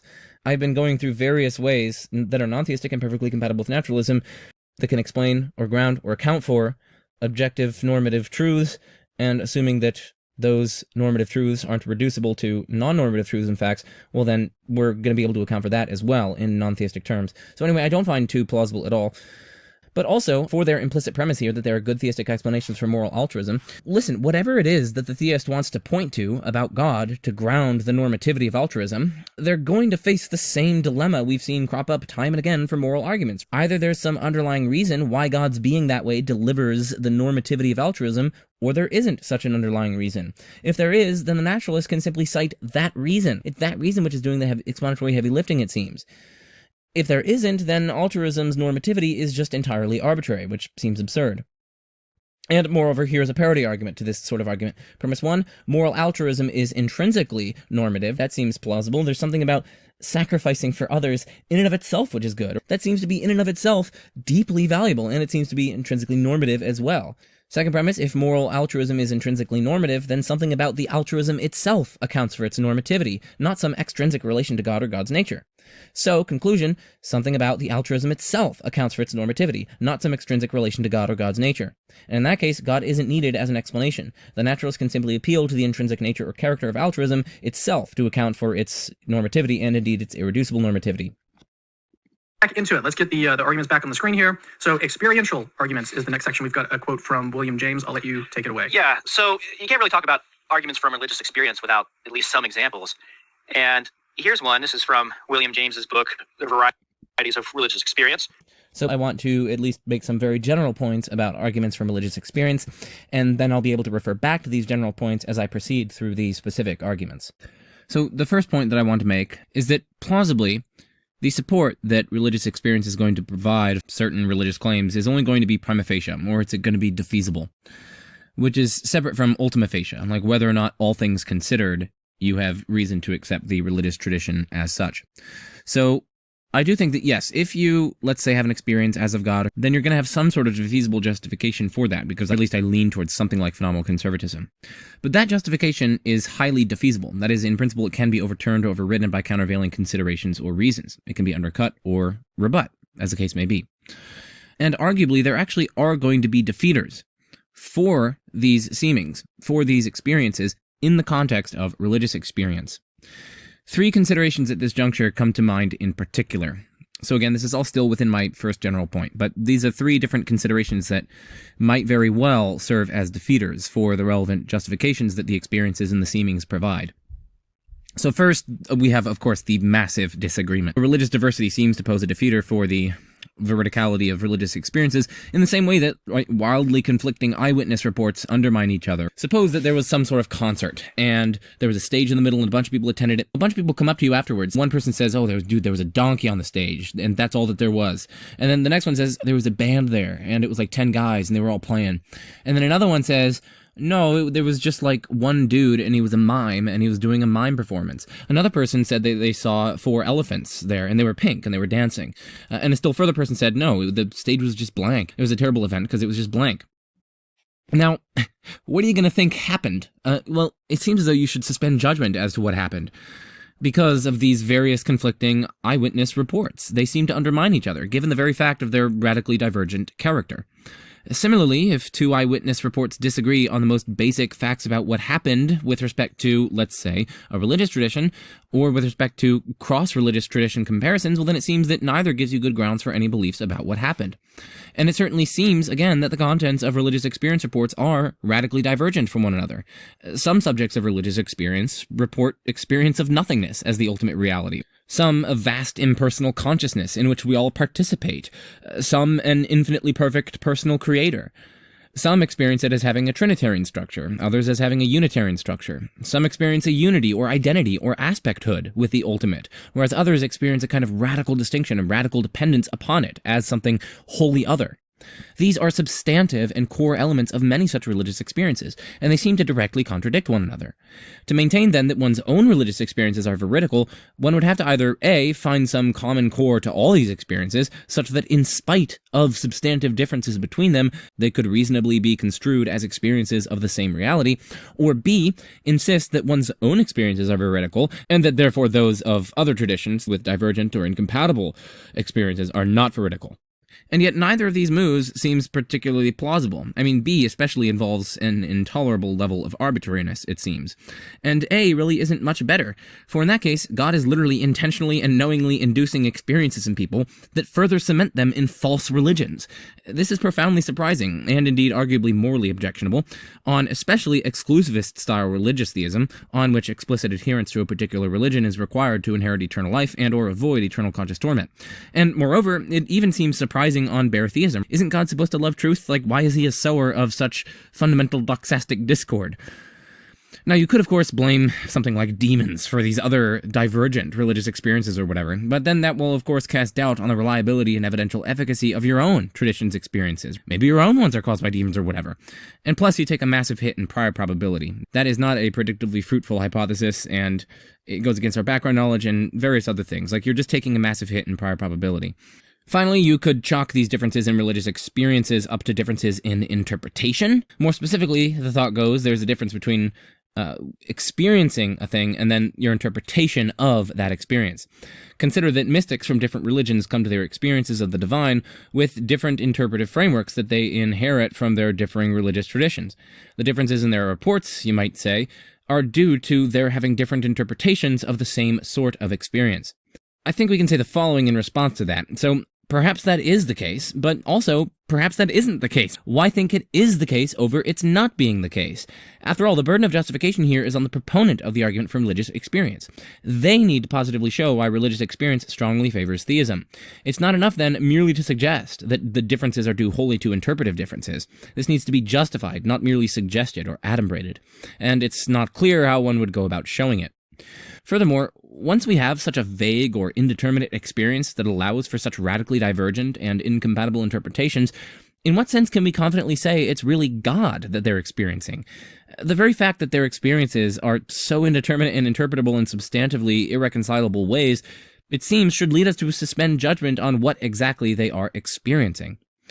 Lastly, the point about the surprising nature of the data on theism remains. Specifically, it seems quite surprising that God would knowingly and intentionally induce such experiences of himself while making the content of those experiences so vague and indeterminate that people came to thoroughly contradictory accounts of what they experienced. This, in turn, will amount to further cementing the experiencers in a false tradition. By my lights, this seems quite surprising on theism. I mean, think especially of how things could be. God could, if he wanted to, make experiences determinate and unambiguous across a variety of different religious traditions, different times and cultures, ones that don't even have any causal contact with one another, they all could have converged on, let's say, a kind of Trinitarian Christianity or whatever. God could have done that, and that would have provided amazing evidence for Christianity. But of course, we don't have that. And indeed, it's nowhere close to what we have. So anyway, that's my first subpoint within this first general point. Remember, my first general point was that we should keep in mind that the justification that religious experiences and seemings and so on provide is prima facie, not ultima facie, and that there may very well be defeaters for these sorts of justifications. Now I'm just going through various potential defeaters. The first one was massive religious disagreement, which I just covered. The next one is, listen, the evidential case for naturalism and or against theism can itself serve as defeaters. I guess the third potential defeater is irreligious experience. Lots of people either seem to experience the absence of God, or they seem to experience something which, if it were to obtain, would entail the absence of God.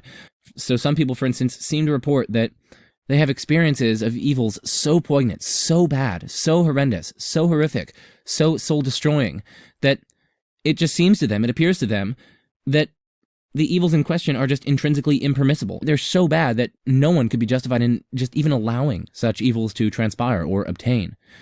And of course, if one has that kind of poignant experience of the intrinsic impermissibility of something, well then that, of course, will, given the general principle that experiences provide you with some prima facie justification for what they are experiences of, you would have prima facie justification for thinking that some of these horrific evils actually are intrinsically impermissible. But of course, if such horrific and horrendous evils are intrinsically impermissible, then it's impermissible for God to allow them, and God can't do something impermissible. But he would if these things were impermissible. And so, since you have prima facie justification for thinking that they are impermissible, you have prima facie justification for thinking that God doesn't exist. So you have to come to grips with irreligious experience. People's experiences of maybe the ultimate purposelessness of the universe, or the ultimate indifference of fundamental reality to their well-being or their flourishing, and so on. So again, that's at least a potential defeater for these sorts of claims to religious experience. And then the fourth potential defeater is the fallacy of understated evidence, something that we should always keep in mind when we are investigating arguments from religious experience and arguments more generally, especially Bayesian arguments. But anyway, to get a sense of what this fallacy is and how it relates to the argument from religious experience, let's watch a particular video produced by Real Atheology. It is an excellent video, so buckle up. That is to say, it's called Understating the Evidence.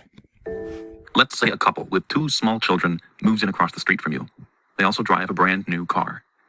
Now, you just happened to be reading earlier that day that this particular model and year scored the highest in its class in every single safety measure across the board. You also learned that this car costs significantly more than other cars in its class, specifically because of this high safety rating. Given the total evidence available to you at this time, you reasonably infer that your new neighbors probably care a great deal for safety for their family. You wait a few days, allowing them to settle in before crossing the street to introduce yourself.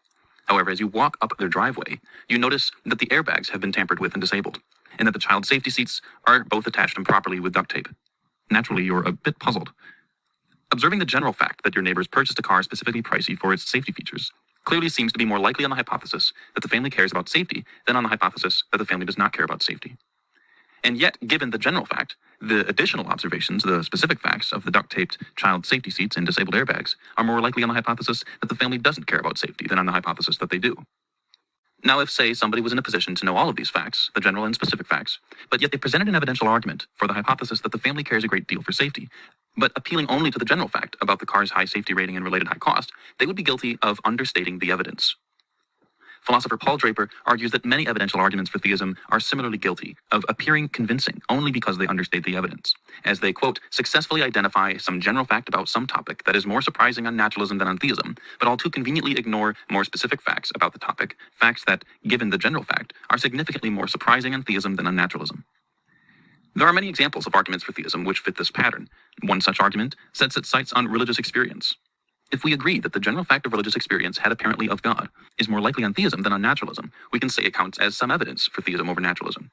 But Paul Draper reminds us that the general fact of the existence of religious experience is not the only relevant fact we know about that topic. Draper reminds us of three specific facts which, given the general fact of religious experience, are much more likely on naturalism than on theism. First, quote, not everyone has theistic experiences, and those who do typically have a prior belief in God or extensive exposure to a theistic religion.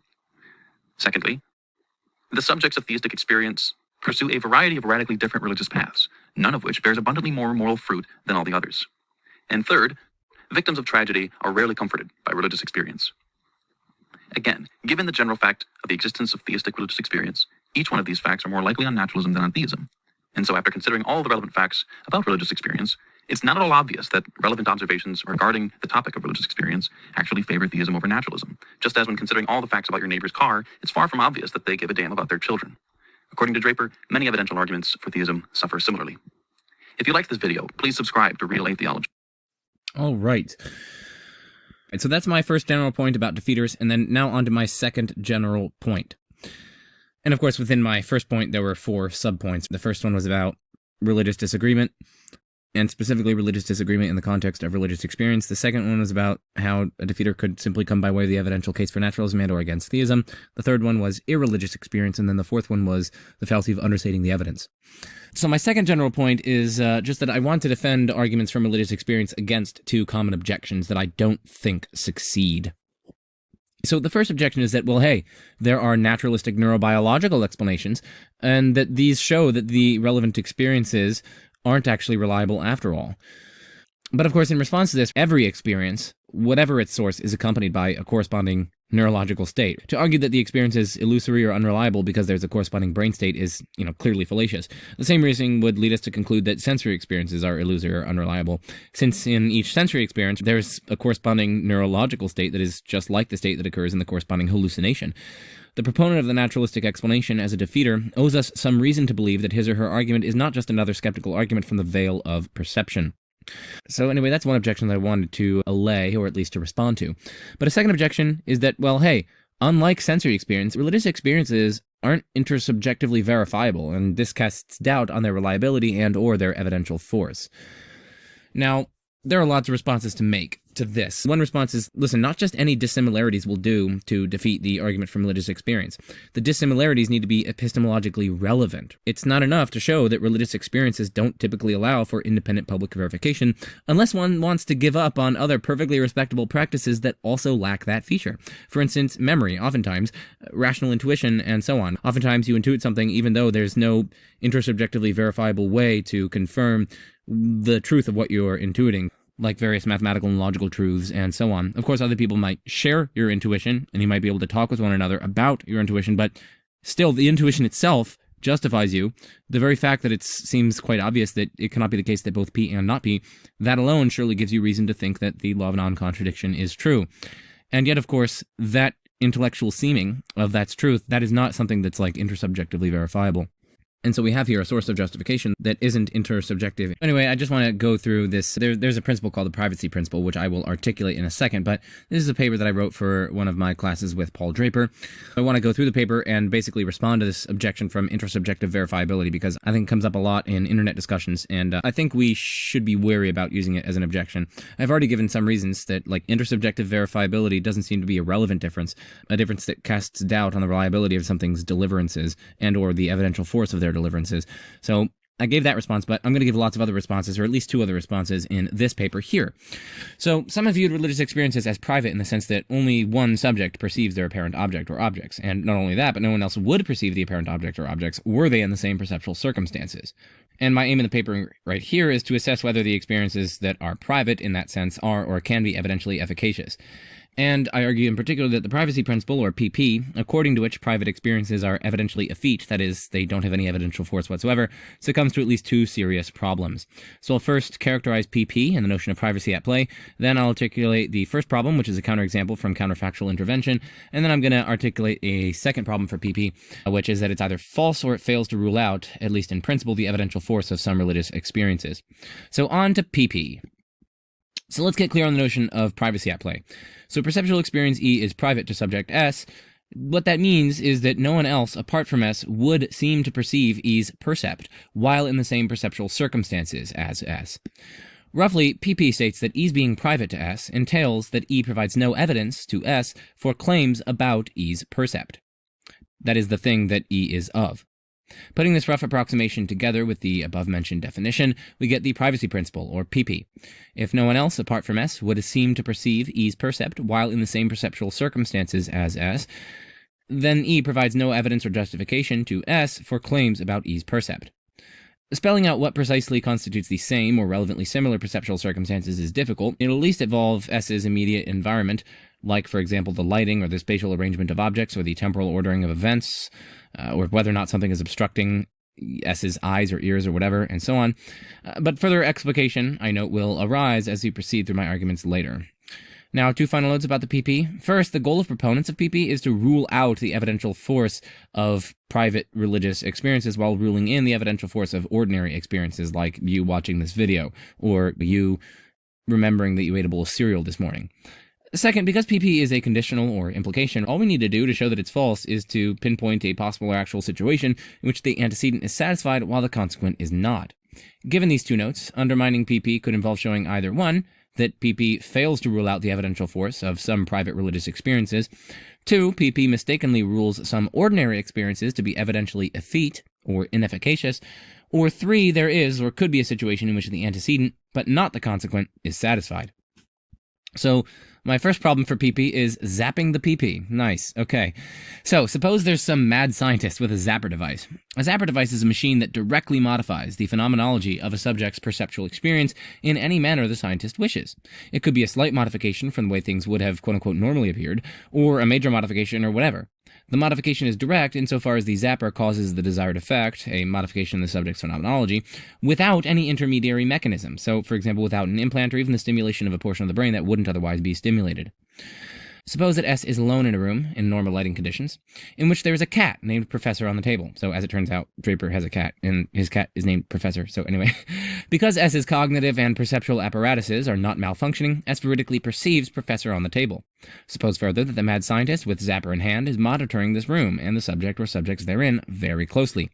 The scientist has decided to zap any subject S star distinct from S within the room in such a way that it would appear to S star that Professor is not on the table, holding all other perceptual phenomenology fixed. If no such S star is within the room, the scientist does nothing. Because S ends up alone in the room, the scientist doesn't do anything. But had others been in the room, the scientist would have directly prevented them from perceptually experiencing Professor. Here's the rub. We seem to have here on our hands a counterexample to PP, insofar as PP's antecedent but not consequent is satisfied. So, an unsatisfied PP. So consider PP's consequent. Surely S's experience of Professor justifies S in thinking that, say, Professor exists. After all, S's faculties are functioning perfectly within entirely normal surroundings. S has no overriding reason to doubt the deliverances of S's faculties. S's perception is in fact veridical. The scientist literally does nothing, and so on. Thus, it seems that the consequent of PP is not satisfied for S, since S does have evidence or justification for thinking that Professor exists. Nevertheless, the antecedent of PP does seem to be satisfied. Thanks to the counterfactual intervention, no one else, apart from S, would seem to perceive Professor even when in the same room, same spatiotemporal location, same lighting conditions, and so on. The scientist's zapper changes nothing about the immediate perceptual environment and surroundings. There are no physical obstructions, no rearrangement of the room's contents, no alteration of lighting conditions, and so on. The only thing that the scientist's zapper manipulates is wholly within the subject. The extrinsic surroundings and environment remain unchanged across worlds. Moreover, it seems that no perceptual circumstances within subjects are changed across worlds either. For the zapper doesn't change any perceptual circumstances inside the subject, but instead directly alters the subject's perceptual mental state itself. In the scenario I described, neither the eyes, nor optic nerves, nor occipital lobe, nor any other neurophysiological or sensory apparatuses are altered by the scientist's counterfactual manipulation. Instead, the perceptual experience itself is what is directly altered, and surely a perceptual experience itself is not among the perceptual circumstances of that very experience. Indeed, if the perceptual experience itself were among its perceptual circumstances, then it would be impossible for someone else to be in the same circumstances, but yet have a different experience. But in that case, the antecedent of PP would literally be impossible to satisfy for any perceptual experience, including religious ones. And so there's a counterexample to this general idea that for some experience to be reliable or have evidential force, it needs to be intersubjectively verifiable. We just have a straightforward counterexample to it. But let's shift gears to then my second problem for PP. So this is from training.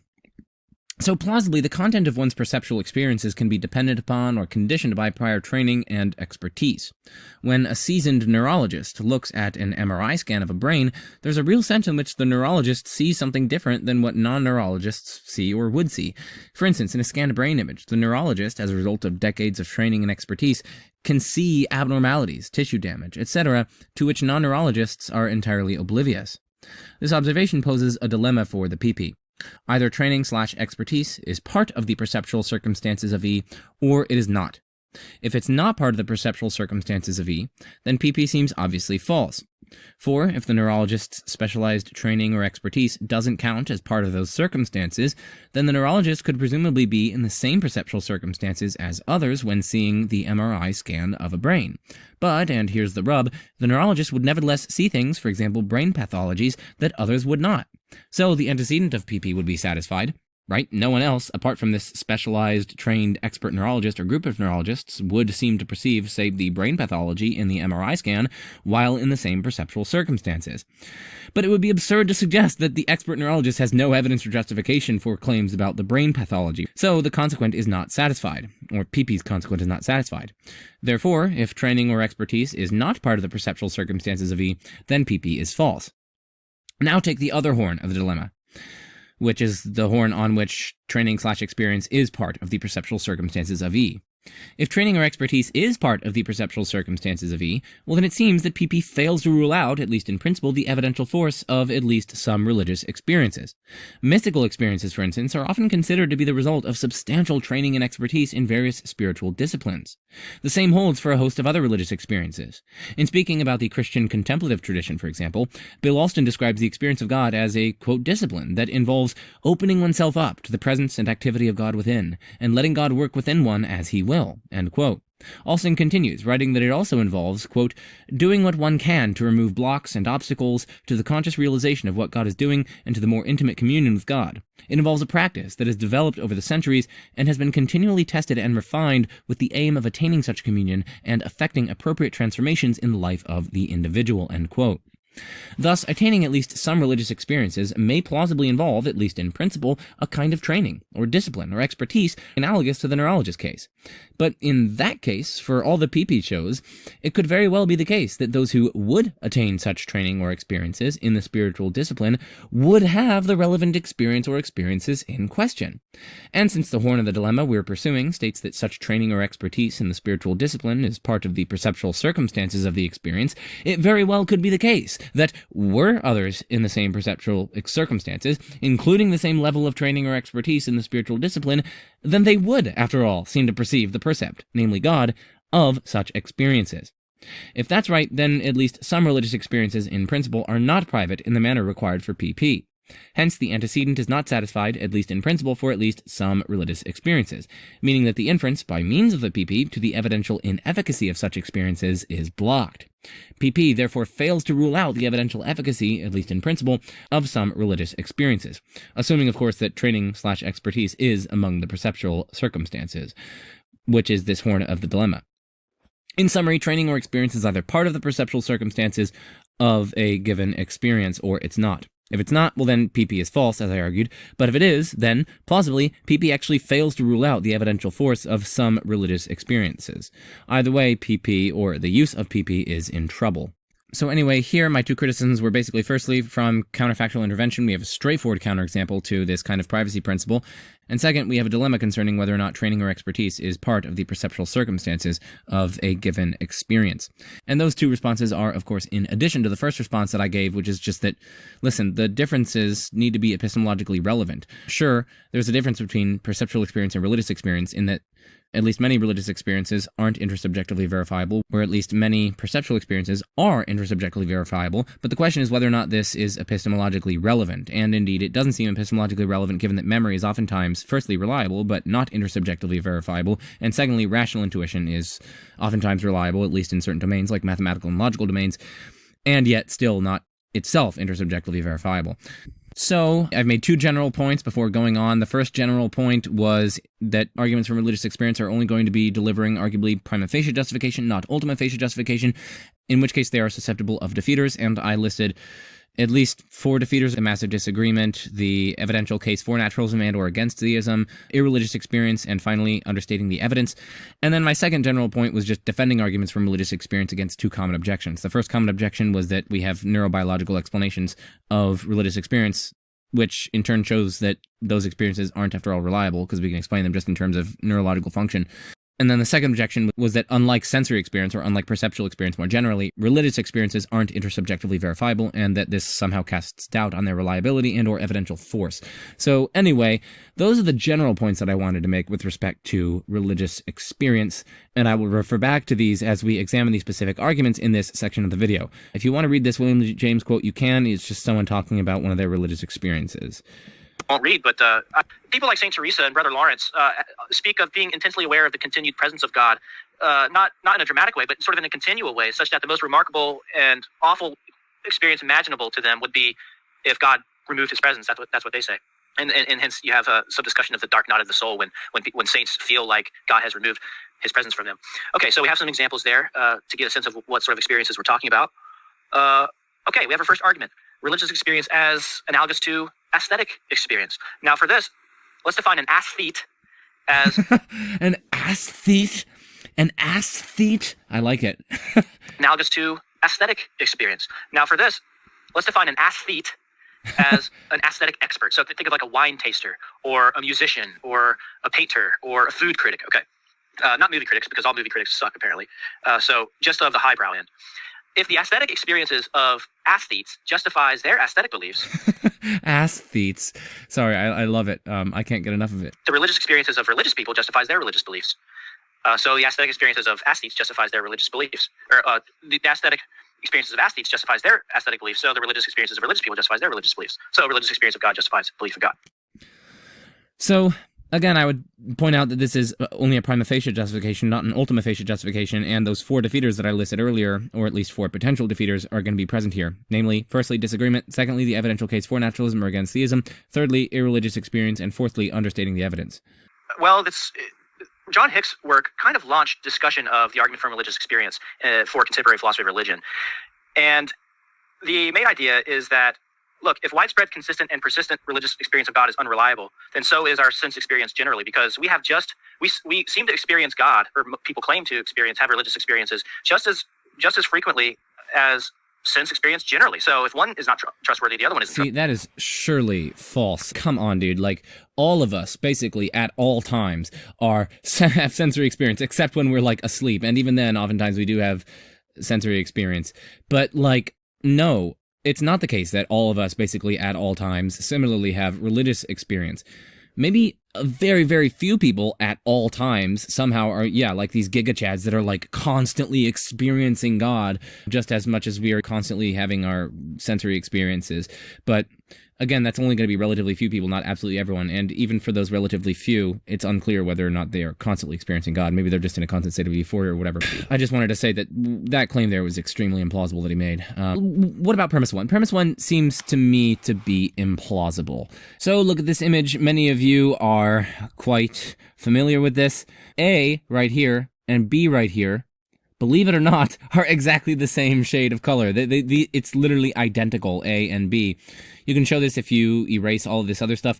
I actually know someone who, after being like repeatedly shown this and being shown like scientific experts showing it, they still refuse to believe it. Even after all this stuff was erased away and you put these together, the person was saying that no, you actually probably were just pulling a trick on the person because they were so obviously distinct. So some people are so ingrained in this, but yeah, it's called the checker shadow illusion. These are indeed the same color here and here.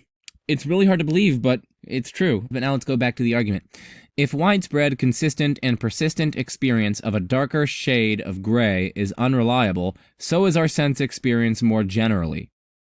What? No, that doesn't follow. Our sense experience can be still reliable generally, even if in certain domains, in certain contexts, even our sense experience is unreliable. Similarly, our sense experience can be generally reliable, even if in certain domains and certain contexts, our experiences that could broadly be categorized as religious experiences are unreliable. That doesn't cast doubt on your sense experience more generally. Think about the various cases of illusions that we do indeed know of. That illusion that I showed right here, that is widespread. Everyone basically sees it. It's consistent. It's consistent across time and space and culture and so on. And it's persistent. Even after knowing that it's an illusion, at least for me, I still see them as different colors, right? This one seems obviously darker than this one. If we accepted this premise, it would seem as though we should also accept that parity premise, that if widespread, consistent, and persistent experience of these various illusions that we know of, if that's unreliable, then so is our sense experience more generally. It seems as though we should accept that. But of course, we shouldn't accept that. And hence, we shouldn't accept this first premise. More generally, we could just talk about widespread, consistent, and persistent experience of blank. And so instead of doing it of God, we could just put in like Bigfoot or flying saucers or the success of homeopathy or whatever. I'm not saying that the epistemic status of believing in God is equivalent to the epistemic status of believing in Bigfoot, flying saucers, or homeopathy. I'm not at all saying that. I'm literally an agnostic, so my credence in God is relatively high compared to a lot of other people, and I'm a very skeptical person with respect to Bigfoot and flying saucers and homeopathy and so on. So my point is not to establish an epistemic parity or epistemic equivalence between them. My point is simply to show that this general line of reasoning is not a good general line of reasoning, so it seems to me. You can have widespread, consistent, and persistent experience of blank being unreliable for certain specific domains and contexts without your sense experience and experiences more generally being unreliable. So that's the first premise, being, at least by my lights, not very plausible. Premise 4 here, if widespread, consistent, and persistent religious experience of God is not unreliable, it is rational to believe in God.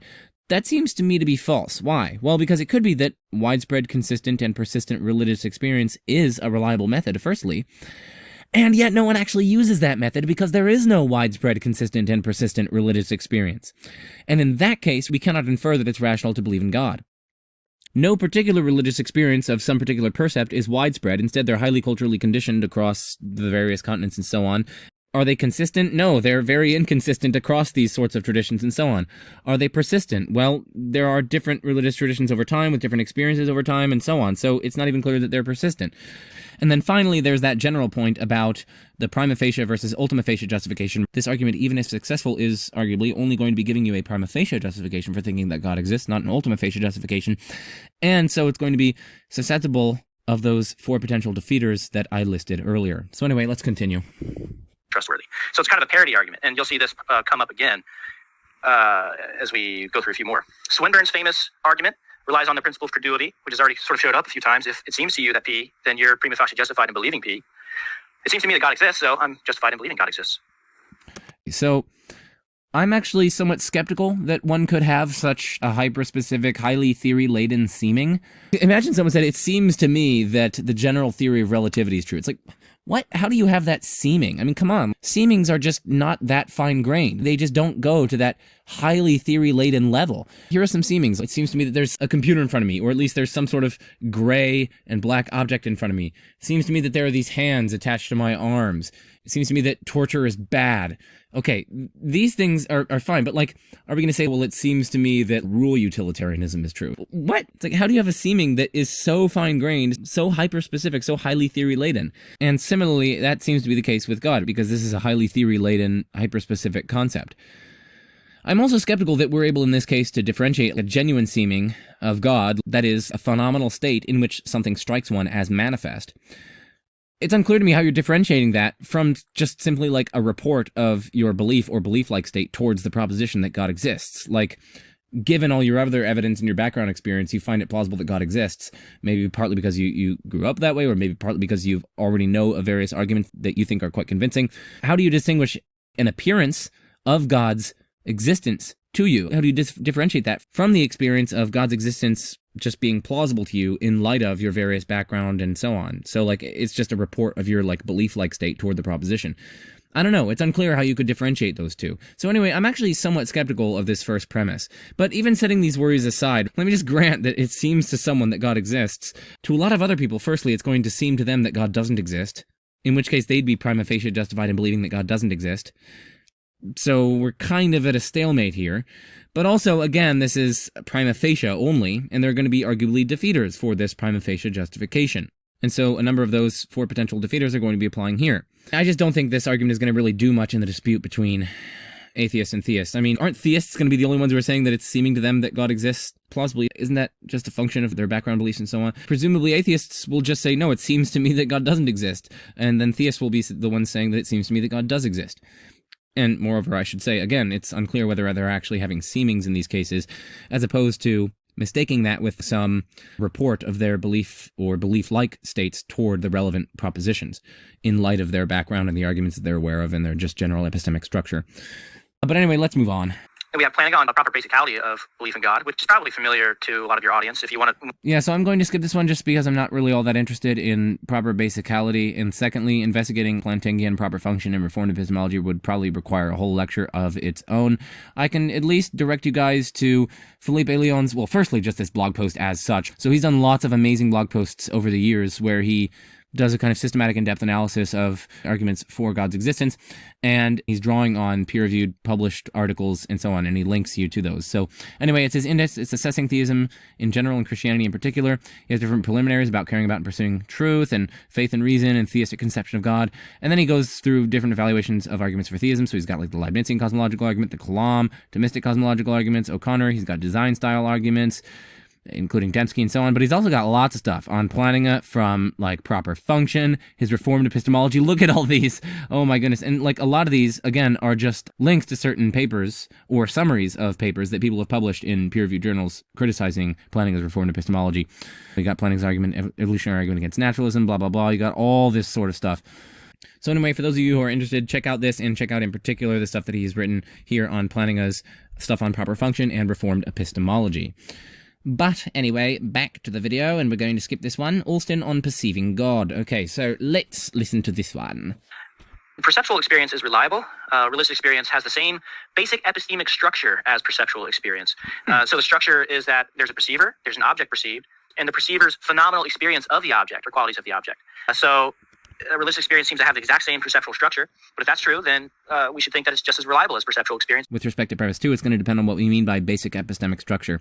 Now, caveat, it's been over 2 years since I studied Alston on religious experience. In fact, the last time I studied it was actually in a class with Paul Draper in one of our upper-level philosophy of religion classes, so honestly, I don't quite remember the specific details, and I'm too lazy to look it up.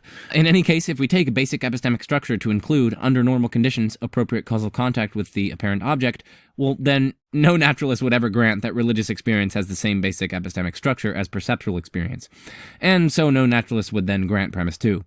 By contrast, if we mean something more intrinsic to the experience, for example, something appearing to be the case in conscious experience, or maybe some apparent object presenting itself to one in conscious experience, well, then the naturalist will likely reject premise 3 on the basis of the aforementioned defeaters uniquely afflicting religious experience and not perceptual experience, those 4 defeaters that I mentioned earlier on. Premise 5 also seems subject to those defeaters, right? If religious experiences of God are reliable, then they justify belief in God. Anyway, let's get on to argument number 69. Nice. Perceptual structure. But if that's true, then we should think that it's just as reliable as perceptual experience generally. Now, you can't really talk about Alston and religious experience without his answer to why perception is reliable. And his groundbreaking book, Perceiving God, he argues that there's no non-circular way to demonstrate perception, just general perception, how it's reliable.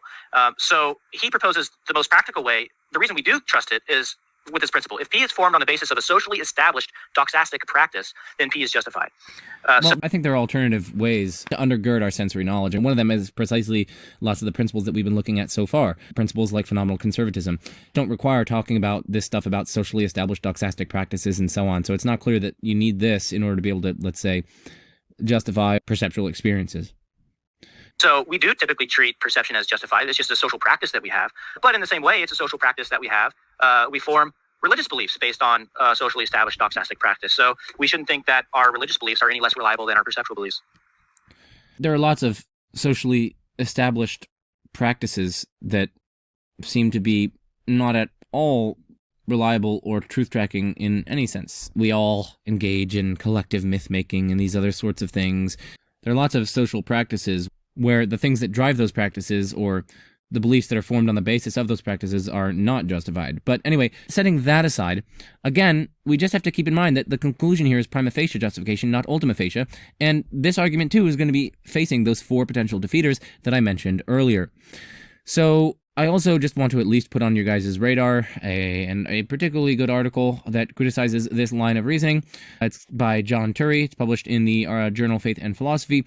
It is entitled Practical and Epistemic Justification in Alston's Perceiving God.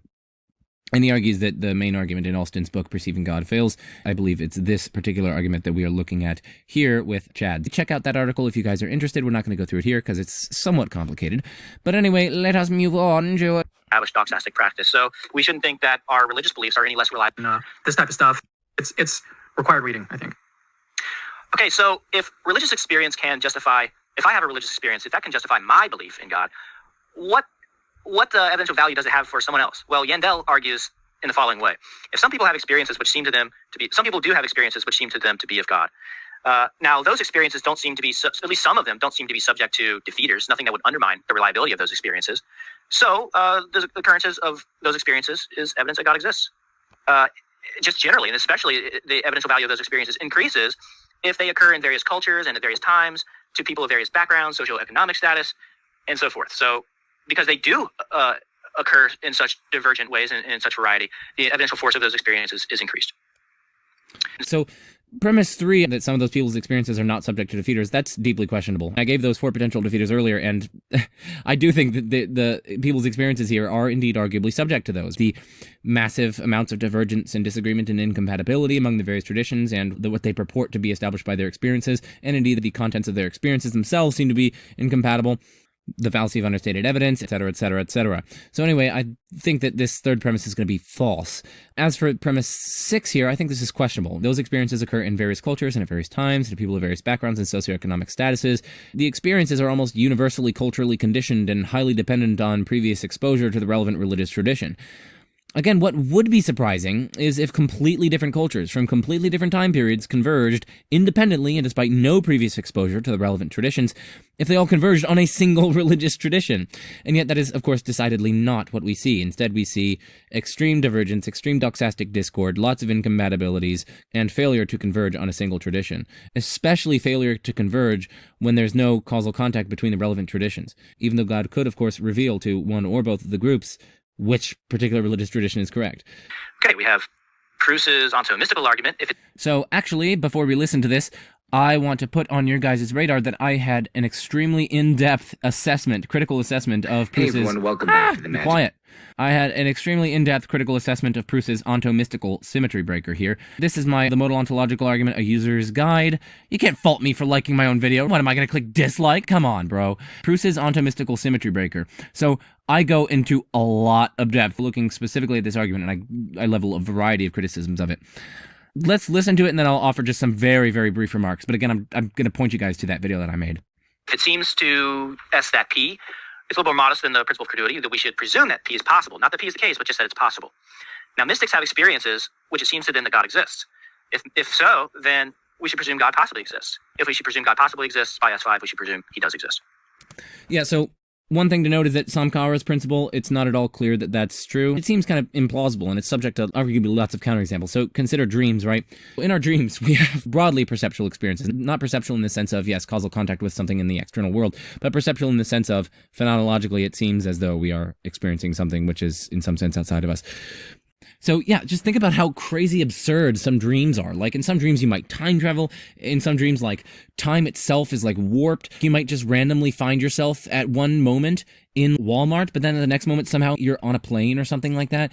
I think I've only lucid dreamed like once in my life, once or twice, and the moment I realized I was lucid dreaming, I literally just willed myself to start flying, and so I just started flying, and I zoomed everywhere. So like, through my own powers, I was able to fly. Lots of these things are arguably metaphysically impossible, right? Time simply can't be structured as it is in dreams, even though it seems to us that it is structured that way in such dreams. Similarly, I think I'm the kind of thing, I think my essence just precludes me from being able to just will that I fly various different ways. I think we have excellent reason to think that that's true. And so I'm essentially incapable of that. And yet I was capable of that in my dream, or at least it seemed to me that I was capable of that. And so it seemed to me that I was able to fly. But of course, I'm not able to fly. I know that this is saying we should only presume that P is possible, but there are so many counterexamples to this sort of principle. That's one thing that I wanted to say. The second thing that I want to say is that there's actually lots of disagreement among mystics about their experiences. Some of them have experiences of this like impersonal absolute. Still others have experiences of a personal absolute. Still others have experiences of a Trinitarian absolute. Still others have experiences as of a Unitarian absolute, and so on. Some of them might claim to experience like the inner Trinitarian structure of God, or something like that. Still others claim to experience just like a pure unity. Lots of mystics actually claim to have experienced a kind of unity or even identity with God, or that we are all aspects of God. Lots of these are actually incompatible with traditional theism. It genuinely seems to them that either we are like somehow deeply unified with God, or somehow aspects of God are identical to God. And indeed, lots of mystics actually claimed identity with God, and they went to suffer persecution for their beliefs, and they didn't give them up even despite that persecution, because they were so convinced of what they had experienced in their mystical experience. And so, given that, we should presume that these various situations are possible, but if those are possible, then of course traditional theism is possibly false, and of course if traditional theism is possibly false, then it's necessarily false. And so we have in our hands an argument against traditional theism, indeed an argument for the impossibility of traditional theism. That one is super interesting to me. We got to move on. Personal transformation, and this is defended by Alston again. There are many people who believe God has promised to them to help them develop spiritually, who then do develop spiritually. This phenomenon is widespread enough that it's evidence that God basically keeps his promise. He does help people develop spiritually. It is widespread enough, so it's evidence for God's existence. And he cites examples of dramatic conversions, subsequent life changes, the lives of saints in particular, and so forth. So yeah, I think premise 2 here is deeply implausible. Being widespread, firstly, doesn't matter. What matters is whether the proportion of people who go on to develop spiritually after them coming to believe God's promise is significantly greater than the proportion we would expect. By chance alone, we would obviously expect this to happen a ton, right? After all, tons of people believe in God and take themselves to talk to God and be in a relationship with God, and also take God to have promised them something. And of course, they often take it to be super duper vague, like, oh, you're gonna get better. Like, okay? Or, oh, you're gonna spiritually develop, which of course can be interpreted in like boatloads of different ways, and you can fit basically anything into that. But anyway, boatloads of people think that God has promised them something, or promised them like spiritual growth or whatever. Just by chance alone, boatloads of them will spiritually grow. For example, they might grow morally, they might grow socially, they might grow emotionally, they might grow relationally, they might intellectually mature, or whatever. All of these can be interpreted as axes along which one can develop spiritually. After all, right, there are only 3 options for someone. They deteriorate spiritually, they remain stagnant, or they improve. On average, over some span of time. So it's not improbable just by chance that tons of people who form such beliefs go on later to improve, and especially given how open to interpretation and vague this spiritual development is. We also have to think about the time span. Like, how long is this? Did God give them a specific time span by which they are going to improve? If it just says you're going to improve or something like that, that could take years, that could take days, it could be within the next 10 minutes, like maybe just within the next 10 minutes you feel some sort of spiritual improvement or whatever. Moreover, we humans have a proclivity to craft positives out of overall negatives. We focus on the various positive aspects, either of our lives or our experiences and so on, this kind of positivity bias, and that could lead even people who don't develop spiritually to think that they've developed spiritually in various ways, or to hyper-focus on the small moments in which they did develop spiritually, or they did something good, or something good happened to them, and to ignore their spiritual failures. Further still, I think that there are defeaters for this sort of reasoning. Firstly, we have, of course, disagreement in terms of what spiritual development consists in. What, like, is God causing some people to, like, spiritually develop in ways that are, like, false and like not good for them because they're developing further in their own religious tradition? Some people are becoming more and more, let's say, Hindu. Some people are becoming more and more, let's say, Christian, like following closer and closer to the tenets of their religion, becoming more and more devoted and dedicated and so on. Is God leading people further and further away from the truth? Or are you just arbitrarily going to privilege those Christian ones or those Judaic ones or whatever? And of course, we have to keep in mind the fallacy of understated evidence. Many people spiritually deteriorate, even after coming to believe such promises like this. Further still, we have to keep in mind the base rate fallacy. How many people, again, had such promises and yet then failed to develop spiritually or to improve? And finally, I think there is actually an alternative and arguably better explanation for why people go on to develop spiritually after they come to believe that God is going to help them develop spiritually. And this explanation doesn't involve God's existence or God's actually helping them develop spiritually. Can you think of an alternative explanation? Why would lots of people go on to develop spiritually after they come to believe that God has promised them that they will go on to develop spiritually? I wonder why. I mean, listen, the very fact of coming to believe such a promise would influence the likelihood that one spiritually improves. And that's just a matter of them even just having the belief. If they believe that that's going to happen, they're going to take steps to try to actualize that. They're going to try to be better in their lives. They're going to try to say sorry to that person that they've been in a debate with for the last few weeks. They're going to try to say sorry to their spouse for not taking out the trash as often as they do, and so on. So you can appeal to their own belief states and motivational structures and so on in order to explain why they then go on to develop spiritually after they've come to believe that God has promised to help them develop spiritually. This explanation, simply in terms of the belief states and motivational character of the people, seems, firstly, importantly simpler than the hypothesis that God is actually helping them develop spiritually. And secondly, it seems at least as equally explanatorily powerful. It is widespread enough, so it's evidence for God's existence. And he cites examples of dramatic conversions, subsequent life changes, the lives of saints in particular, and so forth. All right, NDEs and religious experience. You've probably had people on your channel before talk about near-death experiences. Am I right? Yep. So let's not talk about the nature of them. Let's just look at how they could be used in arguments for God's existence or life after death. Let's just go ahead and scroll through these. I just formulated how they could be used as arguments for theism. And for anyone who doesn't look at how they could be used. So I'm skeptical of two here. At the very least, I'd need to see some reason for thinking that this is true. Again, we have to keep in mind lots of experiences like NDEs and so on contain things that Christians themselves would want to say, like, oh, crap, like, that's definitely not something that's supposed to happen in the afterlife, or that definitely contains stuff that's incompatible with my view of what God is like or what the afterlife is like and so on. So, I mean, firstly, even Christians themselves have to say that lots of NDEs are such that their experiential content are not veridical. But the second thing that we have to consider is base rates. There might be some striking cases where someone is like, this person put my dentures in this particular bag or whatever, provided that you have enough chances. Some of these stories are going to be hits, right? There are going to be lots of misses, but some of them are going to be hits. And so even if you have some hits which look like super astounding, like, oh, that couldn't have happened at all by chance, like there has to be something going on here, you can't forget all of the countless misses that either weren't reported or they were reported, but they contained certain inaccuracies. Anyway, I just think that there are lots of issues pertaining to base rates and other sorts of things here. And on a different note, I think several defeaters will probably afflict premise one here. For example, disagreement. Lots of people from different religious traditions have different experiences even in their NDEs. And so the potential defeater based on disagreement among the relevant experiences is also arguably going to be afflicting premise one here. I guess I can just give a shout out at this juncture because NDEs is not really my area of either interest or expertise, right? So I perfectly well recognize that if there were some NDE expert, they could probably wipe the floor with me if I were trying to debate with them. But anyway, I do know that there's this really good book by Michael Sudduth, and it's called A Philosophical Critique of Empirical Arguments for Post-Mortem Survival by Palgrave Frontiers in Philosophy of Religion. I actually have this hardback. It's a really good book, and Sudduth basically provides a critical exploration of classical empirical arguments for post-mortem survival, arguments that purport to show that data collected from ostensibly paranormal phenomena constitute good evidence for the survival of the self or individual consciousness after death, focusing on arguments based on the data of near-death experiences, mediumship, and cases of reincarnation type. He aims to revive the tradition of empirical inquiry into life after death associated with philosophers William James, C.D. Broad, etc. Sudduth proposes to advance the debate with a novel approach. For the first time, the traditional arguments are formalized using the tools of formal epistemology. Sudduth shows that this procedure exposes the Achilles heel of the classical arguments, a self-defeating dependence on auxiliary assumptions. He further argues that when formulated in the light of the problem of auxiliaries, long-standing skeptical objections to the classical arguments are immune to the traditional survivalist counter-arguments. So anyway, I highly recommend checking this out. It's an in-depth philosophical examination of whether or not things like NDEs are evidentially salient, like whether or not they have probative evidential value with respect to there being an afterlife or with respect to there being a God and so on. Arguments for God's existence or life after death. Let's just go ahead and scroll through these. I just formulated how they could be used as arguments for theism. And for anyone who isn't familiar with near-death experiences, this isn't really going to be helpful to you, but I guess I just encourage you to look up Cameron's videos on near-death experiences. Yeah, I've had Gary Habermas on to talk about him. Okay, good. Yeah, look up his videos with Habermas.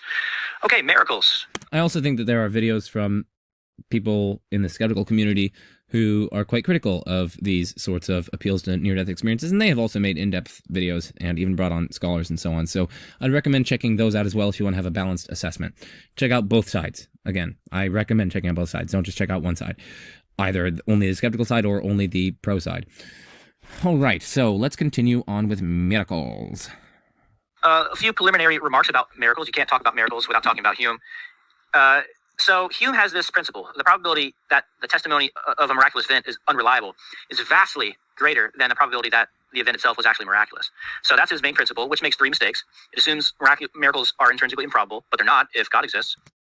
So, firstly, even if we grant that, it could still be the case that miracles are intrinsically improbable, because God's existence could be intrinsically improbable. So even if God's existence renders miracles like nowhere near intrinsically improbable when you condition on that, it would still be the case then that miracles are intrinsically improbable, because God's existence would then be intrinsically improbable. So what he said there just doesn't even address that first quote-unquote mistake. But secondly, I think he's wrong to say that even conditioning on God's existence, miracles are not intrinsically improbable. Our normal experience of the world gives us extremely good reason to think that even if God exists, God has a very, very, very strong proclivity not to produce miracles. So even if God exists, we still have extremely strong reason to think that miracles are very, very intrinsically improbable. Just think, if you didn't think that they're intrinsically improbable, then you'd have to really take seriously that maybe tomorrow some sort of miracle will prevent the sun from rising. Maybe some sort of miracle will occur and my water that's in my cup that I'm about to drink is going to turn into wine or something like that. Like, no, we have a general expectation that the natural order will operate as it does, as it normally does, with a kind of regularity and non-miraculous pattern. That is the overwhelming norm. So it seems as though, like, even making inductive inferences and just going about in the world, you automatically have to think that it's far more likely that the natural course of events is going to take place than a miracle will occur. And this is true even if God exists. So again, even under God's existence, the probability is extremely small because, quite evidently, God has a very strong preference not to perform miracles. Look around at all the things that God is doing. He's sustaining a natural order in which miracles are extremely, extremely rare. So whatever else God is like, God has a really strong proclivity in general not to produce miracles. They are intrinsically improbable even if God exists. Doesn't factor in all the relevant probabilities, and it underestimates the cumulative. So it doesn't factor in all the relevant probabilities. It's not clear that that's true. When Hume says reject the greater miracle, like if it would be more miraculous or more improbable that the testimony is unreliable than that the event actually occurred as a miracle, he's basically expressing Bayes' theorem. He's saying if the relevant likelihood ratio sufficiently outweighs the ratio of the priors, yeah, then actually do go with the miraculous occurrence. So he seems to at least be acknowledging, or at least hinting at, that even if the ratio of the priors strongly favors there not being the miracle in question, if it would be a greater miracle that the testimony is unreliable, well, then you should actually go with the miracle hypothesis. What he's saying there is, even if the prior strongly disfavors the miracle hypothesis, a likelihood ratio could sufficiently favor it to overcome that. That's just one way to try to charitably interpret Hume. I'm not trying to get into the business of interpreting Hume on miracles. There are actually lots of different interpretations, and I don't really care how we try to interpret him. What matters here is just that with Bayes' theorem in hand, I do think it's extremely plausible that miracles are highly intrinsically improbable, such that the denial of any given miracle claim has a very, very strong advantage from the outset with respect to the ratio of the priors. And what that means is that if we are to believe that some miracle has occurred, we need a very, very big likelihood ratio to overcome that ratio of the priors. That's the core, I think, of a broadly Humean idea, and that is true. That's Bayes' theorem. Cumulative evidential power of multiple independent doesn't factor in all the relevant probabilities. And it underestimates the cumulative evidential power of multiple independent testimonies. And so just to illustrate this last one real quick. Okay, the odds that two independent witnesses who are both 99% reliable testifying to other things, the odds of them testifying falsely is 1 in 10,000. Okay, 3 such witnesses is 1 in a million, and 6 such witnesses is 1 in a trillion. Okay, so let's not assume that they're 99% reliable. Let's just assume that they're just as reliable as not. You'd need more witnesses in that case, but you can still get a very powerful confirmation of an event with witnesses that are not 100% reliable. So Arif Ahmed has done some nice work on miracles and responding to this third point. One thing that we should note is that oftentimes in these sorts of miracle reports, you don't actually have independent testimonies. That's actually somewhat hard to come by, but anyway, set that aside. I just recommend, with respect to this alleged third mistake, to check out Arif Ahmed's work. You can check in particular if you want like a YouTube introduction to his thoughts on the matter. You could check out his discussion with Alex Malpass on Malpass's channel, Thoughtology. THOUGHTOLOGY. And of course, he has academic papers on the matter and so on. And I think he's done a few other videos on YouTube. Okay. So we're going through a generic argument from miracles here. So I guess I'll just make some generic remarks on arguments from miracles. Arguably, there are still going to be facing for lots of these arguments for miracles like defeaters arising from disagreement. Lots of other traditions claim to have miracles that prove their tradition or whatever. Lots of other incompatible traditions claim to have their own miracles. They claim to have eyewitness testimonies and so on. Lots of them claim to have their own miracles that confirm their competing and incompatible traditions. Just as this served at least as a potential defeater in the case of religious experiences, it seems as though that's arguably going to serve as a potential defeater in the case of these sorts of arguments from miracles. Much more can be said about that, but I want to streamline this process. Secondly, as I pointed out, miracles are arguably going to have a very extremely low prior probability, so even a pretty favorable likelihood ratio will arguably be swamped by the low priors. Now, in principle, yes, you can have a sufficiently favorable likelihood ratio that counteracts that disfavorable prior probability ratio, but it's arguably going to be quite difficult. Now, I'm actually not going to examine these arguments for miracles in any detail, partly because this video is already very long, and partly because I guess I'm not super duper interested in arguments for miracles. That's not to say that I don't have any interest in them whatsoever. It's just to say, I guess, that my proclivities lie more in the kinds of, I don't know, metaphysical arguments. Now, there is going to be some stuff in here that I'm not even going to comment on with respect to arguments for Jesus' resurrection. I have co-opted a document made by someone else. I just made a copy of it. It's just a list that basically is on resurrection resources. So it gives you some books that are quite helpful, and it's a kind of critical case. So you're going to see sources in the video here that are going to be favorable towards it, but of course, I want to equip you guys with tools to be able to think critically about this from both sides. So basically, I co-opted this list from someone else. I'm not saying that I endorse everything on here. Most of it I haven't even looked into, just because, again, I research other stuff. This is not an endorsement for me. I'm just putting these resources on your guys' radar for you guys to check out. So you got books, we got articles, some of which are on field papers and so on, and even published in peer-reviewed journals, philosophical and biblical internet posts and blogs and so on. Here's an Arif Ahmed one from Philosophical Dispositions. There are lots of others from Philosophical Dispositions. There are other ones from YouTube videos and so on.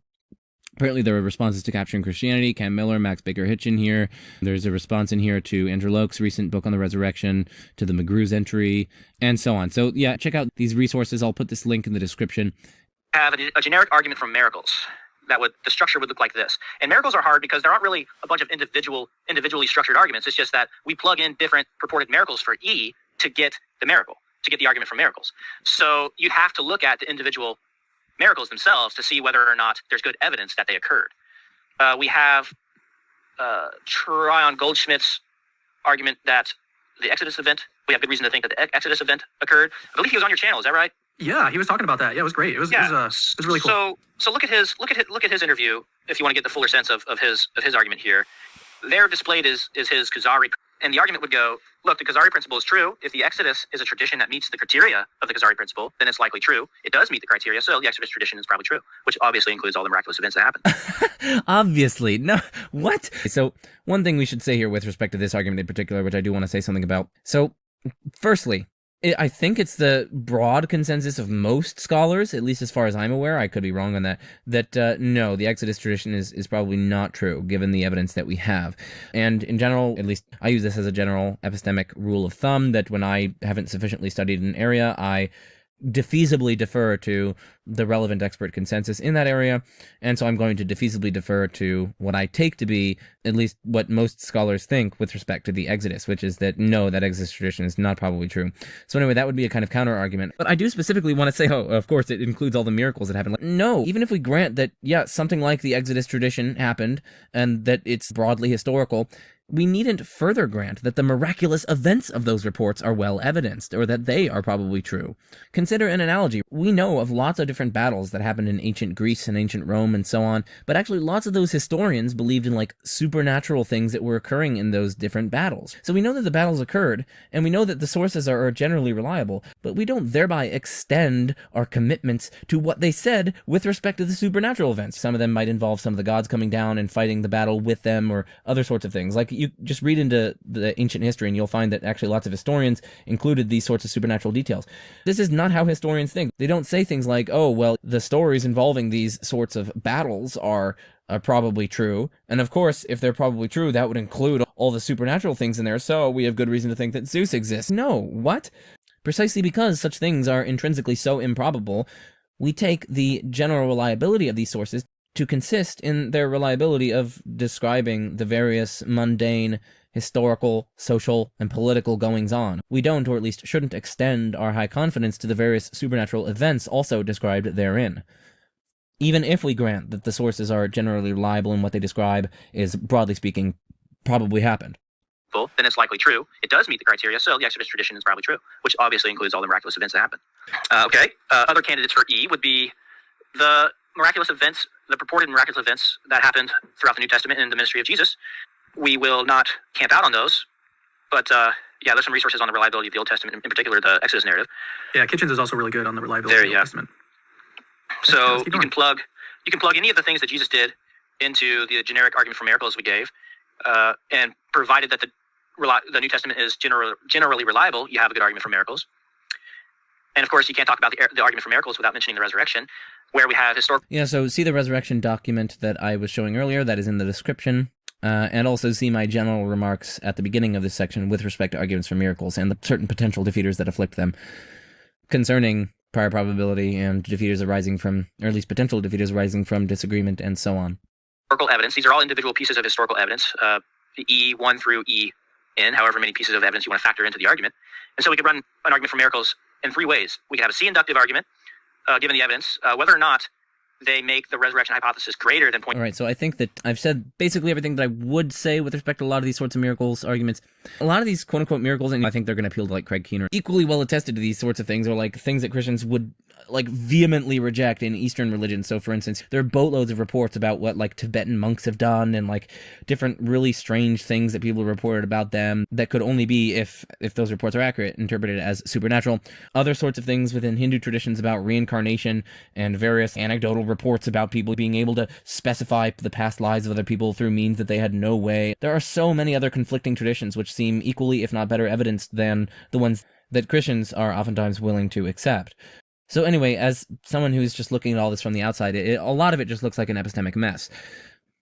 But again, I grant that I haven't looked into all this stuff in tremendous detail, and so I have to have the requisite epistemic humility and recognize that this is just one of the domains or one of the areas that I haven't researched all that much in. So I have to have quite a mitigated confidence in my pronouncements on these sorts of matters, absent further investigation into them. For that reason, we are going to skip to the Metaphysical Arguments, which is number 79. So we are only skipping a few.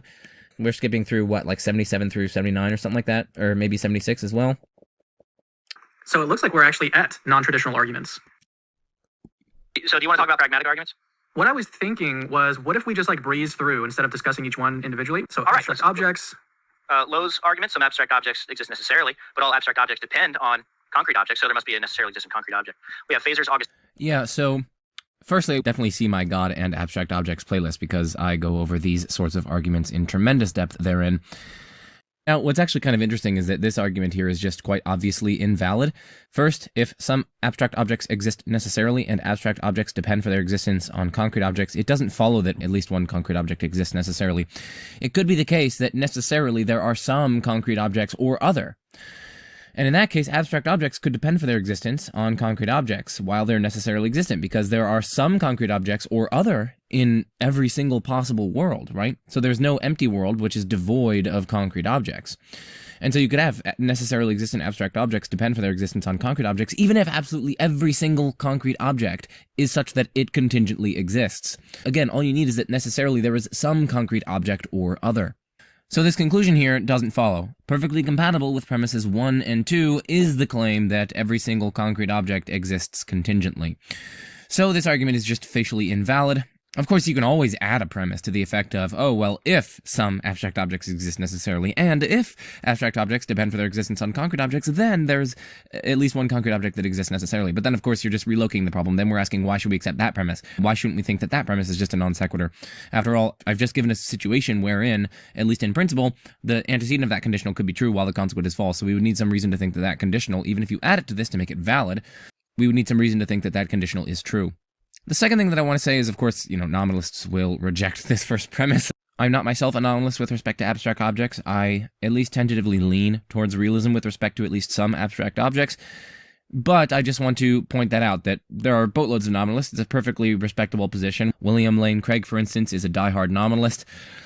I've had Kenny Boyce on my channel to defend nominalism against boatloads of objections to nominalism, as well as arguments for realism, including the very standard arguments that lots of the thinkers that are cited in this video cite in favor of abstract objects. So anyway, check out that video if you are curious on checking out nominalism.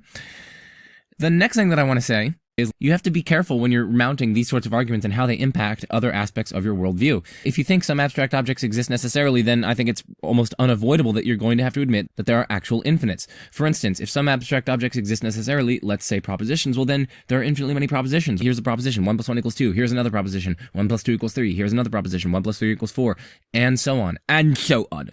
A sort of capitalist ideology that sort of secures the proletariat revolution, right?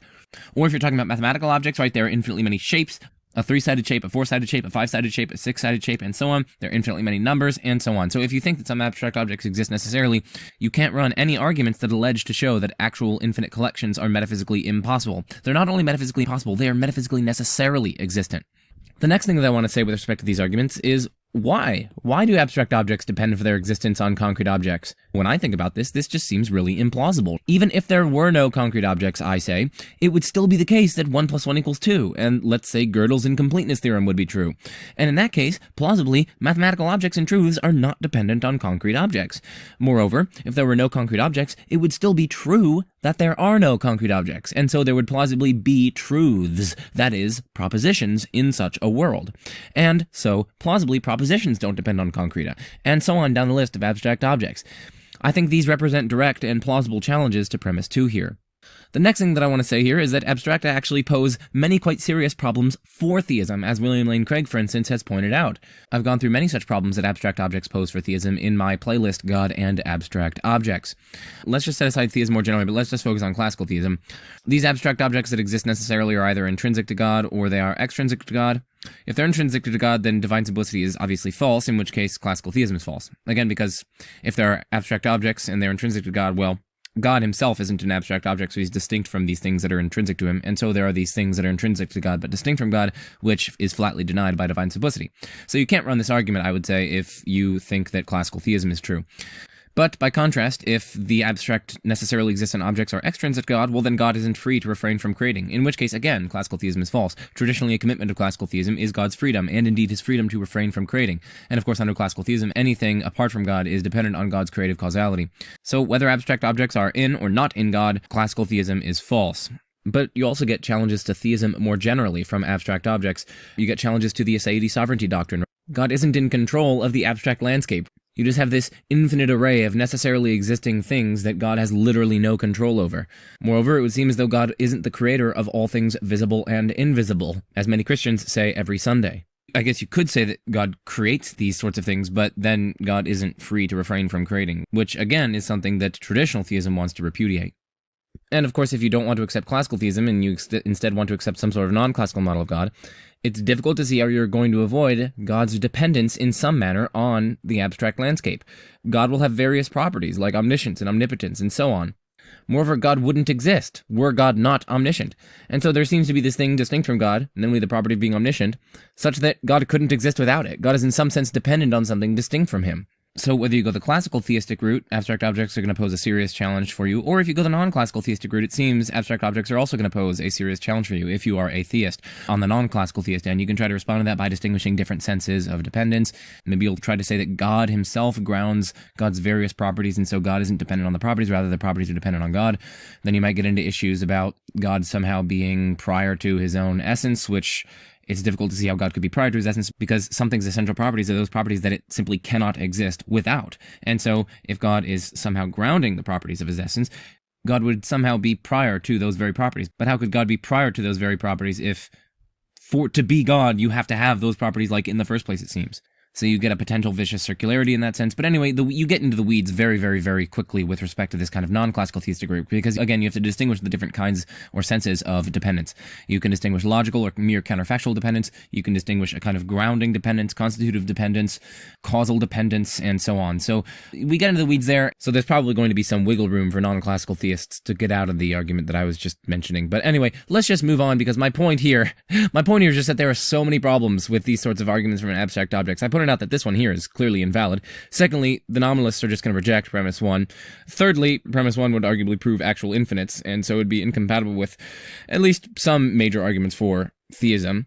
Fourth, I don't think this second premise is plausible. I gave some reasons for thinking that abstracta plausibly don't depend on concreta. Fifth, abstracta actually pose many quite serious problems for theism. I've argued that they're incompatible with classical theism, and that they will pose some quite serious challenges to non-classical theistic models of God as well. Just necessarily, but all abstract objects depend on concrete objects, so there must be a necessarily existent concrete object. We have Feser's Augustinian proof, which is similar to Greg Welty's conceptualist argument, which just arrives at the Yeah, so I have a whole video based on a chapter in my forthcoming book, Existential Inertia and Classical Theistic Proofs, on the Augustinian proof, so definitely check out my video expressly dedicated to the Augustinian proof. I argue that the proof, shall we say, miserably fails. Again, we have the problem that nominalists will reject one, and Kenny Boyce, for instance, has pretty much already responded to the arguments that Phaser levels on behalf of the reality of abstract objects. That's not to say that I agree with Kenny Boyce, but I'm just pointing out that if you want to level this argument, or if you want to accept Phaser's Augustinian proof, you have to reckon with the arguments and the defenses that nominalists give of their position in response to the various arguments that Phaser and others level on behalf of abstract objects. Secondly, I don't think at all that Phaser's established premise 2, both Platonic realism and Aristotelian realism seem like live options to my mind, and the objections that Phaser gives to them are very, very poor. And thirdly, again, we still have that fact that abstract objects pose serious problems both to classical theism and non-classical theistic models of God, but even especially to classical theism in light of what I said earlier, and what I say in my Augustinian proof video, so...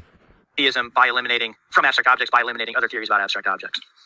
We have low on objects from reason. Abstract objects seem to be things that we reason about. They seem to be objects of reason. But if that's true, then the only way they could be objects of reason is if they're the object of reason of a non-physical, necessarily existent infinite intellect. Okay, so one thing to say here, this premise 1, if objects of reason exist, they are non-physical, necessarily existent, and infinite in number. Of course, then you've got an actual infinite collection, so you're not going to be able to run certain other arguments for God's existence. Moreover, I simply reject premise 2. Why should we accept that they're best explained by non-physical, necessarily existent, infinite intellect? That's an extremely non-simple hypothesis. You're positing this radically different, fundamental kind of thing within our ontology. And it's not at all clear that it has explanatory advantages over rival hypotheses like Platonic realism and Aristotelian realism. Nominalists will reject premise 3, of course, so the same points apply there, and of course the same points about abstract objects posing serious challenges to theism re-arise. As you can see, boatloads of these arguments that are presented here as distinct arguments face literally the exact same challenges. The arguments aren't independent of one another, in that whole concoctions of them, whole swaths of these arguments rest on the same sorts of premises or the same sorts of assumptions. But anyway, that's the point about independence that we're going to talk about later. Boatloads of these arguments are not at all independent of one another, as is evinced by the fact that some of the exact same objections re-arise over and over and over again to allegedly different arguments within the various categories. Arguments from propositions. Let me just read this one. Propositions are distinctively thought-like. If propositions are distinctively thought-like, then they must be the thoughts of a necessary infinite mind. And there are a lot of papers here defending that main proposition. Propositions are distinctively thought. With respect to this argument, this is also something that I address in my forthcoming book, and I even have a whole video dedicated to this kind of argument. The argument for God from logic, that focuses on various suspiciously thought-like features of propositions and tries to identify them with divine thoughts. So anyway, check out my video, The Argument from God for Logic. So here is that video on the argument for God from logic. It was published on March 18th, 2022. So check that out for those who are interested. I talk about propositions at length in here, and I talk about how it's actually not at all clear that premise 2 here is true, and indeed it's deeply implausible, by my lights at least. We're trying to get some sort of explanatory payoff by saying that, oh, well, we can explain why propositions have their distinctively thought-like character, for instance, they're about things, by saying that they're thoughts of an infinite mind. But then, of course, you're raising the question, in virtue of what are the thoughts of an infinite mind intentional, that is, about things? Is it just primitive? Well, then you can say the exact same thing about propositions and shave off the complexity of adding a necessarily existent non-spatiotemporal infinite mind in your ontology. Are they intentional in virtue of consisting of maybe some sort of organization of properties or something like that? Well, then again, you can say the exact same thing about propositions, and so on down the list of various things you might say, so it seems. So anyway, I think premise 2 is deeply, deeply questionable, and by my lights implausible. And of course, you also have nominalism as a response to this sort of argument. Nominalists like Kenny Boyce, who again I've had on my channel, are going to reject that there even are such things as propositions. And furthermore, you have all the problems that propositions will be posing for traditional theism. Both classical theism and non-classical theism propositions exist, and they're going to be positive ontological items intrinsic to, but distinct from God, in which case the traditional doctrine of divine simplicity is false. Moreover, you're going to have challenges to aseity and sovereignty, and so on and so on and so on. Richard Bryan Davis, he argues that the constituents of propositions are best understood as ideas. So the idea of, so if we have the proposition quine is wise, in order for that to be true, it has constituents. It has the constituents quine, the idea of quine, and the idea of wisdom. Or you could have the constituents, the property of being quine and the property of being wise, and they're tied together by some sort of relation, you can say. That doesn't require these to be ideas. It doesn't require there to be mind that ties them together. You can have a perfectly respectable Platonic view of these sorts of things. Or, of course, you could go nominalist. I point these sorts of things out in my video on the Augustinian proof.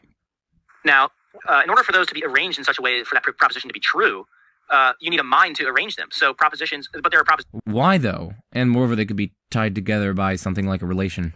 In order for those to be arranged in such a way for that proposition to be true, that are thought of. So they need, but there are propositions that have constituents that can only be arranged, propositions that no human mind has ever thought of. So they need an omniscient mind to arrange the constituents of those propositions. And then we have Keller. No, you're not going to be able to get omniscience out of that. All you're going to be able to get is that there's at least one mind which, in some manner, organizes together ideas or concepts such that they form or constitute propositions. It doesn't follow that this being knows those propositions. You also need to establish that it has various doxastic attitudes towards those propositions. It has to have belief-like states towards them. Moreover, those belief-like states have to be appropriately truth-tracking.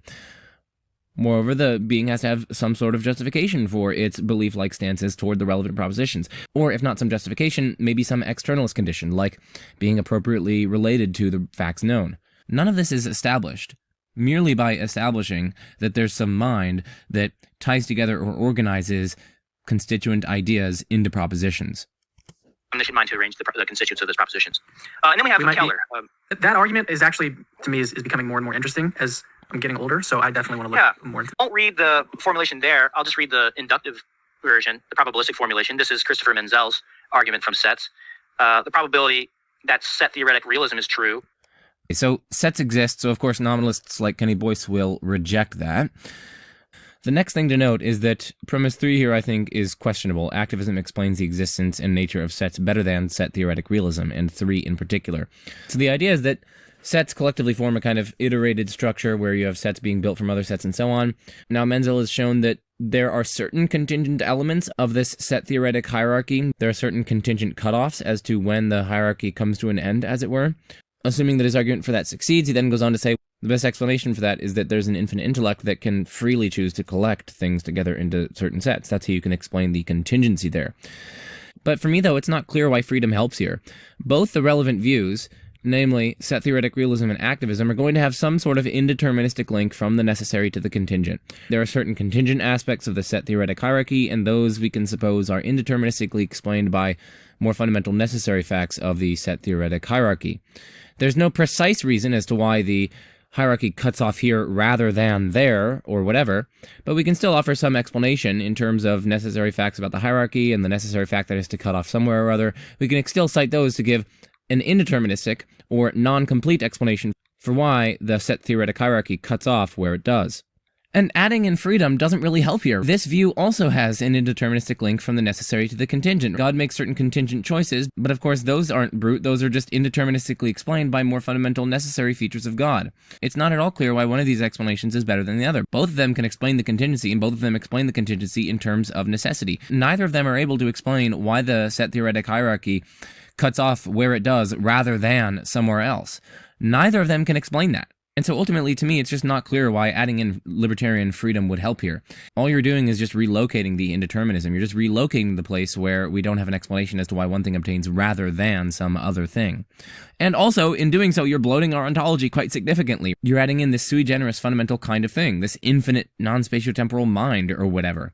And so even if I granted that this sort of theistic activism offered a gain in explanatoriness with respect to the contingent aspects of the set theoretic hierarchy, it's an entirely separate question whether that is sufficient to overcome the cost in theoretical parsimony, and it's not at all clear that it is.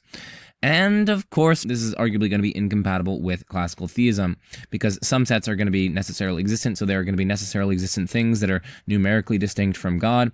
Of course, if those are intrinsic to God, then you have divine simplicity being false, and if those are extrinsic to God, then you've God not being free to refrain from creating, which is also rejected by traditional versions of classical theism. And you're going to have certain worries about aseity and sovereignty and so on. So anyway, once more, we don't have an argument that's truly independent of the other arguments in this category. I won't read the formulation there. I'll just read the inductive. So basically what I say there is also going to be applying to this particular Bayesian formulation of the argument. So anyway, let's get on to the next metaphysical argument. Formulation of activism. So sets confirm theism. Well, here are just a handful of arguments from unities. So we have facts. Facts exist and are unities of constituents. So one thing that I want to say here is that relevant to this argument is my video on the Neoplatonic proof. So I highly recommend checking this out for those of you who haven't. It's on Fazer's Neoplatonic proof. I did this in 2021. It's based on an article that I published in the European Journal for Philosophy of Religion. I didn't link it in here, but you can find it on my Phil Paper profile. And you can also find it on my website, josephschmid.com. But anyway, I argue that these sorts of arguments for some sort of unifying cause of composite things ultimately don't succeed. And much of what I say in response to Fazer's Neoplatonic proof will be applying to these sorts of arguments mutatis mutandis, or with appropriate modifications. So we have facts. Facts exist and are unities of constituents. Problem is, the constituents of facts need to be unified, and they can only be unified by something external to the fact itself. But there are facts in every possible world, so there must be an external fact unifier in every possible world. That's from our good old philosopher king living out in the wilderness, William Vallicella. Okay, so premise 1, facts exist and are unities of constituents. So it's not 100% clear that premise 1 is true. Maybe objects exist and maybe objects have various properties, but are there such things as facts that's like over and above objects and the properties that they have, and perhaps the events in which they participate? It's not at all clear. And even if there were facts, this might come with some implausible commitments, at least for, let's say, classical theism. If facts exist, well then, does the fact that God exists, does that fact exist? If so, I mean, is that a unity of constituents? If so, then that fact is going to be distinct from God, right? Because God isn't a unity of constituents, according to classical theism. And so the fact that God exists is going to exist in any world in which God exists, of course, and it's going to be distinct from God. So we have something that necessarily exists and is distinct from God, which, of course, is not going to be compatible with traditional versions of classical theism, because God is supposed to be the creator of whatever exists apart from himself, and God, moreover, is free to create or refrain from creating, and hence whatever is apart from God is going to have to be contingent rather than necessary. So anyway, it's not clear that a classical theist will be able to run this argument. Premise 2, moreover, facts can be unities of constituents only if there is an external fact unifier. That seems to me to be false, or at least very questionable.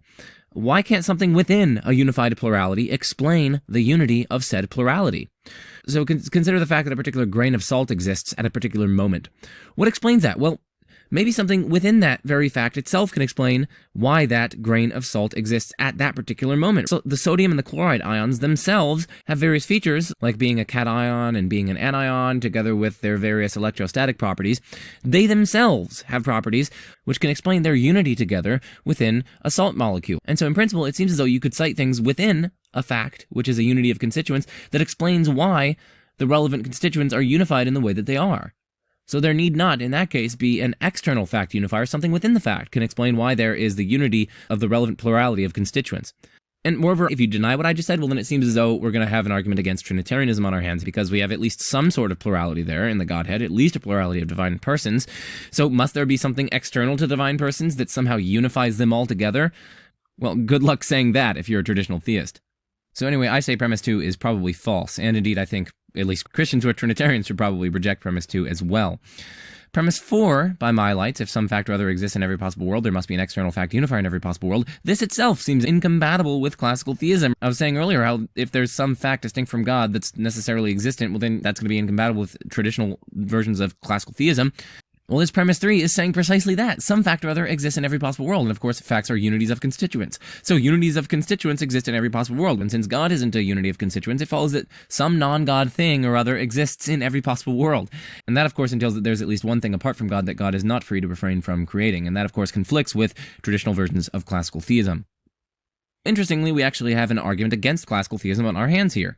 Also, what I say here is that premise 4, by my lights, seems to succumb to something like a quantifier shift fallacy. If some fact or other exists in every possible world, there must be an external fact unifier in every possible world. Even if I granted that, why must that external fact unifier be the exact same being, the exact same entity in every possible world? Just because each fact requires some external fact unifier or other that unifies it, it doesn't follow that there is some single fact unifier that unifies all the facts.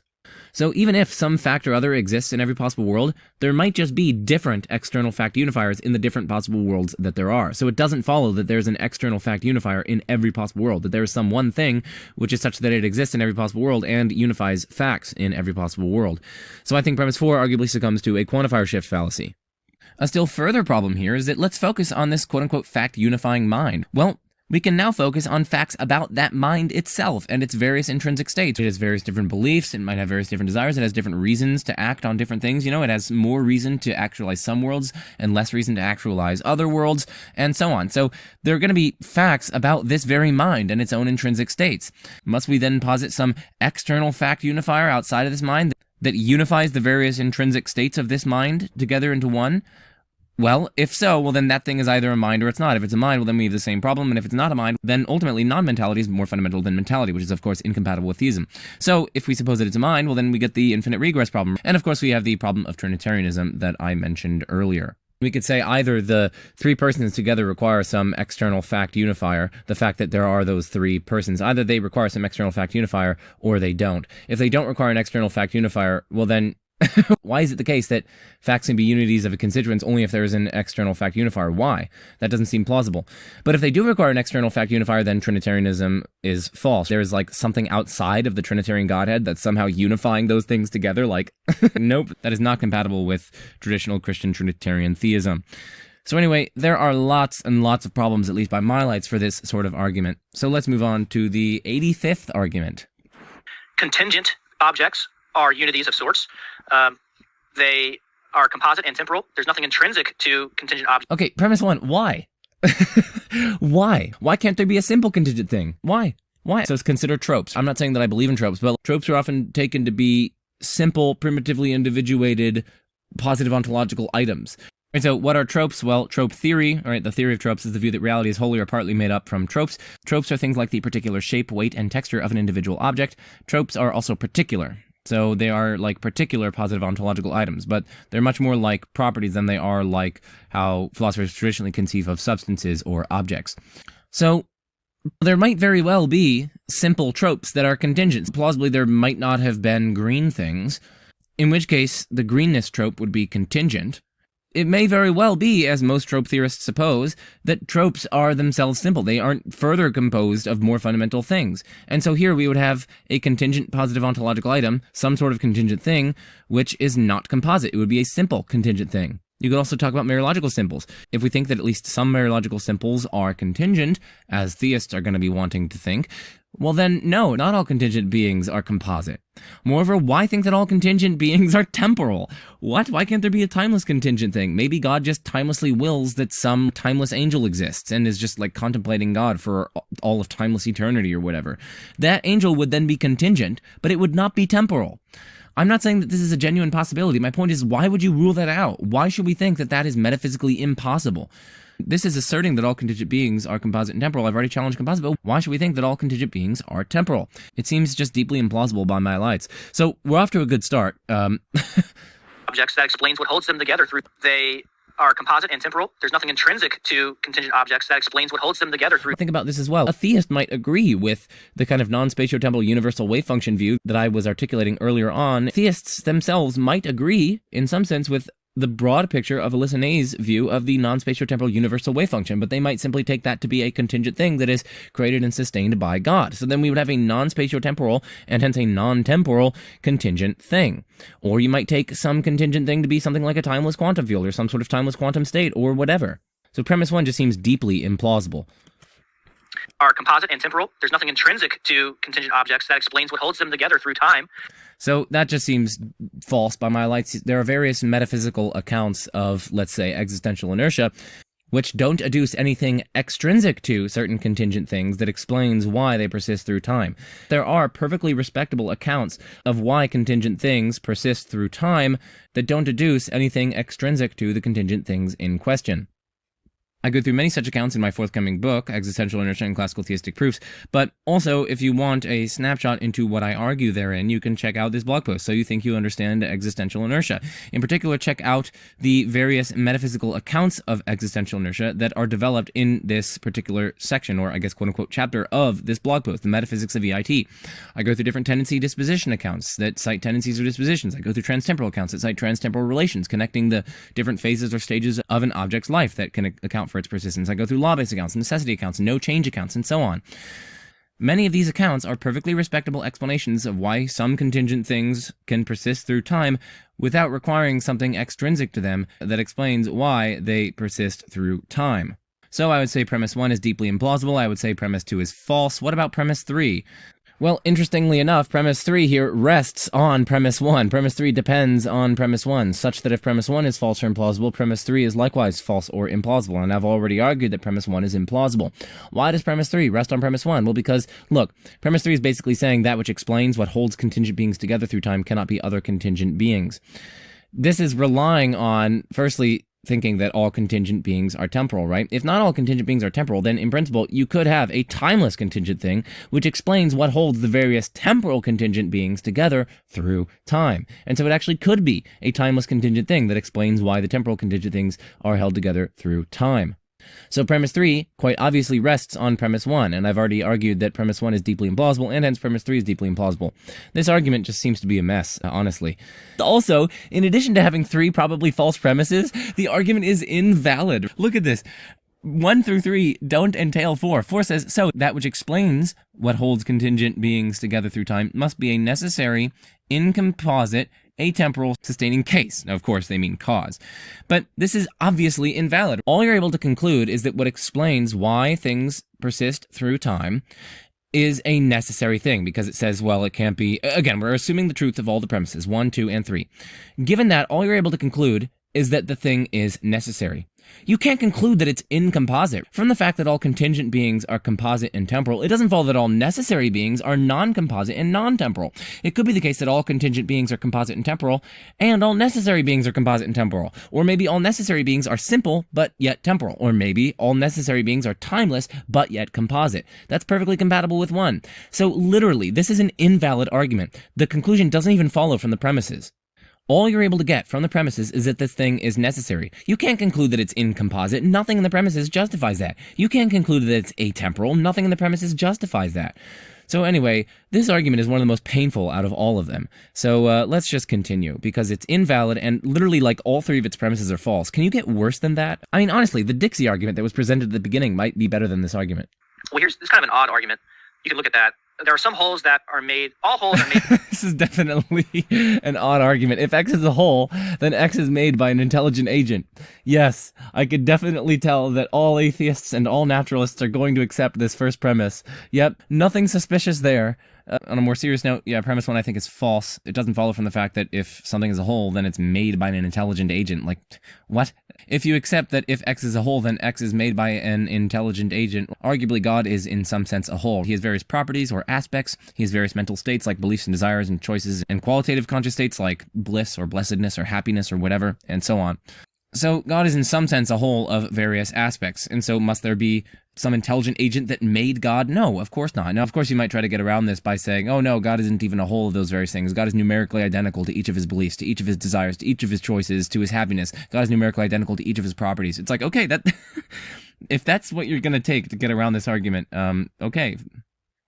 You can take that model of God if you want, but that's a deeply implausible model of God, at least by my lights, and it comes to various independent problems that I outline in my forthcoming book, Existential Inertia and Classical Theistic Proofs, as well as problems that I've outlined in my published work. And of course, it just seems facially implausible. It seems facially implausible that God's omniscience would be numerically identical to God's omnipotence, which is numerically identical to God's timelessness, which is numerically identical to God's aseity, which is numerically identical to God's desire that all shall be saved, which is numerically identical to, and so on. So yeah, premise 1 is false, and I think even theists should probably reject it.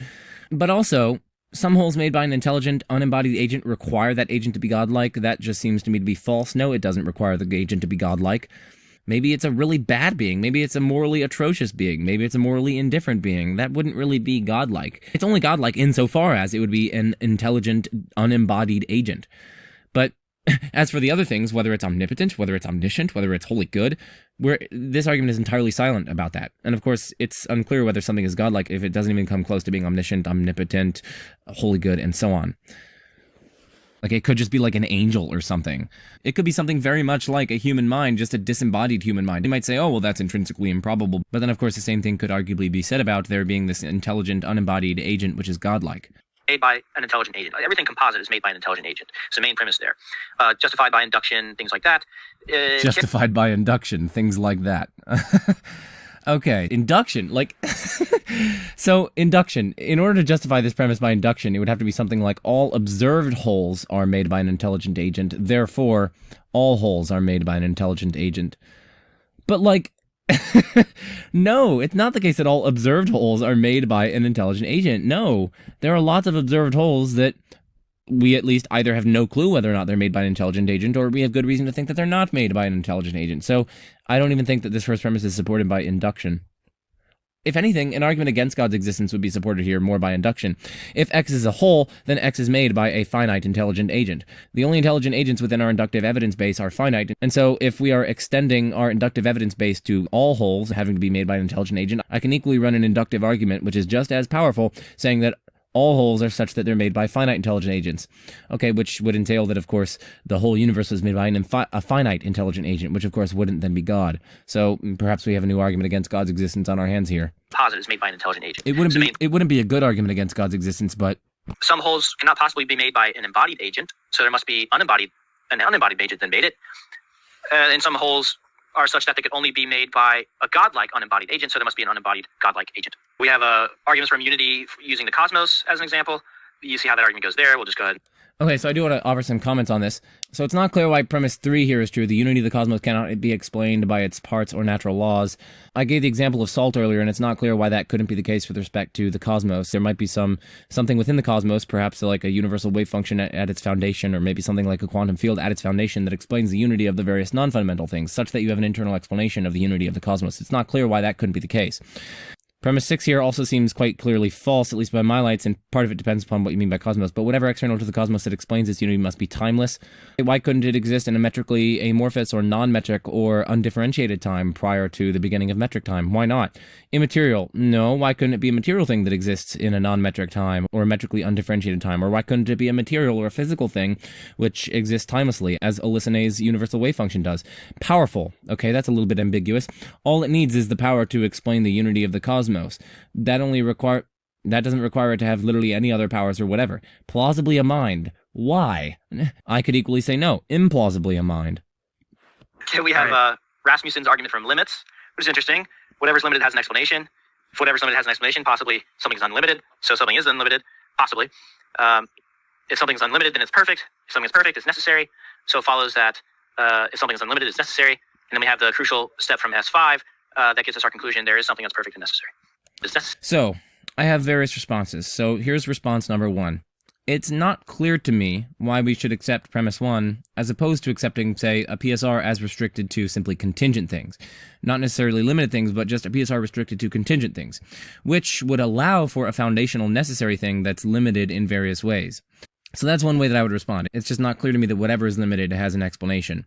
I would probably only go so far as to say that whatever is contingent requires an explanation, which would allow for there to be a necessary limited thing. Now, you could, of course, say in response to me there that explanation, Joe, is the norm, and so positing a break in that uniformity would require some principled reason. Now, that's a potentially plausible response, but then I'm just thinking about the whole of my evidence base. In that case, I could, in principle, grant the rest of the argument and then mount, as a principled reason, any argument for naturalism or against theism. Because if you're just saying that, hey, explanation is a norm, and so we should have some defeasible presumption against positing a break in that uniformity, well, then that defeasible presumption is going to have to carry through here. So you're not going to be able to get that there is something that is perfect and necessary. That's not the conclusion that you can get to. The conclusion that you can get to is that there's a defeasible presumption in favor of thinking that there is something that's perfect and necessary. But of course, that's highly defeasible, and any principled reason that you could offer in favor of naturalism or against theism would potentially serve as something that counteracts that support or justification. So that's one thing that I would say. It's just limiting, if you will pardon the pun, it's limiting the degree of confidence that we should have in this kind of argument as an argument for God's existence. Response number 2, I would say premise 2 here is questionable. If whatever is limited has an explanation, then possibly something is unlimited.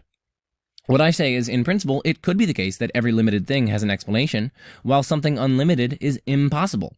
Perhaps every contingent limited thing is ultimately explained in terms of a necessary limited thing, and the necessary limited thing is explained in terms of the metaphysical necessity of its existence, or equivalently, the metaphysical impossibility of its non-existence. Of course, I know Josh has various things to say on this, and I have various things to say in response, and he and I have gone back and forth and back and forth and back and forth in lots and lots and lots of email exchanges over the years. So, of course, I'm not saying that Josh is unaware of this kind of response. Josh and I have gone, anyway, we both have gone back and forth a lot on this argument. I'm just articulating some of the worries that I have for it. I'm not saying, of course, that they are final or that they are knocked down or anything like that. Inquiry continues. But my point here is just that premise 2, I think, is questionable. Again, it could be the case that everything limited has an explanation, because every contingent limited thing has an explanation in terms of something necessary that's limited, and then that necessary limited thing would be explained in terms of the metaphysical impossibility of its non-existence. And in that case, everything would be limited, despite the fact that whatever is limited has an explanation. So you wouldn't be able to conclude that possibly something is unlimited. Okay, response number 3. I would say that premise 4 is implausible by my lights. I think something could be unlimited and yet nowhere near perfect. Perhaps it has simply no axiological properties whatsoever. So no properties like goodness or badness or things like that. And in that case, it could be quote-unquote unlimited with respect to its value or with respect to its goodness, but it would be unlimited in that respect simply because it is not the case that it has some limited degree of value or goodness or whatever. It's just the kind of thing to which value and goodness don't even apply. Similar to how God doesn't have any spatial limits, simply because he's not a spatial being. Of course, some people think that God is a spatial being, but set that aside. God isn't limited spatially, and the reason for that is because spatial properties don't even apply to God. So it's not as though God has some like degree or extent of spatiality, and that degree or extent is limited. No, rather, such properties don't even apply to God. And similarly, something could be unlimited in principle, it seems to me, and yet nowhere near perfect because perhaps it simply has no axiological properties, and it's just not the kind of thing to which axiological properties would attach. Perhaps like something like the foundational universal wave function or quantum field. Moreover, we can suppose then that it still lacks spatial and temporal boundaries. If it's a quantum field, maybe it's like an everywhere present quantum field. Maybe it's the universal wave function, which functionally realizes the whole of space-time itself, so it's not restricted to a particular spatial location or particular temporal location. Alternatively, if it's something within space-time, it could be in some sense quote-unquote omnispatial and omnitemporal. So it could just be, again, something like a quantum field, which doesn't have any like particular boundaries on it, but it just extends to all of space and throughout all of time. And so we could even have a spatiotemporal object, which is not limited even in those senses.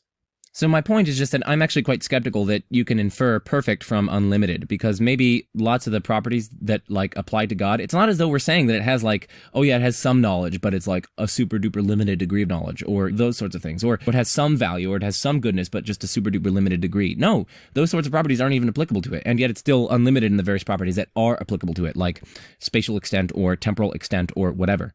So that's the third response that I level. The fourth response that I want to level is a problem. Arguably, God, or at least the Christian God, cannot be unlimited. This seems to infer that something is unlimited, and the idea is that this unlimited thing is God.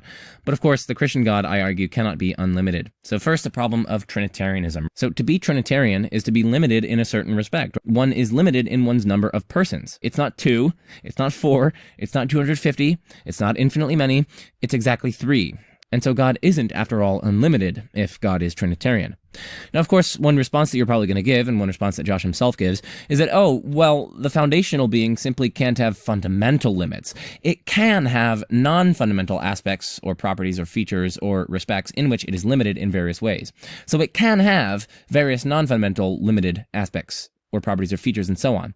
It's just that those limits must be explained by or dependent upon or grounded in more fundamental features or aspects of the foundational being, and those fundamental features will be unlimited.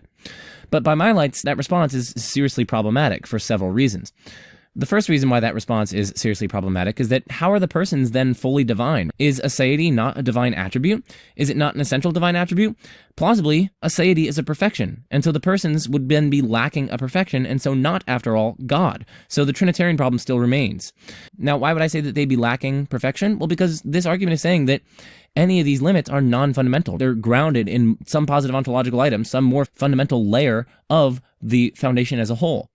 But in that case, these various non-fundamental aspects, the Trinitarianhood of this being, the fact that it exists in 3 persons, that's going to be grounded in something more fundamental than the 3 persons. And so the fact that there are 3 persons, it seems, this limit would then be grounded. It would be non-fundamental. It wouldn't be a se. It would be dependent on something else within God. But then it's exceedingly difficult to see how the 3 persons are fully divine, because then they seem to be dependent realities. Here's another way to see this.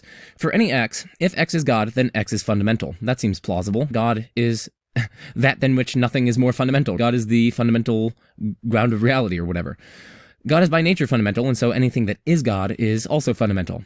Now the Father is God, the Son is God, and the Spirit is God. So each of the Father and the Son and the Spirit are fundamental.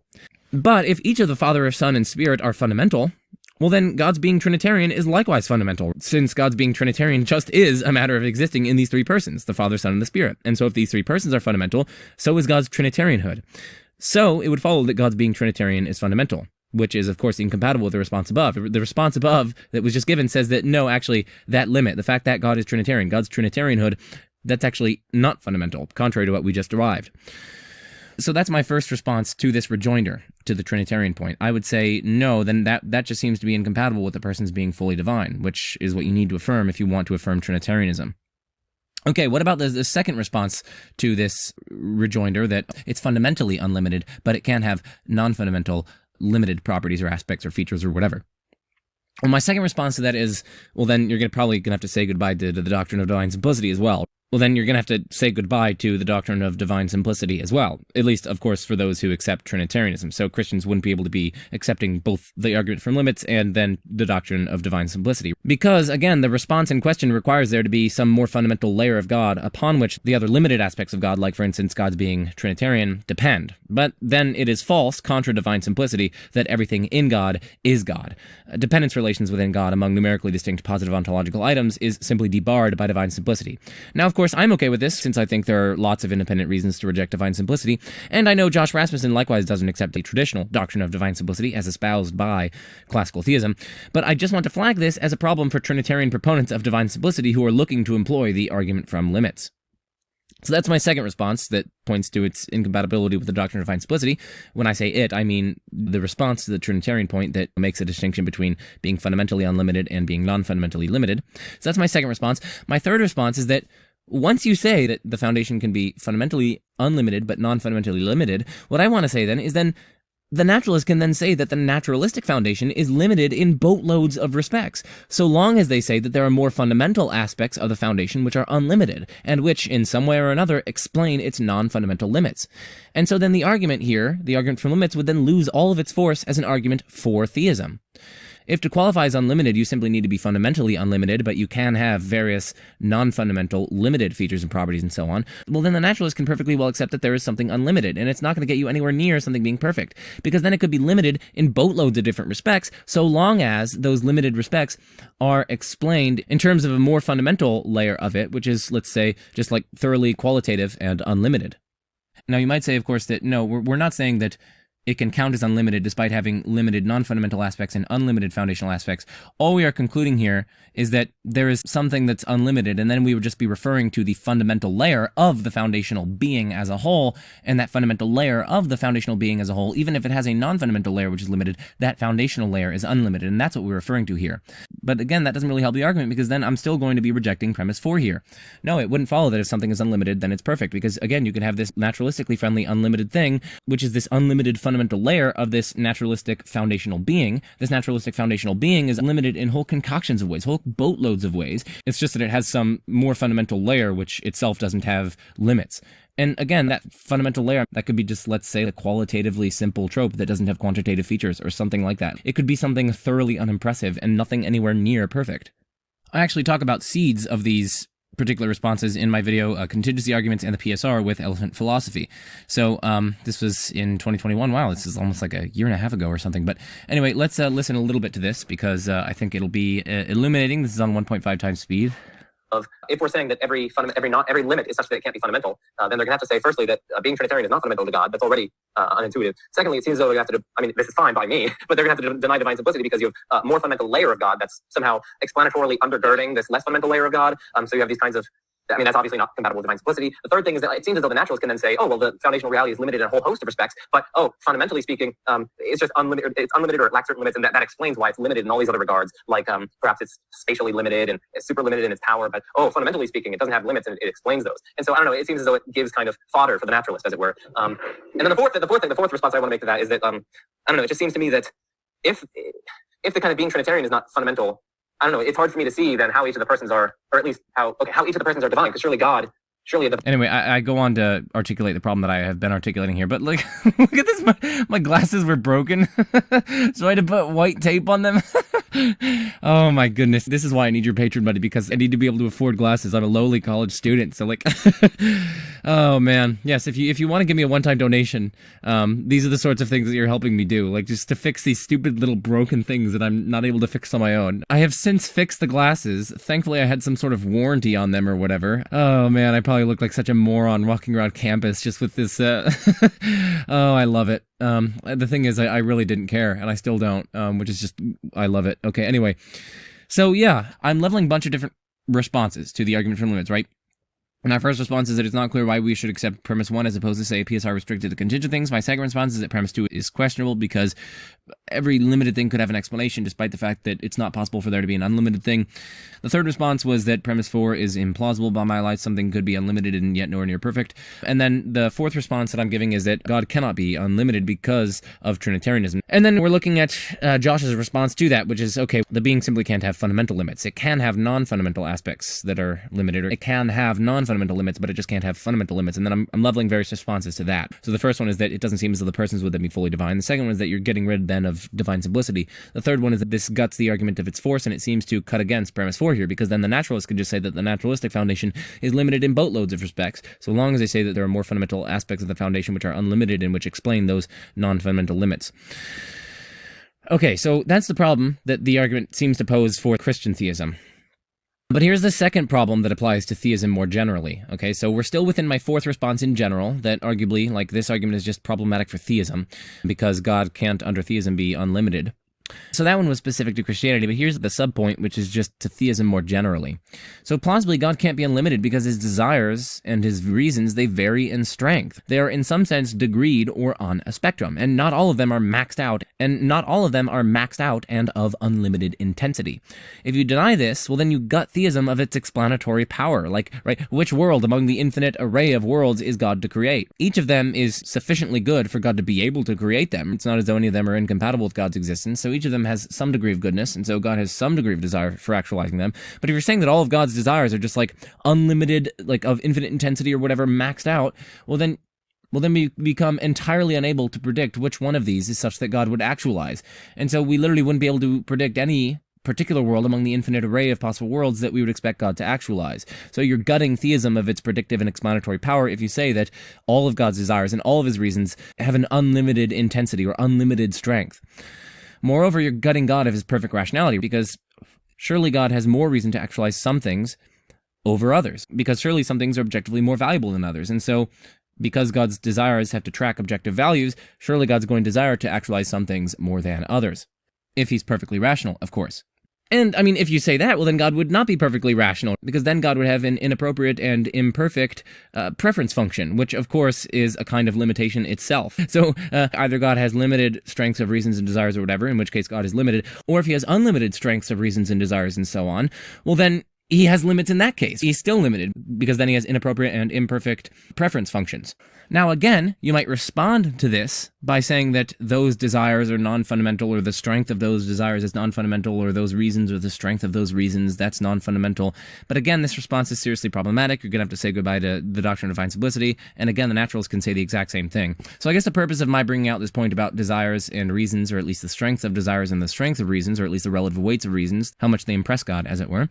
My point in bringing that up is just that the problem of divine limitation is not going to be afflicting just Christian theists. It's also going to be afflicting theists more generally. So it seems as though all theists are going to be in this camp here. So anyway, that is my fourth response, is that this argument seems to conflict with God's having to be limited in various ways. What about my fifth response to the argument from limits? Well, I'm going to call this the problem of a limitation. A limitation. Not a limitation in the sense of like atheism, you know, that kind of prefix, but a limitation in the sense of like capital A dash limitation. So it's a specific kind of limitation that I'm going to be explaining in a second. So in light of what we've just said, it seems as though we would have to modify the principle of explanation to saying that every fundamentally limited being is non-circularly explained. That is, has an explanation outside of itself. The relevant explanatory principle can't be that every limited being is non-circularly explained, or explained by reference to something outside of itself, because, of course, we've just seen that God is going to have some limits, and, of course, God doesn't have an outside explanation, something outside of him that explains why he exists. So you're going to have to basically modify the principle to saying, okay, God is fundamentally unlimited, and our argument really is every fundamentally limited being is non-circularly explained, or externally explained. But here's the problem for that. What I say is that all the same motivations for the principle that fundamentally limited beings are non-circularly explained, hereafter explained, equally apply to the principle that beings with any limits whatsoever are explained. Okay? So call a being with any limit whatsoever an A-limited being, an A-limited being, and call a being with fundamental limits an F-limited being. Okay, so a being with any limit whatsoever, that's an A-limited being, and a being with fundamental limits is an F-limited being. Note, of course, then, that F-limitation, being F-limited, entails A-limitation, or being A-limited, but not vice versa, because in principle, again, you could have something that has some limitation or other, but it's not a fundamental limit to it. So, my claim then, which again I offer for the purpose of, serving you guys, not to knock down or build up some sort of tribe, is that the same motivations for the principle adduced in Josh's argument, namely that F-limited things have an explanation, or at least can have an explanation, the same motivations for that principle equally justifies the principle that A-limited things have explanations, or that they can have explanations. So, if we accept the F-limitation principle on the basis of such motivations, it seems we should also accept the A-limitation principle on the basis of such motivations as well. Consider that a combination of both reason and experience attest to the truth of the A-limitation principle, right? From experience, we uniformly and universally witness A-limited things having some explanation. I witness explanations of A-limited things in my own mind when, for example, I form mental images or intentions. And our empirical evidence also attests to it. Science is in the business of discovering all sorts of truths about and explanations of A-limited things, and it has been profoundly successful in this endeavor. And science, of course, is founded on a kind of rational, explainable order. We can also run a modal uniformity argument based on the inductive experience above that I just mentioned. Absent special and sufficiently countervailing reasons, we should think that A-limited things are categorically uniform when it comes to the modal property of explicability. Josh Rasmussen himself has published on this kind of modal uniformity support. What kinds of things, we can ask, moreover, could exist without an explanation? Well, we might say that mere differences in A-limits don't seem relevant to unexplained existence. A-limited things don't seem relevantly different from one another in terms of calling out for some deeper explanation. And finally, our default stance should be that A-limited things are explicable. Explicability, or being able to be explained, is the norm rather than the exception, and so we would need some special reason for making an exception to this rule. These, it seems, are lots of the central motivations that people cite on behalf of the F-limited principle, that every fundamentally limited thing requires some explanation, or at least can have an explanation, and I'm just pointing out here that all of them equally apply to A-limited things, such that they would equally motivate thinking that every A-limited thing has an explanation, or at least can have an explanation. So from this, and from the fact that there are A-limited things, and finally from the fact that explanation here, again, we're taking to be non-circular, or an outside explanation, we can conclude that there is an A-unlimited being. What explains why the fact that there are any A-limited beings at all? Well, it can't be in terms of an A-limited being, because then, of course, we'd have a circular explanation for that. And, of course, per our principle, A-limited beings, whether individually or as a plurality, they require some sort of explanation. And so we can conclude that there is an A-unlimited being that explains why there are A-limited beings. We can conclude that there is, or at least can be, an A-unlimited being that explains why there are the A-limited beings that there are. This A-unlimited being has no limits whatsoever, whether fundamental or non-fundamental. Now we can ask, why does this matter? Well, for starters, it equips us with a new argument against theism and Christianity as well, because we showed earlier that God, after all, is not A-unlimited under both Christianity and theism. God has various limits, albeit non-fundamental limits, but still he has some limits. He's limited in the number of persons in which he exists. The degree or strength of various of his desires and reasons are limited, and so on. So God isn't A-unlimited. So we've basically concluded to an A-unlimited being that explains why there are A-limited things, and God is going to be among those A-limited things. In which case, now we've just gotten to an A-unlimited being, which is the foundation of reality, and that's not God. But of course, if we suppose that God exists, God is supposed to be the foundation of reality. But we've just concluded that the foundation of reality is A-unlimited, and hence not God.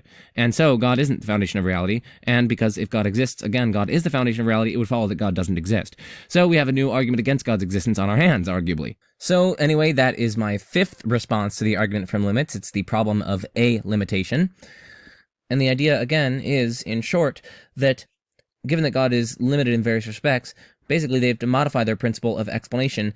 Instead of saying that every limited being has an outside explanation, because that would entail that God has an outside explanation, which is absurd, they have to say every fundamentally limited being has an outside explanation. And that wouldn't entail that God has an outside explanation, because they want to say God is fundamentally unlimited, despite having certain non-fundamental limits.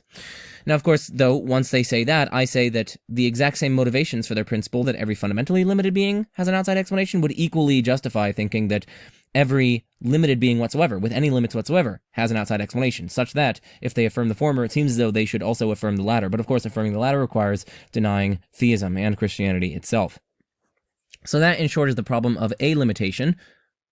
That is my fifth response. My sixth response to the argument is basically, right, we have to compare the theories, right? So if we compare the theories, so one of the central motivations behind the argument is to explain things as far as we can. But we have to balance this against other theoretical virtues, like how well it explains the data, its qualitative and quantitative and ideological and theoretical simplicity, and so on, and so on. Suppose one view, H, explains things further compared to a rival hypothesis, H star. But H's further explanation isn't all that illuminating, which is explanatory depth, and H also accounts poorly for a lot of the other data, which is explanatory breadth. Suppose also that H is qualitatively, quantitatively, and ideologically and theoretically more complex than H star. In this case, we should surely accept H star rather than H, even though H explains things further than H star, and we might suppose H star prematurely stops the explanatory buck. So even though H explains things further than H star, and even though H star, we might think, prematurely stops the explanatory buck, we should still accept H star in this situation over H, because it best manages the trade-off among the various theoretical virtues.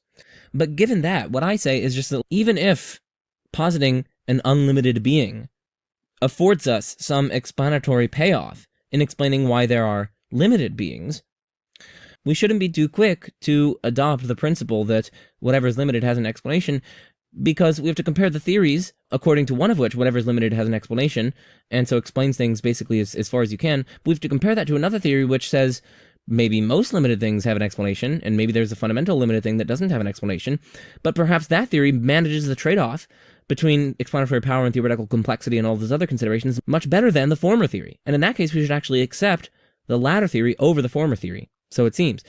And furthermore, what I say is just that it's not clear whether or not this is the situation that obtains with respect to this argument. To me, it's not clear whether or not naturalism manages those trade-offs better than theism. And that, in turn, I think can serve to undermine this particular argument, and in particular, I've been using it to target premise 1, as I just mentioned. Now, someone might respond to me here by saying that, okay, well, maybe we can just best interpret the argument from limits as saying that all other things being equal, the fact that H explains things further than H star gives an edge to H over H star. Now, I think that seems reasonable, but it just seems to significantly weaken the case for H, as other things are almost certainly never equal. What comes to mind, especially, is how, following Draper from his Stanford Encyclopedia of Philosophy article on atheism and agnosticism, as well as his discussion with Alex Malpass on Malpass's channel Thoughtology, arguably the view of a thoroughly fundamentally unlimited foundation is far less intrinsically probable than the competing hypothesis that the foundation has some limit or other along some axis or other. Although specifying some particular limit along some particular axis would arguably make the unlimited foundation hypothesis more intrinsically probable than such an alternative, it seems reasonable that the hypothesis on which the foundation has some limit or other along some axis or other far outcompetes the unlimited foundation hypothesis in terms of intrinsic probability. After all, for any property P that something has, there's only one or two ways for that thing to be unlimited with respect to P. Either have P to an infinite extent or maybe infinite magnitude, or else have P in a kind of qualitatively complete and pure way. By contrast, there are, it seems, infinitely many ways to be limited with respect to P. You could have P to this degree, and then a little bit higher, and then a little bit higher, and then a little bit higher, and a little bit higher, and so on. All those ways constitute various ways to be limited with respect to P. So it seems as though the intrinsic probability of having some limit or other along some axis or other is far greater than being thoroughly unlimited along every axis whatsoever, or at least along every fundamental axis whatsoever. And in that case, it's not at all clear to my mind why or how merely explaining, in the present dialectical context at least, one fact further, namely the fact that there are limited things, it's not clear why explaining that one fact further would raise the posterior probability of the unlimited foundation hypothesis enough to counteract that intrinsic probability advantage of the some limit or other foundation hypothesis. And it's also not clear to me how illuminating the explanation proffered by the unlimited foundation is.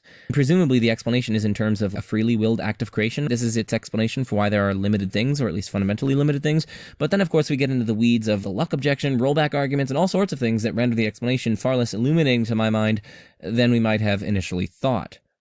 At the very least, all these potential issues for the argument concerning intrinsic probability and explanatory power and whatnot are very murky to my mind, which should inspire us, or at least inspire me, to be extremely cautious and hesitant in accepting the argument. So anyway, that's my 6th response. It's about theory comparison.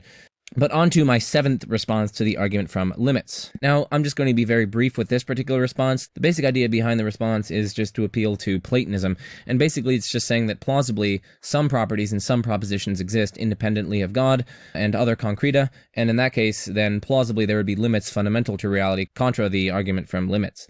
Again, because propositions are limited in various respects, right? The proposition that 1 + 1 = 2 is limited to being just about the number 1, the plus function, the equals function, and the number 2. It's limited in that way. And if we think that at least some propositions aren't going to have some kind of outside explanation or grounding or whatever, well then arguably we have reason to think that that first premise is false. Whatever's limited has an explanation. No, there are going to be some limited things that don't have an outside explanation. Now, of course, that's going to get us into the debate between theistic conceptualism, Platonism, and so on. But I've already argued, both in this video and elsewhere, that arguably theistic conceptualism is going to face some potentially serious problems with respect to abstracta.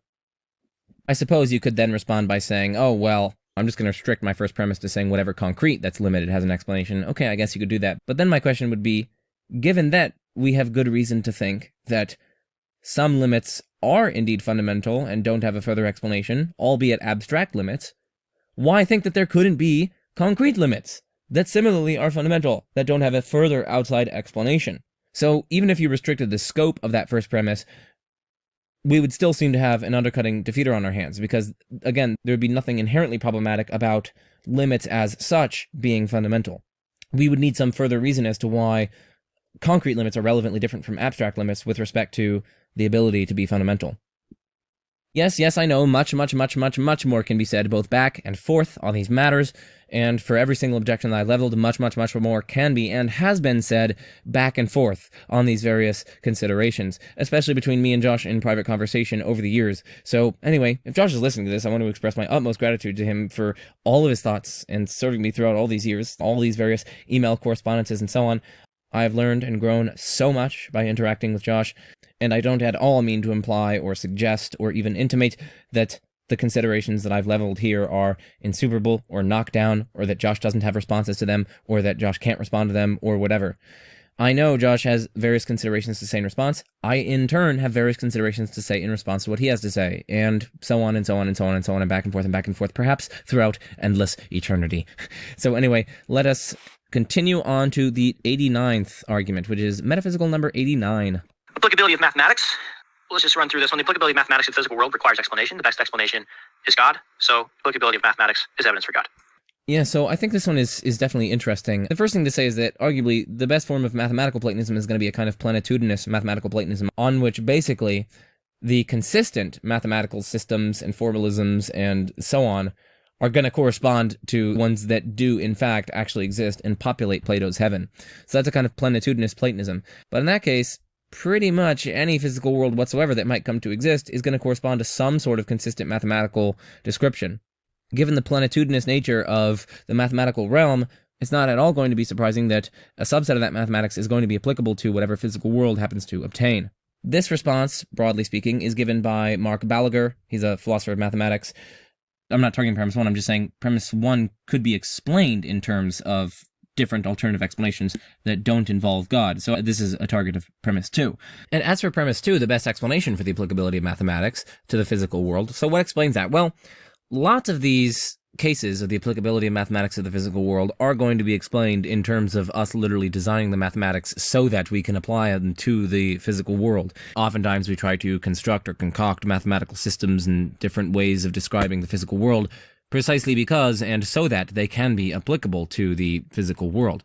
Now, this is not always going to be the case. Don't get me wrong. There are certainly cases where a certain bit of mathematics was developed just purely, for instance, for its intrinsic interest, or because the person thought it was fascinating, or because the person maybe thought it was elegant and beautiful, and then later on, independently, that happened to be very applicable to a specific portion of, let's say, quantum mechanics, or, whatever. You won't have a full explanation of the applicability of mathematics just by citing that, hey, lots of cases of the applicability of mathematics are explained in terms of us simply trying to invent or concoct or discover, whatever it may be, the mathematics precisely so as to be applicable to the physical world.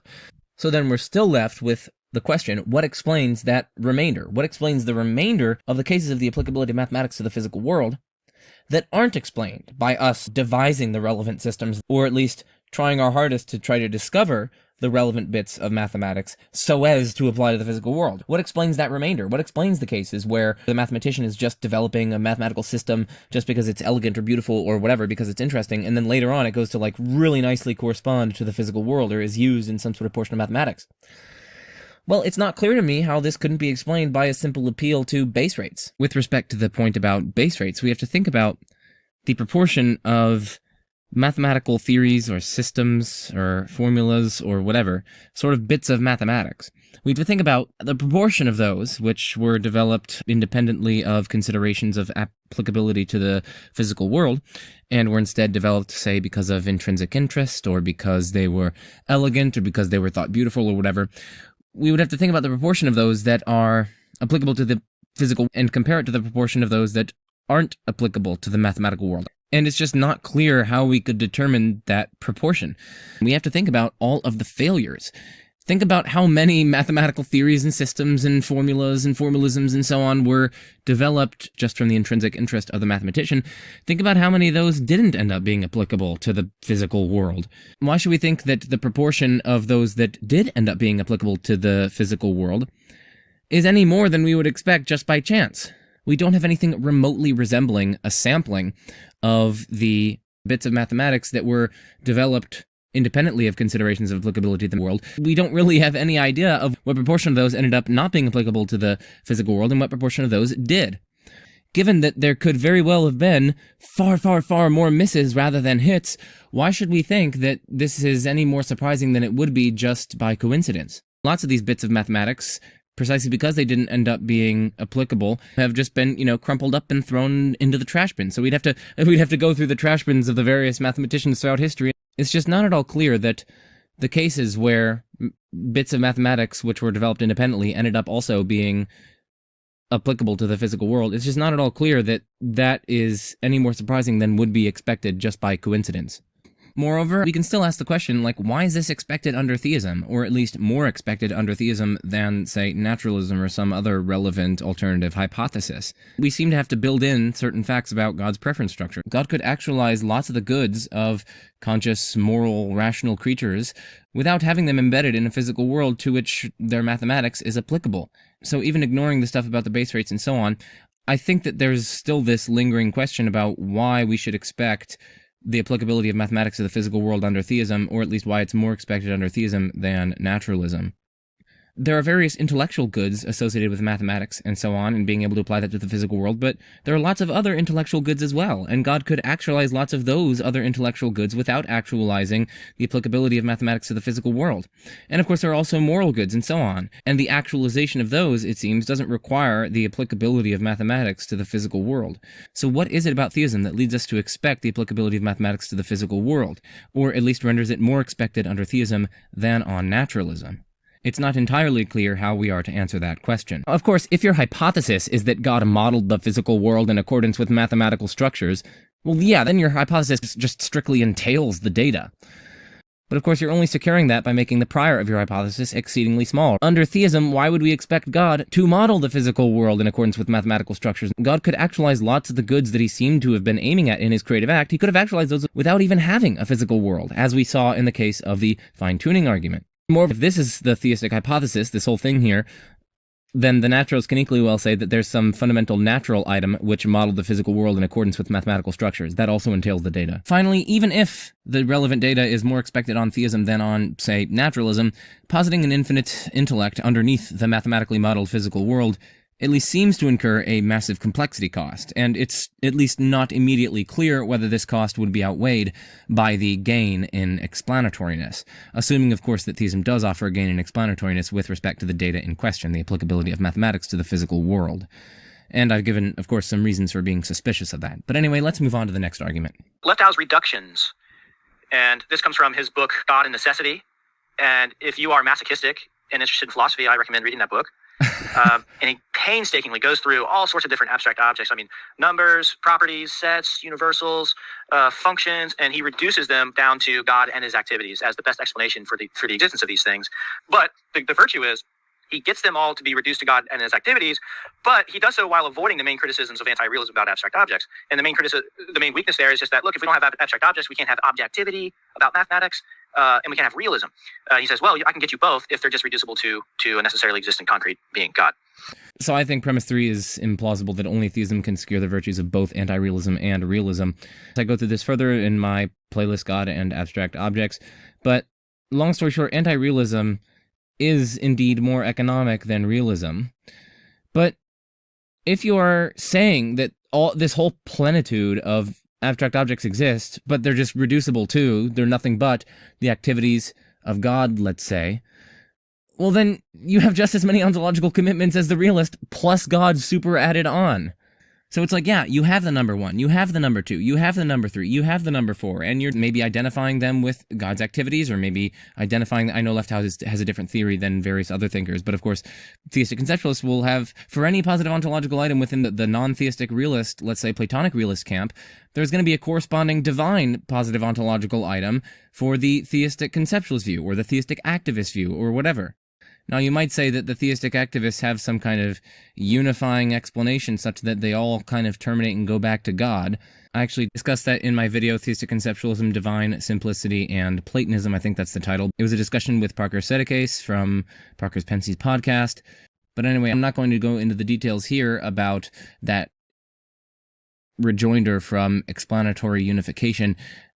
I just advise you to check out my responses to that in this particular video here. But finally, even if they have a kind of unifying explanation there, it's not at all clear that we have an economic advantage, of course, because you're literally positing a fundamental sui generis different kind of thing within our ontology, namely an infinite intellect, a non-spatiotemporal intellect.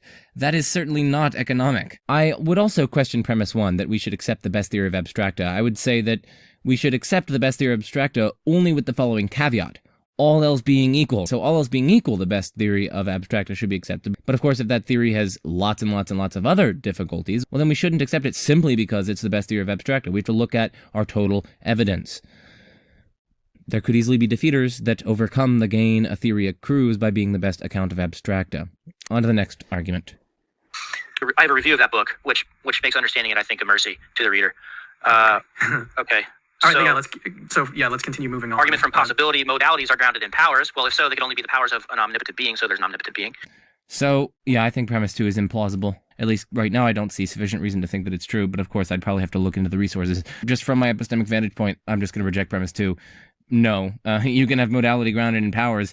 It's just the various mundane powers of the things around us. It's possible for me to become a chef because I have various causal powers. I can go to chef school. I can study up on the culinary art. None of this requires there to be an omnipotent being. We just need the various mundane powers of things in the natural order. Okay, nomological. quick. It's interesting that when I was looking at the literature on nomological arguments, it seems to be widely agreed on both theist and atheist sides that if realism about laws is true, that laws of nature actually exist, that's evidence for theism. So you have Nancy Cartwright's famous paper, No God, No Laws, where she argues that realism about laws supports theism, and the best naturalistic option when it comes to laws is to reduce them to dispositional powers of things. Well, then you had a whole bunch of articles in response saying, in effect, no God, no powers. Powers themselves are best explained if God exists. So that's kind of an interesting dynamic that goes on. Okay, so with respect to this argument here, I would say premise 1 is deeply controversial and by my lights probably false. It's not at all clear that laws of nature are prior to that which they describe and subjunctive in structures. Perhaps they're subjunctive in structure, but they don't seem prior to that which they describe. I would probably say that laws of nature are just descriptions of causal powers, and so they're not prior to that which they describe. Actually, that which they describe is prior to them. The laws are only true, and they only have explanatory power insofar as the things that they describe exist and have the various powers that they do. So I would probably reject premise 1. I would also probably reject premise 2. That is a monumentally complex theory. The best theory of the laws of nature being this way is that they're counterfactuals of freedom. Well, then, of course, they'd only be counterfactuals of freedom of some sort of being that transcends the natural order, but that accrues some major complexity costs, and it's not at all clear why that would best explain the laws of nature being like this, as opposed to, let's say, a Dretske, Armstrong, Thule kind of account of laws of nature on which they're basically necessitation relations between universals.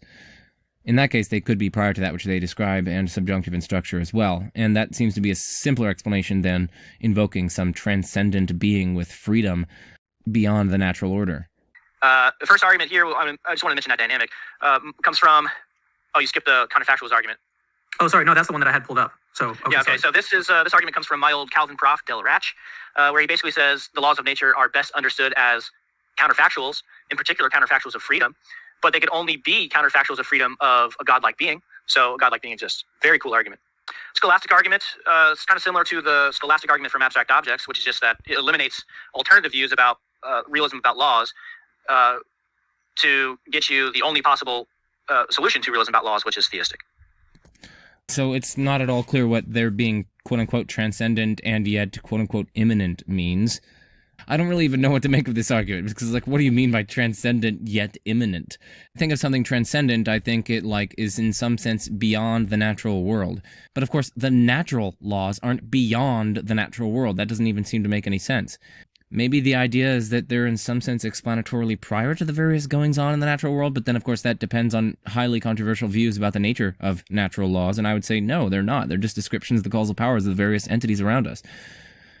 So, premise one just seems implausible, at least under a natural interpretation of what transcendent means. Also, it's not clear why premise two is true. Natural laws can be transcendent yet immanent only if they are grounded in a transcendent yet immanent being. That assumes that the natural laws need to be grounded in the first place, but why accept that? Premise 4, by my lights, also seems implausible. Why would the transcendent yet immanent being have to be God? Maybe it's just the case that there's some transcendent yet immanent naturalistic foundation, like, for instance, some sort of foundational universal wave function or foundational quantum field. It could be transcendent in the sense of perhaps being non-spatiotemporal, but it could be immanent in the sense of, let's say, functionally realizing the contents of space-time. Okay, from induction, this is John Foster's famous argument. Induction is justified, but it can only be justified if there's genuine regularity in nature. But that can be true only if there are laws of nature that govern nature. But that can be true only if theism is true. Right, so this third premise, that there can be genuine regularity of nature only if there are natural laws governing nature. That seems implausible to me. There don't need to be natural laws governing nature. Maybe there need to be natural laws, but the natural laws don't need to govern nature, exert some sort of spooky, ghostly influence on it, where the laws of nature are somehow reach in their tentacles into the natural world and push and pull things around. No, my lights, natural laws aren't the things that are doing the governing. If natural laws are just descriptions of the causal powers of things, it's the causal powers of things that are doing the relevant influencing. So I'd probably reject premise 3 here. Premise 5, it's also not at all clear that this is true. Why is that the best explanation of there being natural laws governing nature? If natural laws do in fact govern things, perhaps the best explanation of there being natural laws governing nature is that they are necessitation relations among universals, and these universals are instantiated in nature. Why is that a worse explanation than God did it? And again, that theory has been really well developed by lots of pretty important philosophers like Dretske, Armstrong, Tooley, and so on. So anyway, let's move on. So theism is true. I like this argument. This is from Bradley Monton, who is not a theist, but he argues this way. He says, our belief in the reliability of induction, that can only be true if we're justified in believing that the universe started in a low entropy state. But if naturalism is true, the probability... See, like, what? I'm sorry, that premise, too, just seems so obviously false. Maybe I'm missing something. Think about it. Was Aristotle unjustified in believing induction is reliable? Aristotle wasn't justified in believing the universe started in a low entropy state. He had no clue what entropy was. And yet he was obviously justified in believing induction is reliable. Is she not justified in believing induction is reliable? My grandma has no clue what low entropy is. And yet she's justified in believing that induction is reliable, despite the fact that she's not justified in believing that the universe started in a low entropy state. So anyway, I think premise 2 is clearly false.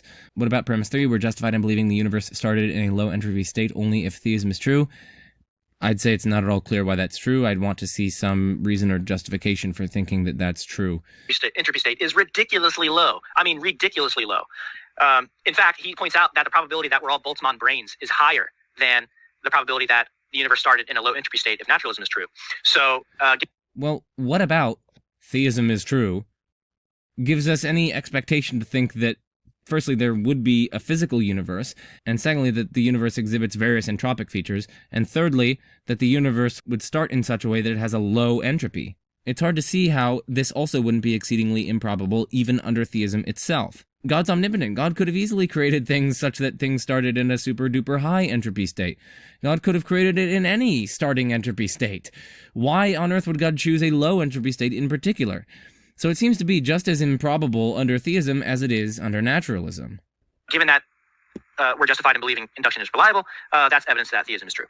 We've got Swinburne's argument from induction as well that, well, it's going to take a little bit of explaining. Okay, premise one, the best naturalistic theory of the laws of nature, that they are determination relations between properties. That's similar to the Dretske-Armstrong-Tooley account that I was suggesting earlier. And it's not at all clear why this premise is true. I think the naturalist could easily accept, and arguably it's a better theory than the Dretske-Armstrong-Tooley theory. I think the naturalist could easily accept that laws of nature are just descriptions of the causal powers of things. Maybe that's the best naturalistic theory of the laws of nature. And so this first premise, I don't know, it just seems really implausible to me. What about premise 4? If laws of nature are regularities imposed on nature by God, then there is just one kind of causation, agent causation. What? That seems to me so implausible. Laws of nature could be regularities imposed on nature by God, but there could also still be event causation. It's not as though the fact that God imposes various regularities on nature, that doesn't destroy the fact that one billiard ball hitting another billiard ball causes the latter billiard ball to fly off. Unless, of course, you want to adopt something like occasionalism. So this fourth premise just seems obviously false by my lights. It doesn't follow that there is just one kind of causation, agent causation, from the fact that laws of nature are regularities imposed on nature by God. It could easily be the case that God imposes various regularities on nature, and yet that preserves event causation. Maybe one of the regularities that God imposes on nature is that when one event happens, another event causally follows from that. From quantum mechanics, Bruce Gordon's argument in the 2 dozen or so volume, basically it argues that if quantum indeterminacy is true, physical objects are radically ontologically incomplete. They're like puzzles where you have all the pieces laid out and they should snap into each other, but there's gaps in between all the puzzle pieces. That's what reality would be like, physical reality would be like, if quantum indeterminacy is true. And you don't have God. So the only way to fill in those gaps is if they're filled in by something non-physical, which a mind-like thing, which has to be God. Yeah, so this rests on certain highly contentious interpretations of quantum mechanics, and I don't think those have been established at all. It's also not clear why we should accept premise 1 here, and moreover, given one, it's not clear why we should then embrace number 2. If there's genuine ontic indeterminacy, then why should we think that material objects are not radically ontologically incomplete? After all, if there is genuine ontic indeterminacy, then it seems as though material objects would be radically ontologically incomplete in some manner. Premise 6, moreover, seems to me to be false, and it seems to suffer from a blatant lack of imagination. If you're saying the only thing that could be more fundamental than matter that could complete material objects is a godlike mind, why? We could have Tao, we could have Brahman, we could have the Neoplatonic one, we could have some ethereal we know not what. It could be a ghost, it could be an angel, it could be a demon, it could be whole concoctions of different things. It doesn't have to be a godlike mind. So anyway, yeah, that's why I say it seems to suffer from a blatant lack of imagination. So tell me what's the difference? What is the difference between a moral argument and an axiological argument? Well, axiological arguments are arguments for theism based on non-moral kinds of value. There's some overlap, but there are other kinds of value than moral value. There's aesthetic value. There are norms that are not moral norms. They're just sort of norms of nature. You might think that, social norms, but norms are axiological in a way. So it's from non-moral kinds of value. So we have Aquinas' fourth way. I threw this in the last minute the other day because I don't know of a single. Well, I was going to say I don't know of a single person who defends this argument today, but I believe David Alexander defends it. So you want to look at his book. I think we already referenced his work. We have deontic arguments, which. Okay, so I guess I'll just be brief here. Premise 1 is at least implausible with respect to truth. Are there things that are more true than others? That's not at all clear. Now, of course, you might be saying, oh, well, we're not using true in the sense of correspondent with reality. We mean true in the sense of genuine. That is living up to the various potentialities that are built into one's nature. So a squirrel that lays around all day and eats toothpaste or something, that's not as true of a squirrel as one that really does well, finds a mate, has a family, works the 9-to-5 job, eats nuts instead of toxic toothpaste or something. You might say that that's a truer squirrel because it's living up to the form or essence of squirreliness better. Okay, that comes with some pretty heavy metaphysical baggage. Now, I would say that premise 2 seems by my lights false. There are more or less good or true or noble, etc., only if they are so by resemblance to something that's maximally good, true, or noble, or whatever.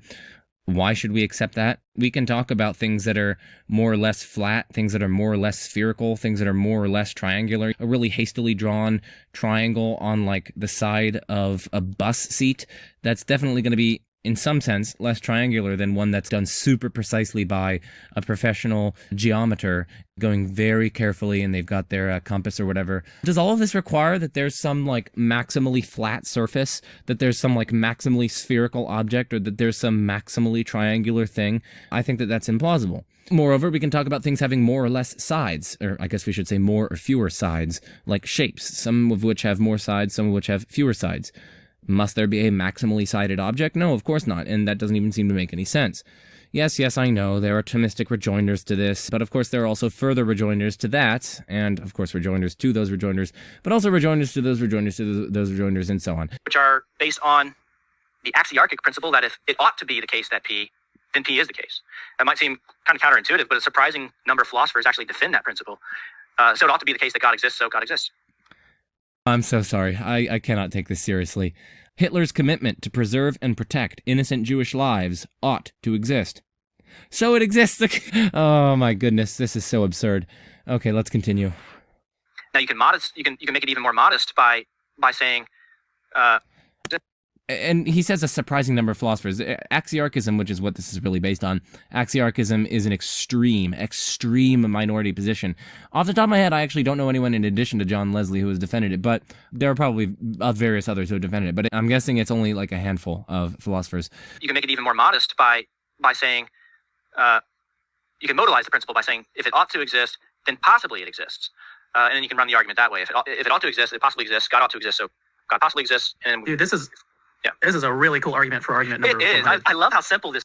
Maybe it's cool, but it's not at all plausible. Suppose we agree that oughtness implies possibility, then obviously no atheist would ever grant that God ought to exist. The argument is just dialectically toothless. Here's another way to look at it. We already know, by considerations of the modal ontological argument, that the atheist thinks that God is impossible. We thus know that the atheist thinks God's existence would imply everything, since impossibilities imply everything. And so God's existence would imply the worst world imaginable. And given this, it seems like it's not the case that God ought to exist after all. So that's one way that you could think about it. But also, the point is, if we agree that oughtness implies possibility, no atheist would ever grant that God ought to exist. One would only be justified in accepting that if one is antecedently committed to theism. So the argument is just utterly dialectically toothless. Moreover, we can give various parodies. We could say, firstly, naturalism ought to be true. If naturalism ought to be true, it's possibly true, but of course, if it's possibly true, then it's necessarily true, hence naturalism is true. We could talk the same about mental privacy. Mental privacy ought to exist. If mental privacy ought to exist, then it possibly exists. If it possibly exists, well then, there is possibly the case that there is no omniscient being, right? Because God would have to be privy to every last bit of your mental life, and so you wouldn't, after all, have mental privacy. And hence, possibly God doesn't exist. And of course, if God possibly doesn't exist, it follows that God actually doesn't exist, hence God actually doesn't exist. Or you could consider a piece of knowledge. Consider the following piece of knowledge. Someone knows that God doesn't exist. This piece of knowledge ought to exist. After all, knowledge is extremely valuable, and so on. So this piece of knowledge ought to exist. Therefore, this piece of knowledge possibly exists. But of course, knowledge is factive, and so in the possible world in which someone knows that God doesn't exist, it entails that God doesn't exist in that world. Hence, it's possibly the case that God doesn't exist. Hence, God doesn't exist. Indeed, God is impossible. Now, of course, the theist is just going to say, no theist would ever grant that knowledge that God doesn't exist ought to exist. They're going to say, no theist would ever grant that. You're only in a position to accept that if you antecedently reject theism. Yeah, that's my point. That's my whole point with respect to this first one. No one who isn't antecedently a theist would ever grant this. In other words, no non-theist, no atheist would ever grant this first premise. And you would only be in a position to grant this first premise if you antecedently accepted God's existence. So the natural response to the parody arguments that I've just been giving, which is the response I think theists should give and that they probably would give, can be turned precisely around to argue against this argument. This argument is, and it's got some really clever defenses in the literature. One being from our philosophy sage, William Vallicella. Beauty.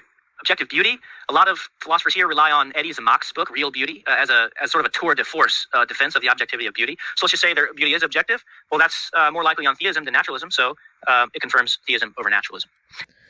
So Premise 1 is, of course, questionable. I don't have views on whether beauty is objective or not. I haven't studied that at all. So we're just going to set that aside. But I just want to note that lots of people are going to project that, of course. But what about premise 2? Objective beauty is more likely if theism is true than if naturalism is true.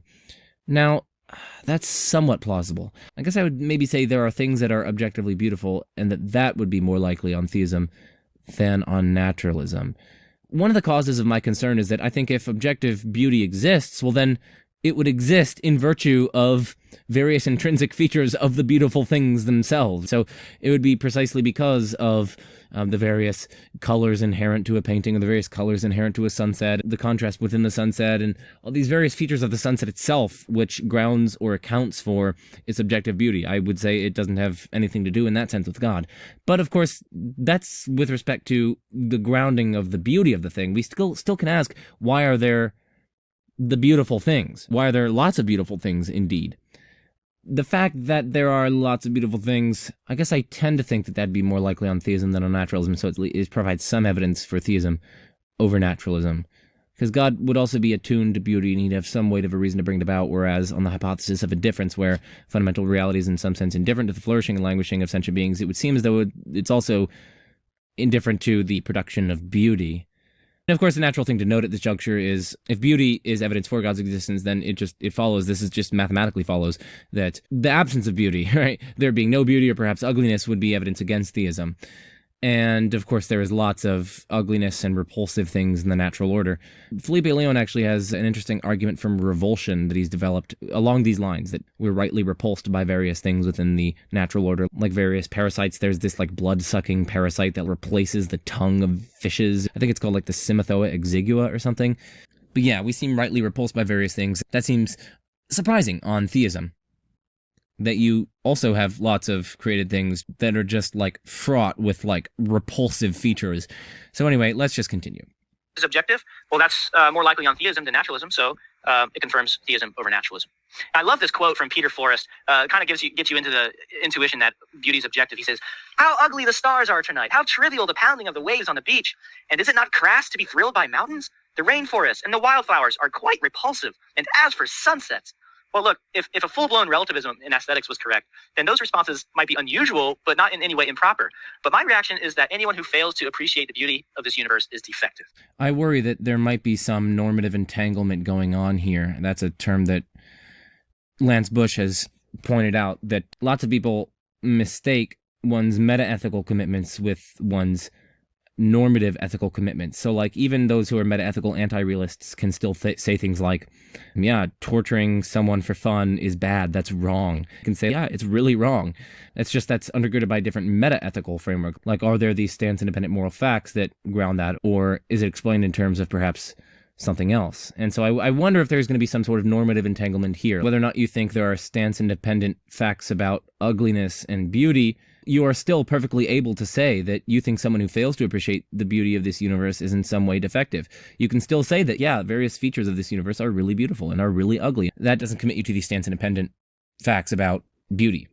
And you can really say that they are defective, because per the analogy of whatever your normative theory in ethics is, the analogy transferred over to your theory of beauty, you could still say, according to that theory, they are indeed defective. Now, of course, your theory isn't stance independently true, but that doesn't, of course, prevent your theory from being true. So that's something that I want to think about further and to return to. But I do worry that there's going to be some normative entanglement here. Yeah, I cannot agree with that any more. That is awesome. I love that quote. Colin, he's been on the channel before, so one of the really things he looking points forward out in his paper is that a surprising number of naturalists just straight up agree that beauty is evidence for theism over naturalism. They just go on to say, well, there are other considerations that make naturalism more plausible. Okay. You might be able to run an aesthetic argument for theism, not by assuming beauty is objective, but just by having aesthetic sensibilities. So the fact that we just have natural and sophisticated aesthetic sensibilities has been argued to be evidence for theism over naturalism. Premise 2 is natural and sophisticated aesthetic sensibilities. That's probably true. I'm not sure if they're sophisticated. Some people might have sophisticated aesthetic sensibilities, but in terms of like, I guess in general, I would think that our aesthetic sensibilities are not so sophisticated. They seem to be somewhat crude. They vary quite heavily interpersonally, and it seems as though it's difficult to say, like, one is more sophisticated than the other and so on. But anyway, I'm not sure about the sophisticated aspect there, but we certainly do naturally have certain aesthetic sensibilities. Like, things appear to us in various ways that could be described aesthetic. That seems to be undeniable. Now, that we have natural and sophisticated aesthetic sensibilities is more likely if theism is true than if naturalism is true. I guess I'd have to look at the justification for this further to comment on this. I mean, again, I'm inclined to think that certain considerations about beauty provide some evidence for theism over naturalism, but I tend to think that it's not extremely strong evidence. But anyway, again, I just have to look at further reasons supporting premise 2 in order to make a confident pronouncement about whether or not it's true. Just have natural and sophisticated aesthetic sensibilities has been argued to be evidence for theism over naturalism. Natural beauty as the product of aesthetic intent. This goes back to Tenet. If X is beautiful, X is likely the product of aesthetic intent. The natural world is... So that seems implausible. Why should we think just from the fact that X is beautiful that X is likely a product of aesthetic intent? And of course, the naturalist is just going to flatly reject that. The naturalist is probably going to say, like, even if they think that this is a stance-dependent fact, they're probably going to say something like, yeah, sunsets are beautiful, but obviously they're not the product of aesthetic intent. It's not as though there's some, like, intentional being that wants there to be sunsets or that, like, designed sunsets or anything. So anyway, I think that premise 1 is just implausible on its own, firstly, because even under theism, there are lots of things that are, like, either accidentally produced or just produced by the workings of nature that are beautiful, but they don't really seem to be the product of aesthetic intent. But the second problem is I don't think naturalists in particular would ever grant number 1. So you'd probably already have to antecedently be a theist in order to be in a position even to accept premise 1, so it seems. in general beautiful. See, the natural world is in general beautiful. That's interesting. I'm actually not sure that that's true. I don't know, at least my own aesthetic experience, the natural world seems in general just kind of neutral. Some things about the natural world are beautiful. Sometimes I am awed at certain sunsets and bodies of water. But I guess in my normal experience of the world, just, walking around and so on, it tends to be a more neutral sort of thing. I don't know, it tends to be more gray than vibrant, as it were. Not speaking of colors, but I guess my aesthetic experiences, they're almost just neutral. They're kind of just gray, and occasionally there are some vibrancies here and there with respect to the natural world. Maybe that's different for other people. That's fine. And I mean, the vibrancies, right? Sometimes they're good vibrancies, but other times they're repulsive vibrancies. I don't know. Sometimes I find spiders around me and they're just, so repulsive. Or like centipedes. I think centipedes are just so disgusting. I'm sorry, but I find them so utterly repulsive. And like beetles and lots of other insects, like, and there are so many insects. Like, man, there are lots of things that I find to be just so utterly repulsive. And like, yeah, there are lots of space pictures that are beautiful, but of course, you have to think about the sample space, right? I mean, when you turn your telescopes to the sky, the vast majority of it, right, is definitely not beautiful. It's just either empty space or it's just super bright white light or things like that. And of course, a lot of those images that you see are tampered with and altered and so on and enhanced. But anyway, my point is just that this claim, it's not at all clear. Yes, there are lots of beautiful things in the natural world, but there are also lots of ugly things, lots of repulsive things, and lots of just gray, dull things. And which is more prevalent? I don't know. I tend to think that the dullness and the grayness have a vast preponderance. And then I'm not sure which is more, the beauty or the evil, ugliness, repulsiveness, and so on. Yeah, so it's likely the product of aesthetic intent. Your outline's a little bit different than what I'm looking at in my notes. That's why I paused. Okay. So there must be a godlike being. Well, okay, so I've given some reason to question premise 1, but what about premise 4? Well, I don't know, that seems to me to be questionable. Why would it have to be the product of the aesthetic intent of a godlike being? Maybe it's something like an angel, or maybe it's something like Draper's aesthetic deism hypothesis. In fact, that would probably be the best hypothesis in this regard. It could be a whole lot of things that really aren't at all close to God, but nevertheless, they have some sort of aesthetic intent behind the natural world. And again, we have to keep in mind considerations of ugliness and repulsiveness and so on. Oh, so for instance, like premise 1, the reasoning behind this would seem equally well to say something like if X is repulsive, well then it's likely the product of poor aesthetic intent. The natural world is in general repulsive, or at least you could say various features of the natural world are repulsive. So the natural world is likely the product of poor aesthetic intent. But if that's the case, if God exists, then it's his aesthetic intent, which is the progenitor of the universe, and hence God's aesthetic intent would be poor. But of course that's absurd. If God exists, then his aesthetic intent is not poor, and hence God doesn't exist. So that's an interesting atheological argument that you might be able to derive out of this. Natural beauty as a gift. This comes from Peter Forrest's book. natural beauty gives the resilient impression of being a gift. It's like you see a beautiful sunrise or a mountain range. It inspires in us deep feelings of gratitude. But gratitude is a mental state in which we are impressed with the goodness of our having received a gift from someone, a gift from a giver. So if natural beauty gives... Yeah, so premise one, natural beauty gives the resilient impression of being a gift. It's not clear how you could even have an impression of something being a gift. I do think, yeah, you can certainly have the impression of being such that, one, some good thing is happening, or if some aesthetically beautiful thing is out there, and secondly, there's no sense in which you deserve to be having this experience or in which you deserve for this good thing to be transpiring. But that, of course, is completely different from something being a gift from someone. Lots of things can be both good and undeserved without those being gifts from someone else. So I would only grant that natural beauty gives the resilient impression of being something that's good or naturally enough beautiful, which is such that we didn't do anything to deserve the good aesthetic experiences that we have when we look at the natural beauty. But that, of course, doesn't give one any reason whatsoever to think that it's a gift given by someone. Moreover, this premise 4 seems implausible. Firstly, why would the being have to be benevolent? If anything, this evidence seems to suggest, like, indifference or something like that. Most of the beautiful stuff that we find is actually, like, super duper hostile to us. Imagine that a painter made a painting or painted the ceiling, but like if you go up there and try to touch it or like even get close to it, you explode or something. You'd probably think that the person who made that, the person behind these sorts of beautiful things, is definitely not benevolent. At the very least, they're not wholly benevolent. But of course, that's precisely the sort of beauty that we see in the universe that we have. The beauty that is seen in cosmic structures. It's just a bunch of gas. If you went out there towards the gas, you would basically explode. You'd die pretty much immediately. Obviously, that analogy is going to break down in lots of different ways. My point is just that it's not at all clear why the giver would have to be benevolent. Why couldn't it be morally indifferent? If this thing is responsible for all the natural world, we've taken into account all the evidence. And of course, part of that evidence is natural beauty, but also part of it is a whole boatload of naturally repulsive things. And again, if we're talking about gift simply in the sense of it's something that's good that we just don't deserve, we didn't do anything to deserve it, the naturalist could equally grant that natural beauty is a gift in that sense. The naturalist doesn't think that we did anything to deserve these relevant aesthetic experiences. That doesn't entail that it can only be the gift of some sort of transcendent benevolent giver. Gives us the resilient impression of being a gift, well then we're justified in believing it is a gift, but it can only be a gift of, here you go. So beauty is a gift to beauty is a natural sign, and natural sign is a technical term. So rather than explain the technical term and all that stuff, I guess you could just look it up. You could just look it up. It is a gift to beauty is a natural sign, and natural. Yeah, I'll just be brief here. Why does natural beauty signify concepts of and beliefs about God? Why? That just seems implausible. Like, I'd probably reject premise 3 here. So anyway, let's move on. Natural sign is a technical term. Yeah. Okay. Beauty and mathematics. Keep going. Okay, beauty and mathematics. I'd like to see the reasons for premise 2 here, that mathematical theories inspired by aesthetic impulses often successfully apply to the physical world. That's more likely if theism is true than if naturalism is true. Again, go back to the stuff that I said about the base rates, about aesthetic impulses and so on.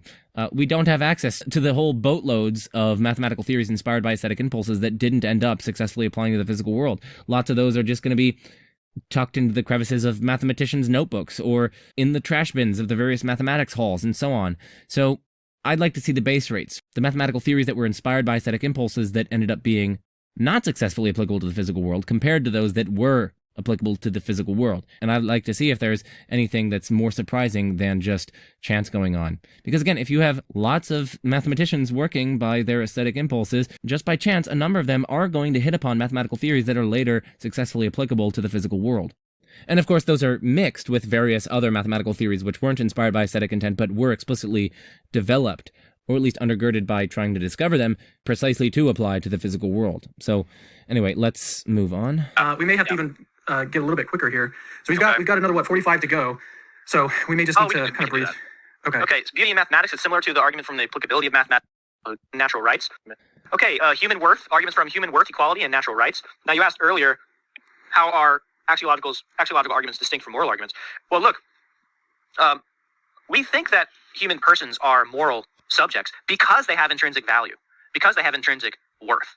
It just seems to me so clear that this is just utterly incompatible with lots of the moral arguments that they went through. If human beings have this intrinsic value, what it is to be an intrinsic value is to have value in and of yourself because of the kind of thing that you are, because of what you are. you have that value in virtue of what you are, not in virtue of standing in some extrinsic, that's extrinsic, not in virtue of standing in some extrinsic relation to like some divine being, or maybe the divine being's commands or beliefs or attitudes or nature or whatever. If you have intrinsic value of worth, then you value your worth in and of yourself because of the kind of thing that you are, because of what you are. And that, of course, is patently incompatible, it seems to me, with lots of the moral arguments that we were considering earlier. Lots of the moral arguments that we were considering earlier, it's like, oh, you can only have values if God exists. No, something about the kind of thing that we are is what grounds our value. It has nothing to do with God. That is what intrinsic value is. So anyway, I just think it's interesting to note that there's at least by my lights, a serious discrepancy there. It's not really moral exactly, but they're moral subjects. They're worthy of moral concern because they have intrinsic value and worth. And so we can run a bunch of arguments based on the intrinsic value and worth of human beings. Just from their having intrinsic value and worth, their having equal worth, if we have being. Yeah, so the fact that human persons have inherent value or worth is much more likely if theism is true than if naturalism is true. I guess it's not clear to me why that's true, precisely because the worth here is inherent or intrinsic. And so if it's inherent or intrinsic, well, then they have the relevant value because of what they are in and of themselves. So it's like, how is theism helping here? Now, of course, I guess you could say theism is helping here in the sense that theism gives us greater reason to expect there to be beings of profound value and worth than naturalism does. And I actually think that you're right if you said that. So I do think that that would give some evidence for theism over naturalism. From their having intrinsic value and worth, their having equal worth. If we have equal worth, there must be something that we all have in common, in virtue of which we have equal worth. Well, if naturalism is true, there is nothing in common, nothing that is substantive in common that could ground equal worth. Why? That just seems false. We could all have various causal powers by our natures that ground our equal worth. That's something that could ground our equal worth. That's something in common had among us. We can distinguish between the power and the manifestation conditions of the power. You could still say that a newborn has the various rational powers, the various rational faculties. It's just that given its age, or for other people, given their genetic conditions or whatever, the manifestation conditions for the relevant causal powers are in some manner or another not being met. So anyway, I think you could easily pinpoint things that all humans have in common in virtue of which they have equal worth under naturalism. So that confirms theism over naturalism. And you combine those two things together. That's interesting too. Premise 6, it's not all clear why this is true. Why would God be the best explanation of that? Why isn't a better explanation that all humans simply share something like human nature, or all humans have various causal powers that grant them equal worth? Why does that not suffice as an explanation, or why is that a worse explanation than the God explanation? It's not at all clear. Yeah. Equal worth argument is interesting. Mm-hmm. And they argue that the best candidate there, well, if theism is true, obviously we have equal worth in virtue of bearing the divine image, or just being children of God, or being equally loved by God, or something. That just seems implausible to me. All those people, either there's some reason that God has for affording them all equal worth, or he doesn't. If he does have some reason, like maybe because we all have like rational capacities or whatever, if God's basing it off of something that we all have in common, well, then it's that thing that we have in common, or it's that more fundamental reason upon which God is acting that grounds our equal worth. But by contrast, if God has literally no reason whatsoever, then his affording us all equal worth is just utterly arbitrary. He could equally as well just have given, let's say, only black people the worth, and everyone else has no worth whatsoever. Or he could have given all females worth, and no males worth. So again, either God has some reason for affording us all equal worth, or treating us as made in the image of God or whatever, perhaps because of our various intrinsic features, like rationality, will, intellect, and so on, or he doesn't. If he does, well then, it's those features which are the things that are shared in common among us, which can, by themselves, suffice to explain why we have equal worth. And if he doesn't have a reason, then it's just arbitrary. We have natural rights. We can have natural rights only if we have those two previous properties where we have inherent worth and we have equal worth. And of course, if we have inherent worth, then we have it in virtue of the kind of thing that we are. We have it in virtue of what we are. It doesn't have anything to do with some sort of extrinsic relation to what God thinks about us, or says about us, or commands about us, or what his nature specifies about us.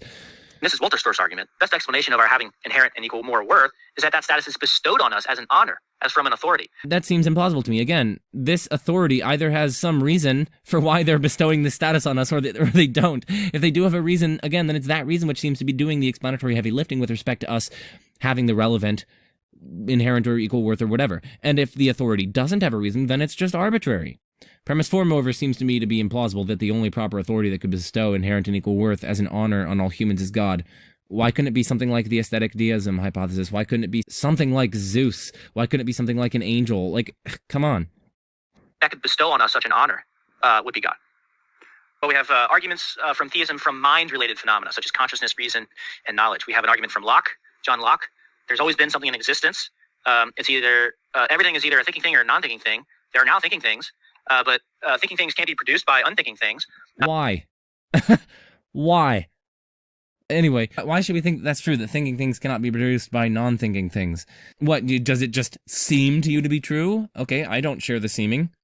How is this not as implausible as saying, oh, well, living things can't be produced by non-living things, so there has always been some living thing, something that metabolizes, let's say. What? No. At some point, you can go from elements that are themselves not metabolizing, and when they have a sufficient amount of complexity and so on, from that either can emerge metabolism in various life processes, or perhaps those things can ground the life process, or perhaps they can cause them, or perhaps they can functionally realize them, maybe they can constitute them, maybe they can be identical to them. How you conceive of the relationship between the various non-metabolic components and processes of life and metabolic processes and so on is a tricky issue, and the same, of course, is going to go with neural states and thinking things. But my point is just that it's not at all clear to me why we should accept premise 4. And it just seems just as plausible to my mind to say that thinking things cannot be produced by thinking things. I'm a thinking thing, but how could I produce some other thinking thing just by the means of the operation of my thought? I can think up different characters,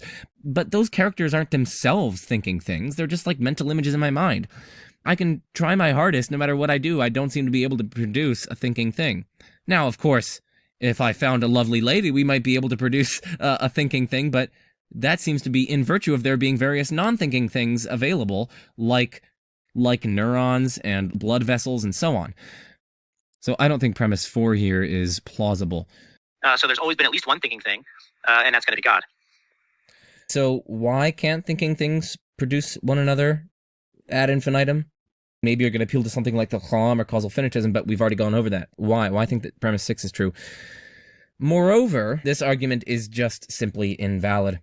7 doesn't follow from the premises. We have a kind of quantifier shift fallacy here. It doesn't follow from the fact that thinking things can only be produced by other thinking things, and that there cannot be infinite chains of thinking things. It doesn't follow that all thinking things must be produced by a thinking thing that has always existed. No. Merely from the fact that for each thinking thing, it's located within a chain of thinking things dependent on other thinking things, such that that chain traces back to a first member, it doesn't follow that there is some one first member, which is a thinking thing, to which all thinking things must trace back. Maybe there are 30 different chains of thinking things being produced by other thinking things, and each of those different chains terminates in a different thinking thing, which itself wasn't produced by a further thinking thing. In that case, it's just false that all thinking things are produced by one thinking thing that has always existed. And yet, in the situation that I just described, there are no infinite chains of thinking things, and every thinking thing is itself produced by another thinking thing. So, in that case, the premises here would be true, and yet the conclusion here is false, and that shows that the argument is just patently invalid. In short, we have the quantifier shift fallacy, merely from the fact that for each thinking thing, there is some first thinking thing that produced it. It doesn't follow that there is some one first thinking thing that produced all the other thinking things. Just as from the fact that for each person, that person has a mother, it doesn't follow that there is some one mother that everyone has. Produced by unthinking things, so there's always been at least one thinking thing. And of course, this conclusion doesn't even get you to God. Maybe it was just some sort of angel. Maybe it was just some sort of demiurge thing. Maybe it was just some sort of Zeus-like thing. Maybe it was Draper's aesthetic deism hypothesis. And so on. From psychophysical laws, this is Richard Swinburne's argument. From consciousness, mental states are connected to brain states by psychophysical laws. That would be incredibly improbable if naturalism were true. So that's evidence for theism over naturalism. Yeah, so this is actually a really, really interesting argument. And I haven't actually studied this in all that much detail, so I'm going to have to be really brief here. Long story short, I'm actually inclined to think that this is evidence for theism, especially psychophysical harmony, that Dustin Crummett has done stuff. And actually, there was a recent interview on Emerson Green's channel, published on May 4th, 2022, where Dustin Crummett goes through this argument from psychophysical harmony. And it's a super interesting argument, and I'm inclined to think that it provides evidence for theism. Conscious states per se, or non-physical conscious states. This is J.P. Moreland's argument from consciousness. And the main idea here is just the improbability of getting non-physical mental states if naturalism is true. And if non-physical mental states have an explanation, it can't be in terms of scientific explanation. It must be in terms of a personal explanation. So premise 1 here is, of course, deeply contestable. While I am at least sympathetic to it, I'm inclined to agree, at least tentatively. Lots of naturalists, of course, wouldn't grant this. Now, premise 2 here is, I think, obviously false. We saw this sort of thing come up in the context of the Gale-Proust cosmological argument, and this dichotomy between scientific and personal explanations is so patently wrong. There could, for instance, be a metaphysical explanation, which doesn't fit a scientific pattern of explanation, but nor does it fit a personal pattern of explanation. And in the case at hand, a metaphysical explanation seems to be the best candidate. Plausibly, the explanation, if there are non-physical mental states, the explanation for why they exist is going to be in terms of plausibly something like a grounding style explanation. They're grounded in more fundamental brain states. Or perhaps they're functionally realized by the corresponding neural states. Instead of citing laws governing the evolution of physical systems over time, and instead of citing some agent with the intentions to produce the thing in question, it seems to me that the best explanation will probably just be in terms of a metaphysical explanation rather than a scientific or personal explanation here. Assuming, of course, that mental states are indeed non-physical. So anyway, I think premise 2 is very probably false, and I think it's not clear why premise 5 is true either. If the explanation for the existence of non-physical mental states is personal, then it is theistic. Again, maybe there's some sort of like personal angel behind all this. Maybe there's like Zeus behind all this. Maybe it's the aesthetic deism hypothesis behind all this. It could be a whole concoction of hypotheses that aren't theistic. So anyway, let's move on to the next argument. We have a recent argument from consciousness, which is very good, very tightly argued. Consciousness exists given the laws of nature. That's extremely unexpected if naturalism is true, but not if theism is true. So consciousness confirms theism over naturalism. And so I don't have too much to say on this, because I am inclined to think that consciousness confirms theism over naturalism. It's not clear to me that given the laws of nature, the existence of consciousness is very unlikely if naturalism is true, but very likely if theism is true. So I'd like to see further justification for premise 2, and moreover the various considerations that I raised in response to the fine-tuning arguments may be applicable here. Now, these arguments from consciousness, they are sometimes referred to in the literature as arguments from flavors and colors. Just because they focus on phenomenal states of consciousness like redness or sweetness. But William Paley actually has a real argument from flavors and colors, gathered from this quote. I don't know anyone who's defending this today, but there should be. So I outlined the argument. You can read the quote on your own time, but I outlined this argument as follows. If there are pleasures, which is the next slide, if there are pleasures that are gratuitous given naturalism, but expected given theism, well, then that's evidence for theism over naturalism. There are such pleasures, so that's evidence for theism over naturalism. So if there are pleasures that are gratuitous given naturalism but expected on theism, they are evidence for theism over naturalism. So this is worded a little bit weirdly. They're gratuitous given naturalism. So that's not even saying that they are unlikely on naturalism. It's just saying that they're gratuitous. That is, they don't really serve, some purpose? So yeah, it's not clear what gratuitous is doing here. Maybe the idea is that if there are pleasures that are unlikely given naturalism but expected on theism, or they're unexpected on naturalism. So anyway, this premise is worded weirdly. In any case, it's not clear why we should accept this. Premise 2, I guess I would say, what is it about theism that makes us expect gratuitous pleasures? Or at least that makes us expect it more than on naturalism. On theism, just as you wouldn't really expect gratuitous evils, that is, evils that don't serve some greater purpose, why would there be gratuitous pleasures? God isn't really a hedonist. Maybe he thinks that we don't really deserve these gratuitous pleasures. If they're gratuitous pleasures, then we don't deserve them. So if we don't deserve them, why would God bring them about? In any case, it's just not 100% clear what about theism makes it more likely that there would be gratuitous pleasures on theism than on naturalism. Maybe God is Puritan, and God doesn't want you to have gratuitous pleasures. I don't know. Maybe God wants you to have only pleasures that you earned, that you deserve, and that aren't gratuitous. I don't know. From the intelligibility And of the after world. this one, it's time for some more push-ups. So Intelligibility of the world. Well, we have this intuition that the world is intelligible. There are states of affairs that we understand and we can explain. But naturalism can't really give us a plausible story about how we've come to have that intuition. If naturalism were true, there's no reason to think that that intuition is true. So we should either withhold our belief in naturalism or the intuition. Well, we shouldn't withhold our belief in the intuition, so we should withhold our belief in naturalism. Further, theism gives us good reason to think a good story for why we should have that intuition. And so it's evidence for theism over naturalism. This paper was just published like this year. So one thing that I want to say is that it's not clear to me why premise 1 is true, that there's no plausible naturalistic etiology or causal origin story of the intelligibility intuition. That is, the intuition that the world is intelligible, such that we have the intuition because it's true. Presumably, when our ancestors were evolving and when their various intuitive structures were being shaped, that was being influenced by the state of the world. And of course, because the state of the world is, generally, it's quite intelligible, and generally it makes sense, there are explanations of various phenomena, generally it's kind of orderly and regular and so on, that would impact our plausibility structures so as to be able to latch onto that, so as to be able to expect that. Those who didn't predict that, those who didn't expect that, it seems, would die off. So it seems as though there actually are, at least somewhat plausible, naturalistic origin stories of how we can have the intelligibility intuition such that we have the intuition because it's true. After all, the world is in fact intelligible, And the intelligibility of the world that our ancestors were interacting with plausibly explains why they developed the general expectations and intuitive plausibility structures and so on concerning the world's intelligibility. Now, of course, you might say that, oh, well, this only applies to their immediate environment. This doesn't apply to domains that are far removed from anything that our evolutionary ancestors could have even dreamt of. And so we have no plausible ideology of why they would be governed by order and regularity and intelligible explanations and so on. But perhaps the naturalist can say, okay, then sure, with respect to those domains that are very far removed from our humdrum ordinary experience, the sorts of environments that our evolutionary ancestors would find themselves in, okay, sure, in that case, we can't presume that our intuition that such domains are orderly and intelligible and so on, we can't presume that that intuition is reliable.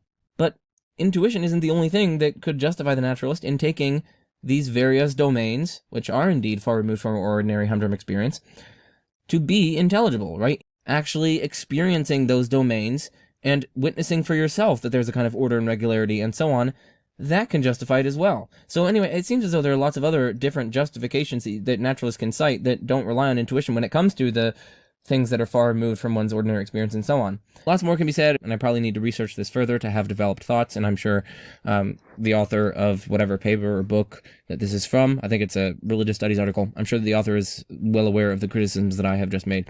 So we should withhold our belief in naturalism. Further, theism gives us good reason to think a good story for why we should have that intuition. And so it's evidence for theism over naturalism. And mental causation, well, intentionality is just the property of being of or about something. Physical objects can't have that property. Thoughts do.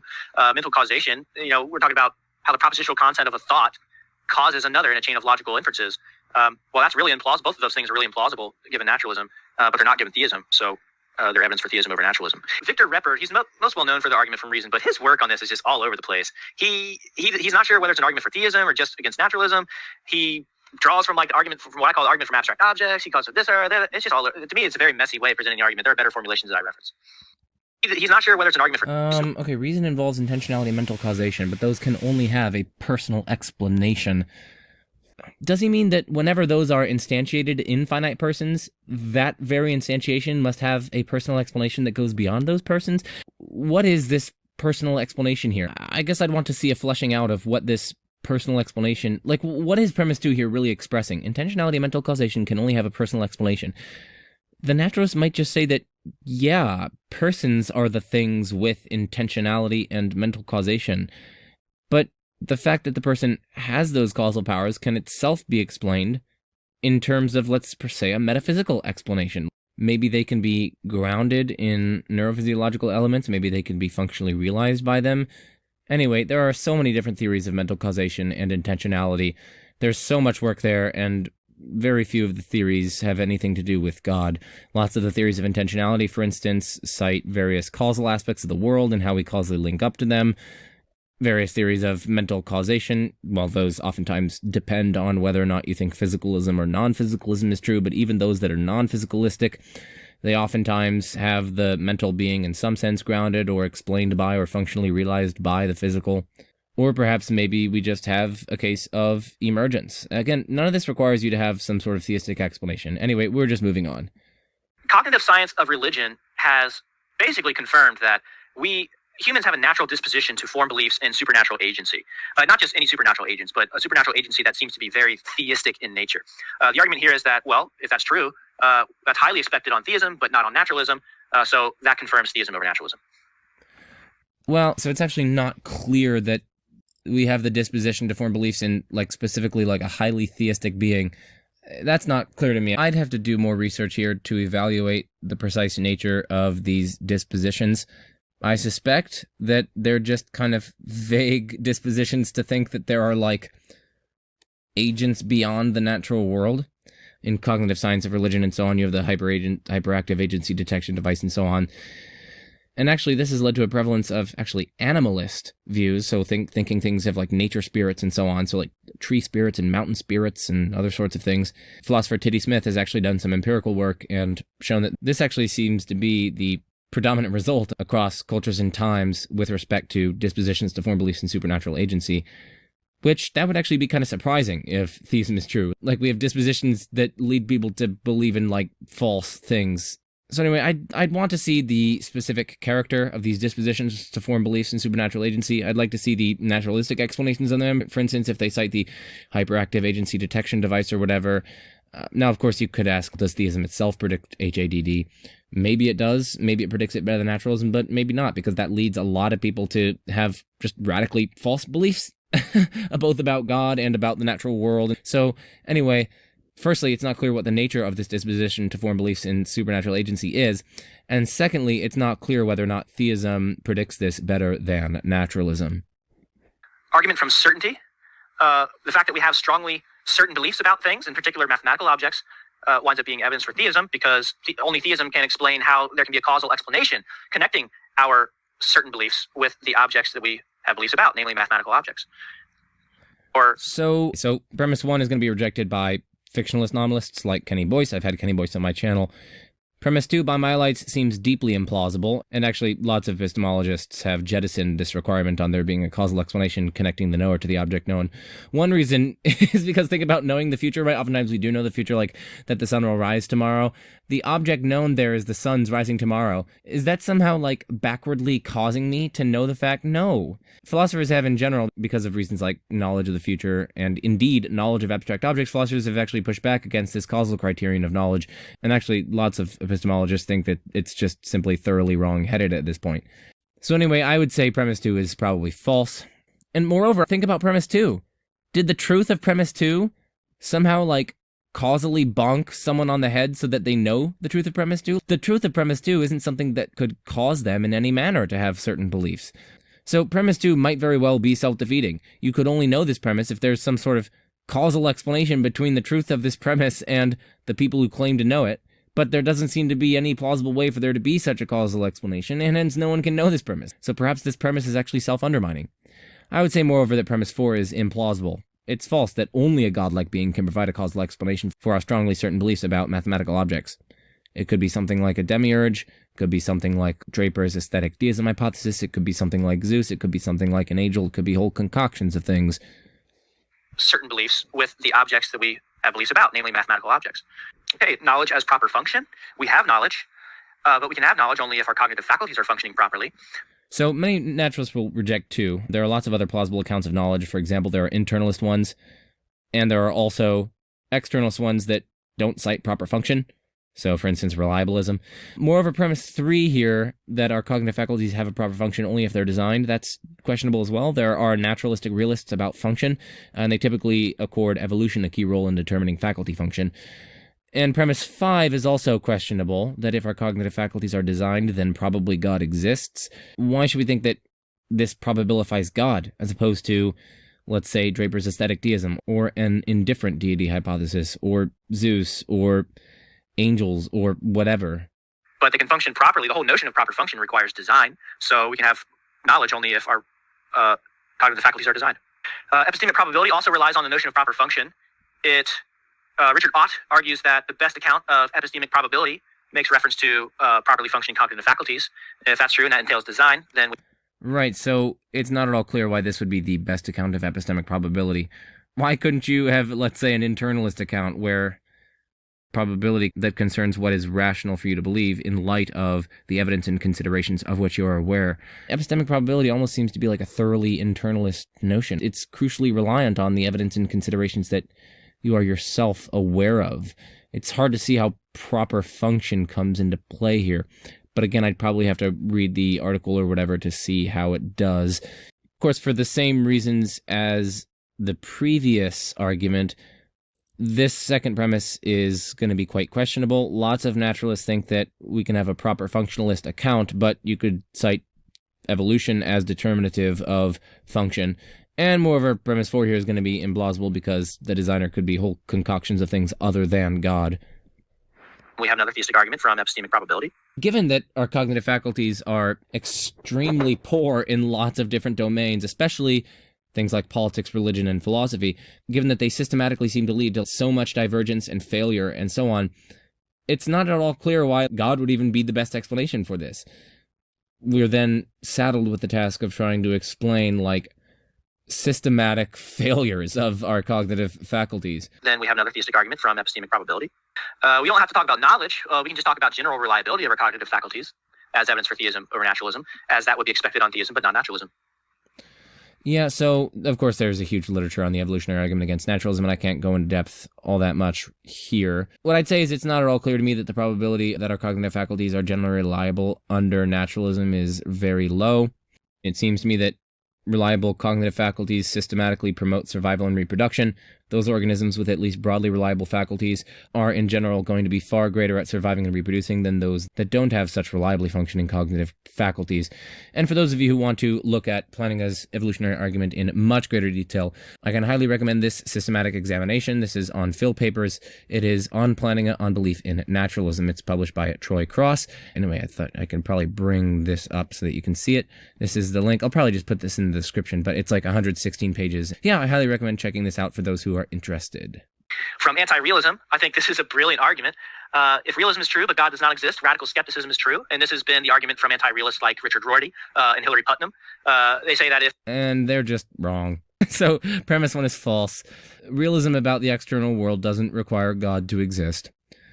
I guess that's enough for me to say on this, honestly. If there's an objective reality distinct from our minds, there's no way to avoid radical skepticism, since it's always possible that we're radically mistaken about objective reality. And we can avoid this radical skepticism with anti-realism, just deny that there is an objective mind independent reality. Well, Alvin Plantinga comes along and says, well, if realism is true, but God does not exist, radical skepticism is true. I'll grant you that, but radical skepticism is false. So either realism is false or God exists. Realism is true, so God exists. A brilliant turning of the tables there by Plantinga. I don't think it's brilliant. It's just extremely implausible. God's existence doesn't help at all. We still are faced with maybe there is an evil demon that's deceiving me about the external world. You might think, oh no, God wouldn't allow that. Well, God allows child cancer. God apparently has a morally sufficient reason for that. Of course, God could have a morally sufficient reason for allowing you to be deceived. Maybe it's only being deceived for 5 minutes. Maybe this is the 5 minutes in which you're being deceived. This is just 5 minutes where you have been implanted with all your memories by this evil demon and so on. Like, God could easily have a morally sufficient reason for allowing that to obtain.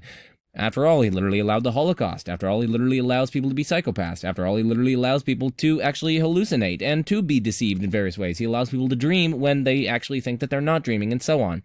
So God doesn't help with avoiding radical skepticism at all. You could still be a brain in a vat. People get kidnapped, people get tortured, so of course people could get kidnapped and then their brain hooked up to wires and so on. So you could still be a brain in a vat. You could still be deceived by an evil demon or an evil genius, etc., etc., etc. You could still be in the Matrix. God doesn't help with any of this. I wonder if Chad is being tongue-in-cheek when he says that this is a brilliant argument. This goes down for one of the worst arguments in this list. From idealism, everything has an intrinsic non-relational quality. That's required. If anything exists, there's got to be something to that thing that makes it that thing. That can't just be relations to other things. Nothing would exist in itself if nothing has non-relational qualities. But the only thing that we know of that can have non-relational qualities is consciousness. Why? Premise 2 just seems implausible by my lights, and very few naturalists would ever grant it. It seems as though there could easily be non-conscious states that have intrinsic non-relational qualities. What is extension a relational quality? You might say it's a relation between an object and a spatial region, but it's not clear that that's true. Extension, it just doesn't seem to be a relation between the object and something else. I guess I'd have to study extension further, but that seems to be a non-conscious property, or maybe a non-conscious state. It's not an extrinsically relational fact about something. It characterizes it as it in itself. In itself, it is an extended thing. It could be extended even if you destroyed other things in reality. If everything has a non-relational quality, everything has a conscious quality, which is grist in the mill for idealists like George Berkeley, who say that... Oof. It's George Berkeley, my dude. It's definitely not George Berkeley. Oh. Conscious quality, which is grist in the mill for idealists like George Berkeley, who say that the only way everything can have a conscious quality is if God exists. Right, so I think premise 4 is also deeply implausible. I think panpsychism would probably even be a better explanation at this juncture. Premise 4 here, we should note, is incompatible with classical theism. It's not as though God's mind under classical theism is like partly going to constitute the various created things in the world.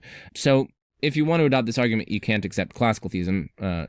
That's something to keep in mind. Here's an argument I think you'll like, Cameron. Because I hated all the others. This one's from knowability, a Fitch-style proof. For any proposition P, if P, then it's possible that someone knows P.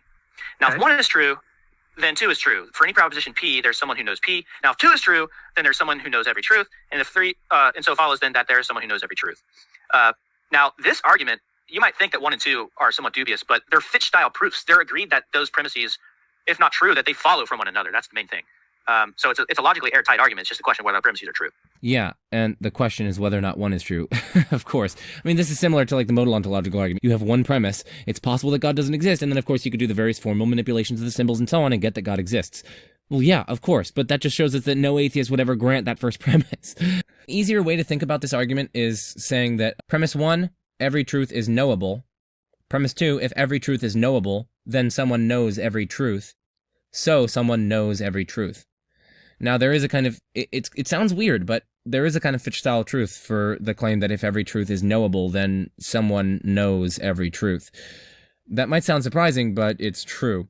But then, of course, the question is every truth knowable? And importantly, no naturalist would ever grant that every truth is knowable, which we can call the principle of knowability. Only those who antecedently accept theism should be convinced by the argument, in which case it's utterly dialectically toothless as an argument for theism, and so it utterly fails. Moreover, there seem to be clear counterexamples to premise 2 that one can only divert if one antecedently assumes and is justified in assuming theism. For example, consider that by the naturalist's lights, at some point, it was true that currently there are no minds. Okay, that sentence, currently there are no minds, that was once true by the naturalist's lights, setting aside panpsychism. Now, this truth, that currently there are no minds, that couldn't possibly be known, since if it were possibly known that currently there are no minds, well then it would be possible for a mind to exist while that proposition is true, since something's having knowledge presupposes that it has a mind.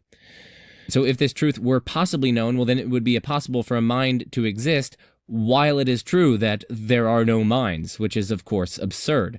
And so, by the naturalist's lights, this truth couldn't possibly be known, and yet it was at some point true.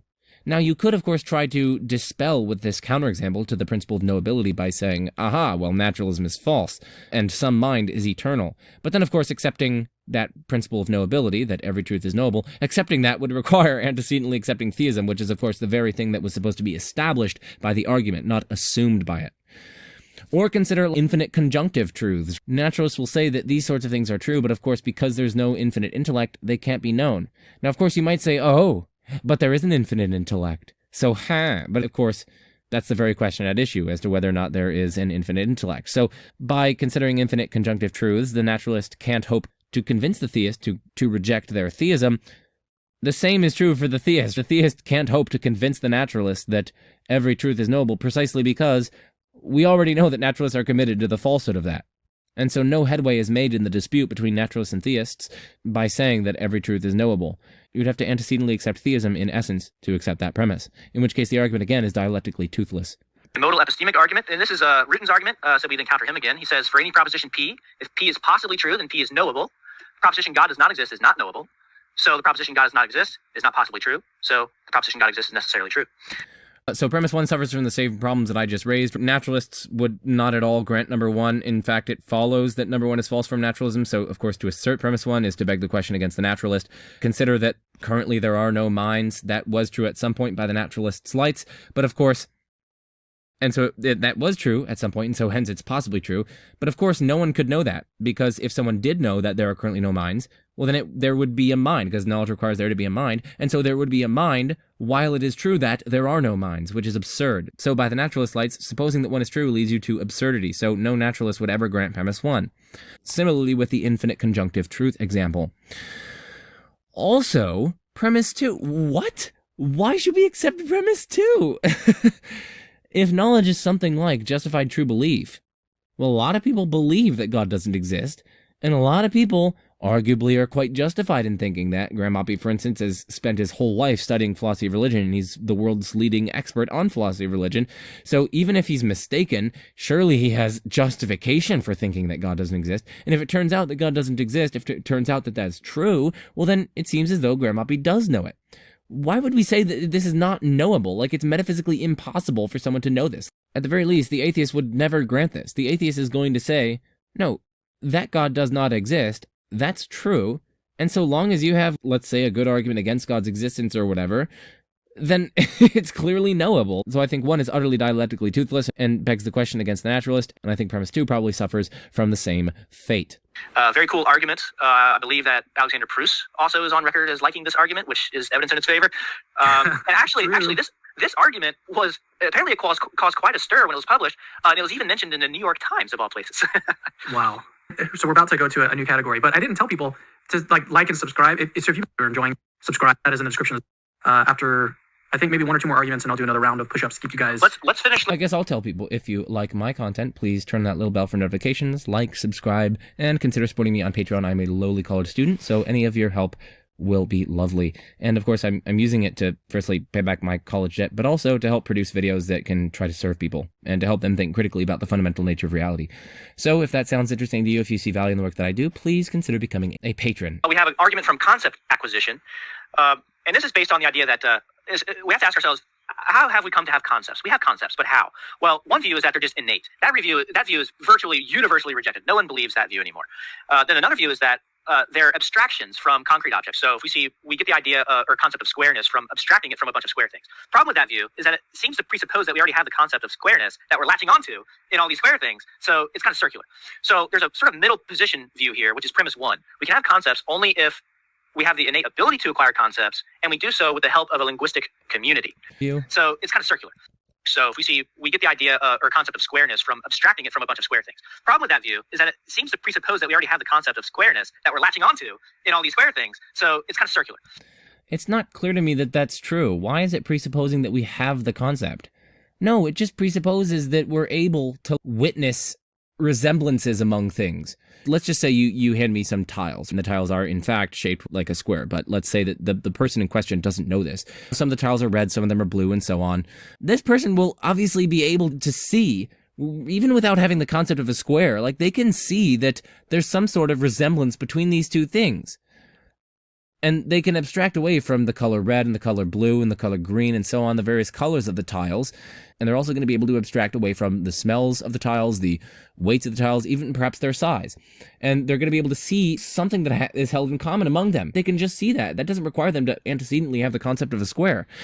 And once they see that, they can label that commonality among them. They can call it something like black. So black, that's what all these things have in common. They can draw out the little shape, and it's that shape that they have in common. So here they've sort of developed the concept of square. They didn't antecedently have it, but all they need is the ability to recognize objective resemblances among things. That doesn't seem to require them to antecedently have the relevant concepts. They only need to be able to recognize objective resemblances and to be able to correlate those objective resemblances with various linguistic tokens that they might utter, like black or square. So anyway, that would be one way to reject premise 2, by having a different view of concept acquisition. Another reason why I myself would think that 2 is implausible is that it seems to me that concepts can gradually emerge through, let's say, some sort of evolutionary process. You can't have a linguistic community going back and back and back and back and back ad infinitum. But where that comes to a halt, it seems, is the evolutionary process. So at some point in the evolutionary process, you get perhaps some rudimentary conceptual forms, and then eventually you get language, and then so you get some sort of communication of these rudimentary conceptual forms, and then over time it gets gradually refined and it gets more complex and so on. I don't see why there's anything wrong with there being this kind of gradual evolution or emergence of concepts, and that doesn't require absolutely every single having of a concept to be derived from some pre-given linguistic community. Perhaps there was just some mutation in some relatively primitive creature that gave them some sort of relatively primitive mental categories by which they can kind of divvy things up. And then eventually those categories were able to be expressed through language once language evolved. Anyway, I'm just doing like armchair theorizing here about language acquisition. I'm not saying that this is actually true. I'm just saying, why would you rule that out? In order to assert premise 2, you'd have to rule these various alternatives out. I don't see any reason why we should rule those things out. Now, of course, the people who defend this argument might give such a reason. I'm not doing additional research, as I said, for this video. So anyway, my point is just that I don't find premise 2 plausible, because I think there are boatloads of other ways that you can acquire concepts that don't involve necessarily having a pre-given linguistic community that's basically helping you along. So there's a sort of middle position view here, which is premise 1. We can have concepts only if we have the innate ability to acquire concepts, and we do so with the help of a linguistic community. I got a typo there in that premise, but that's okay. So look, if we have concepts, but we can only get them with the help from someone else who has concepts, well, that just pushes the question back. Like, how did they get concepts? And how did they get concepts? And so we eventually need to make reference to a being with intrinsic conceptual power that sort of starts the chain of other beings having concepts. And that, of course, might be something like an angel. It might be something like Zeus. It might be something like a demiurge. It might be something like Draper's aesthetic deism hypothesis, and so on. So, of course, this conclusion, we still need some reason to think that this thing would be God. But even setting that aside, I've given some reasons for thinking that 2 is implausible, so we wouldn't even be able to get here. From language ability in general, humans innately have very sophisticated linguistic abilities. The best explanation for that is that God exists. Why? I'd just say premise 2 is implausible. I'd say evolution is the best explanation, and that those evolutionary factors that we would be citing don't themselves necessarily require reference to God in order to have their relevant explanatory power. Language ability in general, humans and semantic content. Radical skepticism is false. In other words, we have knowledge, but that can be so only if semantic content can serve as an anchor for successful reference, and hence knowledge. But semantic content can only be an anchor for successful reference only if it has these certain features, and Bonavac argues that those features can only be there if they're grounded in a transcendent ground, which can only be God. So I'd have to research this further to have an opinion on it. At face value, I'd find 3 to be implausible, but I'd just have to look at the justification offered for premise 3 in order to make a fully reasoned assessment about this argument. So let's just continue. And finally, we have an argument from the falsity of semantic indeterminism. And so we have a bunch of examples where propositions seem, the meaning or the truth status of these propositions seems indeterminate. So like the question of like, the classic examples like vagueness, like there's a true proposition, like that man is bald. There's a true proposition, that man is not bald. But where between those two things does the one proposition become true and the other one become false? So it's indeterminate. The argument here is just that, no, we don't have to say that our semantics is vague and indeterminate. We just have to say that God knows the answer of the correct answer of the semantics. The semantics are just all worked out in God's mind, even if they can't be worked out in our mind. So there is a correct answer of whether or not the person is bald. It's just we don't know it, God does. Okay, yes, you could say that. You could also just shave off God and say, yeah, there is a fact of the matter, but we just don't know it. Why would that fact of the matter need God behind it? It's not at all clear. Moreover, I would really like to know what this objective means here, because as philosophers often use objective, it just means mind independent. So, of course, this is very weird that it's saying that they're objective and mind dependent. It's like, what? At least in the usual terminology as philosophers use it, this first premise is very, very poorly worded. Maybe there's a very technical stipulative sense of objective being used here. Maybe, I'm not sure.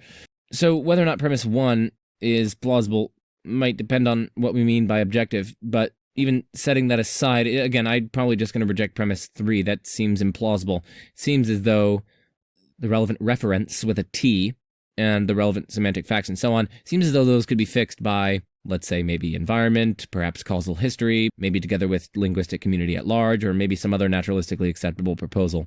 Anyway, I'd still probably have to do more research on this particular argument to have a fully worked out assessment, but let's move on. If it can't be worked out in our mind. So there's a correct answer of whether or not the person is bald. It's just we don't know it, God does. All right, anthropological arguments. Oh, we got anthropological arguments. Arguments based on existential and social aspects characteristic of human beings. So you have a famous C.S. Lewis argument from desire. Natural desires, generally, if not always, imply there is something that can satisfy them. Well, we have a natural desire for things only God can satisfy, so that implies there is a God. Now, this argument has... So, premise 1 is, I think, implausible when it comes to what we might call maximalized natural desires. So, for instance, natural desires for things that are in some sense ramped up to the max. So not just a mate, but the perfect mate. Not just a family, but the perfect family. Not just food, not just sex, not any of those things, but perfect food, perfect sex, and so on. So I might grant that non-maximalized natural desires, at least generally, imply that there's something which can satisfy them. But it's not at all clear to me that maximalized natural desires, like desires for the perfect mate and the perfect family, that there are absolutely no flaws whatsoever with my mate, there are no flaws whatsoever with my family, no flaws whatsoever with the food, and so on. I would say no, clearly don't always, and moreover, clearly don't even generally imply that there's something that can satisfy them. And then, of course, we can ask whether the natural desires for things that only God can satisfy are maximalized. And plausibly, in those cases, those desires seem to be maximalized. We might desire perfect bliss or perfect happiness or whatever, or immortality as the perfection of unending life.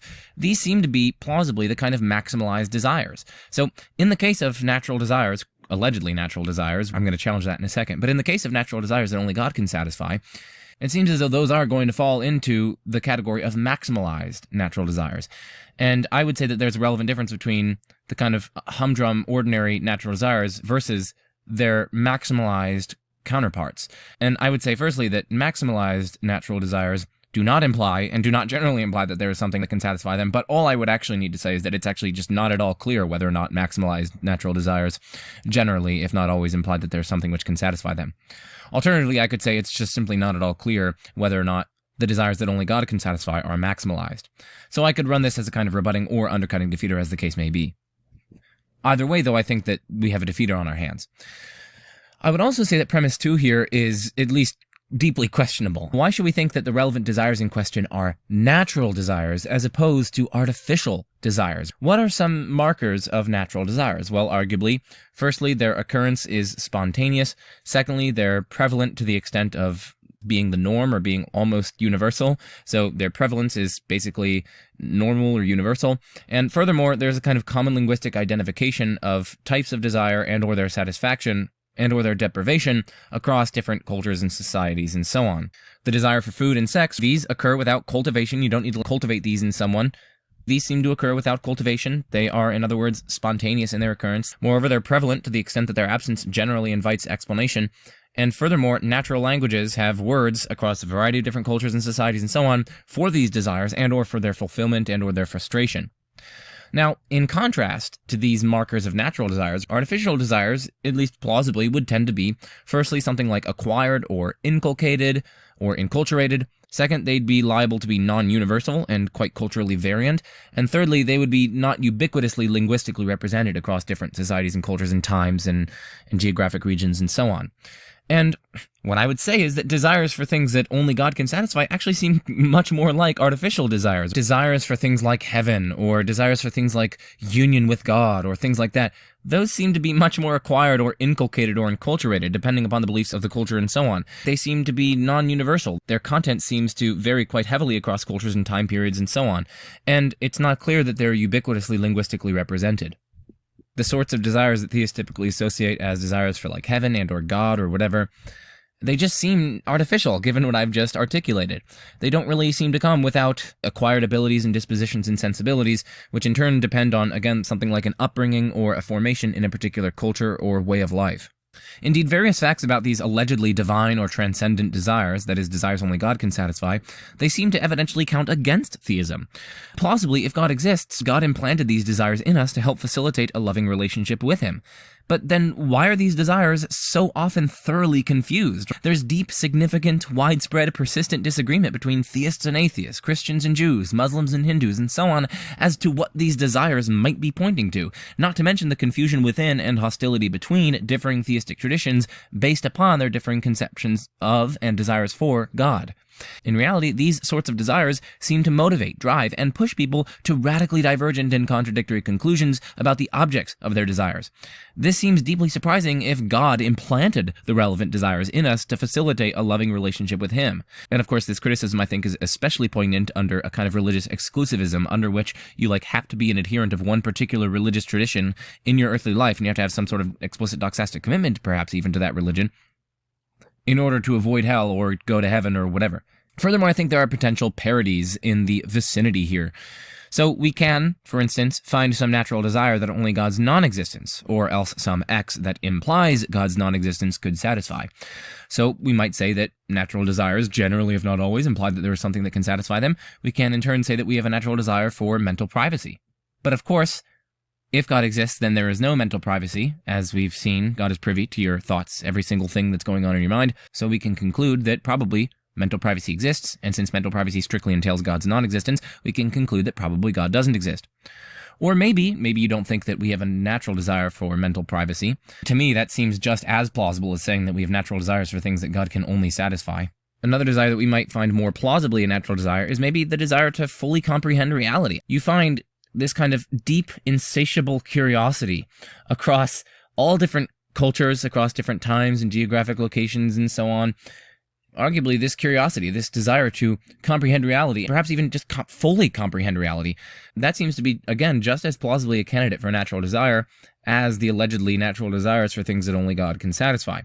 But arguably, that desire could only be satisfied if God doesn't exist, because if God exists, God is this infinite being, and surely there's at least some aspects to God that can't be fully comprehended by finite persons. You'd have to be God Himself to fully comprehend the infinitude of His being.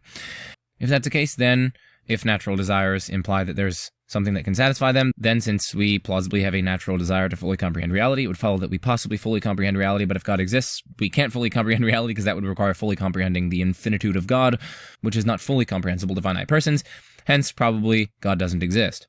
Again, I'm not really positively claiming here that the desire to fully comprehend reality or the desire for mental privacy and so on, I'm not claiming here that these are natural desires. My point is just that they're no less plausibly natural desires than are the allegedly natural desires for things that only God can satisfy that are referenced in this argument here. Here's another thing that's plausibly a natural desire. I naturally desire that my fellow creatures don't experience torment, torture, and so on. If anything is a natural desire, something like empathy for other conscious suffering creatures could plausibly be a natural desire. Natural desires, for people at the very least, but any sentient organism not to be consciously tortured or tormented, and especially eternally consciously tortured or tormented. So we plausibly have natural desires for no one to be eternally consciously tormented, which would imply that that state of affairs actually does obtain, or at least probably does obtain, in which case traditional Christianity is probably false, because traditional Christianity implies eternal conscious torment. So anyway, there are lots of potential parity arguments here in the vicinity, but in any case, let's move on to the next argument. By them. Well, we have a natural desire for things only God can satisfy, so that implies there is a God. Now, this argument has actually been pretty deftly defended in the literature. Don't dismiss it too quickly. And you have a modalized version of this argument. Natural desires imply there can be something that satisfies them. Not that there is something, but just can be. But if we have a natural desire for things only God can satisfy, well, then there can be a God, and then we're off and running. If there can be a God, there is a God. So there is a God. Lots of the criticisms that I already just mentioned are going to be applicable here. So lots of the arguable counterexamples with respect to premise 1 concerning maximalized natural desires are also going to be applying here. Even in those cases of maximalized natural desires, a perfect mate, a perfect family, perfect food, perfect sex, and so on, it's not at all clear that there even can be something which satisfies those. And of course, the naturalist wouldn't accept that there could be a perfect mate, a perfect family, a perfect food, and so on. That's just not how the natural biological world works. So it seems to me that with respect to maximalized natural desires, that seems to pose exactly the same problems for this premise 1 as it did with the previous premise 1. Now, of course, you might say, oh, well, if God exists, maybe there is the perfect family, the perfect food, and so on, and all that's in heaven. But yes, you might say that. But then, of course, you'd antecedently need to be a theist in order to think that these aren't counterexamples, and hence you'd antecedently need to be a theist in order to accept premise 1. So, of course, then the argument would be dialectically toothless. Premise 2 here is also, again, going to inherit the exact same difficulties that I mentioned earlier. It's not at all clear that these are natural desires as opposed to artificial desires. Furthermore, we have all the same parity problems. We could talk about natural desires that only God's non-existence or else some X that implies God's non-existence could satisfy. Even if those are possible, they would still, since I argued that they entailed God's non-existence, it would follow that possibly God doesn't exist if those things are possibly satisfied. So again, you can turn to mental privacy, you can turn to fully comprehending reality. And with respect to the point about eternal conscious torment, it seems at least as plausible as the claim that we have a natural desire for things only God can satisfy. It seems at least as plausible as that to say that we have natural desires so that no one even could end up in eternal conscious torment, because that's just such a bad way to end up, that we desire naturally that people, and at least sentient creatures, don't end up that way, and that no one could end up that way. And if that's the case, if it's possibly the case that necessarily no one ends up like that, if no one could, in principle, even end up like that, well then it would follow via S5 that no one can end up that way, and no one, in fact, ends up that way. And so again, we'd have an argument against a traditional version of Christianity. So, that's very interesting. Let us go on. Proust's argument from the motivational center of lives. Similar, if X can be the motivational center of many people's lives, that is evidence that X can exist. It's obvious that God is the motivational center of people's lives, so that's evidence God can't exist. If God can't exist, God does exist. Yeah, so there's definitely a lot to say here, and I could probably have an independent video on this particular argument, but I'm not sure about one. We can think about all the different religions and all the different ultimate concerns that people have. Those are going to afford us boatloads of cases where something is the motivational center of someone's life, like Islam, or following the Prophet Muhammad, peace be upon him, or following Hinduism, or following Christianity, or whatever. Lots of these things will be the motivational center of people's lives, and yet we know that lots of them are actually going to be metaphysical impossibilities. So there are going to be boatloads of examples of cases where something is the motivational center of people's lives, and yet the motivational center of their lives is metaphysically impossible.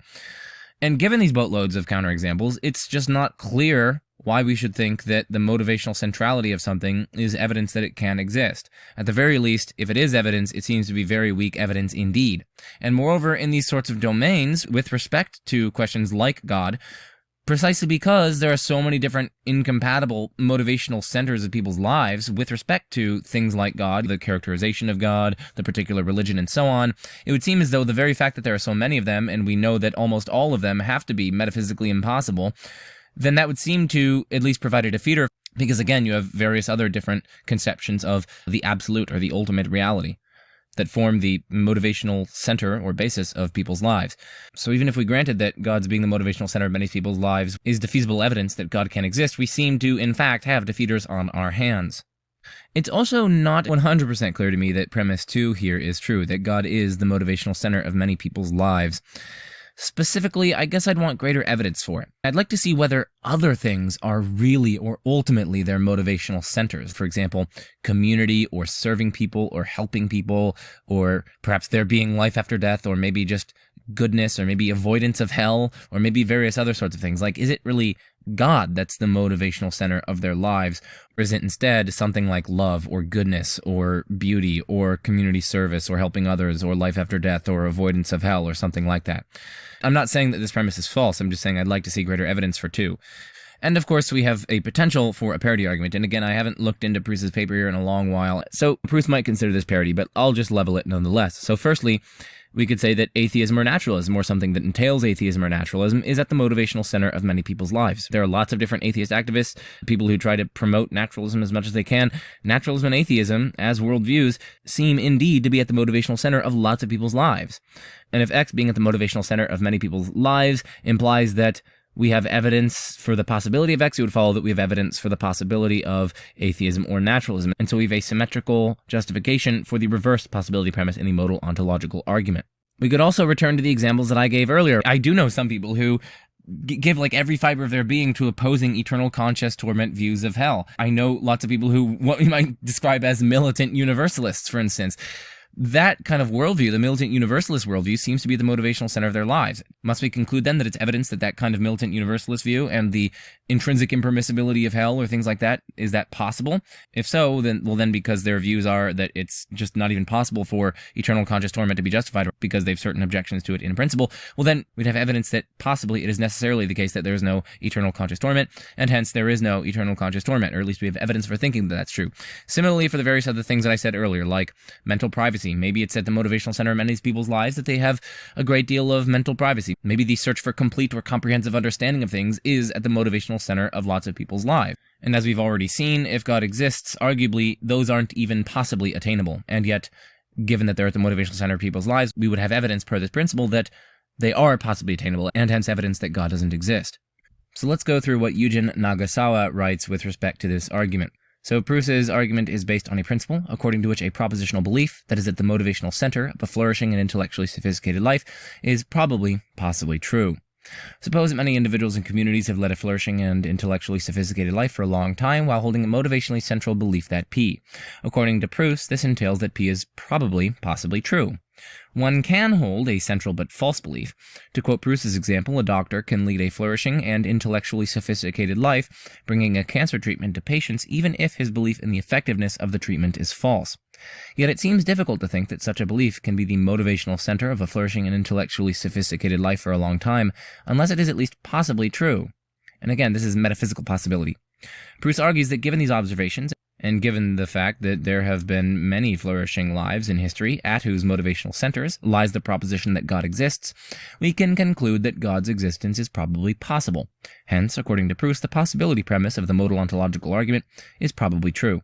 Now, one thing I want to say at this juncture is that Proust's example actually probably does more harm to his case than good, because arguably if the cancer treatment is ineffective, well then it's something about the very nature of the cancer treatment, and it's something about the kind of biological thing that the treatment is trying to treat, which just renders it actually impossible for the treatment to work. For instance, if you take Tylenol in response to a malignant tumor, that's in fact going to not succeed in getting rid of the tumor, but it's also not even possibly going to succeed. Given the very nature of that chemical, given its makeup, and given the nature of the biological processes going on with respect to the tumor, that's a treatment that just can't even possibly work. And so actually, arguably, Proust has afforded us A pretty plausible counterexample, and even a mundane counterexample, which is going to extend to lots of other cases, is offered as a counterexample to the relevant principle. Now, of course, we have to be careful about counterexamples here, because Proust admits that, yes, okay, it's possible that someone could have a motivationally central belief, which is nevertheless metaphysically impossible. But he thinks that that would just be improbable. So we do have to be careful with saying the word counterexample here. But my point is just that even in this very mundane case, arguably here is a case where something is at the motivational center of someone's life, and yet it's metaphysically impossible. The effectiveness of the treatment is at the motivational center of his life, and yet the treatment is not even metaphysically possibly successful. So anyway, that makes me very, very suspicious of his principle, and it makes me think that there are boatloads of ordinary humdrum cases where this principle just completely fails, which makes me very, very suspicious of the principle itself. So anyway, that's one thing that I wanted to note before going on to Nagasawa's critical assessment. So the most obvious response to Proust's argument seems to be to point out that there have been many flourishing lives in history whose motivational centers are propositions based on atheism or other alternatives to monotheism, such as pantheism or polytheism. If we apply Proust's reasoning to beliefs relevant to these propositions, we seem to be able to show that the non-existence of God and the existence of pantheistic or polytheistic gods are probably possibly true too. This is not good news for perfect being theists, because the thesis that the non-existence of God or the existence of pantheistic or polytheistic gods are probably possibly true seems to undermine the possibility of God's necessary existence. Proust offers a careful examination of this objection. So yes, Proust does, of course, examine this objection in his article. It's a further question as to whether or not what he says on behalf of his case succeeds. The thrust of his response is that such beliefs concerning atheism, pantheism, and polytheism are either 1, harmless because they are compossible or co-conceivable with the existence of God according to perfect being theism, 2, irrelevant because on close examination the beliefs in question do not centrally or rationally contribute to life as much as theistic belief does, or 3, false because we can undercut such beliefs by providing decisive arguments against them. So I don't think that this third thing is plausible because, okay, yeah, you can always say, oh yeah, we can provide different arguments against these sorts of views. Okay, cool, you can say the exact same thing about theism. You could say the exact same thing in response to Proust. Okay, cool, you have this argument, but you can also provide arguments against theism itself, for instance, various arguments from evil. So I don't think this third thing right here is a good response.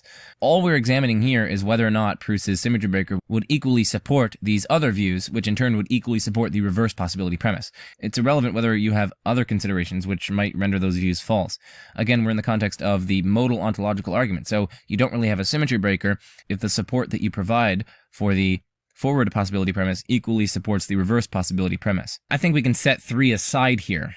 What about 2? Irrelevant because on close examination the beliefs in question do not centrally or rationally contribute to life as much as theistic belief does.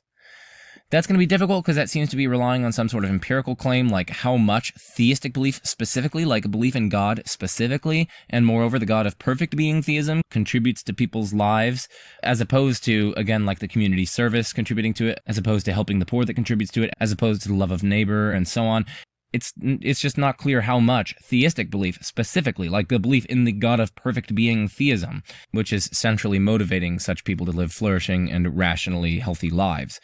So I'm quite skeptical of 2 here. And then number 1, harmless because they are compossible or co-conceivable with the existence of God according to perfect being theism. It's not clear to me whether or not that's true. If someone is promoting the cause of atheism itself, atheism as a worldview or naturalism as a worldview, that's of course not compossible with God, right? It's atheism, it's naturalism. So that wouldn't apply to the naturalism case. And it seems as though it's also not applicable to these various other cases. The Great Spirit, with respect to various Native American religions, that's the ultimate reality for them. It's this pantheistic Great Spirit. That is not compatible, that's not compossible, that's not co-conceivable with God, the perfect being, theistic God, being the ultimate reality, because that's not a pantheistic God. And similarly down the list, like others have various impersonal absolutes, or they kind of just have this like universal consciousness as an absolute or something like that. So anyway, this first point is also questionable to me, but again, I'd have to go through Proust's article in particular to have a fully worked out assessment here. My point is just that I don't find these 3 responses here particularly plausible, at least prima facie. So anyway, let's just continue with Nagasawa's critical appraisal. It seems to me that a more promising objection to Proust's approach is concerned with the role of necessary existence in a belief at the motivational center of a life. The possibility premise of the modal ontological argument says that it is possible that there is God, or using Planning's terminology, it's possible that there is a maximally great being. Again, for a possibility claim to be usable in the modal ontological argument, it has to state that the existence of God understood as a necessarily existent being is possible. On the other hand, if the claim is that the existence of God understood merely as, say, an omniscient, omnipotent, omnibenevolent being, without any mention of necessary existence, is possible, then it does not support the modal ontological argument. Yet it seems that the motivationally central belief held by the majority of theists that God exists does not seem to assume even implicitly the idea that God exists necessarily. Ordinary religious believers who have never studied the philosophy of religion do not normally entertain the idea that God is a being that exists in all possible worlds, especially possible worlds as governed by S5 modal logic, let alone holding it at their motivational center. Proust is aware of this objection and tries to respond to it. He says that whether the belief that God is maximally excellent in all possible worlds is motivationally central to anyone is irrelevant. All we need, according to Proust, is the centrality of the belief that God exists, where God is understood as a being with maximal greatness, which, unbeknownst to many, entails necessary existence. He writes, "One can believe that there is a maximally great being without believing that there is a being that has maximal excellence in every world, just as one can believe that Frank has inherited all of Susan's property without believing that Frank has inherited Susan's horse." However, this response doesn't seem to succeed.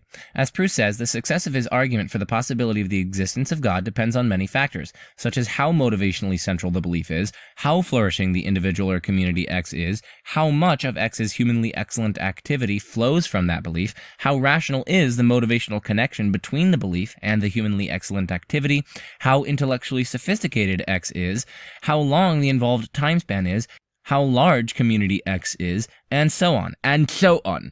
It seems implausible to think that the probability of the possibility of the necessary existence of God itself increases as positive values are assigned to these factors, because most believers are not even aware that necessary existence is entailed by God's maximal greatness. That is, it seems implausible to think that the probability of the possibility of God's necessary existence specifically increases as the probability of the existence of God conceived more generally increases. We can make the following analogous claim.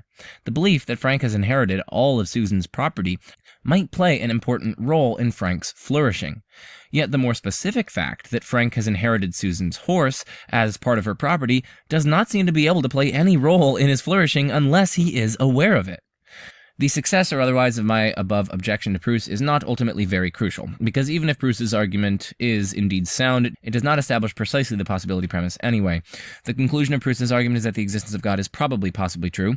If we plug this into the modal ontological argument, the conclusion of the modal ontological argument has to be weakened accordingly. Probably an omniscient, omnipotent, omnibenevolent being exists in the actual world.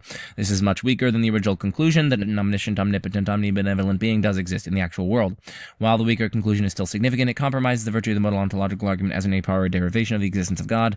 Blah, blah, blah. It's likely to generate further disputes about how to assign the value to the probability claim. Nagasawa gives various considerations earlier in his book, which he takes to justify thinking that the probability in question depends on boatloads of factors, and it's really not easy to determine the probability of the possibility of God's existence by appealing to Proust's criteria in light of that. And we should also note, of course, that Nagasawa basically goes through lots of these different arguments, like what ought to exist can exist, and various things like that, like the deontic argument. He goes through the Samkara principle and various other things. It's in Chapter 7 of Nagasawa's book, Maximal God, A New Defense of Perfect Being Theism, published with Oxford University Press in 2017. It's a wonderful book. I actually recommend you guys check it out if you get the chance. Oh, he also talks about like Gödel's ontological argument and arguments from positive properties and so on. So I highly recommend checking out the book here by Yuji Nagasawa. He gives some really great critical appraisals of various arguments that have been leveled in this 150 argument presentation. It's obvious that God is the motivational center of people's lives, so that's evidence God can't exist. If God can't exist, God does exist. From the nature of love, this is Jerry Walls' argument in the 2 dozen or so volume. Our richest and most profound displays of love strongly suggest that they are not just evolutionary byproducts of kin selection and reciprocal altruism. Well, if that's true, then that strongly suggests that there's a deeper, non-naturalistic source of love central to reality. And so we're justifying believing there is, and God's the best explanation. Yeah, so, of course, premise one, it's not clear that this is true. Of course, you could say it's just an evolutionary byproduct of kin selection. That almost seems to sap the meaning out of it. It still has the various properties that it does, even if those various properties are some sort of evolutionary product. So naturalists, I think, will definitely question premise one here. The second thing to note is that this is arguably only going to be prima facie justification. It's going to be highly defeasible, and whether or not it's ultima facie justification is a separate question. Premise 3 is also implausible, at least by my lights. It says, if we are justified in thinking that, then we're justified in thinking there is a deeper, non-naturalistic source of love central to reality. Why does it have to be central to reality, firstly?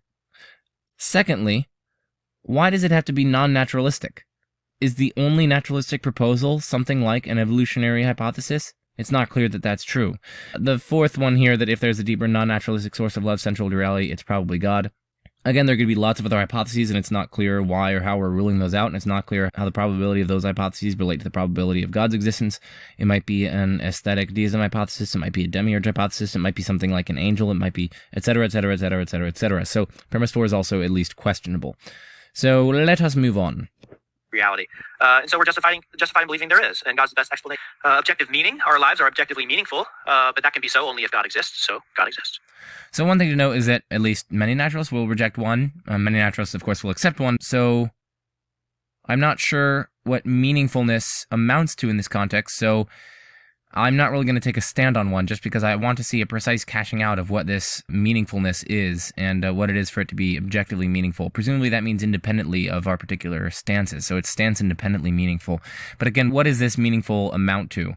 And in particular, how is it different from our lives having just objective value, like us being beings of dignity and worth, and us being bound by various moral rules and maxims or whatever?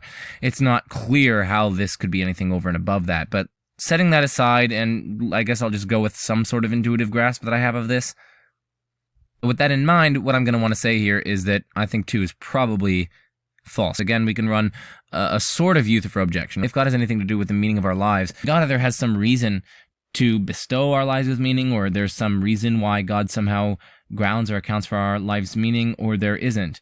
If God does have some reason, say because we are conscious beings and there are various good things, and the meaning of our life is to actualize the flourishing of our lives and try to facilitate the flourishing of those we love and so on, like if he has some reason to either assign us value, or if there's some deeper reason as to why his nature is such as to specify that our lives are objectively meaningful, well then it's plausibly that very reason which, on its own, is sufficient to account for our lives having objective meaning. God is only standing as a kind of intermediary here. By contrast, if God has no reason for that, well then it seems as though the meaningfulness of our lives is just patently arbitrary. Moreover, I think there's another plausible response here, which is that if we grant that our lives are objectively meaningful, surely there's something about our lives, which is such that it makes it meaningful. Surely they are intrinsically meaningful. They're meaningful in and of themselves. There's something about virtue itself, cultivating intellectual virtues and moral virtues, that's meaningful.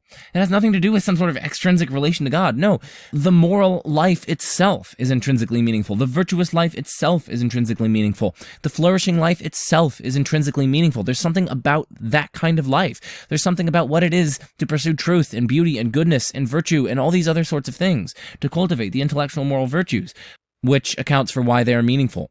So if our lives are objectively meaningful, I would say that they're intrinsically meaningful in the various aspects of our lives, like flourishing and love and virtue and these sorts of things. I would say that they're intrinsically meaningful. And of course, if they're intrinsically meaningful, then this second premise, I would say, is false. It's not the case that they're meaningful only if some extrinsic fact happens to obtain. And of course, finally, I would say, with respect to this second premise, why? Why does it have to be God? Why can't it be something like an aesthetic deism hypothesis, or an angel, or a Zeus-like character, or Plato's demiurge, or any of the whole panoply of various beings that it might be? It's not at all clear why it would have to be God. And here's a way to actually make that argument more clear.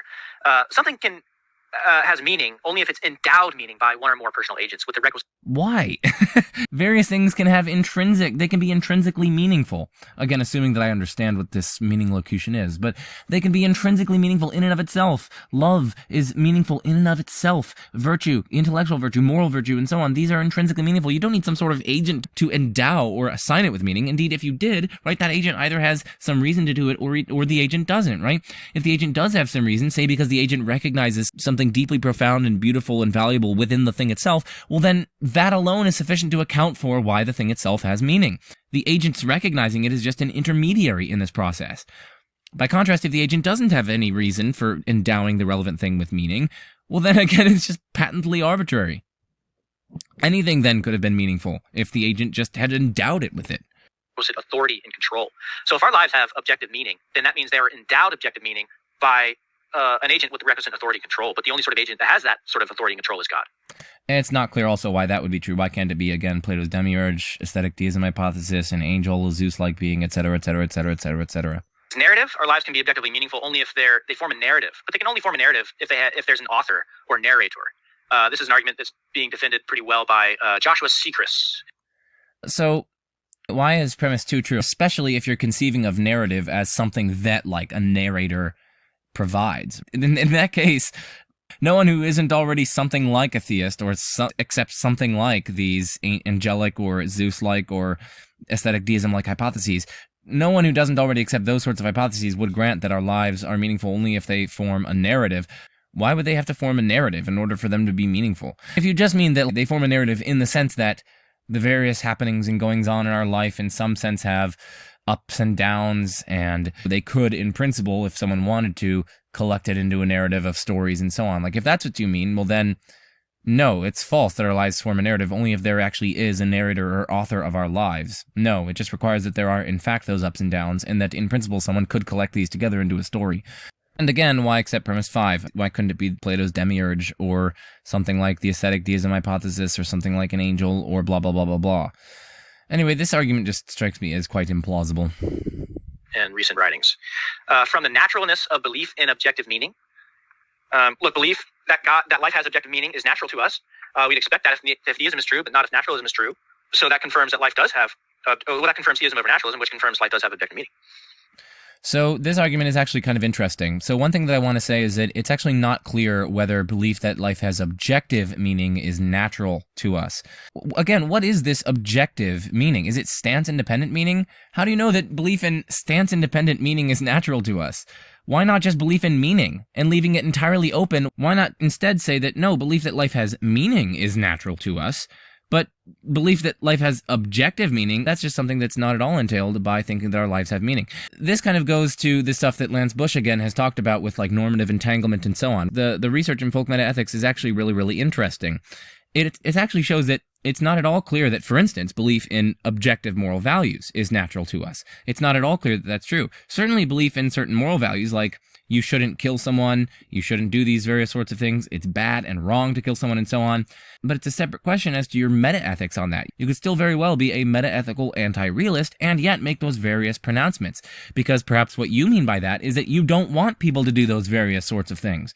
And moreover, you could say you don't want them to do those various sorts of things, even if they wanted to do those various sorts of things, because you don't want to live in a world in which they do those various sorts of things. So we get into really tricky waters here about normative entanglement, and actually the empirical research suggests that actually belief in objective morality doesn't seem to be natural to us at all. Yes, belief in various moral claims does seem to be natural to us, but whether or not those claims are true in virtue of stance-independent moral facts, that is not something that is at all suggested by how people understand the relevant terms and how they understand a moral discourse and what they are meaning to commit to. And if that's the case with folk metaethics, it would plausibly also be the case with respect to folk meaning or whatever, folk meaning talk. So yeah, people talk a lot as though things are meaningful, but again, that doesn't really tell us anything about what we might say is their metaethics of meaning, whether or not they think that those claims are true in virtue of stance-independent meaning facts. So it's actually not at all clear, especially in light of the research on folk metaethics that Lance Bush has popularized, it's not at all clear that this is actually a datum that we have to account for. The second thing that I want to say is that even if it's natural to us, so let's just set aside everything that I just said, let's grant that belief that life has objective meaning is natural to us. In that case, it's actually not clear to me that the probability that this would obtain is much greater on theism than on naturalism.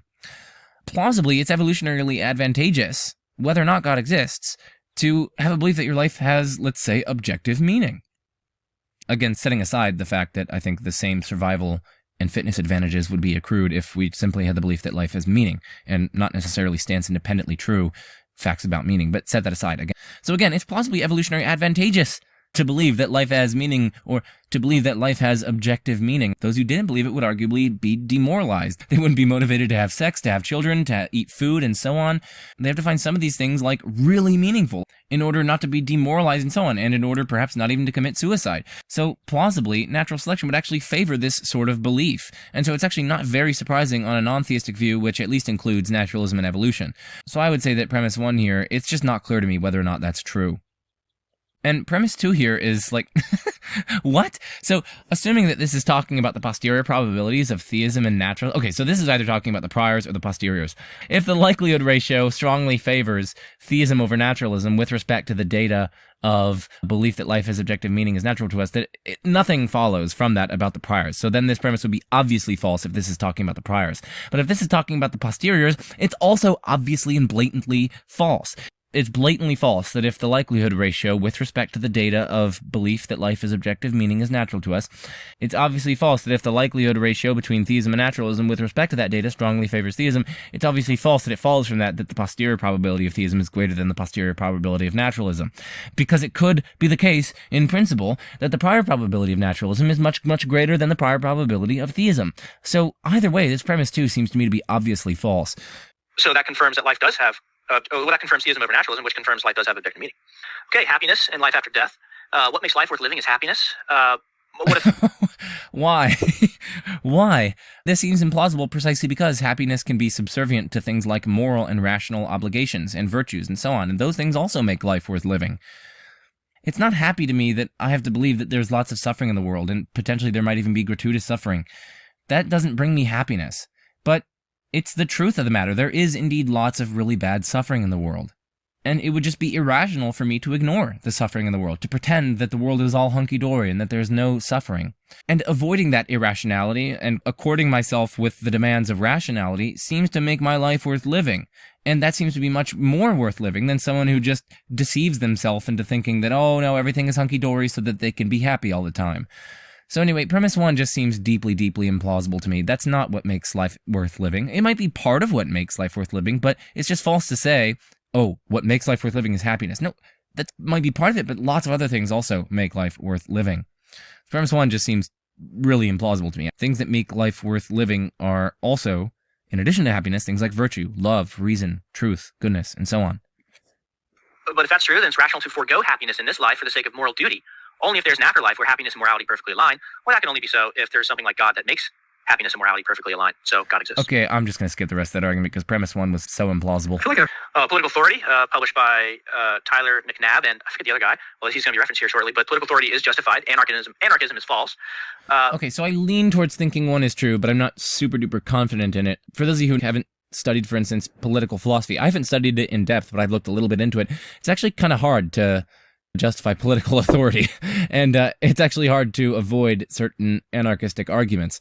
But anyway, I'm not going full-blown anarchist here on you. All I want to say is that premise one is quite controversial, and again, I want to emphasize that I lean towards thinking it's true. I lean towards thinking, yes, political authority is ultimately justified, but I just want to say I'm not super confident, partly because I need to study political philosophy in much greater depth, and partly because the arguments that anarchists offer on behalf of their views actually aren't absurd. But the leading theories of how political authority is justified, contractarian theories and consequentialist theories, don't seem to really justify it.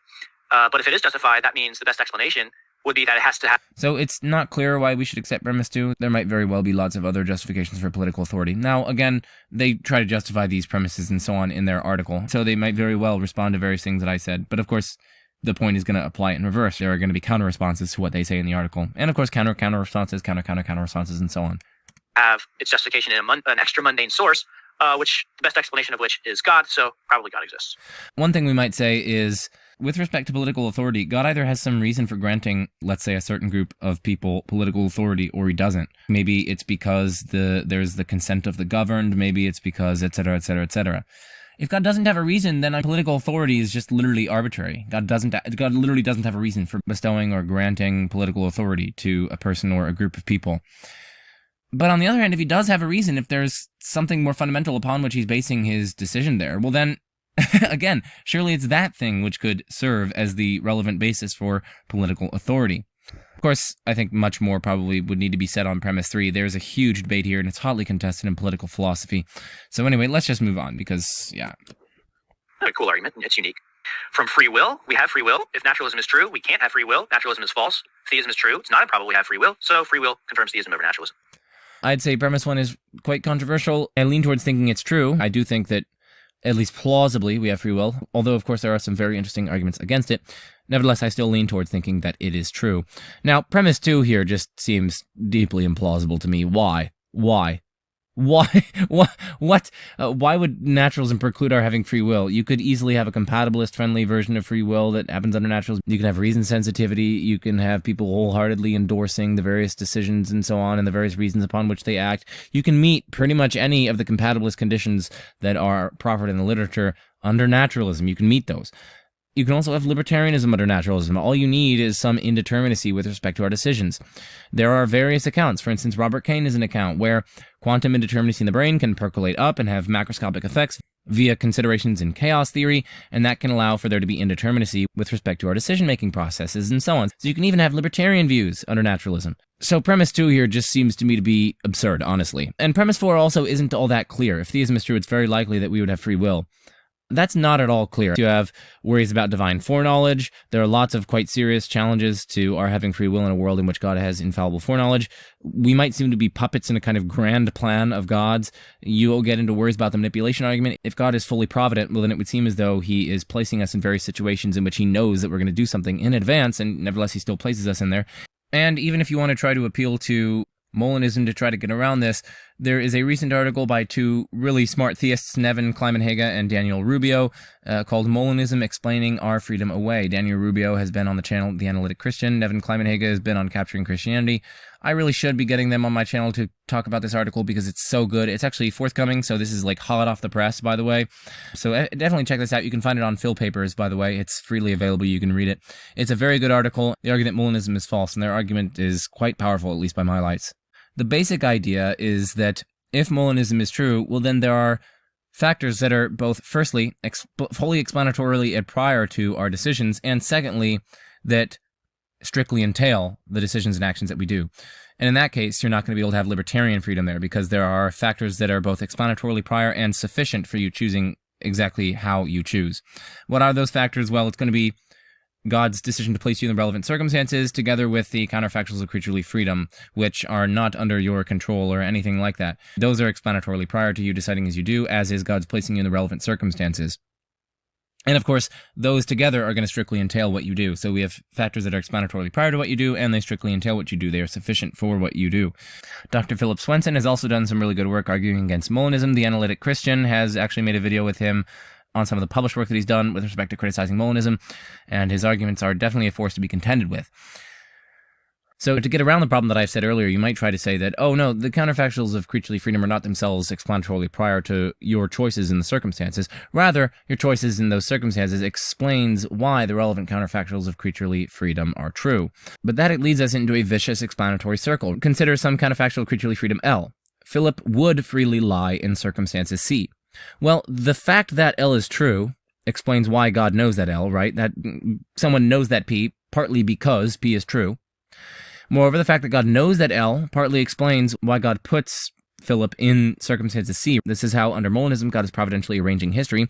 He puts people in various circumstances, partly because he knows certain counterfactuals of creaturely freedom concerning what they would do in those circumstances. So we have an explanatory link from here to here.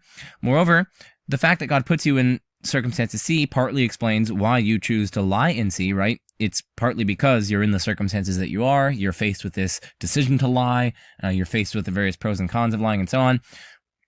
It's partly because God put you in conditions C, then, that explains why you chose to lie in circumstances C. And then, of course, the hypothesis that we are assuming for reductio is precisely that your choosing to lie in C is itself what explains the truth of the counterfactual of creaturely freedom. So this is a vicious explanatory loop. We started with L, and then we have a chain of explanation that eventually terminates back in L. So we just have a vicious explanatory circle. Again, I'm just pointing out how someone might try to get around that Klimenhage and Rubio argument by saying, oh, well, the fact that you freely choose as you do in the relevant circumstances, that is actually explanatorily prior to the counterfactuals of creaturely freedom concerning what you would do in those circumstances, rather than the other way around. But that's actually just going to land you in an explanatory vicious circle, so that's not going to be an option to get around it.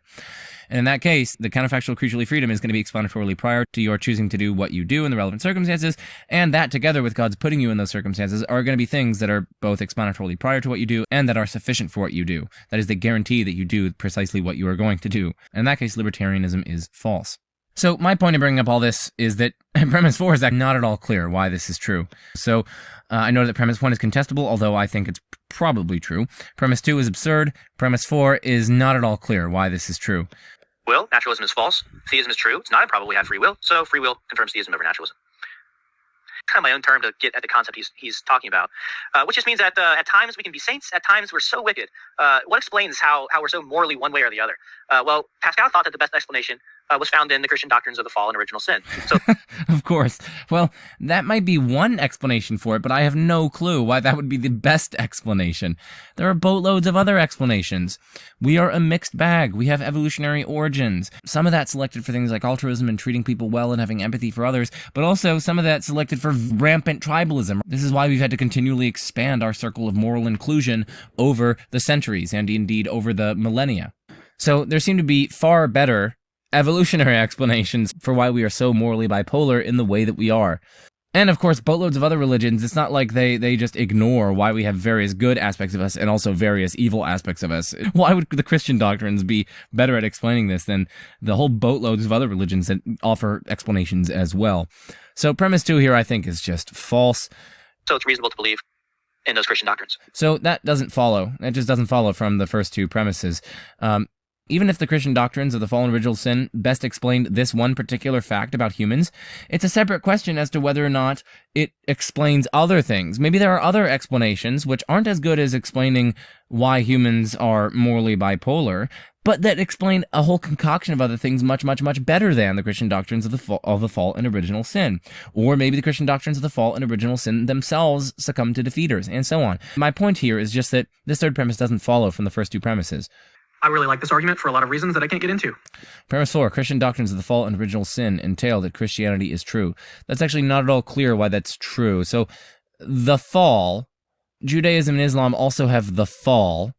Judaism has original sin. So, so no, the Christian doctrines, if we are just understanding them as simply doctrines of the fall and original sin, that does not entail that Christianity is true. But also, Islam, although it doesn't have something like original sin, it nevertheless has the fall, and it does have various explanations for why, since the fall, why we continue to sin and we have various faults and so on, and why the created order is in some sense broken. So, I would reject premise 4. Premise 4 is false. Premise 2 is probably false. So, anyway, let's move on. Yeah, from More arguments. Consensus gentium, justification for belief in God, just based on how widespread belief in God is. And this is not an argument to be dismissed lightly. It's defended by the most sophisticated epistemologists writing today, including Zagzebski, who we referenced earlier, and Thomas Kelly, who's leading. It's also dismissed by lots of the most sophisticated epistemologists writing today. So it's not clear what that... Okay, anyway. A philosopher on testimony and common sense. Argument to be dismissed to... Oh, right. So here are some of the things that I want to say on the consensus gentium argument. So this is from my 3K AMA video. Let's just listen to it. Now, okay, so this person asks, secondly, do you have any thoughts on an argument akin to something like this? Premise 1, diverse populations across the globe in history all find it intuitive, commonsensical, or plausible that some kind of God or divine being exists. Premise 2, intuition, common sense, and plausibility confer prima facie justification. Premise 3, no obvious error theories available, and that's the only thing that could defeat this prima facie justification. Conclusion 4, so we are justified in believing in some kind of God or divine being. This is a kind of common consent argument. There's this philosopher named Tiddy Smith. Very interesting first name, if you ask me, but Tiddy Smith has an excellent paper in Australasian Journal of Philosophy. It's available online for free on Andrew M. Bailey's website, but you can just search the common consent argument for the existence of nature spirit. I think that's what the title is called. And it's in the Australasian Journal of Philosophy. Again, Tiddy Smith, Tiddy, Smith. You guys know how to spell Smith, so definitely check that out. So I'm just going to read his abstract because it's a really good paper, and I think he deals with the argument reasonably well. So he says the traditional common consent argument for the existence of God has largely been abandoned, and rightly so. In this paper, I attempt to salvage the strongest version of the argument. Surprisingly, the strongest version of the argument supports the proposition not that a God exists, but that animism is probably true, and that such things as mountains, rivers, and forest spirits probably exist. I consider some plausible debunking arguments, ultimately finding that it is trickier to debunk the animist's claims than it might first appear. I conclude that there exists one significant argument in favor of animism that has hitherto gone unstated in the philosophy of religion. I advise everyone to check out that paper because he does criticize this kind of common consent argument. Premise 2 says that intuition, common sense, and plausibility confer prima facie justification. I think that's probably true. Premise 3, no obvious error theory is available, and that's the only thing that could defeat this prima facie justification. So I don't think that's right. There are indeed plausible error theories, firstly, so that's what I'm going to say. So I think you could have, for instance, evolutionary debunking considerations and like a hyperactive agency detection device or other sorts of things in the cognitive science of religion that can plausibly generate beliefs in, evolutionarily speaking, generate beliefs in kinds of maybe higher powers or immaterial spirits and things like that. That's probably one error theory, and that's not going to be truth tracking. And so we kind of have a debunking explanation that isn't truth tracking of the relevant phenomenon, such that we can block the kind of inference to the prima facie defeasible justification of the deliverances of such faculties. Also, I would say that there's tons of other stuff that defeats this prima facie justification other than an error theory. So I would just reject premise 3 on yet another further ground. Across all these such cultures, you might have some really, really, really generalized, vague belief in something that's like higher than us, but like, when you look at the more specifics, there's profound disagreement. Some of them are going to think that it's some kind of physical being, or some kind of higher physical being, or higher physical spirits. Others are going to think that it's some kind of pantheist model. So I think what a lot of Native American religions have the Great Spirit or something, and it's sort of like pantheist-esque. Others have views where it's just, this huge pantheon of different things. Others have ones where it's like it's just the ancestor. It's the immaterial spirits of their ancestors and so on that go on, and they like return to the sun. Things like that. Like you look, yeah, there are these. It's funny. Like you look, yeah, there are these kind of more supernatural things like that. But there's huge disagreement over the specific character. So like, although you might have this very, very vague agreement across these different times and cultures and societies and evolutionary epochs, although you might have this vague agreement over there being some kind of higher power of some kind, there's profound disagreement over the intrinsic character and nature of it. I think that should really clue us in to the fact that there doesn't seem to be any underlying undergirding process there doesn't seem to be some kind of unifying explanation such that the cognitive faculties of these people are genuinely believing these things because they're true, but rather there's some other factor going on. And I think that should clue us into some kind of debunking explanation. Also, the agreement, again, is pretty frail and gerrymandered. Titty Smith writes, so I'm just going to quote him here, the claim that near enough all people at all times have believed in God or gods seems misleading at best, simply false at worst. Sure, the world's religions share some amount of overlap that one cannot overlook, but this overlap is often vague and imprecise. In his Natural History of Religion, Hume notes the sketchiness of the agreement between isolated religions. So Hume writes, the belief of invisible intelligent power has been very generally diffused over the human race in all places and all ages. But it has neither perhaps been so universal as to admit of no exception, nor has it been in any degree uniform in the ideas which it has suggested. End quote. So although one might concede that religions typically posit the existence of, as Hume puts it, invisible intelligent power or spiritual beings, or intentional agency that one does not normally physically encounter, it seems that a specific commitment to creator gods or high gods is not at all universal to the world's religions. Moreover, it's unclear whether a commitment to gods is even the most common commitment found across a diverse range of religious cultures. And in fact, Titty Smith goes on to do like empirical work in this paper, pointing out that actually animism is something that is far more universal than belief in some kind of high god or high gods. Moreover, here's another defeater of this kind of argument. Any argument for atheism is ipso facto a defeater, or more accurately, a potential defeater. And so I think it's false to say that the only thing that could defeat this prima facie justification is an obvious error theory. Anyway, I think that there are a lot of issues with premise 1, and I think premise 3, and premise 1 is also implausible given that agreement is highly gerrymandered and super vague, and there's far more disagreement than we would think. So this one is especially interesting because we can say if there's widespread agreement on something like the closest approximation to experts that God doesn't exist, that's prima facie evidence that God doesn't exist. Premise 2, there is widespread agreement among the closest approximation to experts, namely philosophers, that God doesn't exist. Look at the Phil Paper survey. One of the highest convergences among the questions asked on the Phil Paper survey, that atheism is true. So, conclusion, we have prima facie evidence that God doesn't exist. Now, of course, you might say, oh, well, we can restrict the domain and talk about just philosophers of religion, and of course, there are more theist philosophers of religion, there are atheist philosophers of religion, which is also indicated by that Phil Paper survey. And then, of course, we can get into the fact that there's a selection effect there, of course, right? Theists are the ones that are more likely to go into the philosophy of religion in the first place and study theism, whereas atheists are not likely, when they're going into philosophy, to try to specialize in philosophy of religion because they already think that it's not really studying something that corresponds to reality. And then, of course, you get into debates about, well, what about the people who are changing their minds? What's the prevalence of atheist to theist and theist to atheist conversions with respect to philosophers of religion, especially after they've studied the particular arguments of philosophy of religion? And then, of course, you get into all the super duper specific details about the empirical stuff.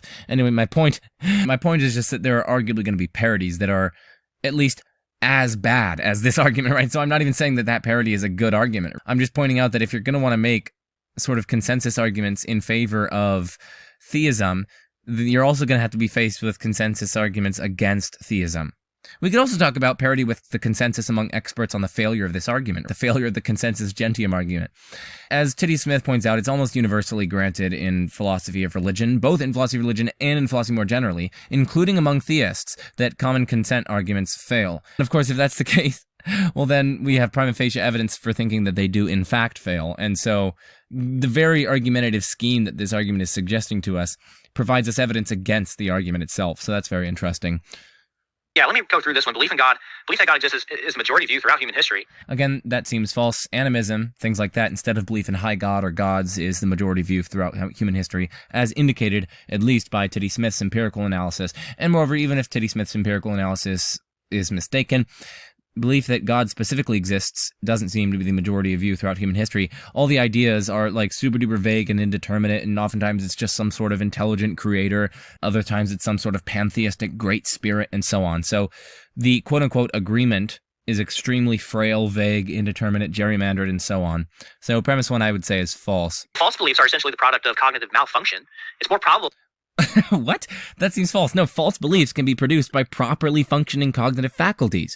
Maybe the properly functioning cognitive faculties are just in sucky environmental conditions. Or perhaps false beliefs can be produced by bad initialized inputs in perfectly reliable social doxastic practices. For example, testimony, tradition, early teaching and socialization, and so on. Those are perfectly respectable, reliable social doxastic practices, but if you have bad initial inputs to them with respect to the testimony and tradition and so on, that's going to pollute and infect those later people who are participating within the social doxastic practices and borrowing from the original testifiers. So in that case, you have false beliefs, but they're not at all the product of some sort of cognitive malfunction. You actually have a reliable social doxastic practice here that's functioning perfectly properly in the case of testimony, tradition, and so on. To reiterate, again, false beliefs can easily be produced by properly functioning cognitive faculties, ones that are not having any cognitive malfunction whatsoever, but perhaps just the environmental conditions are pretty sucky. Well, false beliefs are essentially the product of cognitive malfunction. It's more probable that malfunction occurs in a small number of times in few people than a great many times in many people. So that premise there seems implausible to me. Think about illusions and so on. Those things are like built into human nature and our perceptual and cognitive faculties. So I would say that it just all depends on the detail with respect to the quote-unquote cognitive malfunction. We might talk about illusions as being some sort of cognitive malfunction. But illusions, again, like that illusion that I showed earlier, which was the checkerboard shade illusion, remember? Like, that is extremely widespread in basically everyone who looks at it, because it's just like part of our cognitive apparatus to misfire in that kind of way. So why would it be more probable that some sort of cognitive malfunction occurs only a small number of times in a few people, rather than a great many times in many different people?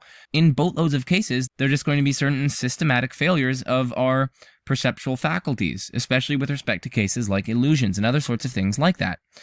At the very least, with respect to this third premise, I will say, show us the empirical evidence. Give us an exhaustive, or at least a representative, survey of cognitive malfunctions, which of course will be exceedingly difficult, since that's not well defined. But anyway, give us an exhaustive, or at least representative survey of cognitive malfunctions, and examine their extent, relative abundance, and history to determine which of the two states is more likely. The two states, of course, are 1, the relevant cognitive malfunctions only occur a small number of times in a few people, versus 2, they occur a great many times in many different people. Absent that empirical evidence, we don't have any reason to accept 3, I would say. And indeed, again, there are boatloads of cases where cognitive malfunctions are seen in basically everyone, a great many of times. Anytime you have an illusion, and we know that there are boatloads of illusions. Do you want me to bring up the Wikipedia page where it brings up the cognitive biases and illusions and so on that afflict people? There are literally hundreds of them, and they're basically widespread and universal and happen all the time. If anything, those seem more persistent and widespread and so on than the occasional local cognitive malfunction, let's say a hallucination or those sorts of things. So anyway, it's not at all clear why premise 3 is true. I'd need to see the empirical evidence for it, but also just upon reflection, maybe we have more reason to think that it's false than that it's true. This third premise, that is. So 3 false premises, or at least 2 false premises and 1 premise that's deeply questionable. Nice. So belief in God exists is prima facie evidence that theistic belief is true. Okay, a bit more modestly, we could run a consensus gentium argument this way. We don't need to appeal to widespread belief in God to justify God's existence, belief in God's existence. We can just appeal to whom we regard as epistemic authorities on the question of God's existence. In the same way, we cite experts on things to justify our belief. A common one is, 99% of people scientists believe in climate change, and so that's supposed to justify belief in climate change. Well, it all depends on who you regard as an epistemic authority on these questions. That's going to be the sort of deciding factor on this argument. But if you regard someone as an epistemic authority on the question of God's existence and they believe in God, well, that's evidence that God exists. So it's unclear in the context of philosophy of religion especially what counts as an expert. And it's unclear, moreover, how one determines who the experts are without taking a prior stand on the matter. So it's unclear what's going to count as an expert here, as well as how one determines who the experts are without taking a prior stand on whether or not God exists, or at least without letting that influence who you think is an expert. But in any case, this premise too is just thoroughly subjective. Lots of other people can just say many of those whom I regard as epistemic authorities on God's existence believe that God doesn't exist, so I have prima facie reason to believe that God doesn't exist. So this argument makes no headway in the dispute between theism and atheism, it seems to me.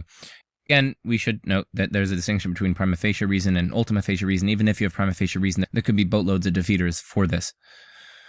And arguably the closest approximation of experts is going to be philosophers, but of course if you look at the Phil paper survey, most of them are atheists. Then of course, we were going to get into the dialectic earlier. People are going to say, oh, well, let's focus on philosophers of religion in particular. Well, it's actually not clear why we should do that, because lots of non-philosophers of religion have still studied extensively arguments for or against God's existence. They're thoughtful people. They've thought of these sorts of things, and they have the requisite training and tools to think critically about these various sorts of questions. So it's not clear why we should restrict it just to philosophers of religion, but even if we did, we're going to get into debates about selection effect and so on. But anyway, it's at least worth keeping in mind that if anything, there might be a more powerful argument for atheism here based on the fact that the most plausible candidates for epistemic authorities might very well be philosophers. And of course, we know from the Phil paper survey how that relates to God's existence. The majority of philosophers are atheists. But if you regard someone as an epistemic authority on the question of God's existence and they believe in God, well, that's evidence that God exists. Pragmatic. We are finally all right. So I'm going to be honest with you. I'm going to skip these because The video seems to be promising arguments for God's existence, but none of these pragmatic arguments, of course, are arguments for the existence of God. They are, of course, arguments something like for pragmatic commitment to believe in God or those sorts of things as a matter of practical rationality based on the comparative expected values of belief and disbelief and so on. So they really concern practical matters, and none of that counts as an argument for God's existence. I just recommend you guys to check out my video with Liz Jackson on Pascal's wager, and I just want to make some general points here, I guess, with respect to pragmatic arguments, but we're not going to really look at these in any depth because they're not arguments for God's existence.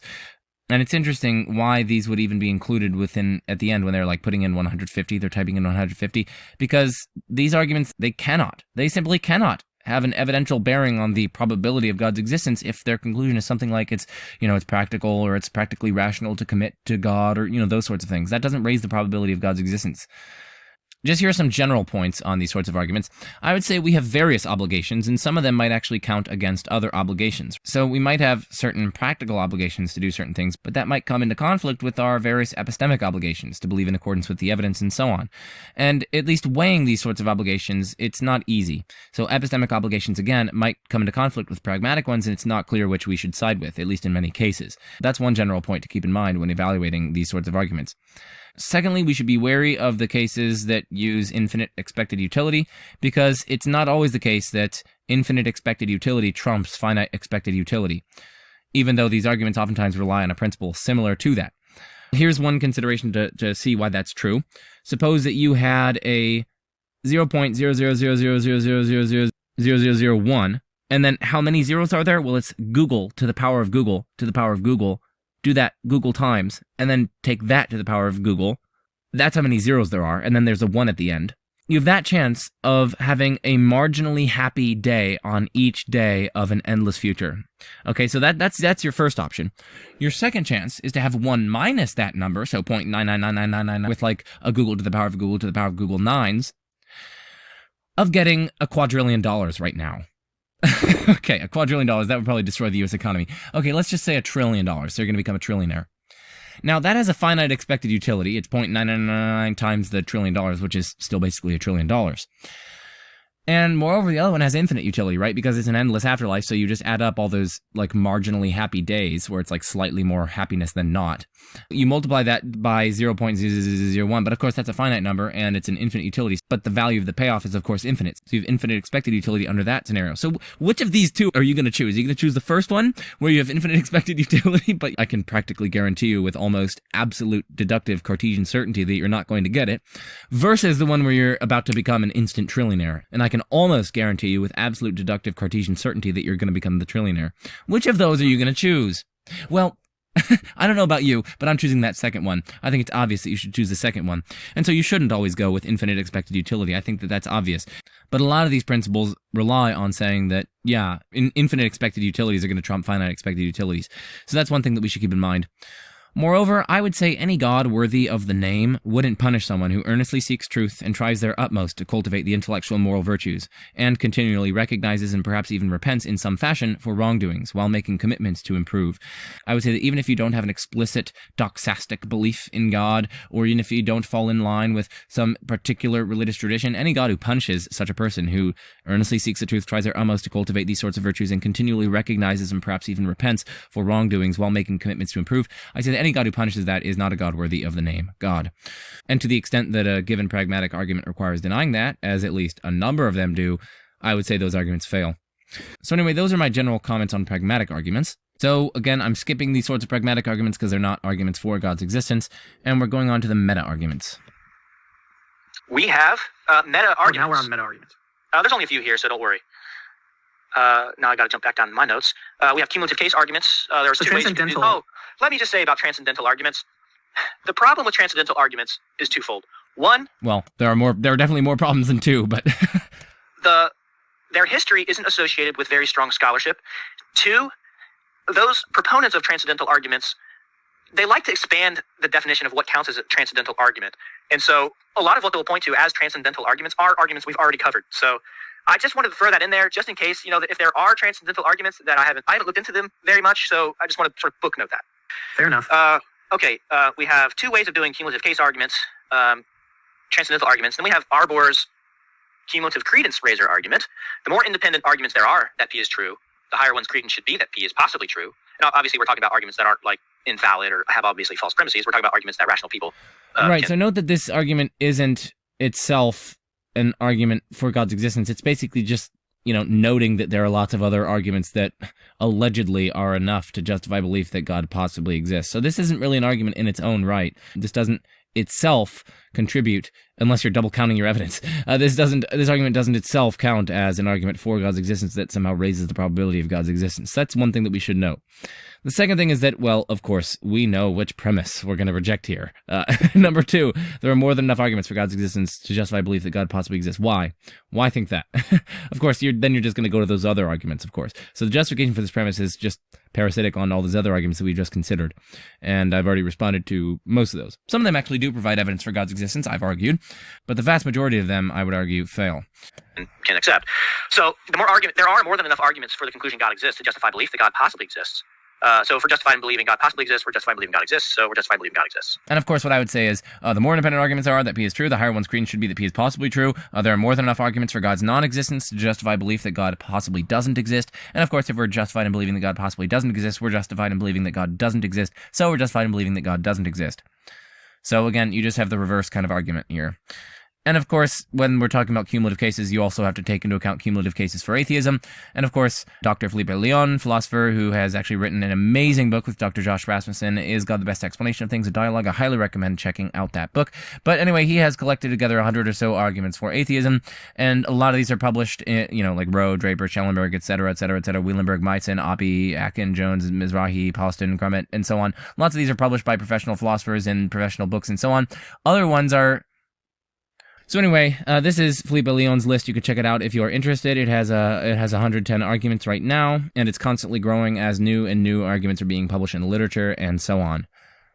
I threw that one in there at the end. Just my numbers were off, and I wanted to get to a round number at one point, so I just threw that in there. Hey, look, it's possible that there be a sound theistic argument.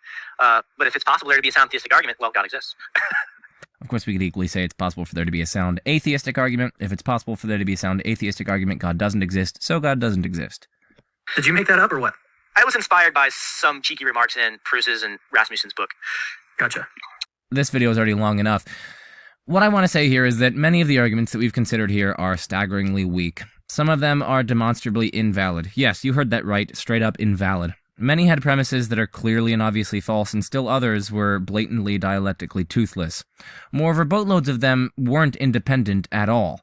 Whole swaths, whole families of arguments here suffered from the exact same problems that continually rearose and rearose and rearose. For instance, many moral arguments are uniformly swept away, for instance, by non-theistic accounts of morality, by higher-order Euthyphro problems, by considerations of the intrinsicality of goodness and meaning and those sorts of things.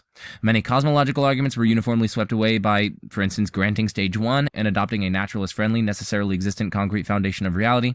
The same is true with most of the ontological arguments. Again, considerations of symmetry re-arising there. You had time and again considerations of dialectical toothlessness and question-begging arising there. The same is true with teleological arguments. You had evolution arising time and again. You had considerations of incompetent or evil design arising again and again and again. Even if you don't think that some of these specific types of objections succeed, the very fact that they can be leveled to whole boatloads of arguments, to whole families of arguments, shows that the arguments there are not independent of one another, that all or most members of the particular families rest on some of the exact same assumptions, in which case they aren't truly independent of one another.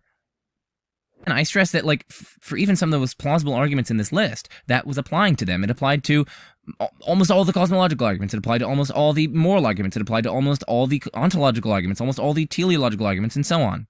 So yeah, that's one thing that I wanted to say concerning the independence of these various arguments and concerning the fact that I think the vast majority of them are quite implausible.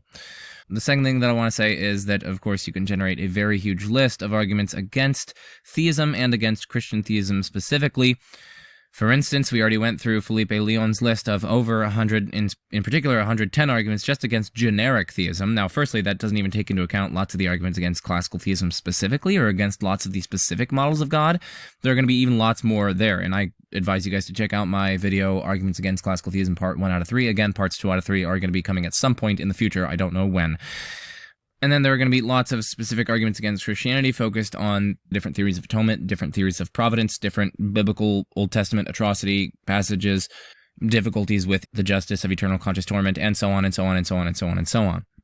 So again, you might be able to cook up 150 arguments for God's existence and or Christianity, but again, you're going to equally be able to cook up 150 and indeed arguably more against God's existence and Christianity. The penultimate thing that I want to leave you with is Oppie's work concerning the nature and purpose of arguments. Of course, I myself made a video with Graham Oppie, the nature and purpose of arguments. It was one of my earliest videos. If only it could load. Wow, look at the hair. My hair was way too long here, but anyway, look at this stellar man. Okay, it is called Dr. Graham Oppie on the Nature of Arguments with Existential Inertia as a bonus near the end. So anyway, wow, over 2 hours of juiciness. What a fun video. But also, I do want to briefly go over his article, What Derivations Cannot Do. It's about the limitations of basically like chucking these sorts of theistic or even atheistic arguments at people. So this is an article that he published in Religious Studies in 2015 entitled What Derivations Cannot Do. So he says there's much about contemporary philosophy of religion that should change. Most importantly, of course, it should be philosophy of religion, not merely philosophy of theism or Christianity or certain denominations of Christianity. Here, however, he's going to complain about a fairly narrow aspect of contemporary philosophy of religion, but also this actually extends to philosophy more generally, as we're going to see. That really irks him. Its obsession with derivations that have as their conclusion either the claim that God exists or the claim that God does not exist. So basically, suppose that pro and con are disputing about claim. Pro says that claim is true. Con says that claim is false. Suppose further that pro believes all of P1 through Pn, and so on, and claim as well as Q1 through Qm, and so on. And that con believes all of P1, Pn, not claim, and not Q1 through not Qm, and so on. If pro prevents a derivation to con, with claim as its conclusion, what conditions should this derivation satisfy if it is to constitute a worthwhile move in their disputation? The derivations that pro might offer to con are of two kinds. First, there are derivations in which the premises are all claims that con accepts, claims from among the P sub I and the not Q sub J. A proper derivation of claim from premises among the P sub I and the not Q sub J can create a serious problem for con. After all, on the one hand, he believes not claim, and, on the other hand, there is a derivation of claim from the other things that he believes. Unless the derivation is of a kind that only provides very weak support for conclusions given premises, the derivation gives Con reason to reconsider his beliefs. Second, there are derivations in which one or more of the premises is a claim that pro accepts and Con rejects. One or more of the premises is among the Q sub J. In this case, even if there is a proper derivation of claim from these premises, the derivation creates no problem for Con.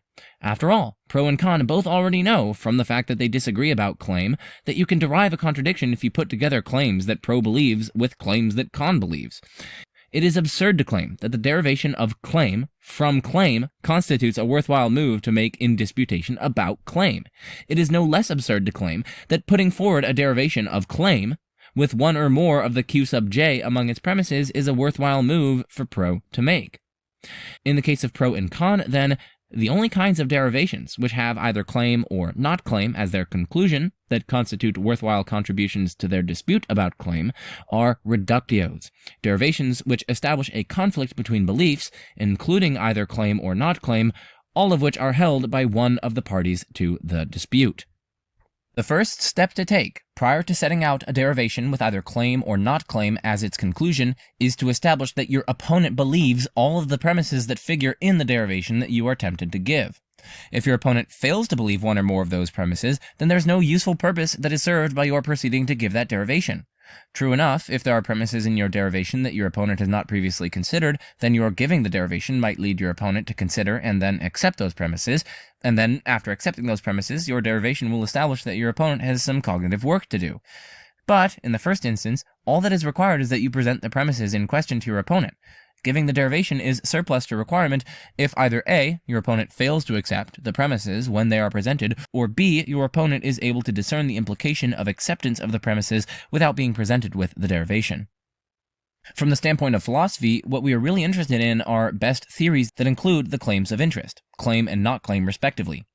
If we have a derivation that establishes, or even that merely appears to establish, that a best theory that includes not claim is, or more strongly, that all best theories that include not claim are, subject to reductio, then we have a derivation with not claim as conclusion that is worthy of serious philosophical attention. Moreover, it is only if we have a derivation that establishes, or even that merely appears to establish, that a best theory that includes not claim is, or more strongly, that all best theories that include not claim are, subject to reductio, then we have a derivation with not claim as conclusion that is worthy of serious philosophical attention. Suppose that claim is a claim about which there is widespread disagreement amongst philosophers. How might a derivation with either claim or not claim as its conclusion make a contribution to this dispute? I suggest that we should think about this matter in the following terms. At the outset, we should try as hard as we can to frame best theories that embed both claim and not claim. In particular, we should produce best theories that are worked out to the same level of detail, that try to cover the same range of data, and so forth. Once we have our best theories, T sub claim and T sub not claim, there is a two-stage assessment process. First, you consider whether either theory can be defeated on internal grounds, that is, we consider whether it's vulnerable to reductio. And second, if our best theories survive internal scrutiny, then we can turn to comparative assessment of the theoretical virtues of our best theories, which scores best on the proper weighting of simplicity, fit with data, explanatory scope, predictive accuracy, and so forth. In this part of theory assessment, there is obviously no proper role for derivation with either claim or not claim as its conclusion. Right? I mean, think about it. If you're trying to present a derivation with not claim as your conclusion, and your opponent accepts a theory according to which claim is true, well, given that your opponent has an internally consistent theory, it's going to follow that they're simply going to reject one of the premises in your derivation, assuming, of course, that your derivation is valid. Because, of course, your derivation takes you validly to not claim, and we already know that the opposite of that is included in the other person's theory. And so if the person accepting the theory with claim accepted all of the premises in the derivation to not claim, but failed to accept not claim, well, then their theory would actually be inconsistent after all. And hence, if we're supposing that the theory is consistent, it simply follows that they're just going to reject outright one of the premises in your derivation, in which case your derivation can't do anything to move them to accept your position. You've literally just presented them an argument, one of whose premises is something that they simply flatly reject. And of course, merely presenting them a premise doesn't give them any reason to accept the premise. What you have to do is appeal to things that they already accept, and show that they are committed to something that they don't already accept. If you're not able to do that, say because their theory actually is internally consistent, well, then the only option left, really, is to compare the relevant theoretical virtues of the two theories which embed claim and not claim. Otherwise, you're just going to be stuck on an infinite loop of trying to present them with arguments upon arguments, each of which is such that it just has a premise that the other person flatly rejects. And if of course, they flatly reject it, you make no headway in the dispute by simply offering it as a premise. You could, of course, try to offer a further sub-argument for that, but again, assuming that the theory is internally consistent, it simply follows that they're going to reject one of those further premises in that argument. So again, even appealing to a sub-argument for the premise won't work, because so long as their theory is internally consistent, they're just going to reject one of the premises. Now, you might, of course, try to give a sub-argument for that premise, but you can see where we're going. What this shows us is that you should either be presenting them with a reductio, with premises all of which they accept, but a conclusion that they reject, or else you should be comparing the relevant theoretical virtues of the theories. Any other argument is going to be powerless to move them. It's going to be dialectically toothless. Of course, it might serve some sort of purpose by at least clarifying the relations between certain premises and conclusions and so on, but it's going to be utterly dialectically powerless. That is, it's going to be powerless to give the other person any reason to abandon their view and come to accept your view. Anyway, that's what I wanted to cover with respect to this article. I highly recommend that you check it out. It talks about the limitations of just kind of presenting, or as the case may be, flinging arguments at people. In rounding off this video, what I really think is we should have a kind of call to epistemic humility here, or perhaps even agnosticism. There are hundreds of books and articles for basically every single argument in the atheist case, and for basically every single argument in the theist case. Instead of thinking that you've solved one of the hardest problems that has been plaguing humanity for thousands upon thousands of years, perhaps you should at least dial down your confidence a little bit, and recognize that some of the arguments that you find convincing, whether you're a theist or an atheist, have been criticized by some of the world's leading minds, and have been criticized in reputable, scholarly, peer-reviewed books, articles, and so on. So, if anything, my video here is a greater call to epistemic humility, and of course, just as exhibiting the various intellectual virtues is important, it's also important that my video has served you. At the very least, I hope that it has served you. Thank you for listening this far. Again, if you've enjoyed this video, if you enjoyed my content, please consider supporting me on Patreon. I'm a lowly college student, so any contribution really does help. And of course, please subscribe, turn on that little bell for notifications, and share this video with your friends. Share this with anyone. Share it on TikTok, Snapchat, Twitter, LinkedIn, Instagram, Facebook, OnlyFans. Anyway, what better way to end is there than, I'm Joe Schmidt, this is The Majesty of Reason, and peace out.